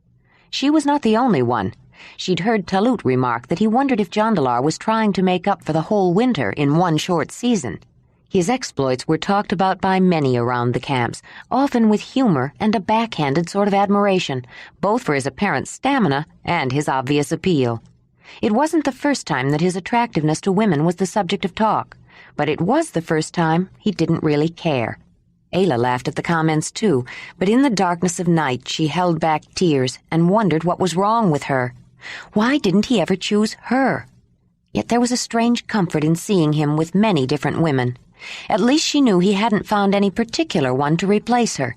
She didn't know that Jondalar was trying to stay away from Cattail Camp as much as possible. In the closer quarters of the tent, he was much more conscious of her and Ranec sleeping together, not in the same bed every night since she felt she needed the privacy of her own bed sometimes, but next to each other. It was easy enough to stay around the flint working area during the day, and that led to invitations to meet people and share meals. For the first time since he was a young man, he was making friends on his own, not with the help of his brother, and he discovered it wasn't so difficult. The women gave him an excuse to stay away at night, too, if not all night, at least until late. He had little real feeling for any of them, but he felt guilty about using them for a place to stay and made up for it in the way he knew best, which made him all the more irresistible. It had been the experience of many women that a man as handsome as Jondalar was more concerned with satisfying himself than her.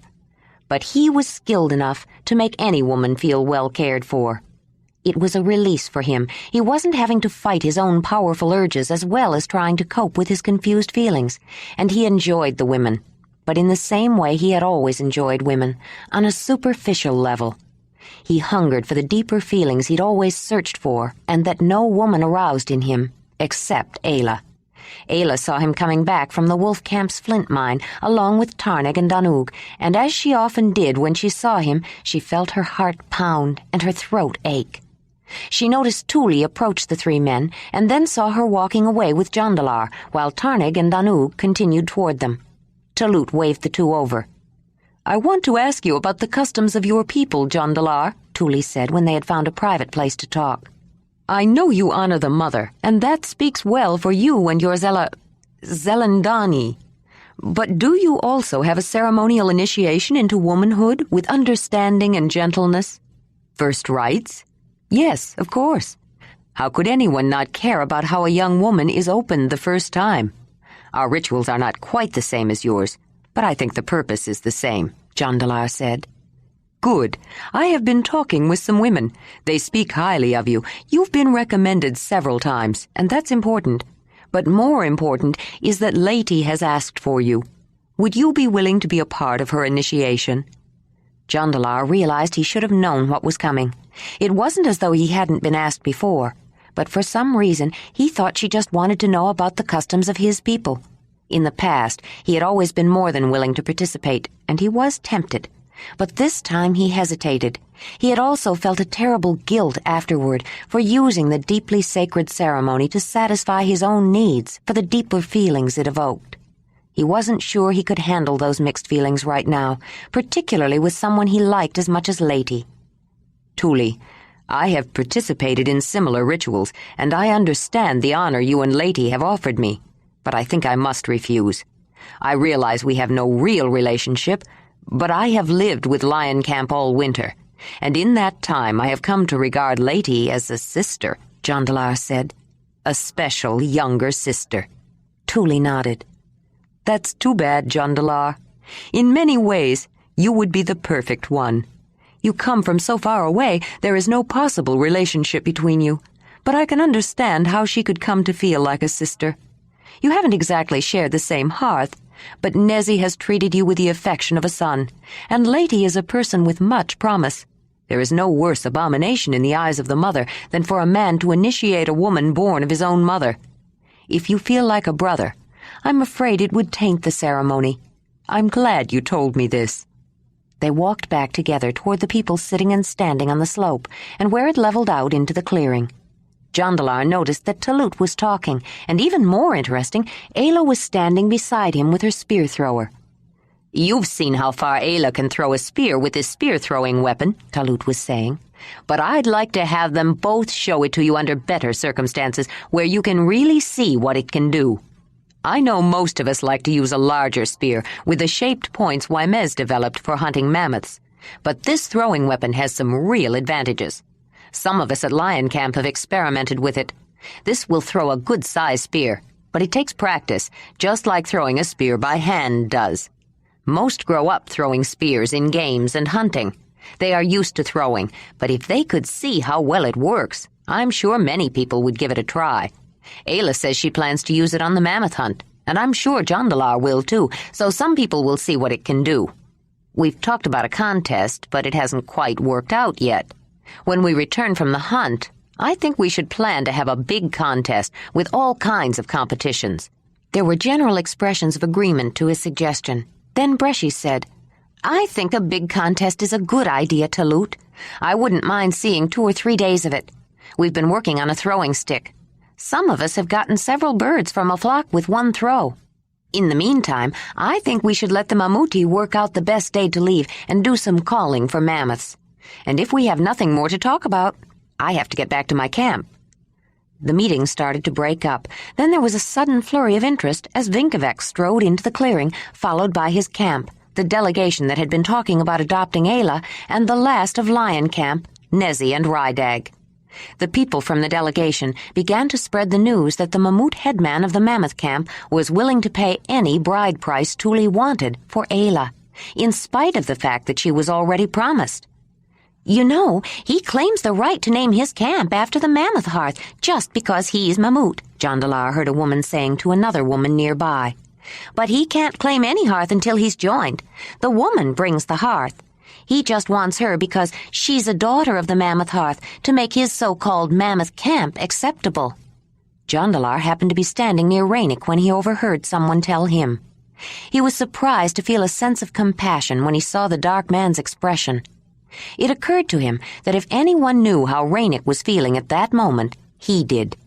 But at least he knew that the man who had convinced Ayla to live with him loved her. It seemed obvious that Vinkevek wanted Ayla just to serve his own purposes, not because he cared about her. Ayla, too, was overhearing pieces of conversation in which her name was mentioned. She didn't like overhearing. In the clan, she could have averted her eyes so as not to eavesdrop. But when communication was entirely verbal, she could not close her ears. And then, suddenly, she wasn't hearing anyone except the tone of taunting voices from several older children and the word flathead. "Look at that animal, all dressed up like people," an older boy said, pointing his finger at Rydag and laughing. "They dress the horses. Why not the flathead?" someone else added, with more laughter. "She claims he's a person, you know. They say he understands everything you say and can even talk," another of the youngsters said. "Sure, and if she could get the wolf to walk on his hind legs, she'd probably call him a person, too."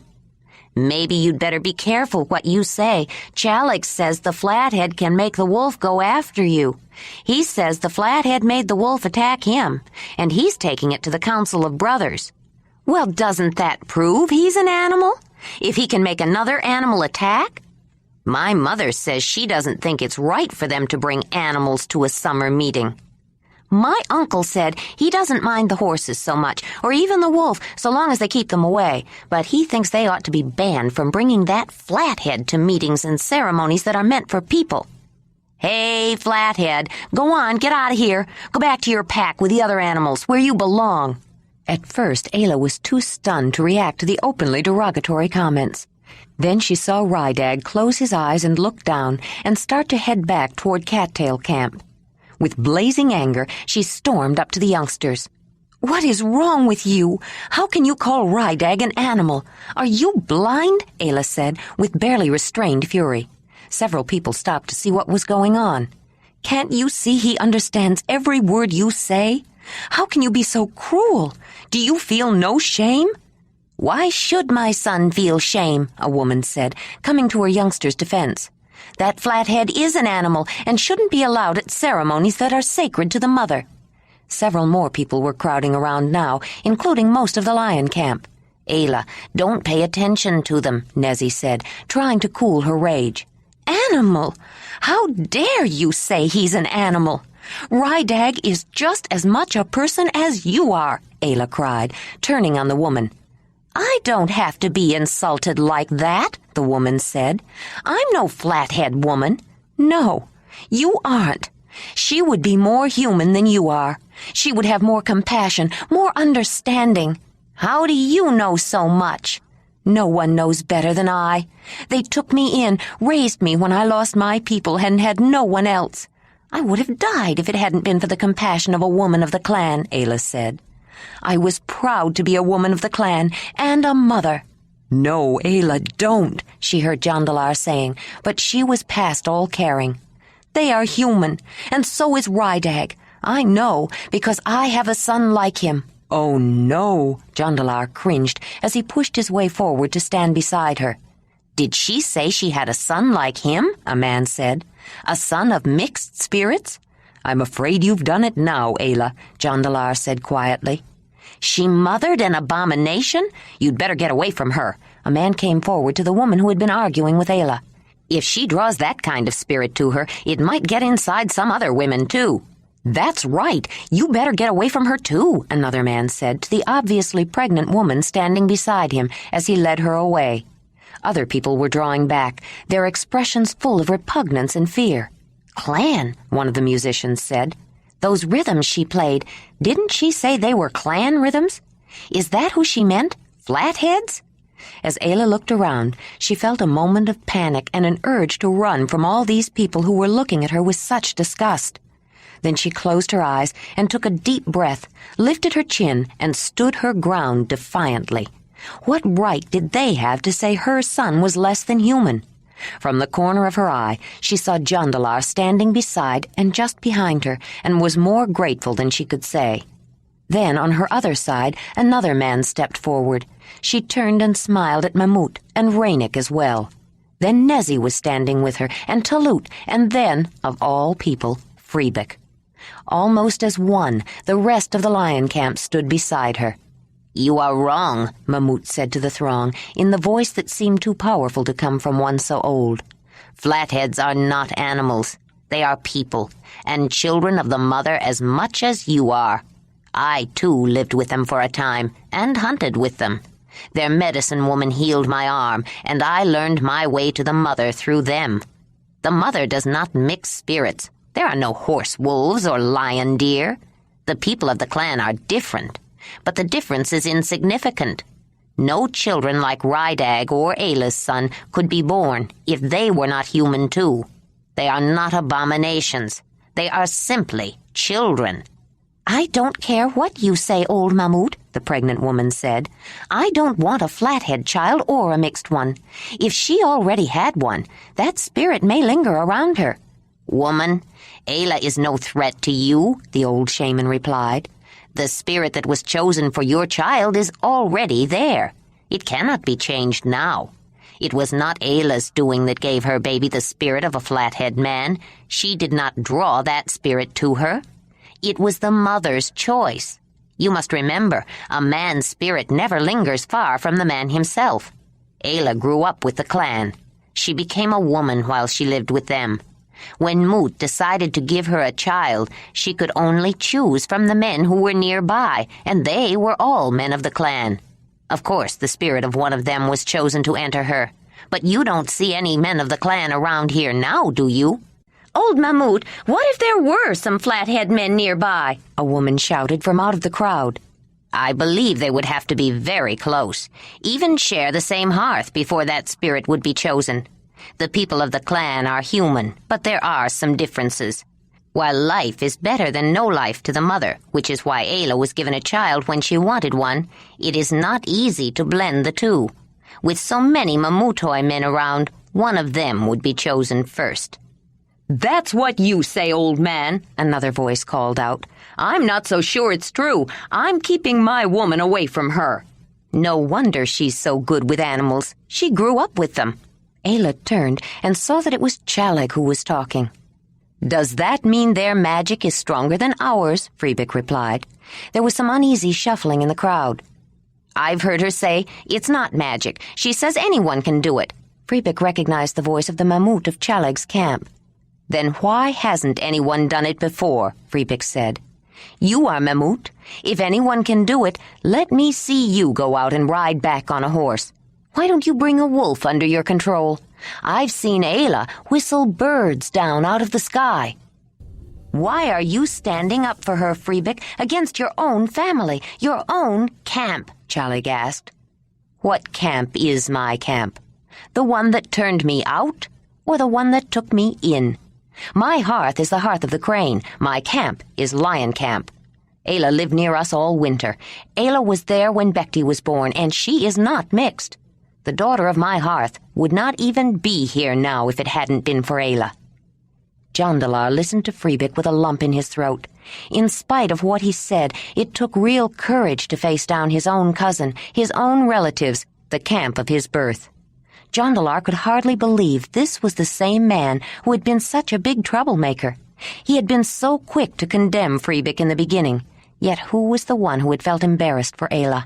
Who was the one who feared what people would say if she said anything about her background? Who was the one that was afraid he would be rejected by his family and his people if he stood up for her? Freebick had shown him what a coward he was. Freebick and Ayla. When he'd seen her swallow down her fear and lift her chin to face them all, he had never felt more proud of anyone in his life. Then the Lion Camp stood up with her, and he could hardly believe it. The ones that counted were the ones that cared. Jondalar forgot as he thought about Ayla and the Lion Camp with praise and pride, that he had been the first one to rush to her side. Chapter 34. The Lion Camp returned to Cattail Camp to discuss the unexpected crisis. An initial suggestion to leave immediately was quickly abandoned. They were, after all, Mamutoi, and this was the summer meeting. Tuli had stopped by for Lady so that she could be included in the discussions and prepared for the possibility of unkind comments directed at her, Ayla, or the Lion Camp. She was asked if she wanted to delay her womanhood rights. Lady defended Ayla vehemently and decided she would return to the special camp for the ceremony and ritual and just let anyone try to say anything bad about Ayla or the Lion Camp. Then Tuli asked Ayla why she hadn't mentioned her son before. Ayla explained she didn't like to talk about him because it still hurt too much, and Nezi quickly made it clear that she had been told in the very beginning. Mammut also admitted to knowing about him. Though the head woman wished she had known and wondered why she was not told, she did not blame Ayla. She considered whether she would have thought about the young woman any differently had she known, and admitted she might not have credited her with as much potential value or status. Then she began to question her position. Why should it make a difference? Was Ayla any different? Rydag was very upset and depressed, and nothing Nezi said or did seemed to help. He wouldn't eat, wouldn't go out of the tent, wouldn't communicate except to respond to a direct question. He would only sit and hug the wolf. Nezi was grateful for the animal's patience. Ayla decided to see if there was anything she could do. She found him sitting with the wolf on his sleeping roll in a dark corner. Wolf lifted his head and banged his tail on the ground at her approach. "Is it all right if I sit down here with you, Rydag?" she asked. He shrugged in assent. She sat beside him and asked how he felt, speaking aloud to him, but automatically signing the words too, until she realized it was probably too dark to see. It struck her then, the real advantage to being able to speak with words. It wasn't that you couldn't speak as well with signals and hand signs. It was that you weren't limited by only what you could see. It was like the difference between thrusting with a spear when hunting, like the clan did, or throwing it. Both were effective weapons for bringing meat home, but one had greater range and possibilities. She had seen how useful motions and signs, which were not understood by everyone, could be, particularly for secret or private communication. But overall, there was a greater advantage in speaking with words that could be heard and understood. With a full verbal language, you could speak to someone who was behind a barrier, or in a different room, or even shout across a distance, or to a large group. You could speak when someone's back was turned, or when you were holding something, which freed the hands for other purposes, and you could speak softly in the dark. Ayla sat quietly with the boy for some time, not asking questions, just offering closeness and company. After a while, she started talking to him, telling Rydag about the time she lived with the clan. "In some ways, this meeting reminds me of the clan gathering," Ayla said. "Here, even if I look the same as everyone, I feel different. There I was different, taller than any of the men by then, just a big, ugly woman. It was awful when we first got there. They almost weren't going to let Brun's clan stay because they brought me. They said I wasn't clan, but Kreb insisted that I was. He was the Mogur, and they didn't dare dispute him. It's a good thing Dirk was only a baby. When they saw him, they thought he was deformed, and they all stared. You know how it feels. But he wasn't deformed. He was just a mixture, like you are. Or maybe you are more like Ura. Her mother was clan." "You say before, Ura will join with Dirk?" Rydag asked, turning toward the light from the fire to make his motions seen. He was intrigued in spite of himself. "Yes, her mother came to me, and it was arranged. She was so relieved to know there was another child, a boy like her daughter. She was so afraid Ura would never find a mate. To be honest, I didn't think about it much. I was just grateful that Dirk was accepted into the clan." "Dirk is clan? He is mixed, but clan?" the boy signed. "Yes. Brun accepted him. Kreb named him. Not even Braud can take that away from him. And everyone loves him, except Braud. Even Olga, Braud's mate. She nursed him when I lost my milk, right along with her son, Grev. They grew up together like brothers, and they are good friends.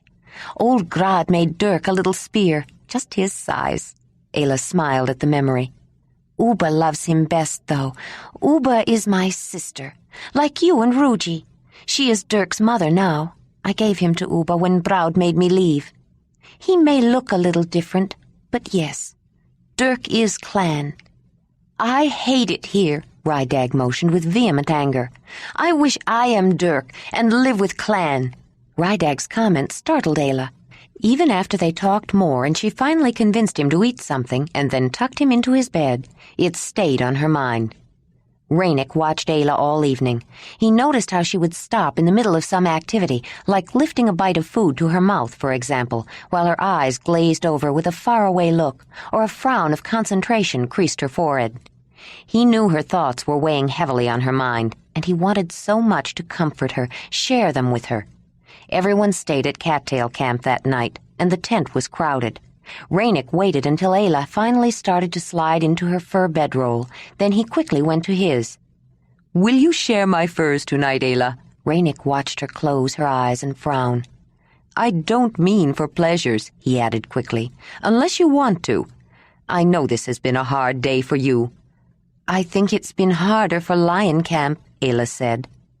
"I don't think it's been any harder, but that doesn't matter. I just want to give you something, Ayla. My furs to keep you warm, my love to comfort you. I want to be close to you tonight." She nodded acquiescence and slid into Ranec's bedroll with him, but she could not sleep, could not even rest comfortably, and he was aware of it. "Ayla, what's troubling you?" "Would you like to talk about it?" Ranec said. "I've been thinking about Rydag and my son, but I don't know if I can talk about it. I just need to think about it." You'd rather be in your own bed, wouldn't you? He finally said. I know you want to help, Ranec, and that in itself helps more than I can say. I can't tell you how much it meant to me when I saw you there, standing beside me.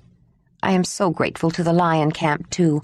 Everyone has been so good, so wonderful to me. Almost too wonderful. I learned so much from them, and I was so proud to be Mamutoi, to say they were my people. I thought all the others, the ones I used to call the others, were like the lion camp. But now I know that isn't true.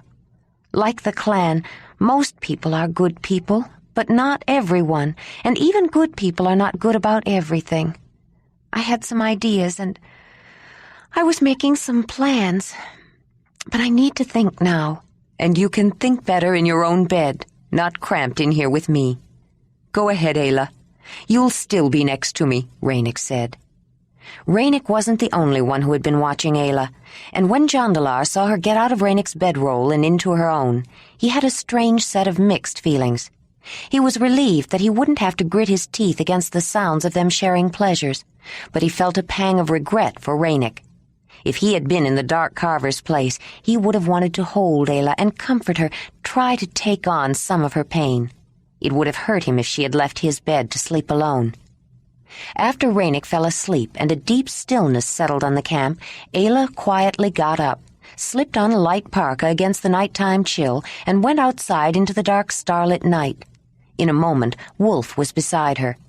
They walked toward the horse lean-to and were welcomed by a nicker from Racer and a soft blow of recognition from Whinney. After patting and scratching and quiet words, Ayla put her arms around Whinney's neck and leaned on her. How many times had the hay-colored mare been her friend when she needed one? Ayla smiled. What would the clan think of her friends? 2 horses and a wolf. She was grateful for their presence, their company, but there was still an emptiness inside her. Someone was missing, the one she wanted most. Yet he had been there. Even before the lion camp stood up for her, she didn't even know where he came from. Suddenly, Jondalar was just there, beside her, standing against them all, against their repugnance, their disgust. It had been terrible, worse than the clan gathering. It wasn't just that she was different. They feared her, hated her. That's what he'd been trying to tell her all along. But even if she'd known, it wouldn't have made any difference. She couldn't let them pick on Rydag or malign her son. From the opening of the tent, another pair of eyes watched her. Jondalar could not sleep either. He had seen her get up and quietly followed her. How many times had he seen her like that with Whinney? He was happy that she had the animals to turn to, but he ached to be in the mare's place. But it was too late. She didn't want him, and he couldn't blame her. With a sudden realization, he saw through his emotional confusion, saw his actions with a new clarity, and realized that he had done it himself. In the very beginning, he wasn't just being fair and letting her make her own choice. He had turned away from her out of petty jealousy. He was hurt and wanted to hurt back. There was more to it than that. Admit it, Jondalar, he said to himself. You were hurt, but you knew how she was raised. She didn't even understand your jealousy. When she went to Ranec's bed that night, she was only being a good clan woman. That was the real problem. Her clan background. You were ashamed of it. You were ashamed to love her, afraid you would have to face what she faced today. You didn't know if you could stand up for her. No matter how much you said you loved her, you were afraid you'd turn against her, too. Well, there is no shame in loving her. The shame is in your own cowardice. And now it's too late.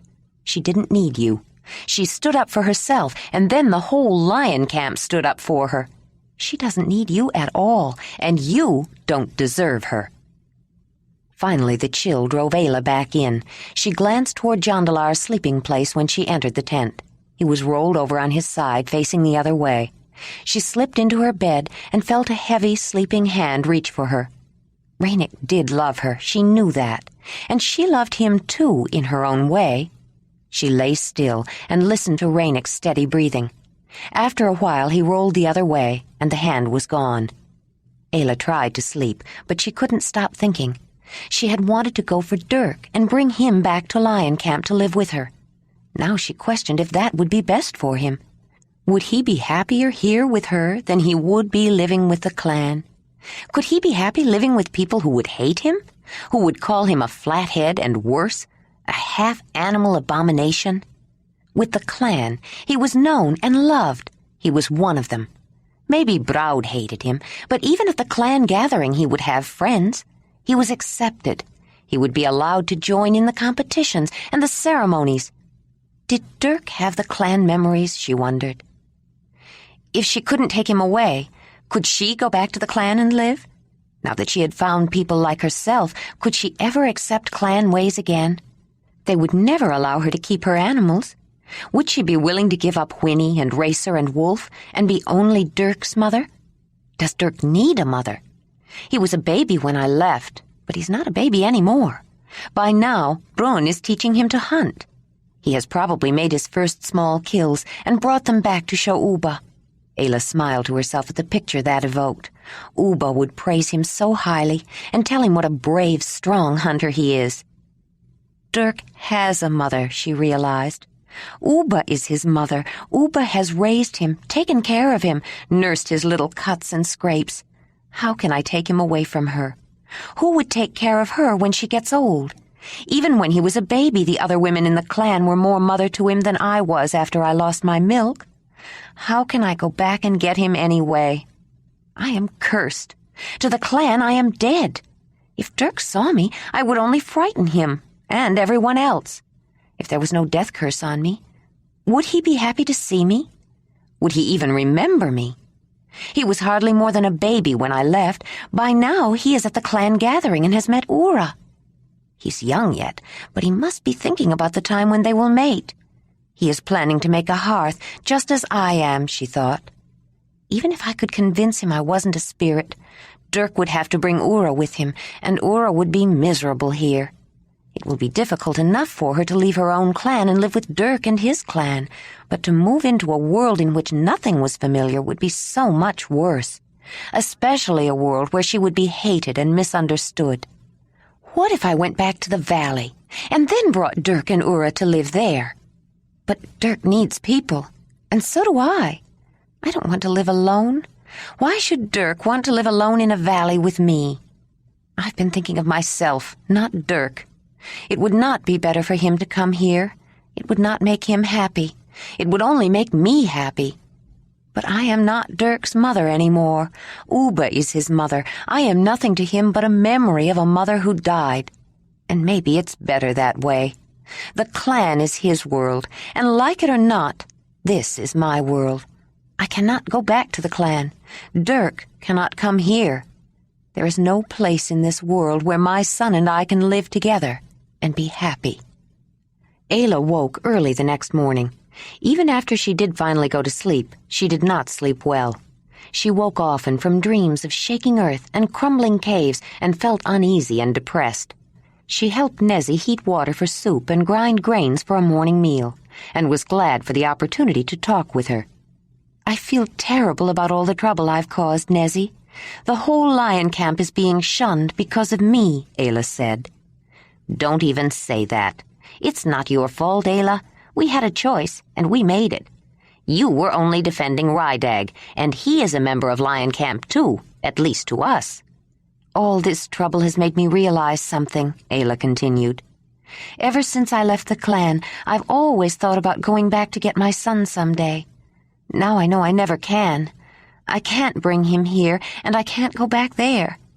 But knowing that I'll never see him makes me feel that I just lost him all over again. I wish I could cry, grieve for him, mourn for him, but I just feel dry and empty. Nezzy was sorting through yesterday's fresh-picked berries and pulling off the stems. She stopped and gave Ayla a level gaze. Everyone suffers disappointments in life. Everyone loses loved ones. Some are real tragedies. You lost your people when you were young. That was a tragedy, but there was nothing you could do about it. It's worse if you blame yourself. Wymez lives every day of his life blaming himself for the death of the woman he loved.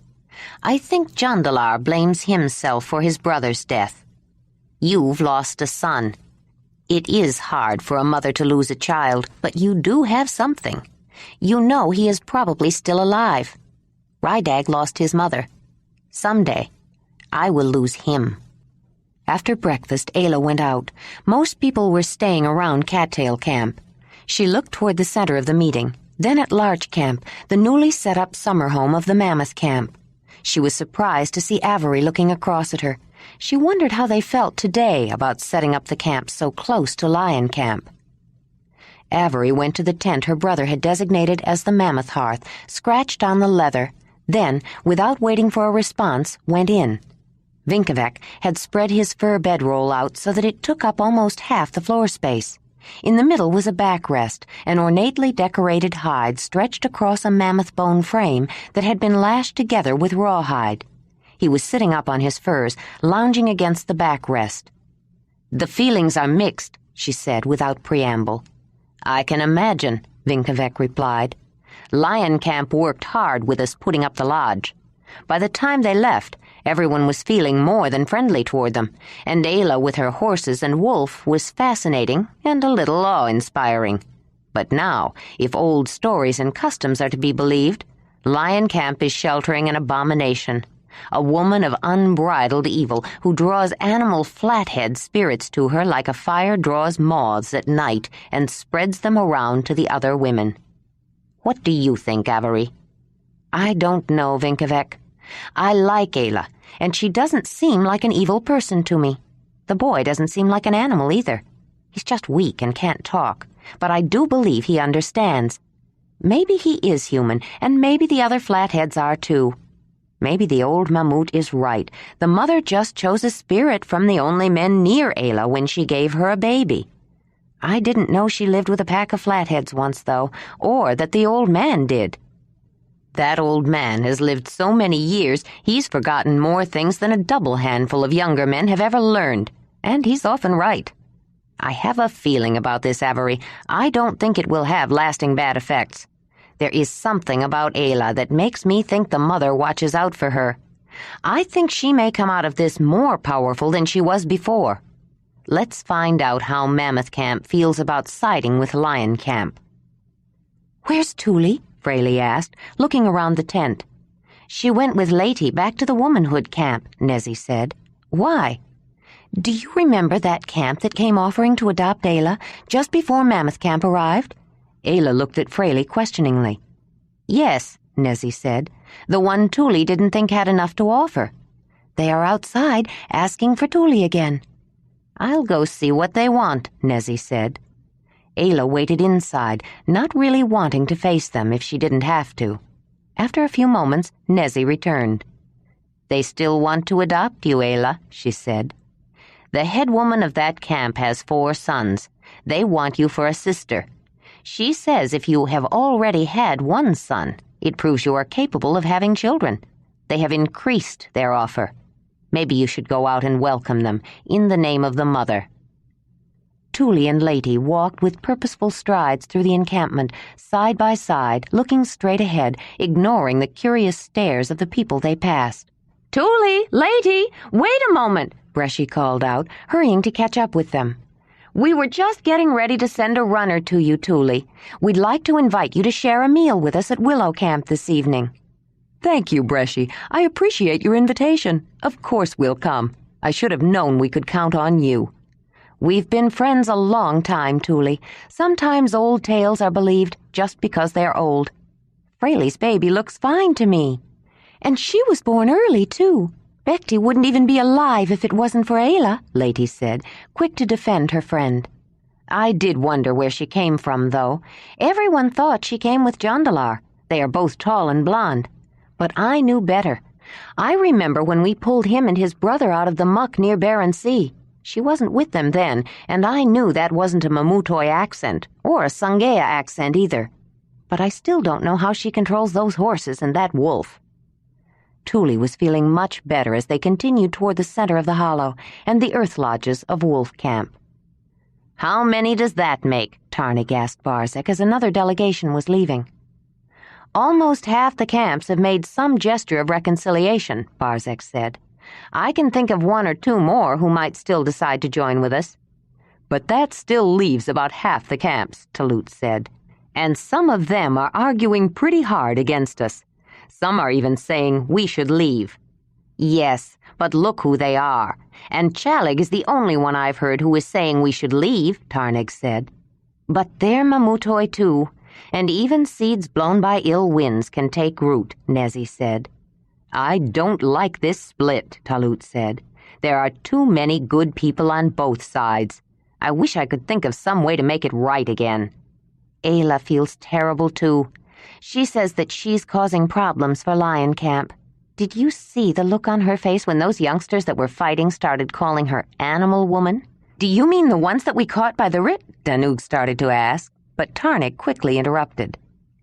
She means the brother and sister that Ayla and Diji caught hitting each other. Danug would have to be careful.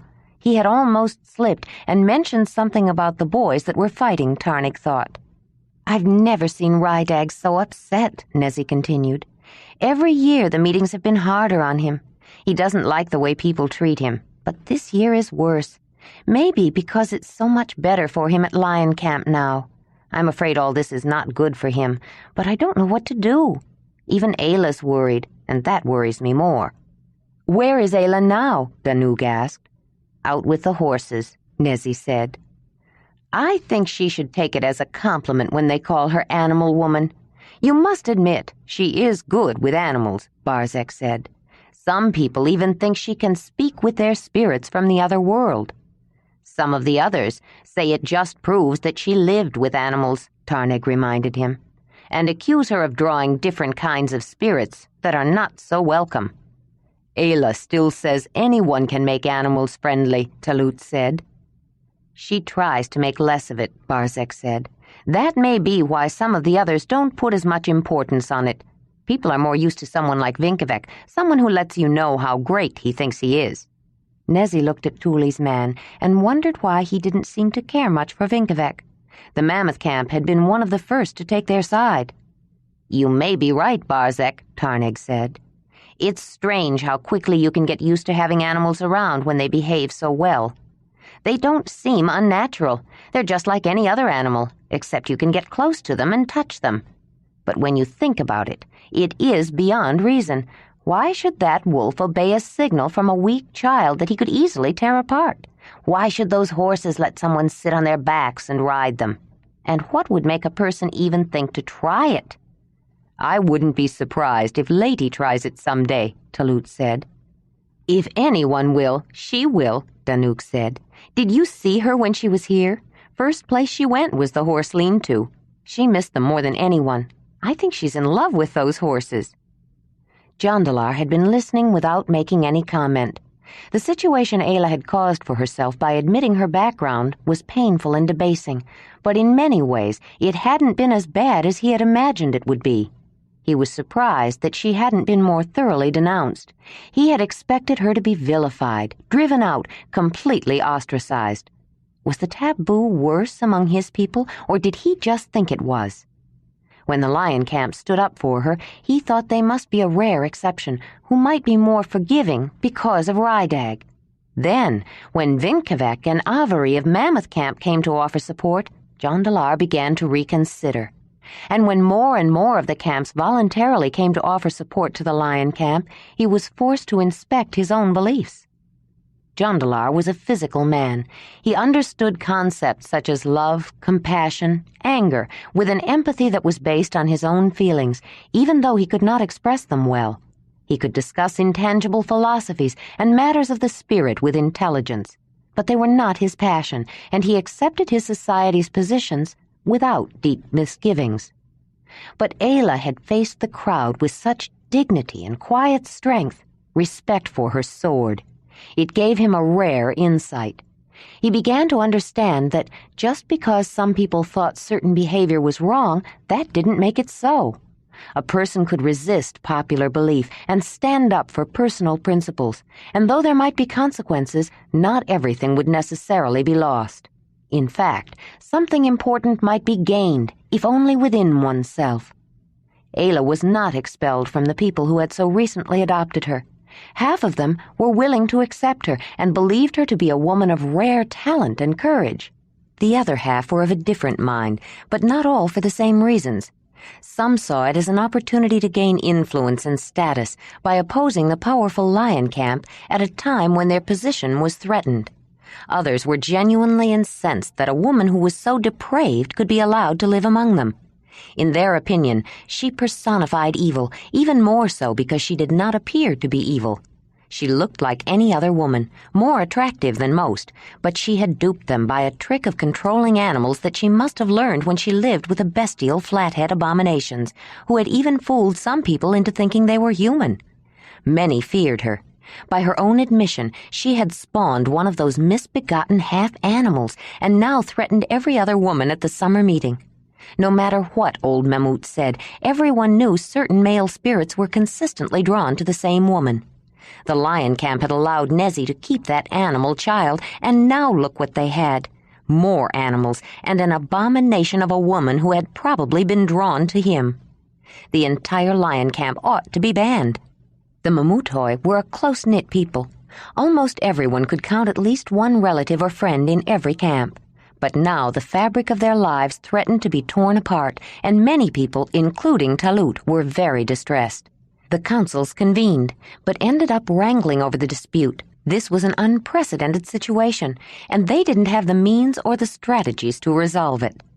The bright afternoon sun did little to dispel the somber mood of the encampment. Walking Whinney up the path toward Cattail Camp, Ayla noticed the place where red ochre earth had been dug out of the ground, and it reminded her of her visit to the music lodge. Though they were still practicing and still planning a big celebration after the mammoth hunt, there wasn't the same sense of expectation and excitement about it. Even the happiness Digi had felt about her matrimonial and Lady about her elevation to the status of woman was dampened by the differences that threatened to disrupt the entire summer meeting. Ayla talked about leaving, but Nezzy told her it would not solve anything. She had not caused the problem. Her presence had only brought into the open a deep and basic difference between the two factions. Nezzy said the problem had been brewing ever since she took in Rydag. Many people still disapproved of him being allowed to live with them. Ayla worried about Rydag. He seldom smiled, and she noticed an absence of his gentle humor. He had no appetite, and she didn't think he was sleeping well. He seemed to enjoy listening to her talk about her life with the clan, but he seldom joined in on conversations. She settled Whinney into the lean-to and saw Jondalar on the broad grassy meadow below, riding toward the river crossing on Racer. He seemed different lately, not quite so distant, but saddened. On the spur of the moment, Ayla decided to go to the clearing at the center of the encampment and see what activities were going on. The wolf camp insisted that since they were hosting the meeting, they could not take sides, but she believed they favored the lion camp's position. She was not going to hide. She was not an abomination. The clan were people, and so were Rydag and her son. She wanted to do something, show herself, maybe visit the Mammoth Hearth or the music lodge, or talk to Lady. She set out with determined steps, nodding to those who acknowledged her, ignoring those who did not, and when she neared the music lodge, she saw Digi coming out. "Ayla, you are just the person I want to see. Are you going any place special?" "I just decided to get away from lion camp." "Good. I was going to visit Trishy and see her baby. I've been wanting to visit, but she's been gone every time I've tried. Kylie just told me she's there now. Do you want to come with me?" "Yes." They walked toward the headwoman's lodge. "We came to pay a visit, Trishy," Digi explained at the entrance, "and to see your baby." "Come in," Trishy said. "I just put him down, but I don't think he's asleep yet." Ayla stayed back while Digi picked him up and held him, cooing and talking to him. "Don't you want to see him, Ayla?" Trishy finally said. It was almost a challenge. "I do want to see him." She took the baby from Digi's arms and studied him carefully. His skin was so white it was nearly translucent, and his eyes such a pale blue they had almost no color at all. His hair was a bright orangey red, but it had all the texture and tight springy curl of Ranec's. Most distinctive, his face was an infant version of Ranec's face. Ayla knew without doubt that Ralev was Ranec's baby. Ranec had started him as surely as Braud had started dirt growing inside her. She couldn't help but wonder when she joined with him, would she have a baby like this someday? Ayla talked to the infant in her arms. He looked up at her with interest, as though he was fascinated. Then he smiled and cooed a soft little delighted laugh. Ayla hugged him to her, closed her eyes, and felt the softness of his cheek against hers, and felt her heart melt. "Isn't he beautiful, Ayla?" Digi said. "Yes, isn't he beautiful?" Trishi asked, her tone sharper. Ayla looked at the young mother. "No, he's not beautiful." Digi gaped at her with surprise. "No one could ever say he is beautiful, but he is the most lovable baby I have ever seen. Not a woman in the world could resist him. He doesn't have to be beautiful. There is something special about him, Trishi. I think you are very lucky to have him." The mother's smile softened. "I think I am too, Ayla. And I agree, he is not beautiful, but he is good and so lovable." Suddenly there was a commotion outside, shouting and wailing. The three young women hurried to the entranceway. "Oh, great mother! My daughter! Someone help her!" a woman wailed. "What's wrong? Where is she?" Digi asked. A lion has her down in the meadow. Someone help her, please." Several men with spears were already running toward the path. "A lion? No, it can't be," Ayla said as she started running after the men. "Ayla, where are you going?" Digi called after her, trying to catch up. "To get the girl," Ayla called back. She raced toward the path. A crowd of people was standing near the top of it, watching the men with spears running down the path. Beyond them, in plain sight on the grassy floodplain across the river, was a massive cave lion with a shaggy reddish mane, circling a tall young girl who was too petrified to move. Ayla looked down, studied the animal closely to make sure, then ran into lion camp. Wolf jumped up on her. "Rydag," she called, "come and get Wolf. I've got to get that girl." When Rydag came out of the tent, she commanded the wolf, "Stay," in her firmest tone, then told the boy not to let him go. Only then did she whistle for Whinney. She jumped on the mare's back and raced down the path. The men with spears were already crossing the river when she guided Whinney around them. As soon as she reached firm ground on the other side, she urged Whinney into a gallop and headed straight for the lion and the girl. The people watching from the top of the path looked on with wonder and amazement. "What does she think she can do?" someone said angrily. "She doesn't even have a spear. The girl seems unharmed so far, but rushing at the lion with a horse might incite him. If that child is harmed, it will be her fault." Jondalar overheard the comment, as well as several other people from the lion camp who turned to him questioningly. He just watched Ayla, swallowing the misgivings that rose in his throat. He couldn't be sure, but she must have been, or she would never have gone down there with Whinney. As Ayla and Whinney neared, the huge cave lion stopped and faced her. There was a scar on his nose, a familiar scar. She remembered when he got it. "Whinney, it's Baby. It really is Baby," she cried as she brought the horse to a stop and slid off. She ran toward the lion, not even considering that he might not remember her. This was her baby.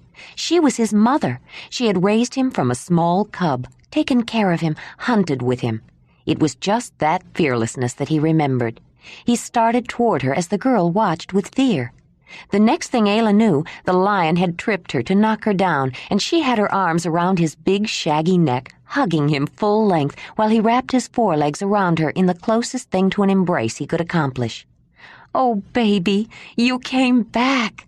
How did you ever find me?" she cried, wiping her tears of joy in his rough mane. Finally she sat up and felt a raspy tongue lick her face. "Stop that," she said, smiling. "I won't have any skin left." She scratched him in his favorite places, and a low, rumbling growl let her know his pleasure. He rolled over on his back so she could scratch his stomach. Ayla noticed the girl, tall, with long blonde hair, standing wide-eyed watching them. "He was looking for me," Ayla said to her. "I think he mistook you for me. You can go now, but walk, don't run." Ayla scratched Baby on his stomach and behind his ears until the girl walked into the waiting arms of a man who clasped her to him with obvious relief, then led her up the path. The rest were standing back, holding their spears in readiness. Among them she saw Jondalar, with his spear-thrower poised in readiness, and beside him a shorter, dark-skinned man. Talut was on the other side of Ranec, and Tuli beside him. "You have to go, Baby. I don't want you to get hurt." Even if you are the biggest cave lion on the earth, a spear can stop you, Ayla said, talking in the special language that grew out of clan words and signs and animal sounds. Baby was familiar with the sounds and certain of the signals. He rolled over and got up. Ayla hugged him around the neck, and then she couldn't resist. She slid her leg over and eased onto his back and hung onto his reddish mane. It was not the first time. She felt hard, powerful muscles bunch beneath her. Then, with a leap, he was off, and in an instant reached the full speed of a lion on the chase. Though she had ridden the lion before, she had never been able to develop any signals to direct him. He went where he wanted to go, but he allowed her to go with him. It was always an exciting, wild ride, and she loved it for just that reason. Ayla clung to his mane as the wind whipped her face and breathed in his strong, rangy odor. She felt him turn and slow. The lion was a sprinter, unlike the wolf. He had no endurance for the long distance. And she looked ahead to see Whinney waiting, patiently grazing. The horse nickered as they approached and tossed her head. Baby's lion smell was strong and disturbing, but the mare had helped to raise this animal from a cub, and in her own way had mothered him. Though he was nearly as tall at the withers as she was, and longer and heavier, the horse had no fear of this particular lion, especially when Ayla was with him. When the lion stopped, Ayla slid off his back. She hugged him and scratched him again. Then, with a signal that was suggestive of casting a stone with a sling, she told him to go. Tears fell as she watched him walk away, his tail weaving from side to side. When she heard the distinctive tone of his hunk, hunk, hunk grunting voice that she would recognize anywhere, she sobbed in answer. The tears flooded and her vision blurred as the big tawny cat with the reddish mane disappeared into the tall grass. She knew somehow that she would never ride him again, that she would never see her wild, unlikely lion son again. The hunk, hunk grunts continued until finally the huge cave lion, gigantic compared with his later counterparts, sounded a deep, full-bellied, shattering roar that could be heard for miles. He shook the very earth with his farewell. Ayla signaled to Whinney and started walking back. As much as she loved riding her mare, she wanted to remember the feel of that last wild ride as long as she could. Jondalar finally tore his eyes away from the mesmerizing scene and noticed the expressions on the faces of the others. He could see what they were thinking. Horses were one thing, even a wolf maybe, but a cave lion? He beamed a wide, smug grin of pride and relief. Let someone question his stories now. The men started up the path after Ayla, feeling almost foolish carrying spears no one had had any use for. The people who had been watching stood back as she neared, making way for the woman and the horse, and stared after her with stunned disbelief and awe. Even the lion camp, who had heard Jondalar's stories and knew about her life in the valley, could not believe what they had seen. Chapter 35. Ayla had been selecting the clothing to take along on the hunt. It could be very cold at night, she was told. They would be in sight of the gigantic wall of ice that was the leading edge of the glacier. To her surprise, Wymez had brought her several expertly made spears and was explaining to her the merits of the spear point he had devised for hunting mammoth. It was an unexpected gift, and after all the adulation and other strange behavior from the Mamutoi, she wasn't sure how to respond. But he put her at ease with his special warm smile and told her he had been planning this gift ever since she promised to join with the son of his hearth. She had asked him about adapting it to work with a spear thrower when Mamut came into the tent. The Mamuti would like to talk to you. They want you to help with the call to bring the mammoths, Ayla, he said. They think if you spoke to the spirit mammoth, she would be willing to give us many. But I already told you. I don't have any special powers, Ayla pleaded. I don't want to talk to them. I know, Ayla. I explained that you may have a calling talent, but you are untrained. They insist that I ask you, after they saw you ride the lion and tell him to go. They are convinced that you would have a strong influence on the spirit mammoth, trained or not. That was baby Mamut, the lion I raised. I couldn't do that with just any lion. Why do you speak of that lion as though you are his mother, a voice said from the entrance. A large figure was standing there. "Are you his mother?" Lomi said, coming into the tent at Mamut's beckoning gesture. "In a way, I guess. I raised him from a cub. He was hurt. He'd been caught in a stampede and kicked in the head. I call him Baby because he was just a baby when I found him. I never named him anything else. He was always just Baby, even when he got big," Ayla explained. "I don't know how to call animals, Lomi." "Then why did that lion appear at a most providential moment if you didn't call him?" Lomi asked. "It was just by chance. There's nothing mysterious about it. He probably picked up my scent, or Whinney's scent, and came looking for me. He used to come back for a visit sometimes, even after he found a mate and his own pride. Ask Jondalar. If he wasn't under special influence, why didn't he hurt that girl? She didn't have any mother relationship with him. She said he knocked her down, and she thought he was going to eat her, but he only licked her face. I think the only reason he stopped that girl was that she looks a little like me. She's tall and has blonde hair. He grew up with a person, not with other lions, so he thinks of people as his family. And he always used to trip me or knock me down when he hadn't seen me for a while if I didn't stop him. It's his way of being playful. He wanted to be hugged and scratched," Ayla explained. She noticed that the tent had filled up with Mamutoi while she was talking. Waimez stepped back out of the way with a sly smile on his face. She wouldn't go to them, so they came to her, he thought. He frowned when he noticed Vinkavek edging in closer. It would be hard on Ranec if Ayla decided to choose him instead. He had never seen the son of his hearth so upset as when he learned of Vinkavek's offer. Waimez had to admit it had upset him, too. Vinkavek watched Ayla as she answered the questions. He was not easily overwhelmed. He was, after all, headman and Mamut, and privy to the schemes of temporal influence as well as the guises of supernatural power. But like the other Mamutoi, he was called to the Mammoth Hearth because he felt an urge to explore deeper dimensions, to discover and explain the reasons beyond appearances, and he could be moved by a truly inexplicable mystery or demonstration of manifest power. From their first meeting, he had sensed a mystery about Ayla that intrigued him, and a quality of quiet strength, as though her mettle had already been tested. His interpretation was that the mother watched out for her, and that was why her problem would be resolved. But he'd had no inkling of the means, and he was genuinely surprised at the result. He knew no one would dream of opposing her now, or those who sheltered her.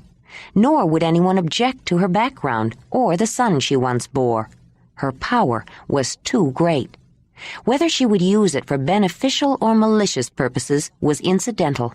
Like summer and winter, or day and night, they were two faces of the same substance, except that no one wanted to incur her personal enmity. If she could control a cave lion, who knew what she could do?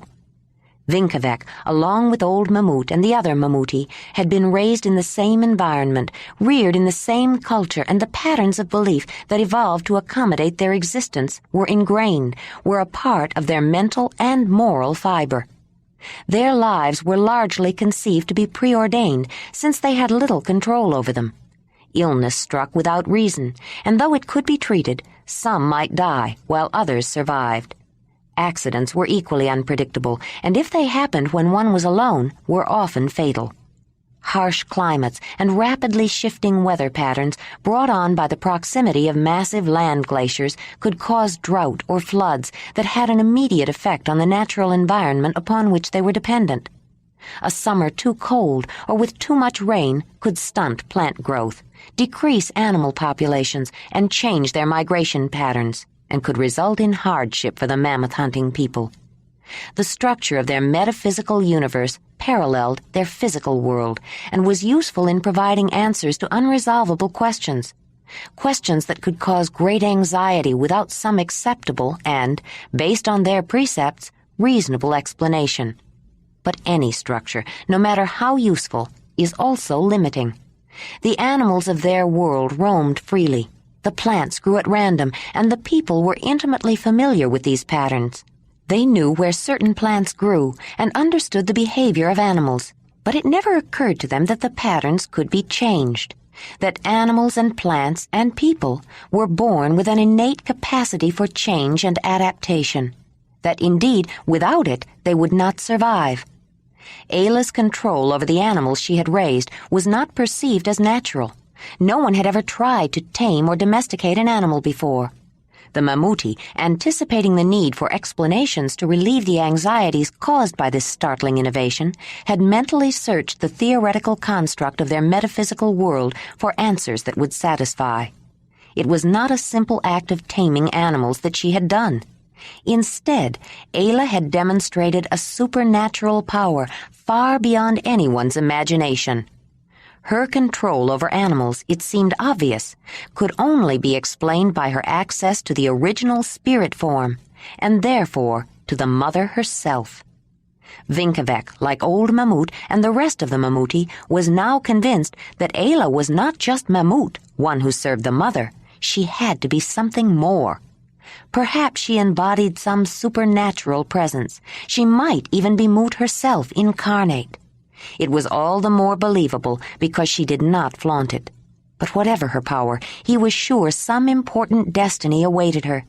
There was a reason for her existence, and he fervently wanted to be a part of it.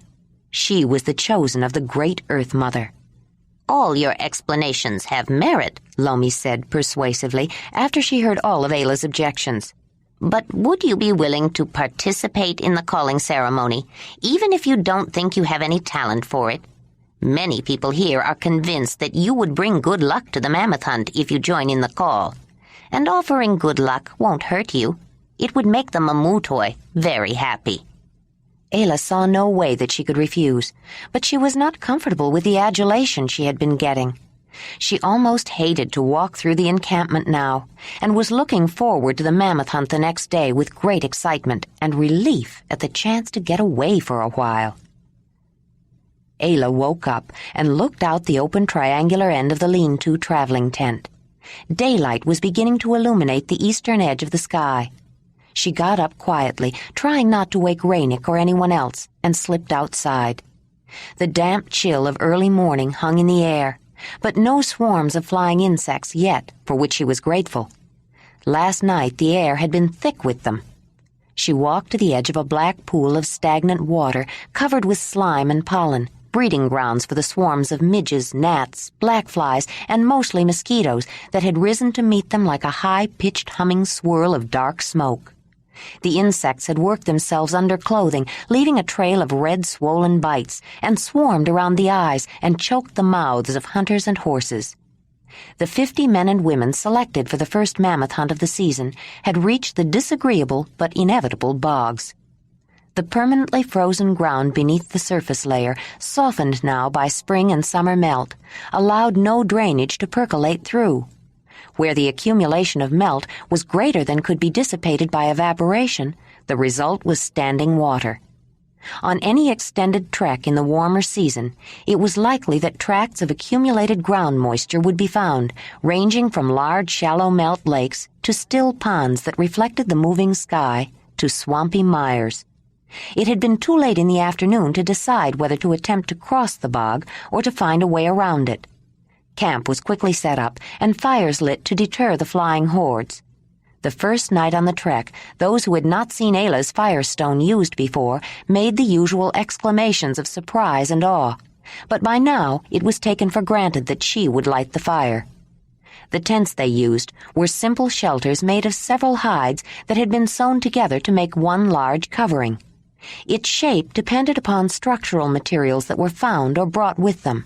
A mammoth skull with large tusks still intact might be used to hold up the hide cover, or the supple strength of a living dwarf willow could be bent to the task. Even mammoth spears served double duty as tent poles on occasion. Sometimes it was just used as an extra ground cloth. This time, the cover hide, which was shared by the hunters from Lion Camp with a few others, was draped across a slanting ridgepole with one end jammed into the ground and the other braced up by the crotch of a tree. After they had made camp, Ayla searched around the dense vegetation near the bog and was pleased to find certain small plants with hand-shaped dark green leaves. Digging down to the underground system of roots and rhizomes, she collected several and boiled the greenish-yellow golden seal root to make a healing and insect-repelling wash for the sore eyes and throats of the horses. When she used it on her own mosquito-bitten skin, several others asked to use it, and she ended up treating the insect bites of the entire hunting party. She added more of the pounded root to fat to make a salve for the next day. Then she found a patch of fleabane and pulled up several plants to throw on the fire as an additional deterrent, along with ordinary smoke, to keep a small area close to the fire relatively insect-free. But in the cool damp of morning the flying scourges were quiescent. Ayla shivered and rubbed her arms, but made no move to return for a warmer covering. She stared at the dark water, hardly noticing the gradual encroachment of light from the east filling the entire vault of the sky and bringing into sharp focus the tangled vegetation. She felt a warm fur drape over her shoulders. Gratefully, she pulled it around her and felt arms encircle her waist from behind. "You're cold, Ayla. You've been out here a long time," Ranec said. "I couldn't sleep," she replied. "What's wrong?" "I don't know. Just an uneasy feeling. I can't explain it." "You've been troubled ever since the calling ceremony, haven't you?" Ranec said. "I hadn't thought about it. You may be right." "But you didn't participate. You only watched." "I didn't want to participate, but I'm not sure. Something may have happened," Ayla said. Immediately after breakfast, the hunters packed up and started traveling again. At first they attempted to skirt the bog, but there appeared to be no way around without making a long detour. Talut and several other hunt leaders peered into the dense, swampy thicket overhung by a cold, misty fog, conferred with some of the others, and finally decided on a route that seemed to offer the easiest passage through. The waterlogged ground near the edge soon gave way to a quivering fen. Many of the hunters removed their footwear and plunged into the cold, muddy water barefoot. Ayla and Jondalar led the nervous horses in more carefully. Cold-loving vines and long beards of greenish-gray lichen hung from dwarf birch, willow, and alder, growing so closely together they formed a miniature Arctic jungle. Footing was treacherous. With no solid ground to bind the roots and give stability, the trees grew at unlikely angles and sprawled along the ground, and the hunters struggled to make their way across fallen trunks, twisted brush, and partially submerged roots and branches that snared unsuspecting feet. Tufts of reeds and sedge-grass looked deceitfully more substantial than they were, and mosses and ferns camouflaged stinking, stagnant pools. Progress was slow and exhausting. By mid-morning, when they stopped to rest, everyone was sweating and warm, even in the shade. Starting out again, Talut ran into a particularly tenacious branch of an alder and, exploding in a rare outburst of anger, chopped at the tree furiously with his massive axe. The bright orange liquid seeping out of gashes in the offending tree resembled blood and gave Ayla an unpleasant feeling of foreboding. Nothing was so welcome as firm ground. Tall ferns and even taller grasses, more than the height of a man, grew on the rich clearing near the bog. They turned east to avoid wetlands that extended toward the west, then climbed a rise out of the depression in the plains filled by the bogs and sighted the joining of a large river and a tributary. Talut, Vinkevek, and the leaders of some of the other camps stopped to consult maps marked on ivory and scratched more marks on the ground with knives. As they approached the river, they passed through the middle of a birch forest. Not a forest of the tall, sturdy trees of warmer climates. These birches were stunted and dwarfed by the harsh paraglacial conditions, yet they were not without beauty. As though pruned and shaped on purpose into endlessly fascinating individual shapes, each tree had a distinctive, pale, delicate grace. But the thin, frail, pendulant branches were misleading. When Ayla tried to break one, it was tough as sinew, and in the wind they flailed the competing vegetation into submission. "They're called the Old Mothers."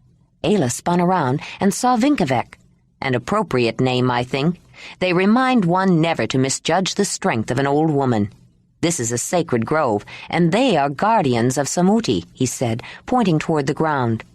The small, quivering, light green birch leaves did not entirely block out the sun, and dappled patterns of shade danced lightly on the forest floor, thick with leaf mold. Then Ayla noticed, sprouting from the moss under certain trees, the large, white-spotted, bright red mushrooms. "Those mushrooms? Is that what you call samuti? They are poisonous. They can kill you," Ayla said. "Yes, of course, unless you know the secrets of preparing them. That is so they will not be used inappropriately. Only those who are chosen may explore the world of samuti." "Do they have medicinal qualities? I know of none," she asked. "I don't know. I'm not a healer. You'd have to ask Lomi," Vinkevek said. Then, before she knew it, he had taken both her hands and was looking at her, or rather, looking into her, she felt. "Why did you fight me at the calling ceremony, Ayla? I had prepared the way to the Underland for you, but you resisted me." Ayla felt a strange sense of internal conflict, pulled two ways. Vinkevek's voice was warm and compelling, and she felt a great desire to lose herself in the black depths of his eyes, to float in the cool, dark pools, to give in to anything he wished. But she also felt an overpowering need to break away, to hold herself apart and maintain her own identity. With a wrenching effort of will, she tore her eyes away and caught a glimpse of Ranec watching them. He quickly turned aside. "You may have prepared a way, but I wasn't prepared," Ayla said, avoiding Vinkevek's gaze. She looked up when he laughed. His eyes were gray, not black. "You're good. You're strong, Ayla. I've never met anyone like you. You are so right for the Mammoth Hearth, for the Mammoth Camp. Tell me you'll share my hearth," Vinkevek said, with every bit of persuasion and feeling he could bring to bear. "I have promised Ranec," she said. "That doesn't matter, Ayla. Bring him along if you wish. I would not mind sharing the Mammoth Hearth with so gifted a carver. Take us both. Or I'll take you both," he laughed again. "It would not be the first time. A man has certain appeal, too." I don't know," she said, then looked up at the muffled pounding of hooves. "Ayla, I'm going to take Racer into the river and brush down his legs. Mud is caked up and drying on them. Do you want me to take Whinney, too?" Jondalar said. "I'll take her myself," Ayla said, glad for the excuse to get away. Vinkevek was fascinating, but a little frightening. "She's over there, near Ranec," Jondalar said, turning toward the river. Vinkevek's eyes followed after the tall blond man. "I wonder what part he plays in all this," the Mamut headman thought. They arrive together, and he understands her animals, perhaps as well as she does. But they don't seem to be lovers, and it's not because he has trouble with women. Ivory tells me they love him, but he never touches Ayla, never sleeps with her. It's said he turned down the womanhood ritual because his feelings were too brotherly. Is that how he feels toward Ayla? Brotherly? Is that why he interrupted us and directed her back to the carver? Vinkevek frowned, then carefully pulled up several of the large mushrooms and, with a cord, tied them upside down to the branches of the old mothers to dry. He planned to get them on the way back.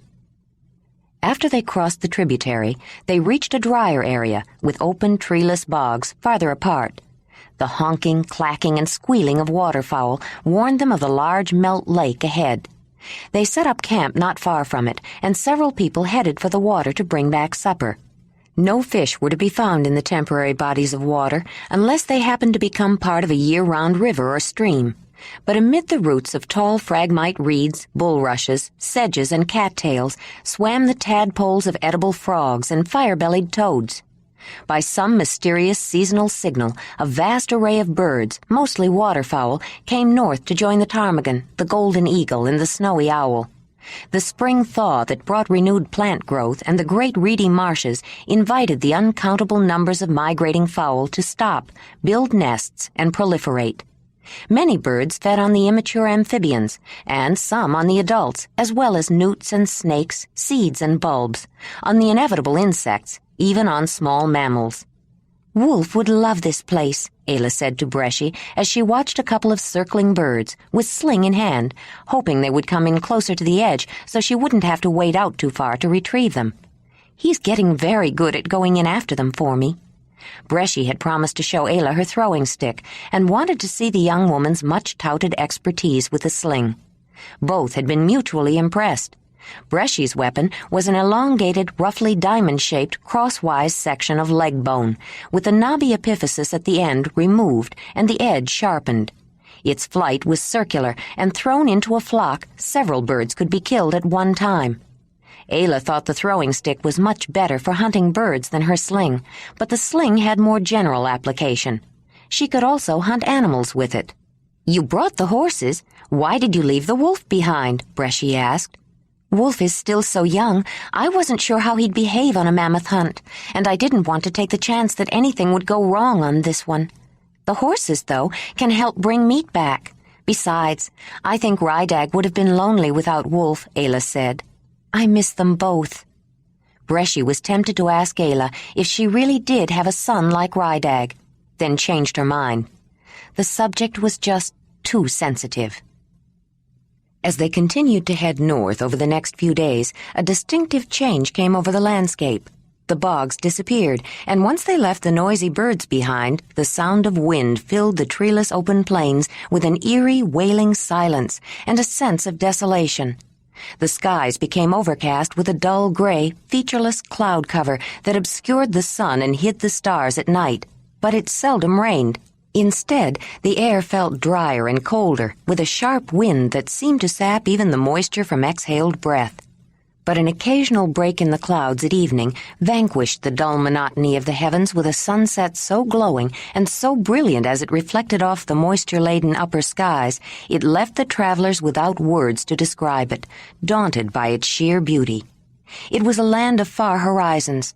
Low rolling hill followed low rolling hill, with no jagged peaks to lend distance and perspective, and no reed-green marshes to relieve the endless grays, browns, and dusty golds. The plains seemed to go on forever in all directions except toward the north. There the vast sweep was swallowed by a dense, misty fog that hid all signs of the world beyond and deceived the eye about the distance to it. The character of the land was neither grassy steppes nor frozen tundra, but a blend of both. Frost and drought-resistant tufted grasses, herbs with dense root systems, miniature woody shrubs of sagebrush and wormwood, mingled with white Arctic bell heather, miniature rhododendron, and pink crowberry flowers dominating the dainty purple blooms of alpine heath. Blueberry bushes no more than 4 inches high promised nonetheless a profusion of full-sized berries, and prostrate birch crawled along the ground like woody vines. But even dwarfed trees were scarce, with 2 sets of growing conditions opposing them. On true northern tundra, summer temperature is too low for germination and growth of tree seeds. On steppes, howling winds that absorb moisture before it can accumulate sweep across the landscape and are as much a prohibiting factor as the cold.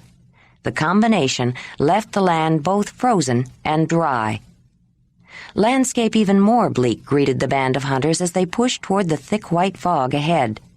Bare rock and rubble was exposed, but it was covered with lichens, clinging scaly crusts of yellow, gray, brown, even bright orange, that seemed more rock than plant. A few flowering herbs and miniature shrubs persisted, and the tough grasses and sedges covered sizable patches. Even in this wild, dreary place of cold, dry winds that seemed incapable of supporting life went on. Clues began to appear that hinted at the secret hidden within the mists. Scratches etched into large slabs of rock, long ridges of sand, stones, and gravel. Large stones out of place as though dropped from the sky by an invisible giant hand. Water washed across the stony ground in thin streams and gushing cloudy torrents with no discernible pattern, and as they drew closer, cold moisture in the air could at last be felt. Dirty snow lingered in shaded nooks, and in a depression beside a large boulder, old snow surrounded a small pool. Deep within it were shelves of ice of a rich and vivid shade of blue. The wind shifted in the afternoon, and by the time the travelers set up camp, it was snowing, a dry, blowing snow. Talut and the others were conferring, disturbed. Vinkevek had called to the mammoth spirit several times to no avail. They had expected to find the great beasts before this. At night, lying quietly in her bed, Ayla became aware of mysterious sounds that seemed to be coming from deep within the earth. Grindings, poppings, chortlings, gurglings. She couldn't identify them, had no idea where they came from, and it made her nervous. She tried to sleep, but she kept waking up. Finally, toward morning, exhaustion overcame her, and she gave in to slumber. Ayla knew it was late when she woke up. It seemed unusually bright, and everyone else was out of the tent. She grabbed her parka, but got only as far as the opening. When she looked out, she stopped and stared with her mouth hanging open. The shift in the wind had cleared away the summer mist of steaming ice temporarily. She bent her head back to look up at the wall of a glacier towering over her that was so incredibly massive the top was lost in clouds. Its sheer size made it seem closer than it was, but some gigantic chunks that had once tumbled down the steep, jagged wall were strewn together in a jumbled heap, perhaps a quarter-mile away. Several people were standing around them. She realized they were the scale that had given her a proper sense of the true size of the immense barrier of ice.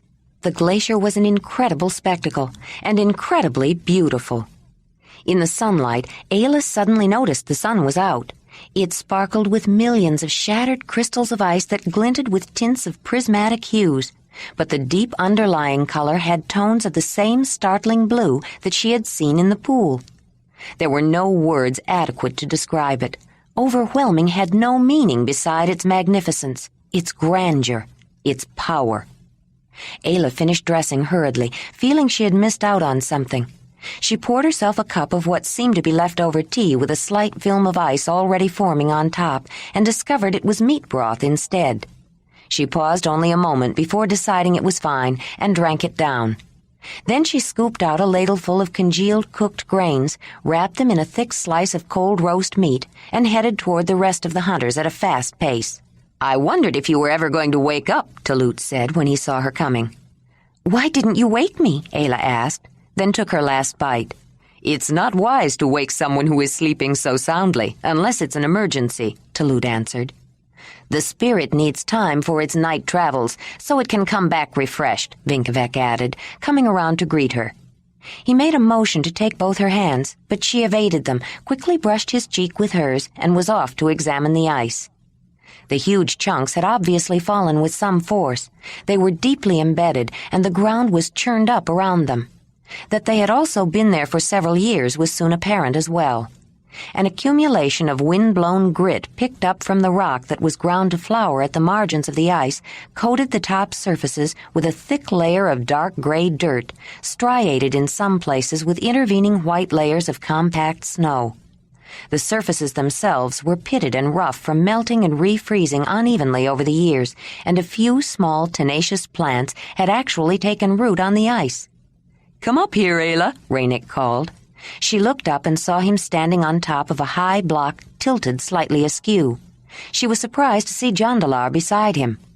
"It's easy if you come around the side." Ayla went around the jumbled pile of ice blocks and clambered up a series of broken shards and slabs.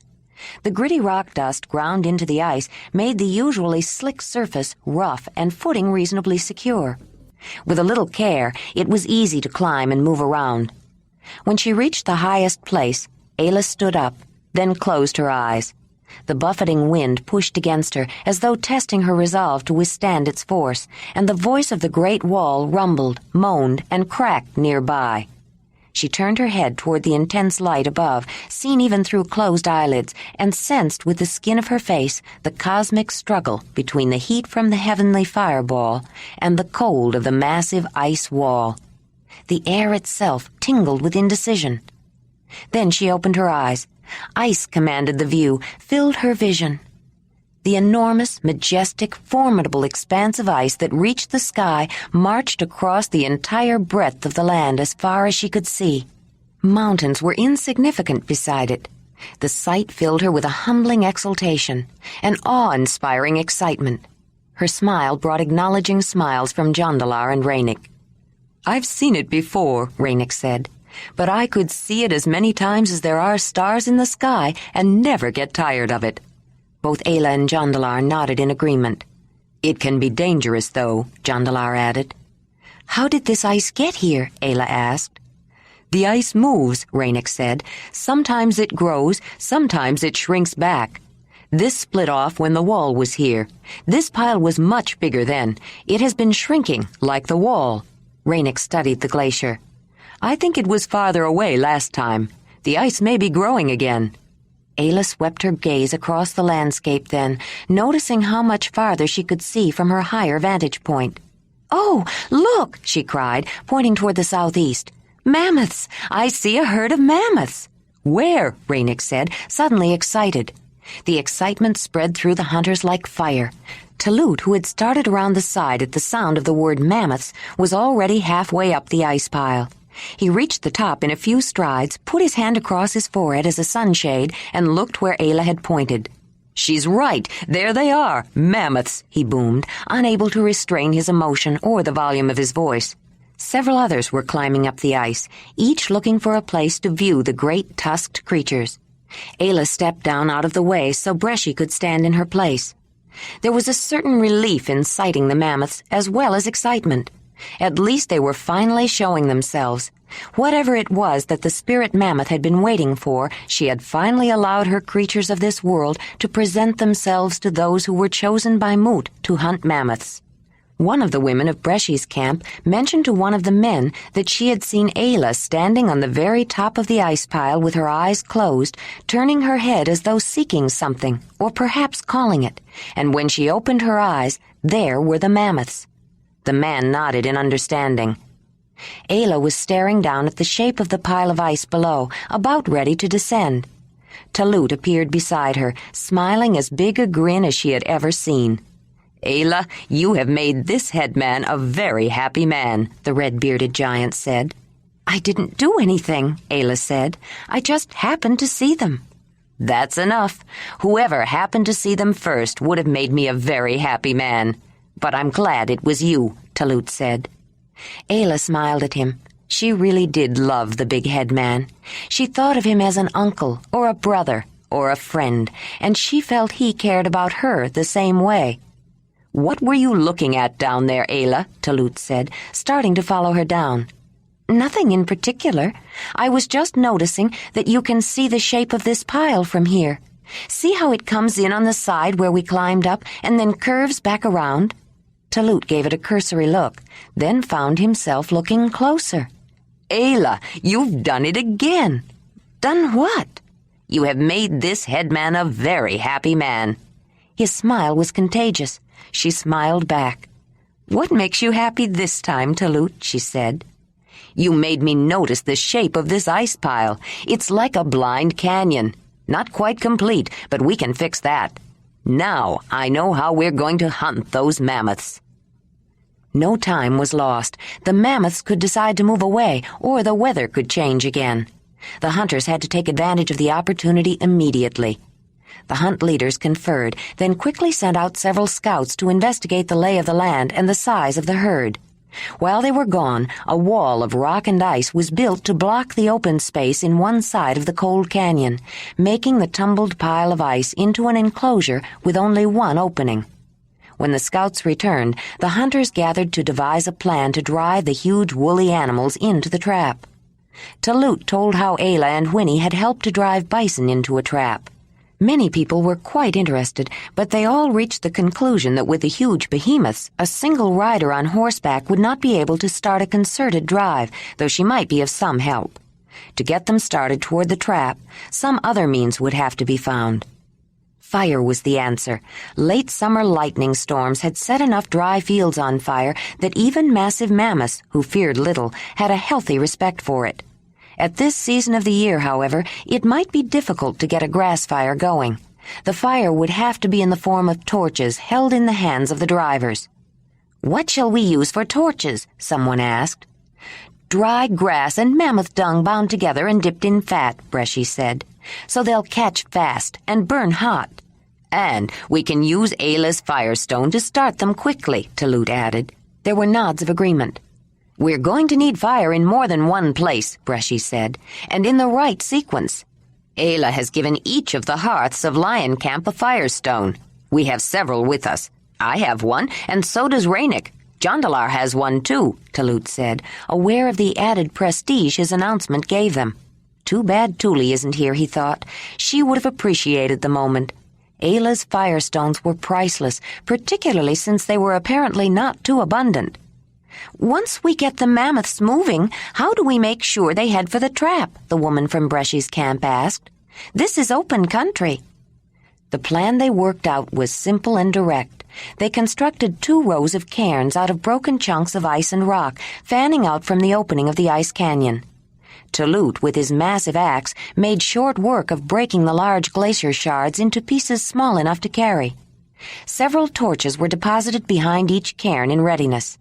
Of the 50 hunters, a few chose places within the canyon itself, behind protective blocks of ice, for the first frontal assault.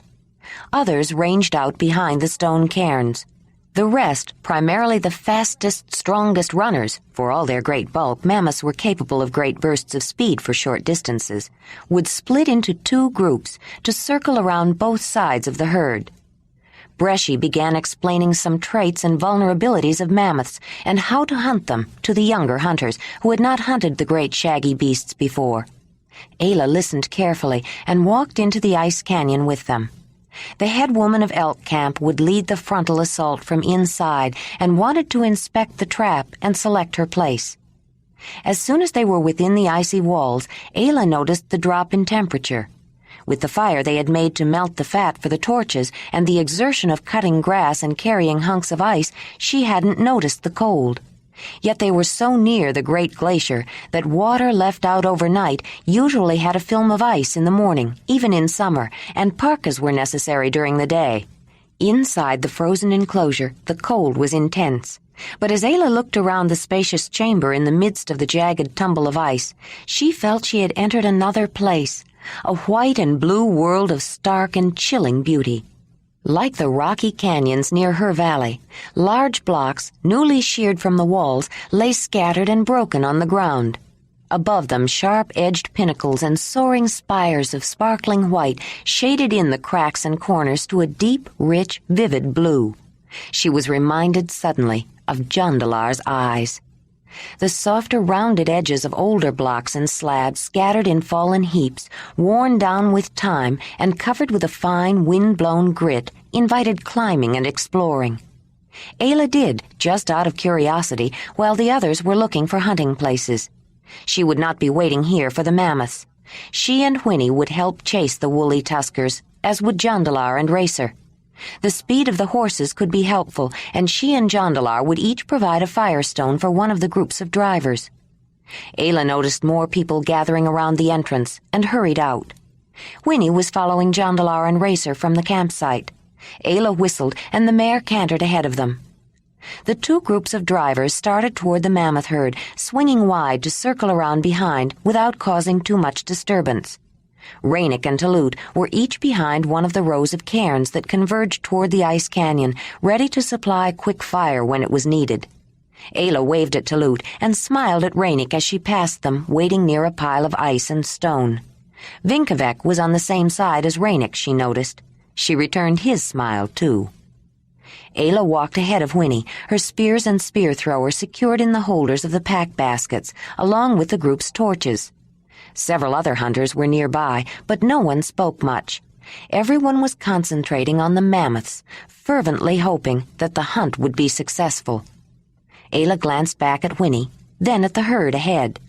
They were still grazing in the same field of grass where she had first seen them not so very long ago, she realized. Everything had happened so fast she'd hardly had time to think. They'd accomplished a great deal in a very short time. She had always wanted to hunt mammoth, and a chill of anticipation shot through her when she realized that she was actually about to participate in the first mammoth hunt of her life, though there was something utterly ridiculous about it when she stopped to consider it. How could creatures as small and weak as humans challenge the huge, shaggy, tusked beast and hope to succeed? Yet here she was, ready to take on the largest animal that walked the land, with nothing more than a few mammoth spears. No, that wasn't entirely true. She also had the intelligence, experience, and cooperation of the other hunters, and Jondalar's spear thrower. Would the new spear thrower he developed to be used with the bigger spears work? They had tried them out, but she still wasn't totally comfortable with hers. Ayla caught sight of Racer and the other group coming toward them through the dry grass, and the mammoth herd seemed to be moving more.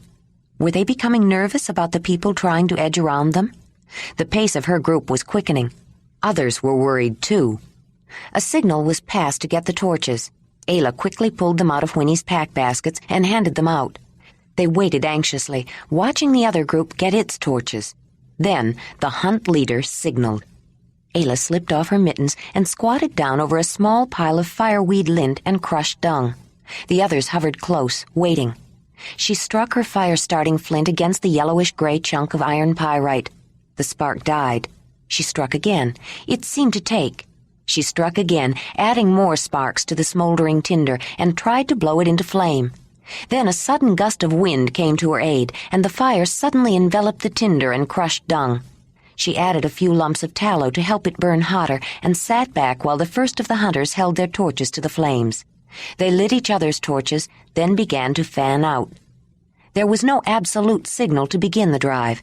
It began slowly as the disorganized hunters made dashes toward the giant beasts, shouting and waving their smoky, movable flames. But most of the Mamutoi were experienced mammoth hunters and used to hunting together. Soon the efforts became more concerted as both groups of drivers combined and the shaggy elephants began moving toward the cairns. A big she-mammoth, the matriarch of the herd, seeming to notice a purpose in the confusion, turned aside. Ayla started running toward her, screaming and waving her torch. She had a sudden recollection of trying to chase a herd of horses once alone, with only smoky torches to assist. All but one of the horses got away. No, 2, she thought. The nursing mare fell into her pit trap, but not the little yellow foal. She glanced back at Whinney. The screaming trumpet of the she-mammoth caught her by surprise. She turned back in time to see the old matriarch eyeing the weak, insignificant creatures who were carrying the smell of danger, then start a run in Ayla's direction. But this time the young woman was not alone. She looked up to see Jondalar at her side, then several others, more than the huge tusked woolly wanted to face. Lifting her trunk to trumpet a warning of fire, she rose up and screamed again, then dodged back. The patch of dry standing hay was on higher ground, not subject to the summer runoff of the glacier, and though there were mists, no rain had fallen for many days. The fires that had been used to start the torches were left untended, and soon they spread through the grass, encouraged by the sharp wind. The mammoths noticed the fire first, not only the smell of burning grass, but of scorched earth and smoldering brush, the familiar smell of a prairie fire, and even more threatening. The old matriarch trumpeted again, joined now by a chorus of blaring screams as the shaggy reddish-brown beasts, young and old, picked up speed and stampeded toward an unknown but far greater danger. A crosswind sent a billow of smoke toward the hunters, racing to keep up with the herd. Ayla, ready to mount Whinney, glanced back at the blaze and understood what had impelled the great behemoths in their panic. She watched for a moment as crackling red flames hungrily devoured their way across the field, spitting sparks and belching smoke. But she knew the fire was no real threat. Even if it managed to cross the areas of rocky bare ground, the ice canyon itself would stop it.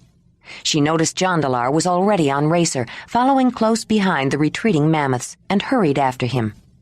Ayla could hear her hard breathing when she passed the young woman from Bresci's camp, who had run all the way, staying close behind the great beasts. It would be harder for them to turn aside once they were committed to the route that would take them inevitably into the cold canyon, and the 2 women smiled at each other when the herd entered the lane between the cairns. Ayla rode ahead. It was her turn to harry them now. She noticed fires starting up along the way behind the cairns, at the sides, and a little ahead of the ponderous giants. They did not want to light the torches too far ahead of them and risk turning the herd aside now that they were so close. Suddenly she was approaching the opening in the ice. She pulled Whinney aside, grabbed her spears and jumped off, and felt the vibrations of the earth as the last mammoth pounded into the trap. She dashed in and joined the chase, following close on the heels of an old bull with tusks that crossed over in front.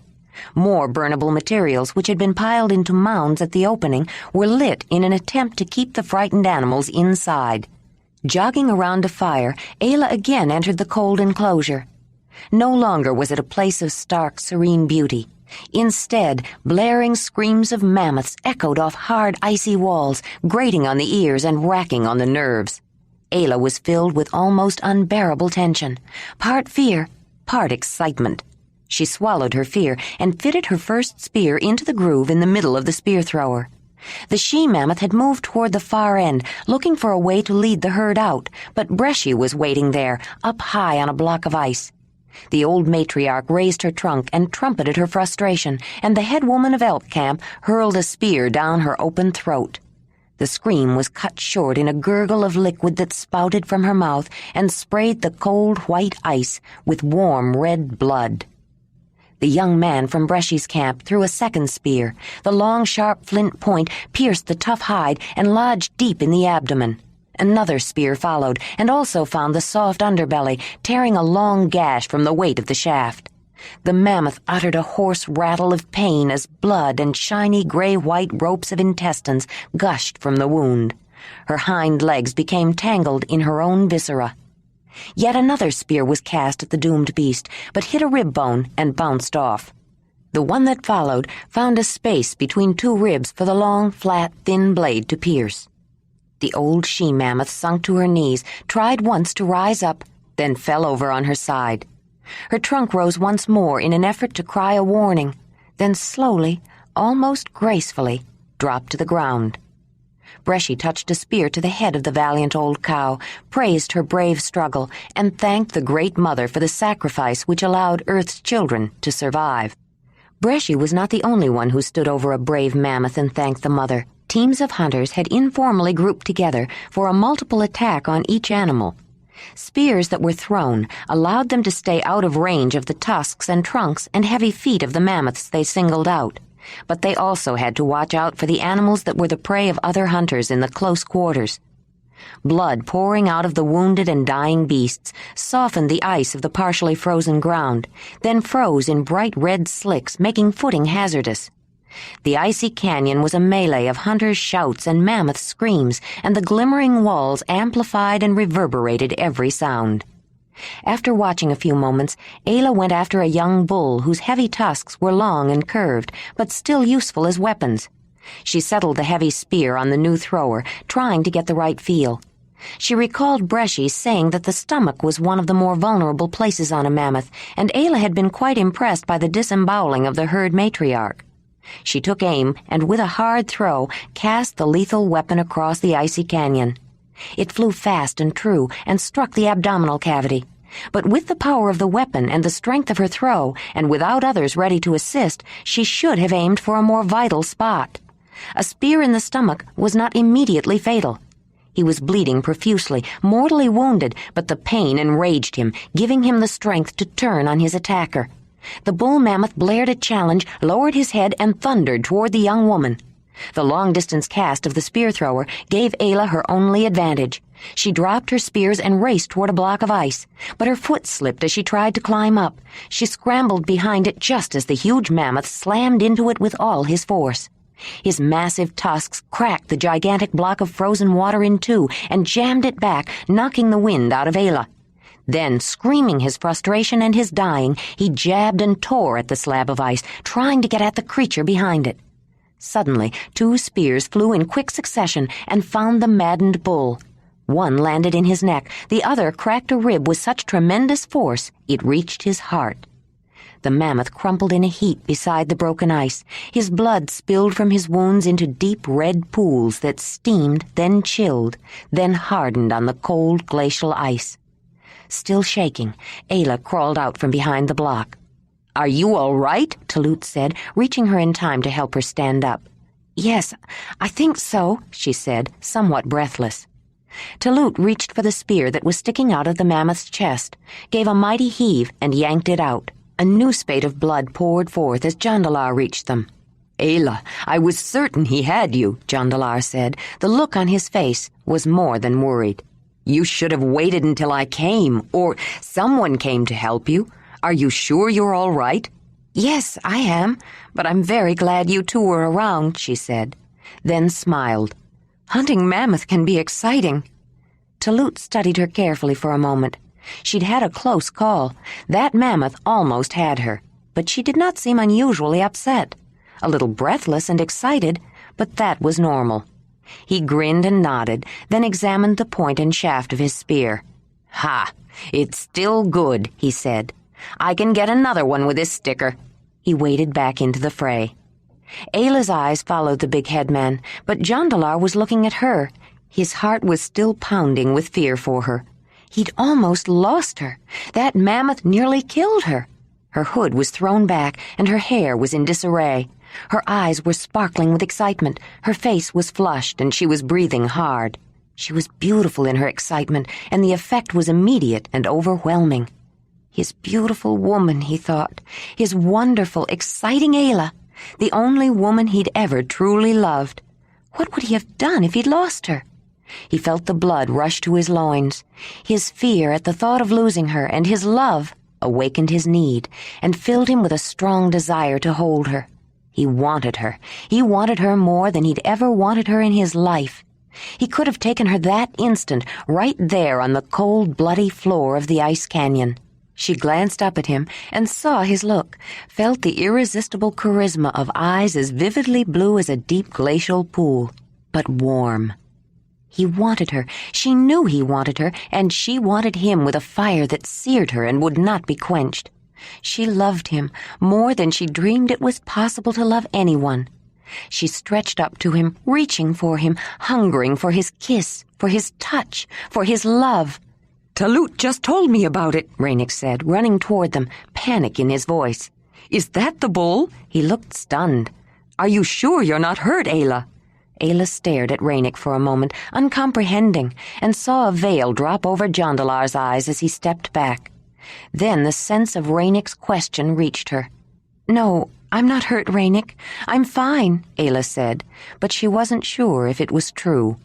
Her mind was in a turmoil as she watched Jondalar yank his spear out of the mammoth's neck and walk away. She watched him go.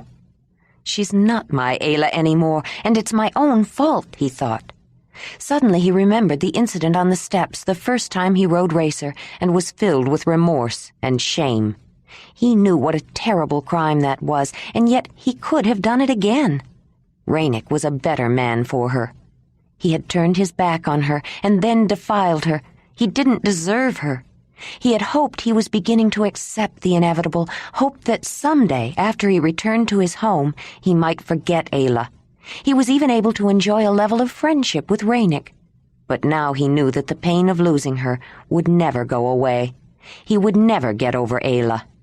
He saw a mammoth, the last one standing, a young one that had somehow escaped the carnage. Jondalar heaved his spear at the animal with such violent force it was brought to its knees. Then he stalked out of the icy canyon. He had to get away, to be alone. He walked until he knew he was out of sight of the rest of the hunters. Then he put his hands up to his head and gritted his teeth and tried to get himself under control. He dropped to the ground and pounded his fists on the earth. "Oh, Donnie," he cried out, trying to rid himself of his pain and misery. "I know it's my fault. I was the one who turned my back on her and pushed her away. It wasn't just jealousy. I was ashamed to love her. I was afraid she wouldn't be good enough for my people, afraid she wouldn't be accepted, and I would be turned out because of her. But I don't care about that anymore. I'm the one who's not good enough for her, but I love her. Oh, great mother, I love her, and I want her. Donnie, how I want her. No other woman means anything. I come away from them empty. Donnie, I want her back. I know it's too late now, but I want my Ayla back." Chapter 36. Talut was never more in his element than when they butchered mammoths. Bare-chested, sweating profusely, swinging his massive axe as though it were a child's toy, he cracked bones and ivory, split tendons, and ripped through tough skin. He enjoyed the work, and knowing it helped his people, took delight in using his powerful body and making the effort less for someone else, grinned with pleasure as he used his massive muscles in a way that no one else could, and everyone who watched him had to smile too. Skinning the thick hides from the huge animals, however, took many people, just as curing and tanning the skins would when they returned. Even bringing them back required cooperative effort, which was why they selected only the best. The same held true for every other part of the huge animals, from tusks to tails. They were especially discriminating in their selection of meat, picking only the choicest cuts, preferring those rich with fat, and leaving the rest. But the wastage was not as great as it seemed. The Mamutoi had to carry everything on their backs, and the transport of poor-quality lean meat could cost them more calories than they gained. With careful selection, the food they brought back would feed many people for a long time, and they would not have to hunt again soon. Those who hunted and depended on hunting for food did not overkill. They simply utilized wisely. They lived close to the great Earth Mother, knew and understood their dependence on her. They did not squander her resources. The weather stayed remarkably clear while the hunters butchered, causing dramatic swings in temperature between midday and midnight. Even so, near the great glacier, the days could get quite warm in the bright summer sun, warm enough with the desiccating wind to dry some of the leaner meat and make it reasonable to carry back. But nights always belonged to the ice. On the day of their departure, a shift in the wind brought scattered clouds in the west and a noticeable cooling. Ayla's horses were never so appreciated as when she loaded them for the trip back. Every hunter was preparing a full load and immediately understood the benefits of the pack animals. The travois provoked particular interest. Several people had wondered why Ayla insisted on dragging the long poles with her. They were obviously not spears. Now they were nodding approval. One of the men jokingly even picked up a partially loaded travois and dragged it himself. Though they woke early, eager to get back, it was mid-morning before they got underway. Sometime after noon, the hunters climbed a long, narrow hill of sand, gravel, and boulders deposited long before by the leading edge of the glacier, broaching farther south. When they reached the rounded ridge of the esker, they stopped for a rest, and looking back, Ayla saw the glacier unshrouded by mists from the perspective of distance for the first time. She could not stop looking at it. Gleaming in the sun, a few clouds in the west obscuring its upper reaches, a continuous barrier of ice the height of a mountain stretched across the land as far as she could see, marking a boundary beyond which none could go. It was truly the end of the earth. The front edge was uneven, accommodating minor local differences in terrain, and a climb to the top would have revealed dips and ridges, seracs and crevices quite extensive on a human scale, but in relation to its own size, the surface was uniformly level. Sweeping beyond imagination, the vast inexorable glacier sheathed a quarter of the earth's surface with a glittering carapace of ice. Ayla kept looking back when they started out again and watched the western clouds move in and the mists rise, veiling the ice in mystery. In spite of their heavy packs, they traveled faster on the trek back than they had on the way there. Each year the terrain changed enough over the winter that the route, even to well-known places, had to be re-explored. But the way to the northern glacier and back was now known. Everyone was jubilant and in good spirits about the successful hunt and eager to return to the meeting. No one seemed weighted down by their load except Ayla. As they traveled, the feeling of foreboding she had experienced on their way north became even stronger on the way back, but she avoided any mention of her misgivings. The carver was so full of anxious anticipation he found it hard to contain himself. The anxiety stemmed largely from Vinkevek's continuing interest in Ayla, though he felt a vague sense of deeper conflicts as well. But Ayla was still promised to him, and they were carrying the meat for the matrimonial feast. Even Jondalar seemed to have accepted the joining, and although nothing was explicitly stated, Ranec sensed that the tall man was siding with him against Vinkevek. The Zelendanyi man had many admirable qualities, and a tentative friendship was developing. Nonetheless, Ranec felt Jondalar's presence was a tacit threat to his joining with Ayla, and could be an obstacle that stood between him and complete happiness. Ranec would be happy when he finally left. Ayla was not looking forward to the matrimonial ceremony at all, though she knew she should have been.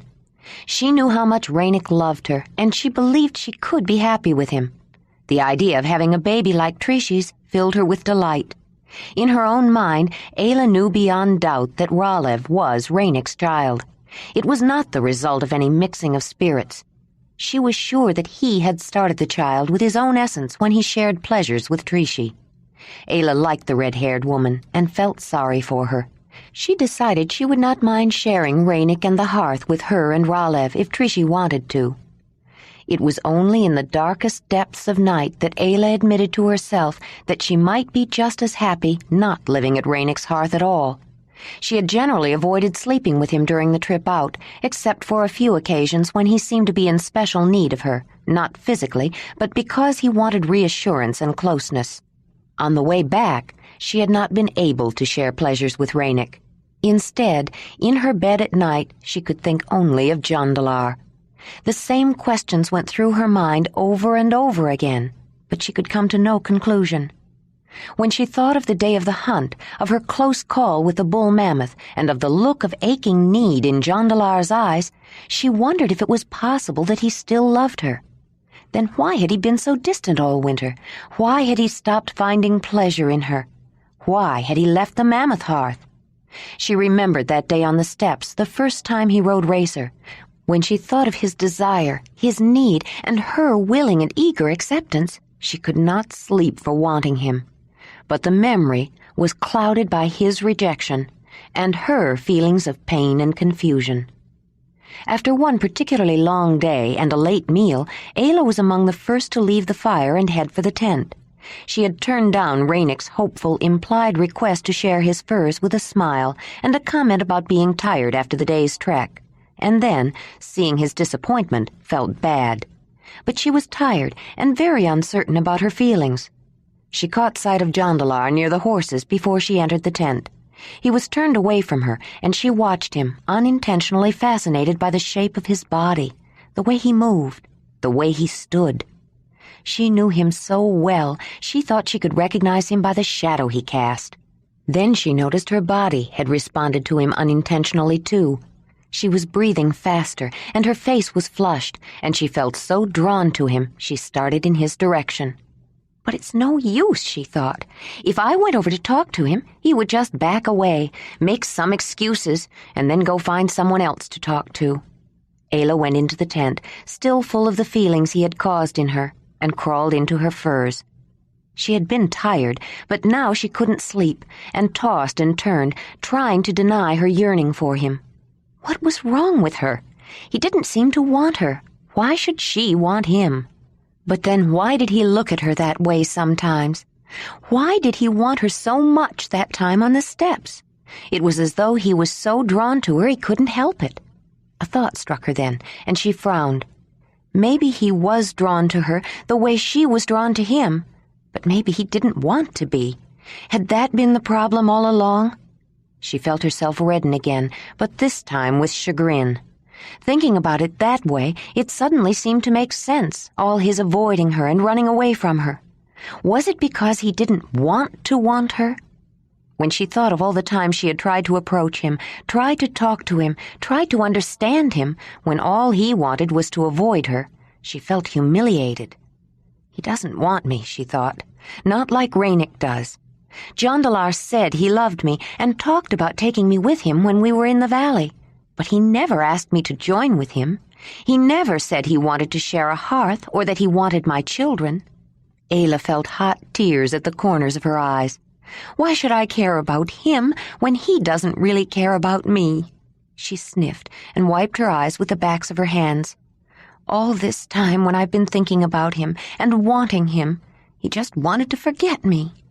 Well, Ranec wants me, and he makes good pleasures too. And he is so good to me. He wants to share a hearth with me, and I haven't even been very nice to him. And he makes nice babies, too. At least Trishi's baby is nice. I think I should start being nicer to Ranec and forget about Jondalar, she thought. But even as the words formed in her mind, her tears broke forth again, and try as she would, she could not stop the thought that rose up from deep within. Yes, Ranec is good to me. But Ranec is not Jondalar, and I love Jondalar. Ayla was still awake when people started to come into the tent. She watched Jondalar come through the opening and saw him look in her direction, hesitating. She looked back at him for a moment, then she raised her chin and looked away. Ranec came in just then. She sat up and smiled at him. "I thought you were tired. That's why you went to bed early," the carver said. I thought I was, but I couldn't go to sleep. I think maybe I'd like to share your furs after all, she said. The brightness of Ranec's smile could have rivaled the sun if it had been shining. "It's a good thing nothing can keep me awake when I'm tired," Talut said with a good-natured grin as he sat down in his sleeping roll to untie his boots. But Ayla noticed that Jondalar did not smile. He had closed his eyes, but it didn't hide his grimace of pain or the slump of defeat as he walked toward his sleeping place. Suddenly he turned around and hurried back out of the tent. Ranec and Talut exchanged a glance, but then the dark man looked at Ayla. When they reached the bog, they decided to look for a way around. They were carrying too much to fight their way through it again. The ivory route map of the previous year was consulted, and a decision was made to change direction the following morning. Talut was sure it would not take any more time to go the long way around, though he had some trouble convincing Ranec, who could not abide any delays. The evening before they decided to take the new route, Ayla felt unusually edgy. The horses had been skittish all day, too, and even the attention of brushing and currying them hadn't settled them down. Something felt wrong. She didn't know what it was, just a strange unease. She started walking across the open steppes, trying to relax, and wandered away from camp.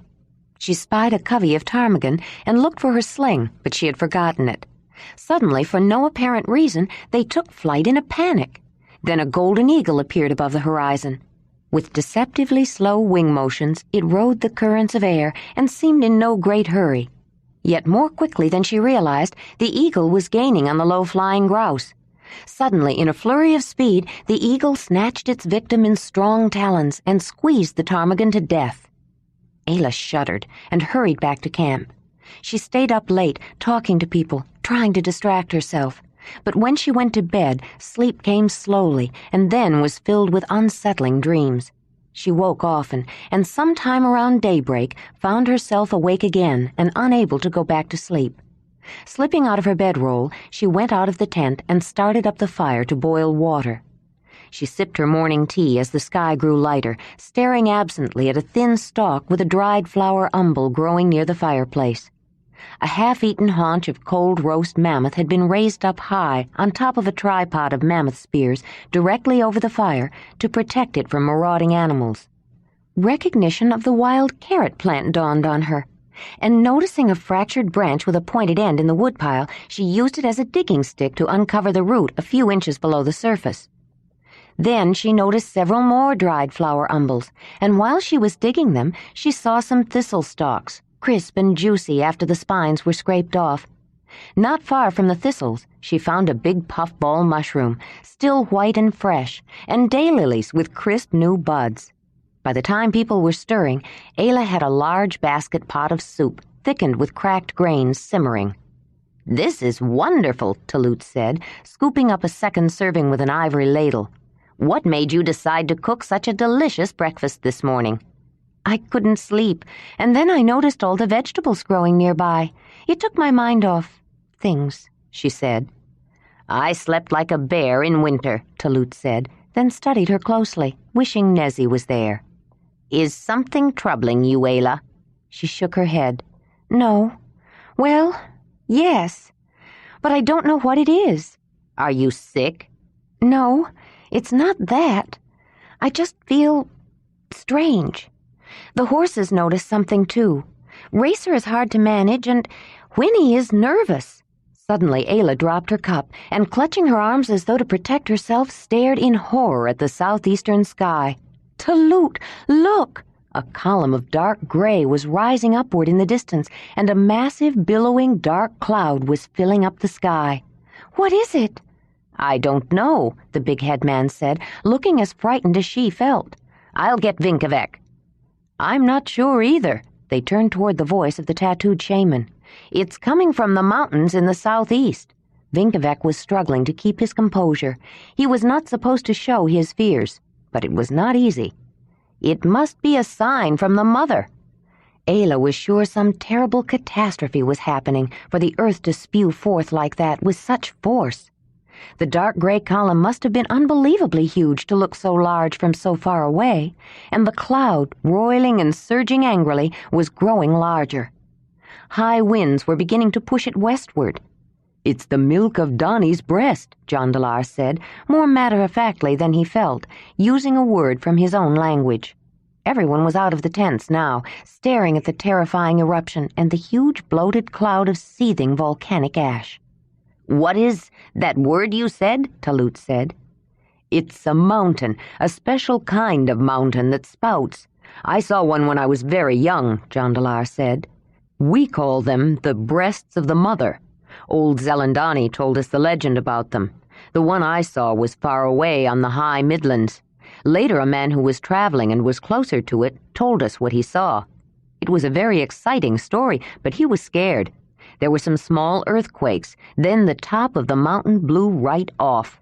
It sent up a big spout like that and made a black cloud that filled the sky. It's not like a regular cloud, though. It's full of a light dust like ash. That one," he motioned toward the huge black cloud that was streaming toward the west, "looks like it's blowing away from us. I hope the wind doesn't shift. When that ash settles, it covers everything, sometimes very deep." "It must be far away," Bresci said. "We can't even see the mountains from here, and there are no sounds, no roars and rumbles and shaking of the ground, just that huge spout and the great dark cloud."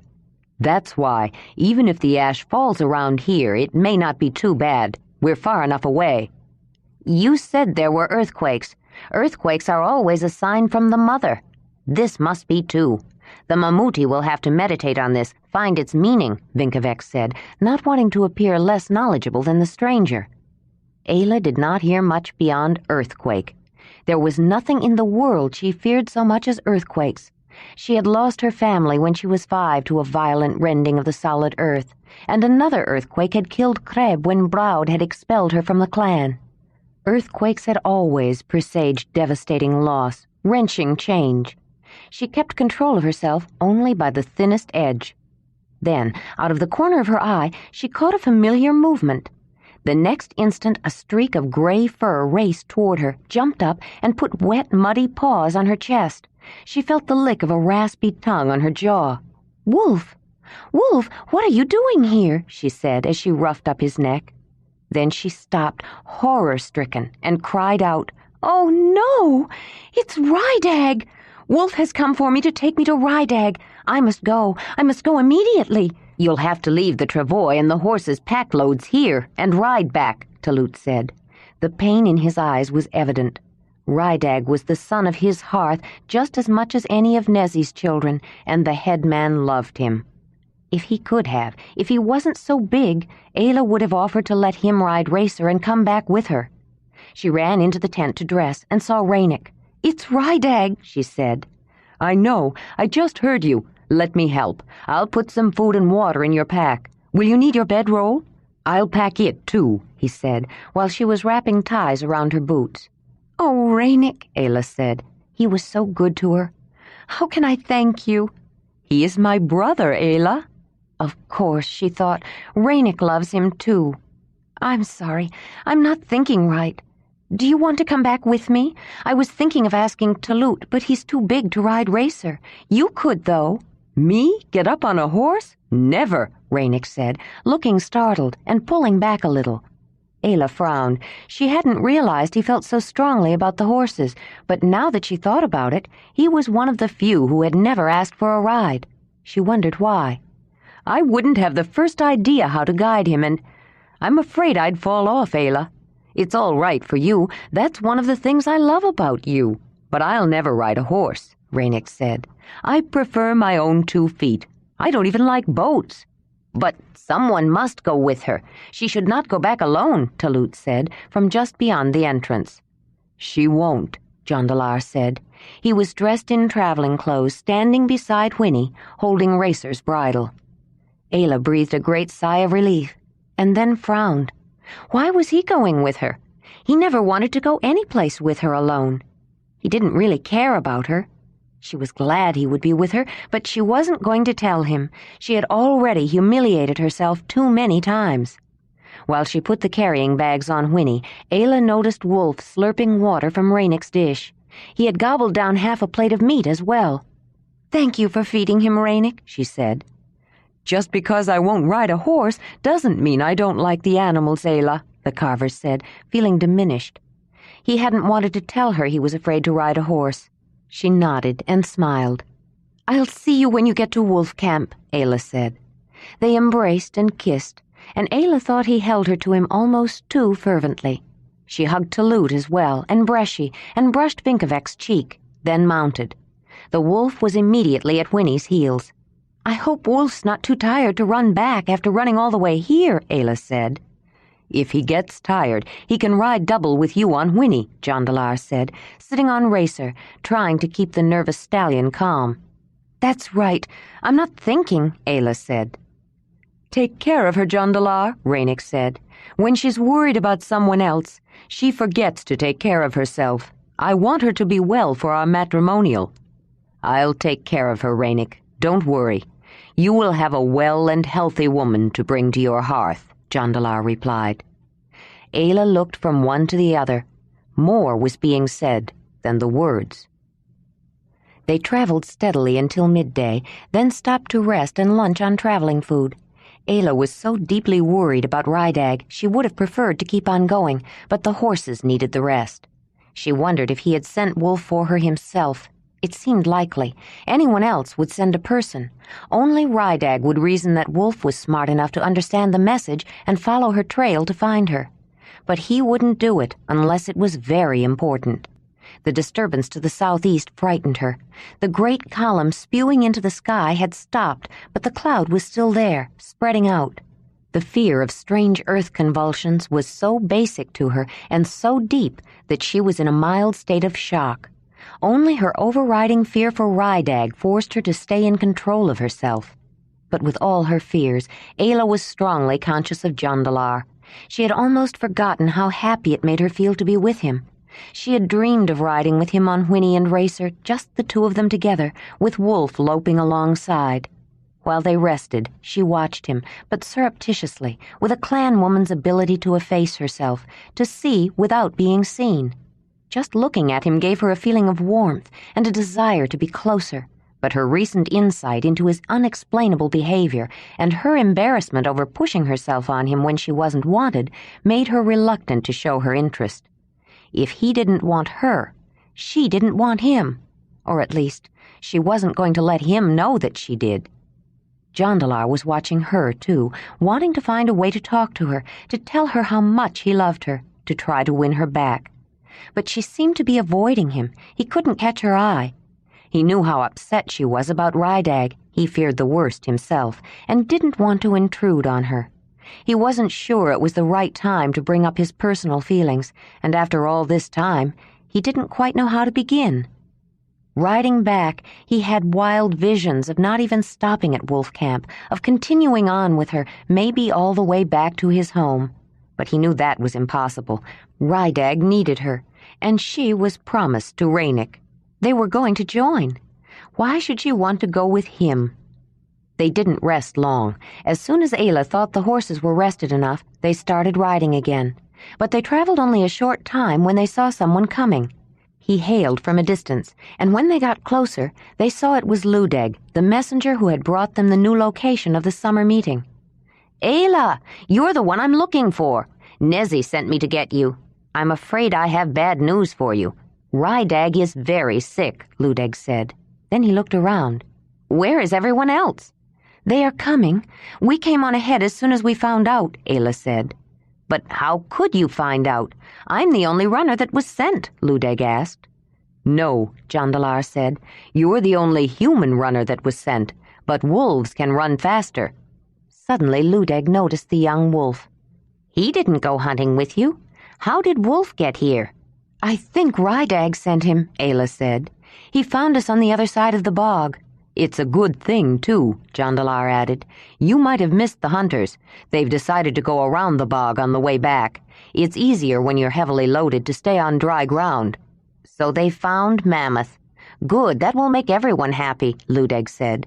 Then he looked at Ayla. "I think you'd better hurry. It's lucky you're this close." Ayla felt the blood drain from her face. "Would you like a ride back, Ludeg?" Jondalar asked before they hurried away.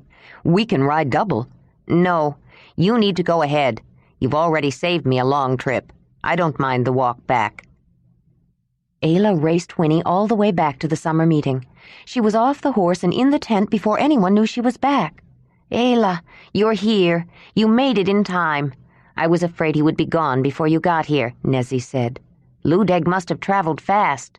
"It wasn't Ludeg who found us. It was Wolf," Ayla said, throwing off her outerwear and rushing to Rydag's bed. She had to close her eyes to overcome the shock for a moment. The set of his jaw and the lines of strain told her more than any words that he was in pain, terrible pain.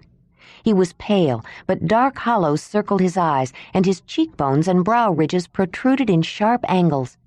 Every breath was an effort and caused more pain. She looked up at Nezzy, who was standing beside the bed. "What happened, Nezzy?" She fought to hold back tears for his sake. "I wish I knew. He was fine. Then all of a sudden he got this pain. I tried to do everything you told me, gave him the medicine. Nothing helped," Nezzy said. Ayla felt a faint touch on her arm. "I glad you come," the boy signed. Where had she seen that before? That struggle to make signs with a body too weak to move. Isa. That's how she was when she died. Ayla had just returned from a long trek then, and a long stay at the clan gathering. But she just went to hunt mammoth this time. They weren't gone very long. What happened to Rydag? How did he get so sick so fast? Had it been coming up on him slowly all along? "You sent Wolf, didn't you?" Ayla asked. "I know he fine," the boy motioned. "Wolf smart." Rydag closed his eyes then, and Ayla had to turn her head aside and close her eyes. It hurt to see the way he labored to breathe, to see his pain. "When did you last have your medicine?" Ayla asked, when he opened his eyes and she could look at him. Rydag shook his head slightly. "Not help. Nothing help." "What do you mean, nothing will help? You're not a medicine woman. How do you know? I'm the one who knows that," Ayla said, trying to sound firm and positive. He shook his head slightly again. "I know." "Well, I'm going to examine you, but first I'm going to get you some medicine," Ayla said. But it was more that she was afraid she would break down right there. He touched her hand as she started to leave. "Not go." He closed his eyes again, and she watched him struggle for one more tortured breath, and then another, powerless to do anything. "Wolf here," he finally signed. Ayla whistled, and whoever it was outside that had been trying to keep Wolf from going in the tent suddenly found it impossible. He was there, jumping up on the boy's bed, trying to lick his face. Rydag smiled. It was almost more than Ayla could stand, that smile on a clan face that was so uniquely Rydag. The rambunctious young animal could be too much. Ayla motioned him down. "I send Wolf. Want Ayla," Rydag motioned again. "I want." He didn't seem to know the word in signs. "What is it you want, Rydag?" Ayla encouraged. "He tried to tell me," Nezzy said, "but I couldn't understand him. I hope you can. It seems so important to him." Rydag closed his eyes and wrinkled his brow, and Ayla had the feeling he was trying to remember something. "Dirk, Lucky, he belongs. Ayla, I want Mogur." He was trying so hard, and it was taking so much out of him, but all Ayla could do was try to understand. "Mogur?" The sign was silent. "You mean a man of the spirit world?" Ayla said aloud. Rydag nodded, encouraged, but the expression on Nezzy's face was unfathomable. "Is that what he's been trying to say?" the woman asked. "Yes, I think so," Ayla said. "Does that help?" Nezzy nodded, a short, clipped nod of anger. "I know what he wants. He doesn't want to be an animal. He wants to go to the spirit world. He wants to be buried, like a person." Rydag was nodding now, agreeing. "Of course," Ayla said. "He is a person." She looked perplexed. "No, he's not. He was never numbered among the Mamutoi. They wouldn't accept him. They said he was an animal," Nezzy said. "You mean he cannot have a burial? He cannot walk the spirit world?" Who says he can't? Ayla's eyes blazed with fury. The Mammoth Hearth, Nezzy said. They won't allow it. Well, am I not the daughter of the Mammoth Hearth? I will allow it, Ayla stated. It won't do any good. Mamut would, too. The Mammoth Hearth has to agree, and they won't agree, Nezzy said. Rydag had been listening, hopeful. But now his hope was dimming. Ayla saw his expression, his disappointment, and was more angry than she had ever been. The Mammoth Hearth doesn't have to agree. They are not the ones who decide if someone is human or not. Rydag is a person. He is no more an animal than my son is. The Mammoth Hearth can keep their burial. He doesn't need it. When the time comes, I will do it the clan way, the way I did it for Kreb, the Mogur. Rydag will walk the world of the spirits, Mammoth Hearth or no. Nezzy glanced at the boy. He seemed more relaxed now. No, she decided, at peace. The strain, the tension he had been showing was gone. He touched Ayla's arm. I am not animal, he signed. He seemed about to say something else. Ayla waited. Then suddenly she realized there was no sound, no struggle to take one more tortured breath. He was not in pain anymore. But Ayla was. She looked up and saw Jondalar. He had been there all along, and his face was as racked with grief as hers or Nezzy's. Suddenly all three of them were clinging together, trying to find solace in each other. Then another showed his grief. From the floor beneath Rydag's bed, a low whine rose in a furry throat, then yips that extended and deepened and soared into Wolf's first full ringing howl. When his breath ran out, he began again, crying out his loss in the sonorous, eerie, spine-tingling, unmistakable tones of wolf song. People gathered at the entrance of the tent to look, but were hesitant to enter. Even the three who were awash in their own sorrow paused to listen and wonder. Jondalar thought to himself that, animal or human, no one could ask for a more poignant or awesome elegy. After the first racking tears of grief were spent, Ayla sat beside the small, thin body, unmoving, but her tears had not stopped. She stared into space, silently remembering her life with the clan and her son, and the first time she saw Rydag. She loved Rydag. He had come to mean as much to her as Dirk, and in a certain way stood in for him. Even though her son had been taken from her, Rydag had given her an opportunity to know more about him, to learn how he might be growing and maturing, how he might look, how he might think. When she smiled at Rydag's gentle humor or was pleased at his perceptiveness and intelligence, she could imagine that Dirk had the same kind of understanding. Now, Rydag was gone, and her tenuous link to Dirk was gone. Her grief was for both. Nezzy's grief was not less, but the needs of the living were important too.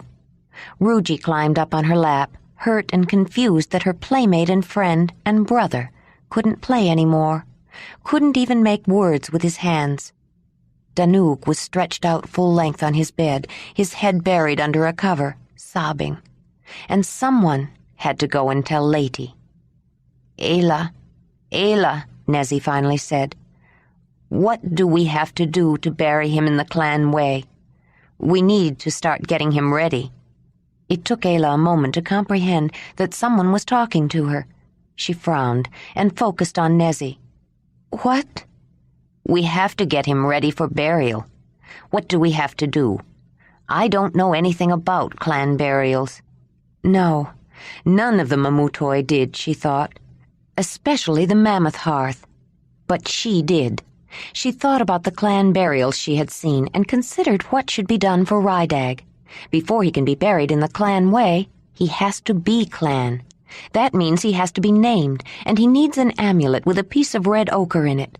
Suddenly, Ayla got up and rushed out. Jondalar went after her. Where are you going? If Rydag is going to be clan, I have to make him an amulet, she said. Ayla stalked through the encampment, obviously angry, marching past the camp of the Mammoth Hearth without even a glance, and straight to the flint workers' area. Jondalar followed behind. He had some idea what she was up to. She asked for a flint nodule, which no one was ready to refuse her. Then she looked around and found a hammerstone and cleared herself a place to work. As she began to pre-shape the flint in the clan way, and the Mamutoi flint knappers realized what she was doing, they were eager to watch and crowded as close as they dared. No one wanted to raise her ire even more, but this was a rare opportunity. Jondalar had tried to explain the clan techniques once after Ayla's background became generally known, but his training was different. He didn't have the necessary control using their methods. Even when he succeeded, they thought it was his own skill, not the unusual process. Ayla decided to make 2 separate tools, a sharp knife and a pointed awl, and bring them both back to Cattail Camp to make the amulet. She managed to make a serviceable knife, but she was so full of grief and anger her hands shook. The first time she tried to make the more difficult, narrow, sharp point, she shattered it, and then noticed that many people were watching her, which made her nervous. She felt that the Mamutoi flint workers were judging the clan way of making tools, and she was not representing them well, and then was angry that she should even care. The second time she tried, she broke it, too. Her frustration brought angry tears, which she kept trying to wipe away. Suddenly, Jondalar was kneeling in front of her. "Is this what you want, Ayla?" he asked, holding up the piercing tool she had made for the special spring festival ceremony. "That's a clan tool. Where did you get—" "That's the one I made," she said. "I know. I went back and got it that day. I hope you don't mind." She was surprised, puzzled, and strangely pleased. "No, I don't mind. I'm glad you did. But why?" "I wanted to study it," he replied. He couldn't quite bring himself to say he wanted it to remember her by, to tell her he thought he would be leaving without her. He didn't want to leave without her. She took her tools back to Cattail Camp and asked Nezzy for a piece of soft leather. After she got it, the woman watched her make the simple gathered pouch. "They look a little more crude, but those tools really work very well," Nezzy remarked. "What is the pouch for?" "It's Rydag's amulet, like the one I made for the spring festival.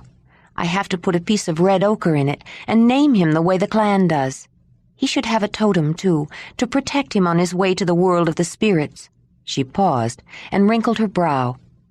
"I don't know what Kreb did to discover a person's totem, but it was always right.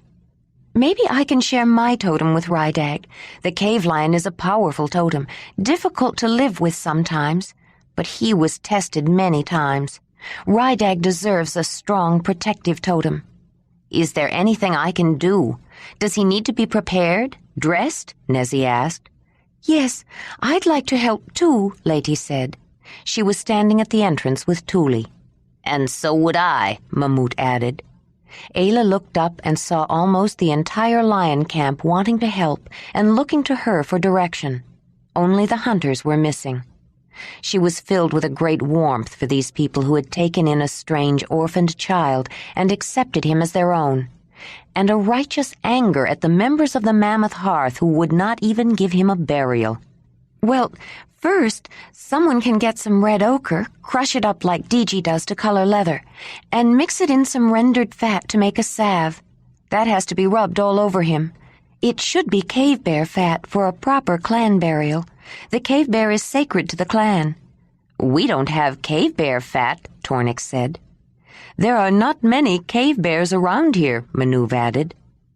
"Why not mammoth fat, Ayla?" Mamut suggested.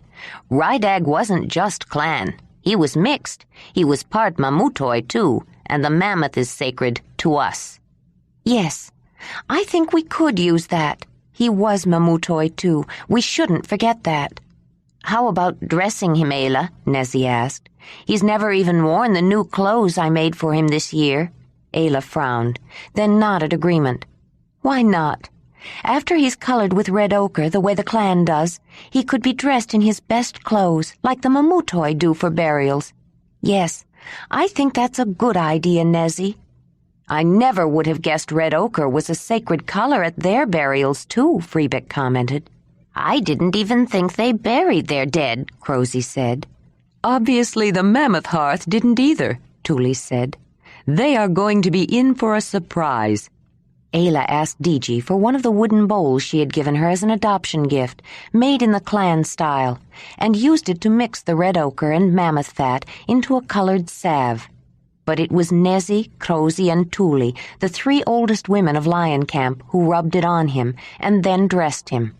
Ayla put aside a small dab of the oily red paste for later and put a lump of the red iron ore into the pouch she had made. "What about wrapping him?" Nezzy asked. "Shouldn't he be wrapped, Ayla?" "I don't know what that means," Ayla said. "We use a hide or a fur or something to carry him out, and then it's wrapped around him before he is laid in the grave," Nezzy explained. It was another Mamutoi custom, Ayla realized, but it seemed that with dressing him so richly and putting all his jewelry on him, there was already more Mamutoi than clan to this burial. The 3 women were watching her expectantly. She looked back at Tuli, then Nezzy. Yes, maybe Nezzy was right. Something should be used to carry him, some kind of bedding or cover. Then she looked at Crosy. Suddenly, though she hadn't thought of it for some time, she remembered something. Dirk's cloak. The cloak she had used to carry her son close to her breast when he was an infant and to support him on her hip when he was a toddler. It was the one thing she had taken with her from the clan that had no necessary purpose. Yet how many nights when she was alone had Dirk's carrying cloak given her a sense of connection with the only place of security she had known, and to those she had loved. How many nights had she slept with that cloak, cried into it, rocked it? It was the one thing she owned that had belonged to her son, and she wasn't sure if she could give it up. But did she really need it? Was she going to carry it around with her for the rest of her life? Ayla noticed Crosy looking at her again and remembered the white cape, the one that Crosy had made for her son. She had carried it around with her for many years because it meant so much to her, but she had given it up for a good purpose. To race her, to protect him. Wasn't it more important for Rydag to be wrapped in something that had come from the clan when he was sent on his way to walk in the spirit world than for her to carry Dirk's cloak around? Crosy had finally let the memory of her son go. Maybe it was time for her to let Dirk go too, and just be grateful that he was more than a memory. "I have something to wrap him in," Ayla said. She rushed to her sleeping place, and from the bottom of a pile she pulled out a folded hide and shook it out. She held the soft, supple old leather of her son's cloak to her cheek once more, and closed her eyes, remembering. Then she walked back and gave it to Rydag's mother. "Here's a wrapping," she told Nezzy. "A clan wrapping. It once belonged to my son. Now it will help Rydag in the spirit world. And thank you, Crosy," she added. "Why are you thanking me?" "For everything you've done for me, and for showing me that all mothers must let go sometime." "Humph," the old woman said, trying to look stern, but her eyes glistened with feeling. Nezzy took the cloak from Ayla and covered Rydag. By then it was dark. Ayla had planned to do a simple ceremony inside the tent, but Nezzy asked her to wait until morning and conduct the ceremony outside to show everyone at the meeting Rydag's humanity. It would also give the hunters a little more time to return. No one wanted Talut and Ranec to miss Rydag's funeral, but they could not wait too long. Late the next morning, they carried the body outside and laid it out on the cloak. Many people from the meeting had gathered around, and more were coming. Word had spread that Ayla was going to give Rydag a flathead burial, and everyone was curious. She had the small bowl of red ochre paste and the amulet, and had begun calling the spirits to attend, as Kreb had always done, when another commotion arose. Much to Nezzy's relief, the hunters returned, and with all of the mammoth meat. They had taken turns dragging back the 2 travois, and were already planning variations of it to make a sledge that people could drag more easily. The ceremony was postponed until the mammoth meat was stored, and Talut and Ranec were told what had happened. But no one objected when it was resumed quickly. The death of the mixed clan child at the summer meeting of the Mamutoi had created a real dilemma. He had been called an abomination, an animal, but animals were not buried. Their meat was stored. only people were buried, and they did not like to leave the dead unburied for long. Though the Mamutoi weren't quite willing to grant Rydag human status, they knew he wasn't really an animal either. No one revered the spirit of flatheads as they did deer, or bison, or mammoths, and no one was ready to store Rydag's body beside the mammoth carcasses. He was an abomination precisely because they saw his humanity, but degraded it, and would not recognize it. They were glad to let Ayla and the lion camp dispose of Rydag's body in a way that seemed to resolve the problem. Ayla stood up on a mound to begin the ceremony again, trying to remember the signs Kreb had made for this part. She didn't know exactly what all the signs meant. They were taught only to Mogurs, but she did know the general purpose and content, and explained as she went along for the benefit of the lion camp and the rest of the Mamutoi who were watching. "I am calling the spirits now," she said. "The spirit of the great cave bear, the cave lion, the mammoth, all the others, and the ancient spirits, too, of wind and mist and rain."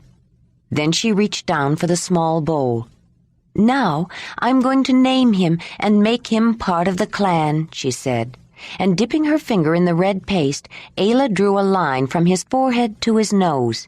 Then she stood up and said with signs and words, "The boy's name is Rydag." There was a quality about her, the tone of her voice, the intensity of her expression as she tried to remember exactly the correct signs and movements, even her strange speech mannerism that held people fascinated. The story of her standing on the ice, calling the mammoths, was spreading fast. No one doubted that this daughter of the Mammoth Hearth had every right to conduct this ceremony, or any ceremony, whether she had a mammut tattoo or not. "Now, he is named in the clan way," Ayla explained. "But he also needs a totem to help him find the world of the spirits. I do not know his totem, so I will share my totem, the spirit of the cave lion, with him. It is a very powerful, protective totem, but he is worthy." Next, she exposed Rydag's small, thin right leg, and with the red ochre paste drew 4 parallel lines on his thigh. Then she stood and announced in words and signs, "Spirit of cave lion, the boy, Rydag, is delivered into your protection." Then she slipped the amulet, tied to a cord, around his neck. "Rydag is now named and accepted by the clan," she said, and fervently hoped it was true. Ayla had chosen a place somewhat away from the settlement, and Lion Camp had requested and received permission from Wolf Camp to bury him there. Nezzy wrapped the small, stiff body in Dirk's cloak. Then Talut picked up the boy and carried him to the place of burial. He was not ashamed of the tears that fell as he laid Rydag in the shallow grave. The people of the Lion clan stood around the dip in the ground that had been deepened only slightly, and watched as several things were put into the grave with him. Nezzy brought food and placed it beside him. Lady added his favorite little whistle. Trony brought a string of bones and deer vertebrae that he had used when he tended the babies and young children of Lion Camp during the past winter. It was what he loved doing most, because it was something useful he could do. Then, unexpectedly, Ruji ran to the grave and dropped in her favorite doll. At Ayla's signal, everyone from Lion Camp picked up a stone and carefully laid it on the cloak-wrapped figure, the beginning of his grave cairn. It was then that Ayla began the burial ceremony. She didn't try to explain. The purpose seemed clear enough. Using the same signs that Kreb had used at Isa's funeral, and that she in turn had used to honor Kreb when she found him in the rubble-strewn cave, Ayla's movements gave meaning to a burial rite that was far more ancient than any there could know, and more beautiful than anyone had imagined. She was not using the simplified sign language that she had taught to the Lion Camp. This was the full, complex, rich clan language in which movements and postures of the entire body had shades and nuances of meaning. Though many of the signs were esoteric, even Ayla didn't know the full meaning, many ordinary signs were also included, some of which the Lion Camp did know. They were able to understand the essence, know that it was a ritual for sending someone to a world beyond. to the rest of the Mamutoi, Ayla's movement had the appearance of a subtle yet expressive dance, full of hand movements and arm movements, stances and gestures. She evoked in them with her silent grace the love and the loss, the sorrow and the mythic hope of death. Jondalar was overwhelmed. His tears flowed as freely as any member of the lion camps. As he watched her beautiful, silent dance, he was reminded of a time in her valley. It seemed so long ago now, when she once had tried to tell him something with the same kind of graceful movements. Even then, though he didn't understand it was a language, he had sensed some deeper meaning in her expressive gestures. Now that he knew more, he was surprised at how much he didn't know, yet how beautiful he thought it was when Ayla moved that way. He remembered the posture she used when they first met, sitting cross-legged on the ground and bowing her head, waiting for him to tap her shoulder. Even after she could speak, she would use it sometimes. It always embarrassed him, particularly after he knew it was a clan gesture, but she had told him it was her way of trying to say something that she didn't have the words for. He smiled to himself. It was hard to believe she couldn't talk when he first met her.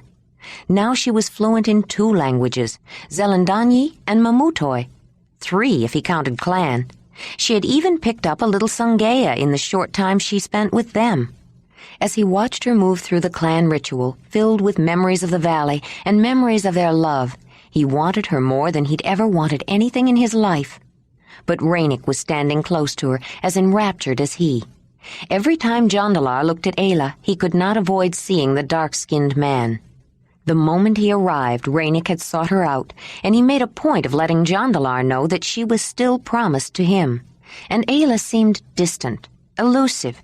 He had made some attempts to talk to her, to express his sorrow, but after their first moments of shared grief, she seemed unwilling to accept his efforts to console her.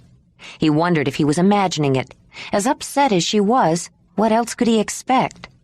Suddenly, all heads turned at the sound of a steady beat. Marut, the drummer, had gone to the music lodge and brought his mammoth skull drum back. Music was usually played at Mamutoi funerals, but the sounds he was making were not the usual Mamutoi rhythms. They were the unfamiliar, strangely fascinating rhythms of the clan that Ayla had shown him. Then the bearded musician, Manon, began to play the simple flute tones she had whistled. The music matched, in an unexplainable way, the movements of the woman who was dancing a ritual as evanescent as the sound of music itself. Ayla had almost completed the ritual, but she decided to repeat it, since they were playing clan sounds. The second time they went through it, the musicians began to improvise. With their expertise and skill, they made the simple clan sounds into something else, which was neither clan nor Mamutoi, but a mixture of both. A perfect accompaniment, Ayla thought, for the funeral of a boy who was a mixture of both. Ayla went through one last repetition with the musicians, and she wasn't sure when her tears started. But she could see she was not alone. There were many wet eyes, and not only from among the lion camp. As she finished for the 3rd time, a heavy, dark cloud that had been approaching from the southeast began to blot out the sun. It was the season for thunderstorms, and some people looked for shelter. Instead of water, a light dust began to fall, very light at first. Then the volcanic ash from the eruption in the faraway mountains fell heavier. Ayla stood by Rydag's grave cairn, feeling the feathery, soft volcanic ash sifting down on her, coating her hair, her shoulders, clinging to her arms, her eyebrows, even her eyelashes, turning her into a monochrome figure in pale beige gray. The fine light dust covered everything, the stones of the cairn, the grass, even the brown dust of the path. Logs and bush alike took on the same hue. It covered the people standing by the grave as well, and to Ayla they all began to look the same. Differences were lost in the face of such awesome powers as movements of the earth and death. Chapter 37. "This stuff is terrible," Trony complained, shaking out a bed covering at the edge of a gully and causing more ash to billow up. "We've been cleaning it up for days, but it's in the food, in the water, clothes, beds. It gets into everything, and you can't get rid of it." What we need is another good rain, DG said, throwing out some dirty water that had been used to wash down the hide covering of the tent. Or a good snowstorm. That would settle it. This is one year I'm going to look forward to winter. I'm sure you are, Trony said, then looked at her sideways and grinned. But I think it's because you'll be joined by then and living with Ranec. A beatific smile transformed DG's face as she thought of her upcoming nuptials. I won't deny that, Trony, she said. Is it true that the Mammoth Hearth was talking about postponing the matrimonial because of this ash? Trony asked. Yes, and the womanhood rights too, but everyone objected. I know Lady doesn't want to wait, and I don't either. They finally agreed. They don't want any more bad feelings. A lot of people thought they were wrong about Rydag's funeral, DG said. But some people agreed with them, Fraley said, approaching with a basket full of ash. She dumped it into the gully. No matter what they had decided, someone would have thought they were wrong. I guess you had to live with Rydag to know, Trony said. I'm not so sure, DG said. He lived with us a long time, but I never thought of him as quite human until Ayla came. I don't think she's as anxious for the matrimonial as you, DG, Trony said. I wonder if something is wrong with her. Is she sick? I don't think so, DG said. Why? She's not acting right. She's preparing to be joined, but she doesn't seem to be looking forward to it. She's getting a lot of gifts and everything, but she doesn't seem happy. She should be like you. Every time someone says join, you smile and get a dreamy look on your face. Not everyone looks forward to their joining the same way, Fraley said. She did feel very close to Rydag, DG commented, and she is grieving as much as Nezi. If he had been Mamutoi, the matrimonial probably would be delayed. I feel bad about Rydag, too, and I miss him. He was so good with Hartal, Trony said. We all feel bad. Though he was in so much pain, I was relieved. I think something else is bothering Ayla. She did not add that she had wondered about Ayla joining with Ranec from the beginning. There was no reason to make an issue of it, but in spite of Ranec's feeling for her, DG still thought Ayla felt more for Jondalar, though she seemed to be ignoring him lately. She saw the tall Zelendanyi man come out of the tent and walk toward the center of the meeting area. He seemed preoccupied. Jondalar nodded in response to people who acknowledged him as he passed, but his thoughts were turned inward. Was he imagining it, or was Ayla really avoiding him? After all the time that he had spent trying to stay out of her way, he still couldn't quite believe, now that he wanted to talk to her alone, that she was avoiding him. In spite of her promise to Ranec, some part of him always believed that all he had to do was to stop avoiding her and she would be available to him again. It wasn't that she had seemed so eager exactly, but that she seemed open to him. Now she seemed closed. He had decided the only way to find out was to face her directly, but he was having trouble finding her at a time and place where they could talk. He saw Lady coming toward him. He smiled and stopped to watch her. She walked with an independent stride now, smiled confidently at people who nodded greetings. There is a difference, he thought. It always amazed him to see the change that first rites brought. Lady was no longer a child or a giggling, nervous girl. Though she was still young, she moved with the assurance of a woman. "Hello, Jondalar," she said, smiling. "Hello, Lady. You're looking happy." A lovely young woman, he thought to himself as he smiled. His eyes conveyed his feeling. She responded with an indrawn breath and widened eyes, and then a look that answered his unconscious invitation. "I am. I was getting so tired of staying in one place all the time. This is the first chance I've had to walk around by myself, or with anyone I want." She swayed a little closer as she looked up at him. "Where are you going?" "I'm looking for Ayla. Have you seen her?" Lady sighed, then smiled in a friendly way. "Yes, she was watching Trishi's baby for a while. Mamut is looking for her too." "Don't blame them all, Ayla," Mamut said. They were sitting outside in the warm sunshine in the shade of a big alder bush. "There were several who disagreed. I was one." "I don't blame you, Mamut. I don't know if I blame anyone. But why can't they see? What makes people hate them so much?"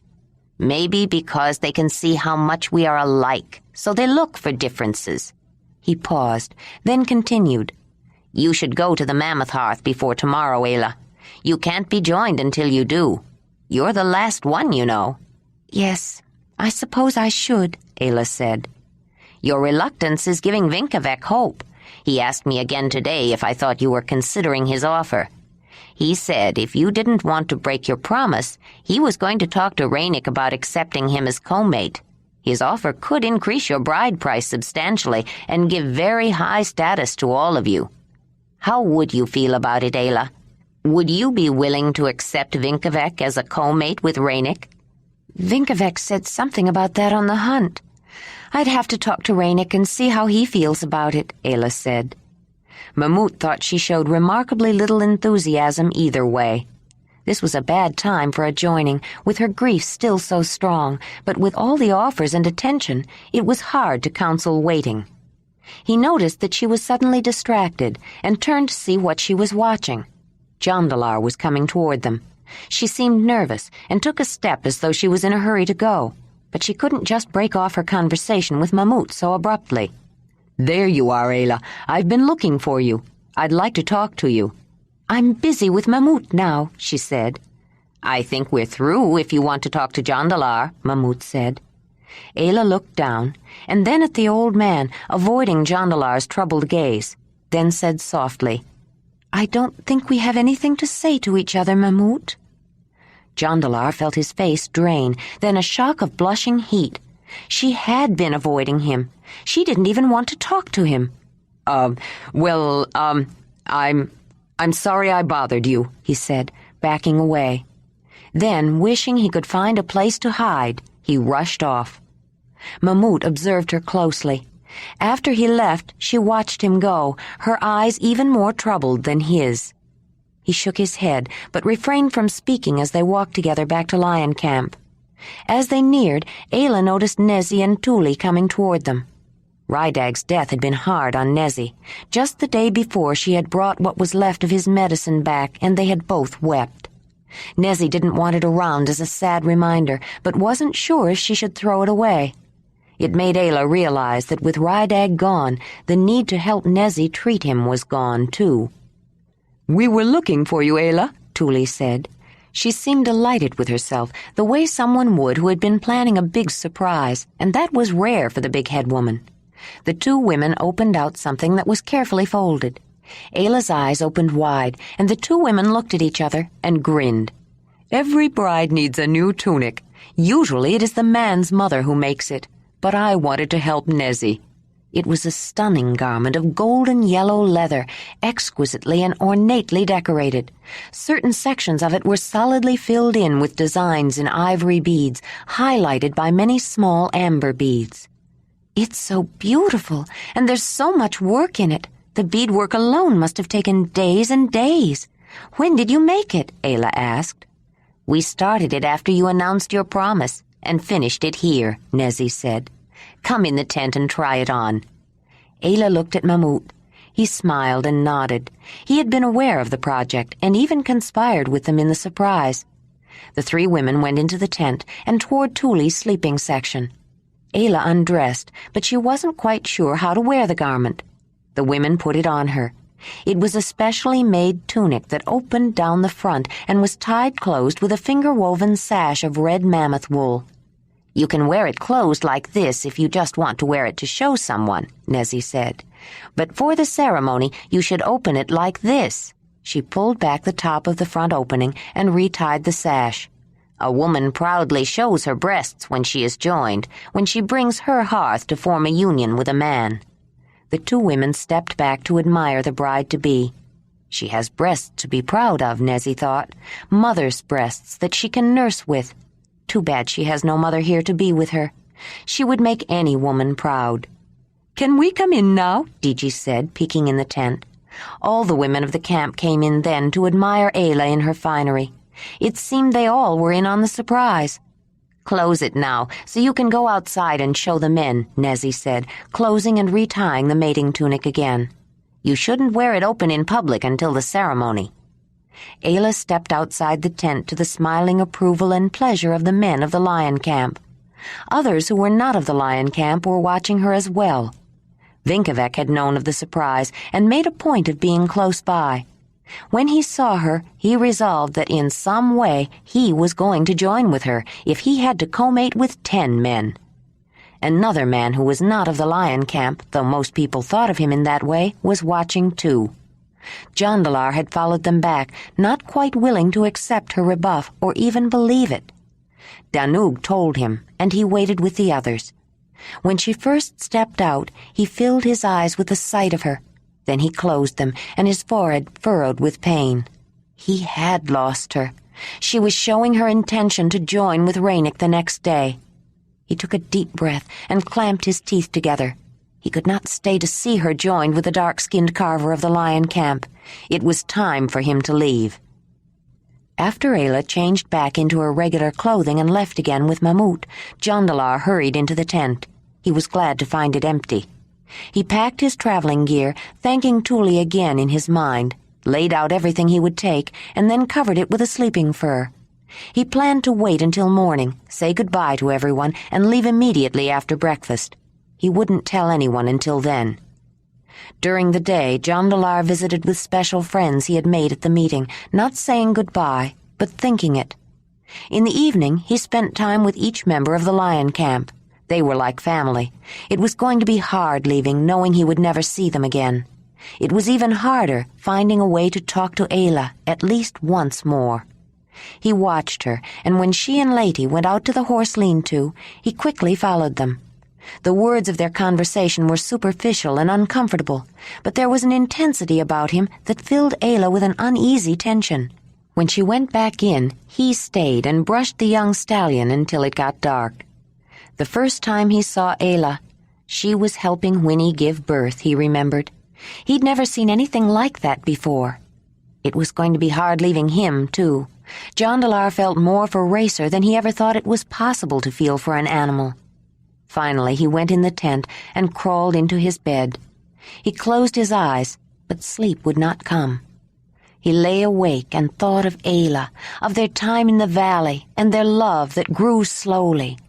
No, not so slowly.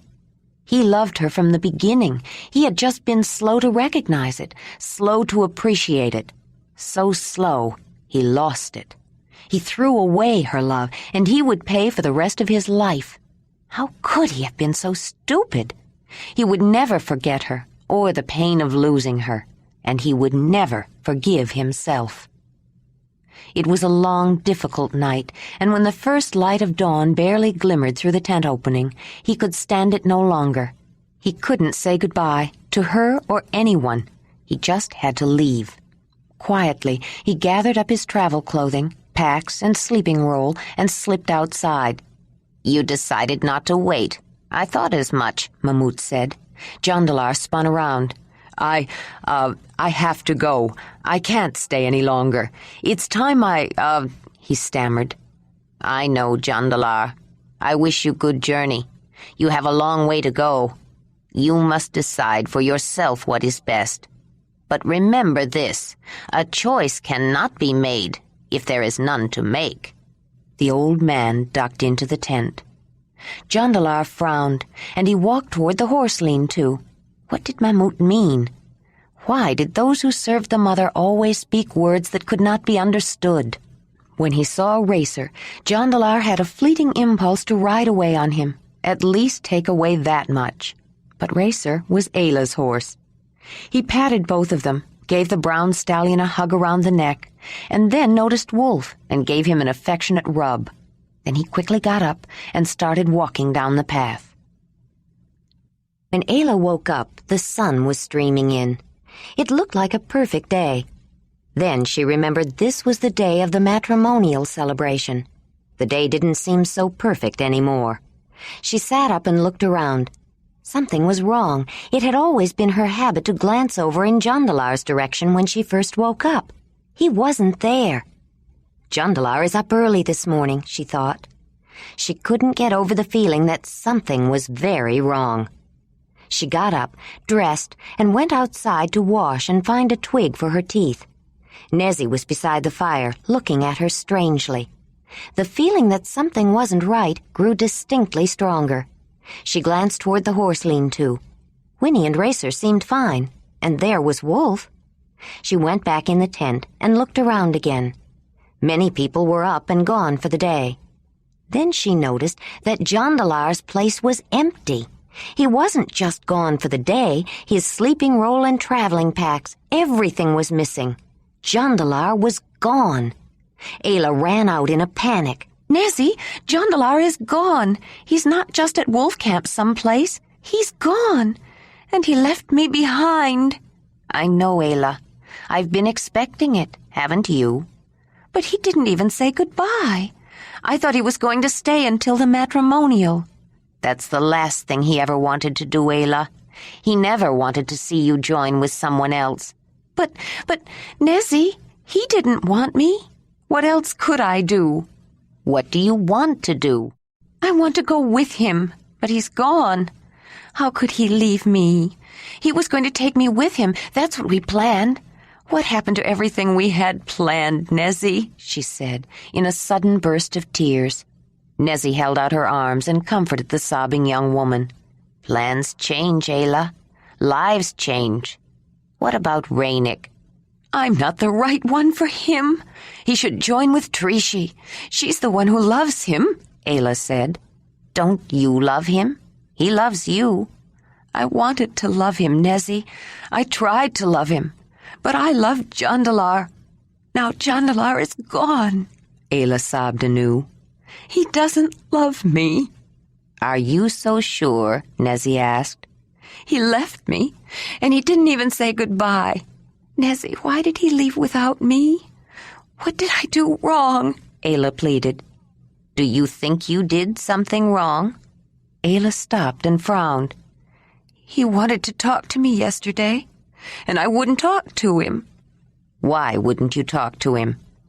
Because he didn't want me. All last winter, when I loved him so much and wanted to be with him, he didn't want me. He wouldn't even talk to me. So when he did want to talk to you, you wouldn't talk to him. It happens that way sometimes, Nezzy said. But I do want to talk to him, Nezzy. I want to be with him. Even if he doesn't love me, I want to be with him. But now he's gone. He just got up and walked away. He can't be gone. He can't be gone far. Nezzy looked at her and almost smiled. How far could he be, Nezzy? Walking? I can walk fast. Maybe I can catch up with him. Maybe I should go after him and see what he wanted to talk to me about. Oh, Nezzy, I should be with him. I love him. Then go after him, child. If you want him, if you love him, go after him. Tell him how you feel. At least give him the chance to tell you what he wanted to say. You're right. Ayla wiped away tears with the back of her hand and tried to think. That's what I should do. I'm going to do it right now, she said, and started running down the path even before Nezzy could say another word. She raced across the stepping stones of the river and into the field. Then she stopped. She didn't know which way to go. She'd have to track him, and it would take forever to catch up with him this way. Suddenly, Nezzy heard 2 piercing whistles. She smiled as the wolf zipped past her, and Whinney perked her ears and followed him. Racer trailed after. She watched down the slope as the wolf loped toward the young woman. When he got closer, Ayla signaled and spoke. "Find Jondalar, wolf! Find Jondalar!" The wolf started sniffing the ground and the air currents, and when he started off, Ayla noticed the slight traces of trampled grass and broken twigs. She leaped on Whinney's back and followed. It was only after she started riding that the questions came to her. What am I going to say to him? How can I tell him that he promised to take me with him? What if he won't listen? What if he doesn't want me? Rain had washed the coating of volcanic ash from trees and leaves, but Jondalar strode through the meadows and woodlands of the floodplain, oblivious to the beauty of a rare summer day. He didn't quite know where he was going. He just followed the river, but with each step that took him farther away, his thoughts weighed heavier. Why am I leaving without her? Why am I traveling alone? Maybe I should go back, ask her to come with me. But she doesn't want to come with you. She's a Mamutoi. These are her people. She chose Ranec, not you, Jondalar, he said to himself. Yes, she chose Ranec, but did you give her any choice? Then he stopped. What was it Mamut said? Something about choice. A choice cannot be made if there is none to make. What did he mean? Jondalar shook his head in exasperation, and then he realized he knew. I never gave her a choice. Ayla didn't choose Ranec, at least not at first. Maybe the night of the adoption she had a choice. Or did she? She was raised by the clan. No one ever told her she had a choice. And then I pushed her away. Why didn't I give her a choice before I left? Because she wouldn't talk to you. No, because you were afraid she wouldn't choose you. Stop lying to yourself. After all that time, she finally decided not to talk to you, and you were afraid she wouldn't choose you. That's why, Jondalar. So you didn't give her the chance. Are you any better off now? Why don't you go back and give her a choice? At least make the offer. But what will you say to her? She's getting ready for the big ceremony. What will you offer? What can you offer? You could offer to stay. You could even offer to co-mate with Ranec. Could you stand that? Could you share her with Ranec? If the only other choice is not having her at all, could you stay here and share her? Jondalar stood still, closed his eyes and frowned. Only if he had no other choice. What he wanted most was to take her home and make it her home. The Mamutoi had accepted her. Were the Zelendanyi less accepting? Some of them, maybe not all of them, but he couldn't promise. Ranec has the lion camp and many other affiliations. You can't even offer her your people, your affiliations. You don't know if they will accept her, or you. You don't have anything to offer, except yourself. If he could offer her no more than that, what would they do if his people wouldn't accept them? We could go someplace else. We could even come back here. He frowned. That's a lot of traveling. Maybe he should just offer to stay, establish himself here. Tarneg said he wanted a flint napper for his new camp. What about Ranec? More important, what about Ayla? What if she didn't want him at all? Jondalar was so engrossed in his thoughts he didn't hear the dull thud of hoofbeats until Wolf suddenly jumped up on him. Wolf, what are you doing? He looked up and stared in disbelief as Ayla slid off Whinney's back. She walked toward him, shy now, so afraid he would turn his back on her again. How could she tell him? How could she make him listen? What could she do if he wouldn't listen to her? Then she recalled those first wordless days and the way she had learned to ask someone to listen a lifetime ago. She dropped to the ground, gracefully from long practice, and bowed her head and waited. Jondalar gaped at her, didn't understand for a moment, then remembered. It was her signal. When she wanted to tell him something important but didn't have the words, she used that clan signal. But why was she speaking to him in the language of the clan now? What did she want to tell him that was so important? Get up, he said. You don't have to do that.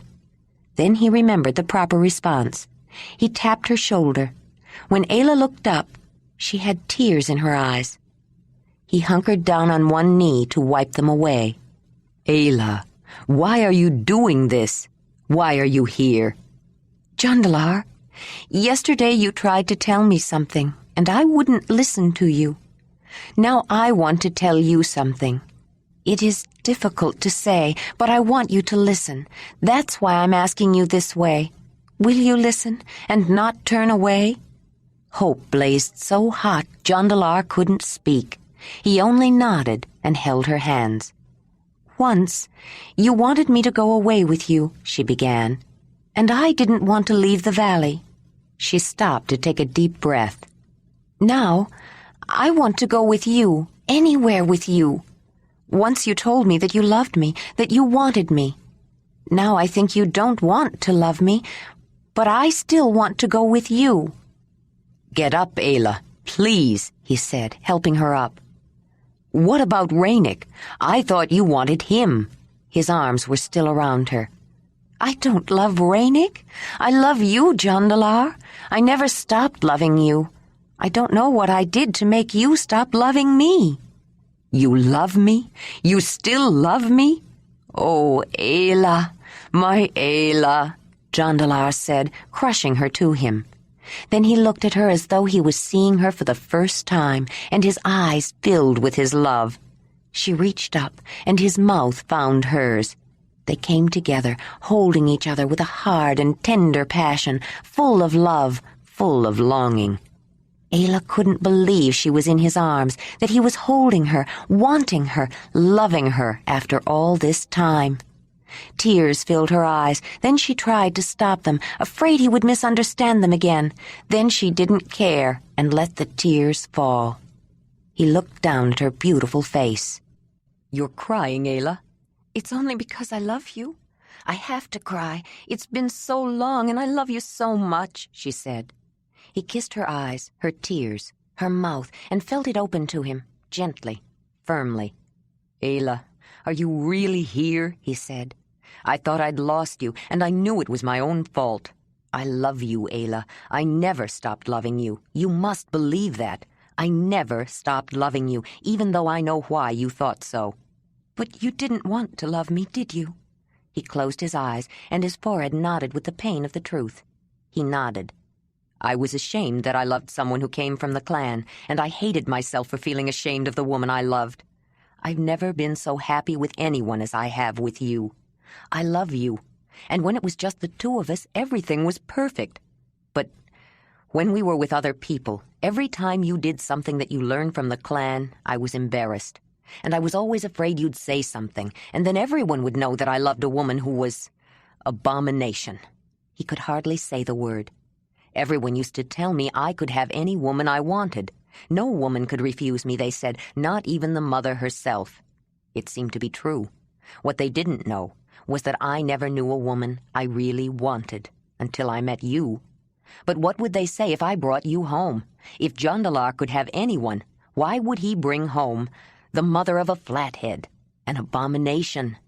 I was afraid they wouldn't accept you and turn me away too unless I turned against you. I was afraid I might, if I had to choose between my people and you." Ayla was frowning. She looked down. "I didn't understand. That would be a hard decision for you to make." "Ayla," Jondalar said, turning her face up to look at him. "I love you. Maybe only now do I realize how important that is to me. Not just that you love me, but that I love you. Now I know, for me there is only one choice. You are more important to me than my people, or anyone. I want to be wherever you are." Her eyes overflowed again, try as she might to stop them. "If you want to stay here and live with the Mamutoi, I will stay and become Mamutoi. If you want me to share you with Ranec, I will do that too." "Is that what you want to do?" "If it's what you want," Jondalar started to say, then remembered Mamut's words. Maybe he ought to give her a choice, tell her his preference. "I want to be with you. That's most important, believe me. I would be willing to stay here if that's what you want. But if you ask me what I want to go home and take you with me." "Take me with you? You aren't ashamed of me anymore? You're not ashamed of the clan and Dirk?" "No, I'm not ashamed of you. I'm proud of you, and I'm not ashamed of the clan either. You and Rydag have taught me something very important, and maybe it's time to try and teach some others. I've learned so many things that I want to take back to my people. I want to show them the spear thrower and Waime's methods of working flint, and your firestones, and the thread puller, and the horses, and Wolf. With all that, they may even be willing to listen to someone trying to tell them that the people of the clan are children of the Earth Mother too." "The cave lion is your totem, Jondalar," Ayla said with the finality of absolute knowledge. "You've said that before. What makes you so sure?" "Remember when I told you powerful totems are hard to live with?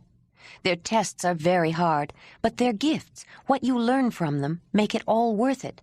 You have been through a hard test. But are you sorry now? This year has been hard for both of us, but I have learned so much about myself and about the others. I am not afraid of them any more. You have learned very much, too, about yourself and about the clan. I think you feared them in a different way. Now you have overcome it. The cave lion is a clan totem, and you don't hate them anymore. I think you must be right. And I'm glad a clan cave lion totem has chosen me if that means I am acceptable to you. I have nothing to offer you, Ayla, except myself. I can't promise any affiliations, not even my people. I cannot make promises because I don't know if the Zelendanyi will accept you. If they don't, we'll have to find some other place to go. I will become a Mamutoi if you want, but I would rather take you home and have Zelendani tie the knot for us. Is that like joining? Ayla asked. Me to make a hearth with you? Ayla, what's wrong with me? Why do I take it for granted that you know everything already? Maybe it's because you know so much that I don't know, and you've learned so much so fast that I forget you've just learned it. Maybe I ought to learn a sign for saying things that I don't have words for. Then, with an amused smile of delight, he hunkered down in front of her with one knee to the ground. He wasn't quite sitting cross-legged with his head bowed the way she always did, but he was looking up at her. Ayla was obviously disconcerted and uncomfortable, which pleased him because that was always how he felt. What are you doing, Jondalar? Men aren't supposed to do that. They don't have to ask permission to speak. But I have to ask, Ayla. Will you come back with me and join with me and have Zelendani tie the knot and make a hearth with me and make some children for me? Ayla started crying again and felt silly for all the tears she had been shedding. Jondalar, I never wanted anything else. Yes, to all those things. Now, please get up. He stood up and took her in his arms, feeling happier than he ever had in his life. He kissed her, then held her to him as though he was afraid to let her go, afraid he might lose her, as he very nearly did before. He kissed her again, and the need for her grew with the wonder of her being there. She felt it, and her body responded and was ready for him. But he wanted no taking of her this time. He wanted her fully, completely. He backed away and shrugged off the traveling pack he still wore. Then he took out a ground cloth and spread it out. Wolf suddenly came bounding up to him. "You're going to have to stay away for a while," he said, then smiled at Ayla. She commanded Wolf away and smiled back at Jondalar. He sat down on the ground cloth and reached his hand up to her. She joined him, already tingling, anticipating, and wanting him so much. He kissed her then, lightly, and reached for her breast, and savored even the small familiarity of its full, round shape through her light tunic. She remembered, too, and more. Quickly she pulled the tunic off. He reached for her with both hands, and the next instant she was on her back with his mouth firmly on hers. His hand caressed a breast and found the nipple, and then a warm, wet mouth was on her other nipple. She moaned as the drawing sensation sent waves of feeling deep inside to the place that hungered for him. She rubbed his arms and his broad back, then the back of his neck and his hair. For just an instant she was surprised that it wasn't tightly curled. The thought left as quickly as it came. He was kissing her again, his tongue gently probing. She took his in, then probed back, remembering that his touch was never too much or too frenzied, but sensitive and knowing. She delighted in the memory and in the renewal of it. It was almost like the first time, learning him again and remembering how well he knew her. How many nights had she longed for him. He tasted the warmth of her mouth, then the salt of her throat. She felt warm shivers tracing her jaw, then the side of her neck. He kissed her shoulder, nibbled lightly and suckled, playing with the sensitive places he knew were there. Unexpectedly, he took her nipple again. She gasped at the sudden increase in feeling. Then she sighed and moaned with pleasure as he played them both. He sat up then and looked at her, then closed his eyes as though he wanted to memorize her. She was smiling when he opened them again. "I love you, Jondalar, and I have wanted you so much." "Oh, Ayla, I ached with wanting you, and yet I almost gave you up. How could I when I love you so much?" He was kissing her again, holding her tight as though he feared he might lose her yet. She clung to him with the same fervor, and suddenly there was no waiting. He held both her breasts, and then untied her waistband.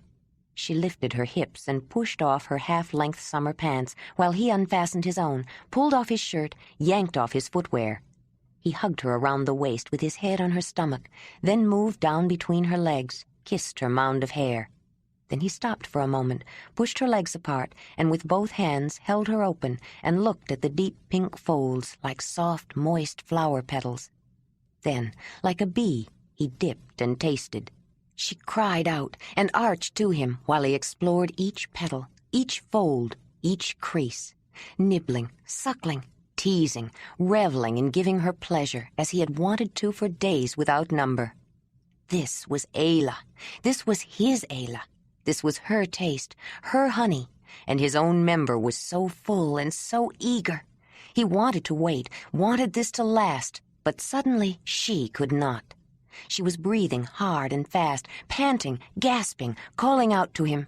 She reached for him, pulled him up, then reached down to guide him to her warm, deep well. As he slid in, he breathed a deep sigh and let his full shaft glide in and in until she enfolded him fully. This was his Ayla. This was the woman he fit, the one who fit him, who held him all. He stayed for a moment, luxuriating in her full embrace. It had been like this with her from the first time, and every time. How could he have dreamed of giving her up? The mother must have made Ayla just for him, so they could honor her in full measure, so they could please her with their pleasures, as she meant them to. He pulled back and felt her thrust to him as he thrust to her. He pulled back again and pushed and back and in again. Then suddenly he was ready and she was crying out, and they pulled back and in once more, and the wave rolled up and reached the peak and broke over them in a release of shuddering, spent delight. The resting was part of the pleasure. She loved the feel of his weight on her then. He was never heavy. Usually he got up first before she was ready for him to. She could smell herself on him, and it made her smile, reminding her of the pleasures they had just shared. She never felt quite so complete as then, when they were through, and he was still there, inside her. He loved the feel of her full body under his, and it had been so long, so stupidly long. But she loved him. How could she still love him after all that? How could he be so lucky? Never, ever again would he let her go. Finally, he pulled out, rolled over, and smiled at her. "Jondalar," Ayla said after a while. "Yes?" "Let's go swimming. The river isn't far. Let's go swimming like we used to in the valley before we go back to wolf camp." He sat up beside her and smiled. "Let's go," he said, was up in an instant, then helped her up. Wolf stood up too and wagged his tail. "Yes, you can come with us," Ayla said, as they picked up their things and headed for the river. Wolf leaped after them eagerly. After they swam and bathed and played with Wolf in the river, and the horses had rolled and grazed and relaxed away from the crowd, Ayla and Jondalar dressed, feeling refreshed and hungry. "Jondalar," Ayla said, standing by the horses. "Yes?" "Let's ride double on Whinney. I want to feel you close to me." All the way back, Ayla thought about how she was going to tell Ranec. She was not looking forward to it. When they arrived, he was waiting for her and was obviously not happy. He had been looking for her. Everyone else had been getting ready for the matrimonial that evening, either to attend or to participate. Nor did it please him to see them riding double on Whinney, with Racer tagging behind. "Where have you been? You should be dressed by now." "I have to talk to you, Ranec." "We don't have time to talk," he said with a frantic look in his eye. "I'm sorry, Ranec. We have to talk. Someplace where we can be alone." He could only acquiesce. Ayla went into the tent first and took something from her pack. They walked down the slope toward the river, and then along its bank. Finally, Ayla stopped, reached inside her tunic, and pulled out the carving of a woman transcending into her spiritual bird form. The muta Ranec had carved for her. "I have to give this back to you, Ranec," Ayla said, holding it out to him. Ranec jumped back as though he had been burned. "What do you mean? You can't give that back. You need it to make a hearth. You need it for our matrimonial," he said, an edge of panic creeping into his voice. "That's why I have to give it back. I can't make a hearth with you. I'm leaving." "Leaving? You can't leave, Ayla. You promised. Everything's arranged. The matrimonial is tonight. You said you would join with me. I love you, Ayla. Don't you understand? I love you. The panic rose in Ranec's voice with each statement. I know, Ayla said softly. The shock and pain in his eyes hurt her. I promised, and everything is arranged, but I have to leave. But why? Why now, all of a sudden? Ranec said, his voice high-pitched, almost strangled. Because I have to leave now. It's the best time to travel, and we have a long way to go. I'm going with Jondalar.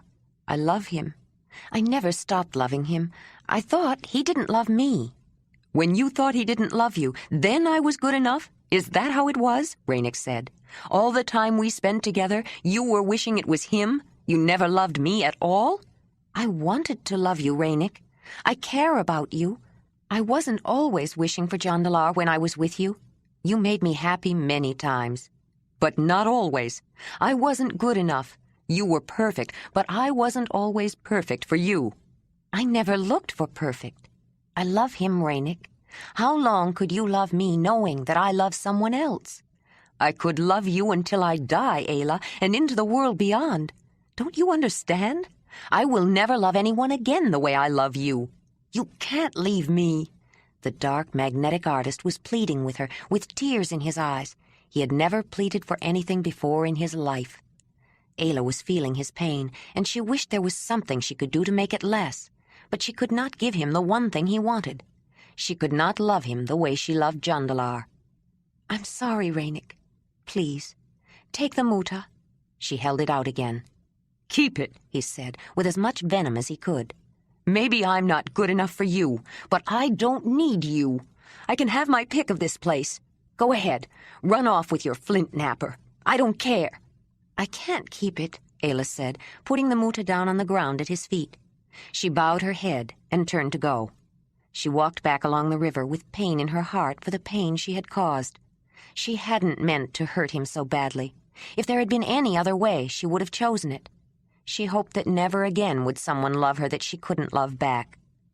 Ayla, Ranec called out. She turned back and waited for him to catch up with her. When are you leaving? As soon as I can get packed.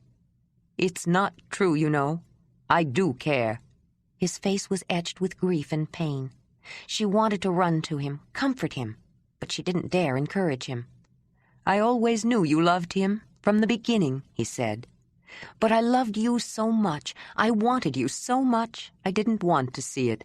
I tried to convince myself that you loved me, and I hoped in time you really would. Ranec, I'm so sorry, she said.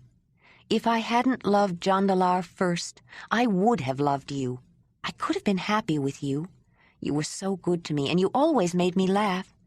I do love you, you know.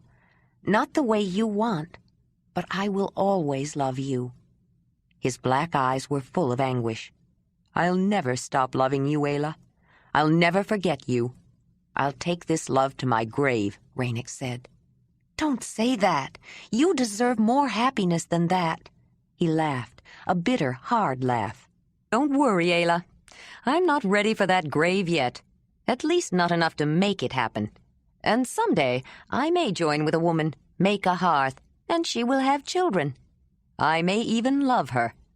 But no other woman will ever be you, and I will never feel about another woman the way I feel about you. You can only happen once in any man's lifetime. They started walking back. Will it be Trishi? Ayla asked. She loves you. Ranec nodded.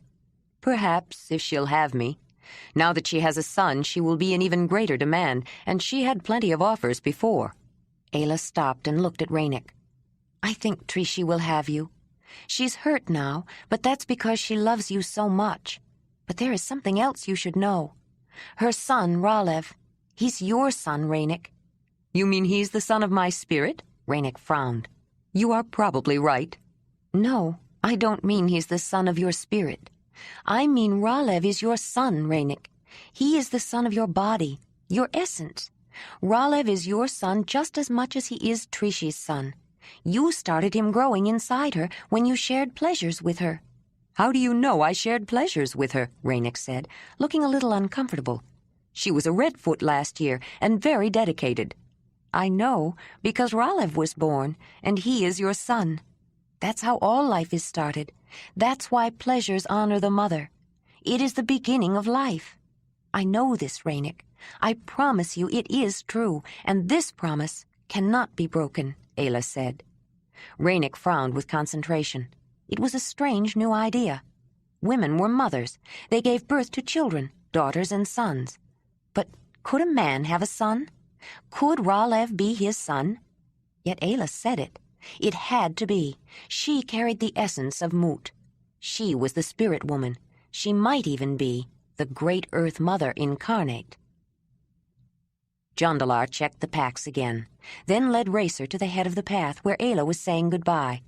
Whinney was packed and waiting patiently, but Wolf was running excitedly between them, knowing something was happening.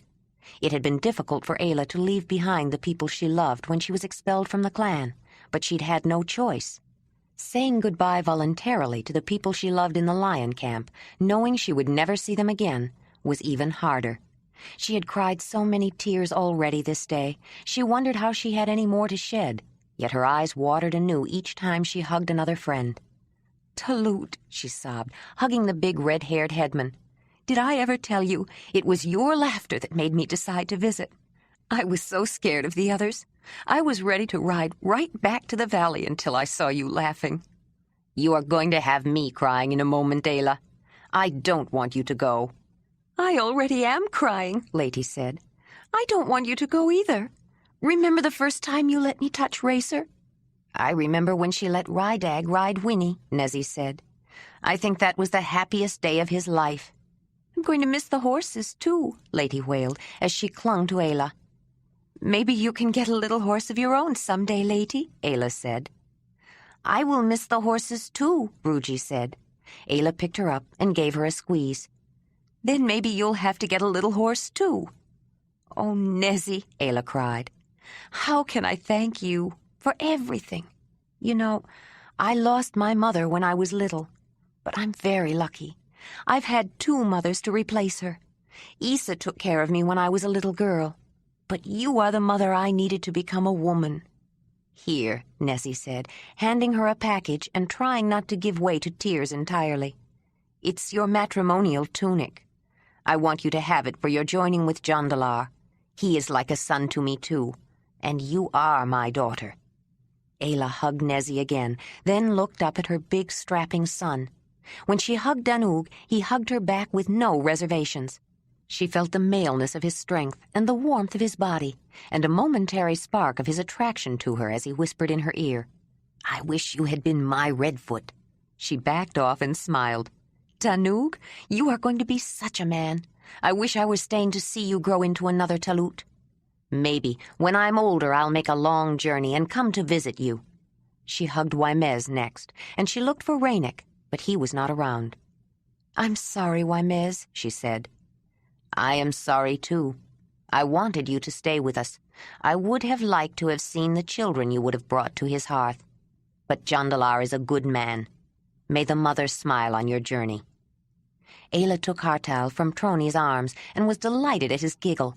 Then Manuv picked up Nuvi for Ayla to kiss. "She is here only because of you. I will not forget it, and neither will she," Manuv said. Ayla embraced him, then Troni and Tornik too. Freebeck held Bekti, while Ayla made her last farewells to Fraley and the 2 boys. Then she embraced Crozy. She held back stiffly at first, though Ayla felt her shaking. Then the old woman clutched her tight, and there was a tear glistening in her eye. "Don't forget how to make white leather," she commanded. "I won't, and I have the tunic with me," Ayla said. Then with a sly smile she added, "But, Crozy, from now on you should remember, never play knucklebones with a member of the Mammoth Hearth." Crozy looked at her in surprise, and then cackled a laugh as Ayla turned to Freebeck. Wolf had joined them, and Freebeck rubbed behind his ears. "I'm going to miss this animal," he said. "And this animal," Ayla said as she gave him a hug, "is going to miss you." "I will miss you too, Ayla," he said. Ayla found herself in the middle of a crush of people from the Aurochs Hearth as all the children and Barzek crowded around her. Tarnek was there too with his woman. Diji waited with Brannig, and then the 2 young women collapsed in each other's arms in a new freshet of wet eyes. "In some ways, it's harder to say goodbye to you than anyone, Diji," Ayla said. I never had a friend like you who was my age and could understand me. I know, Ayla. I can't believe you're leaving. Now how are we going to know who has a baby first? Ayla backed away and looked at Diji critically, then smiled. You will. You already have one started. I wondered about it. Do you really think so? Yes, I'm sure of it. Ayla noticed Vinkavek was standing beside Tuli. She brushed his tattooed cheek lightly.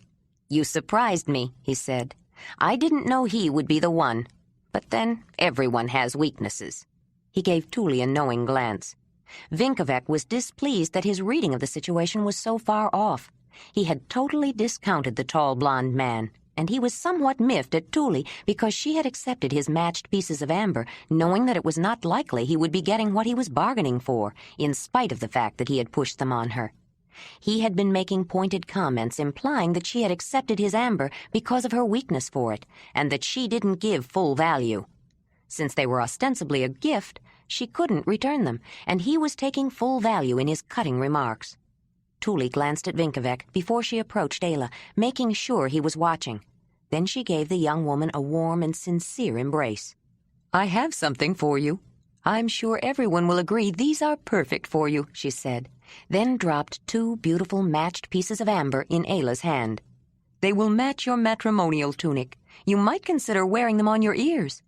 Oh, Tuli, Ayla said, this is too much. They are beautiful. They are not too much, Ayla. They were meant for you, Tuli said, looking back triumphantly at Vinkavek.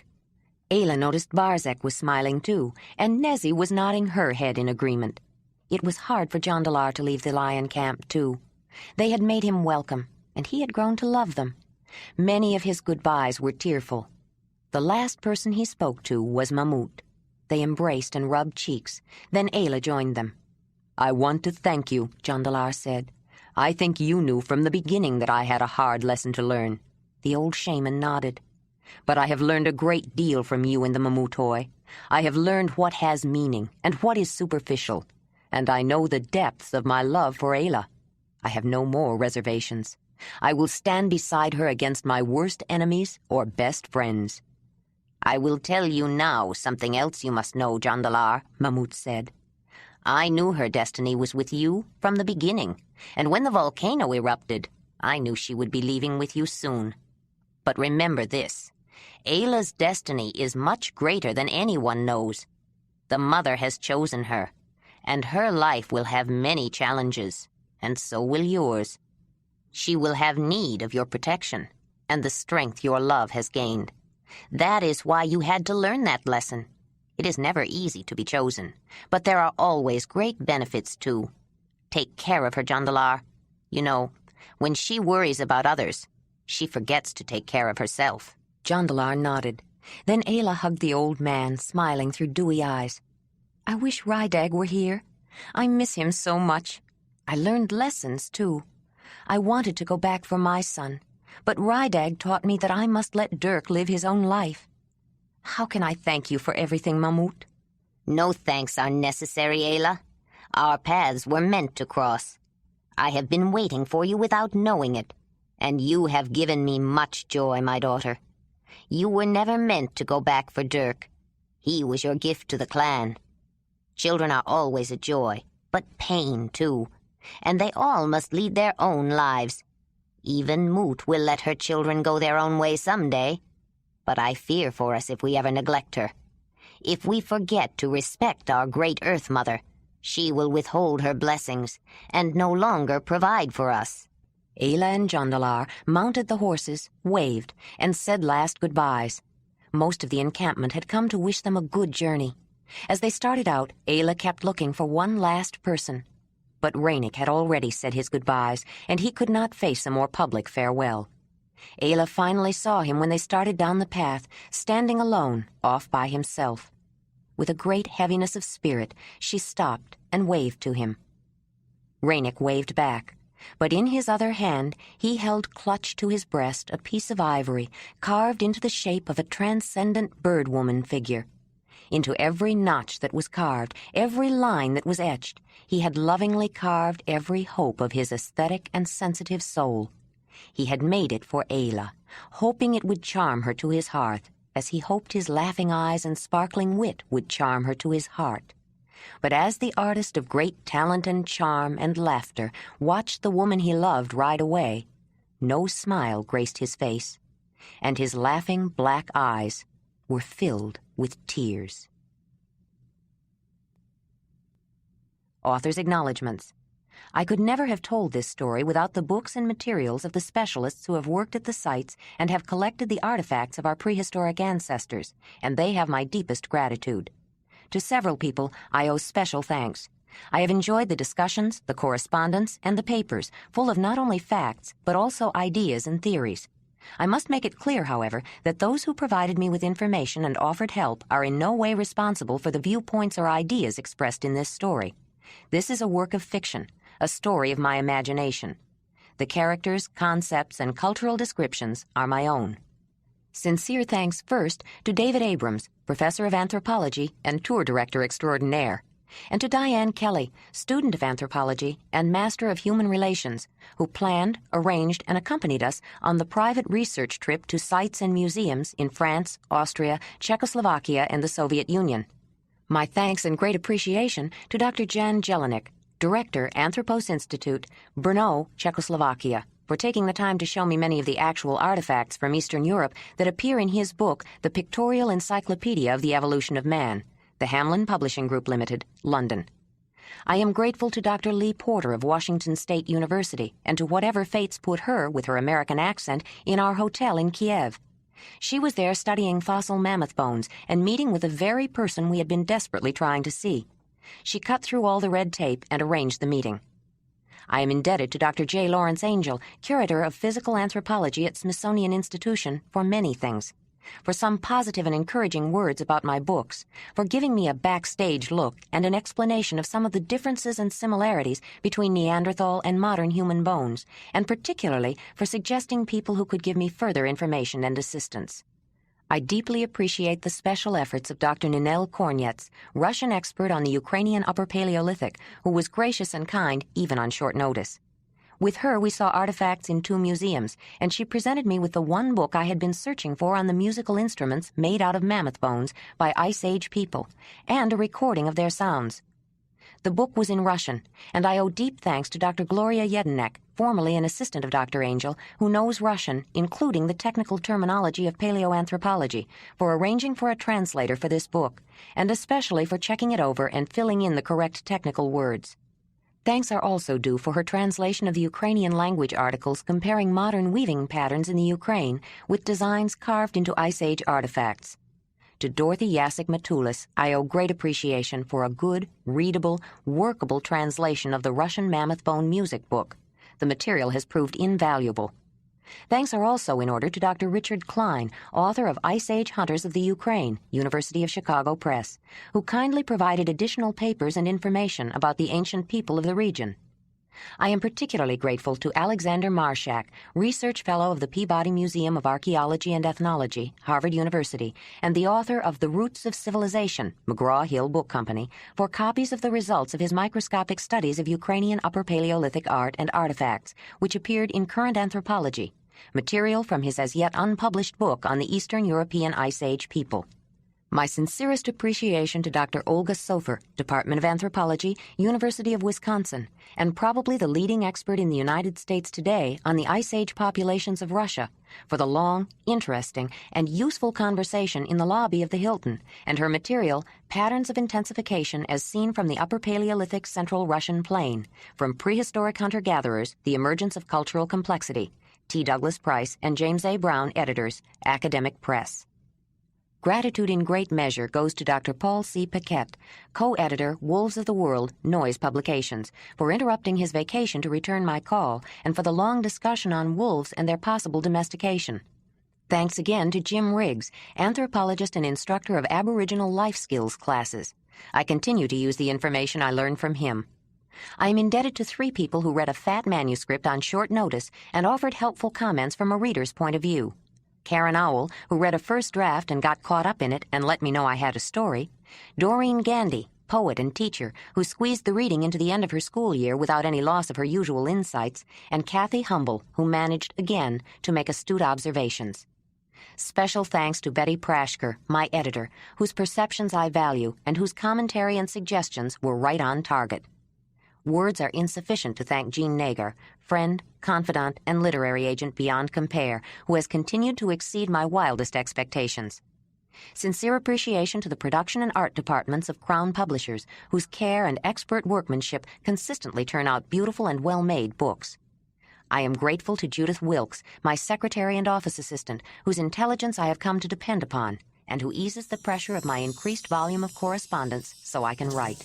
And to Ray Auel.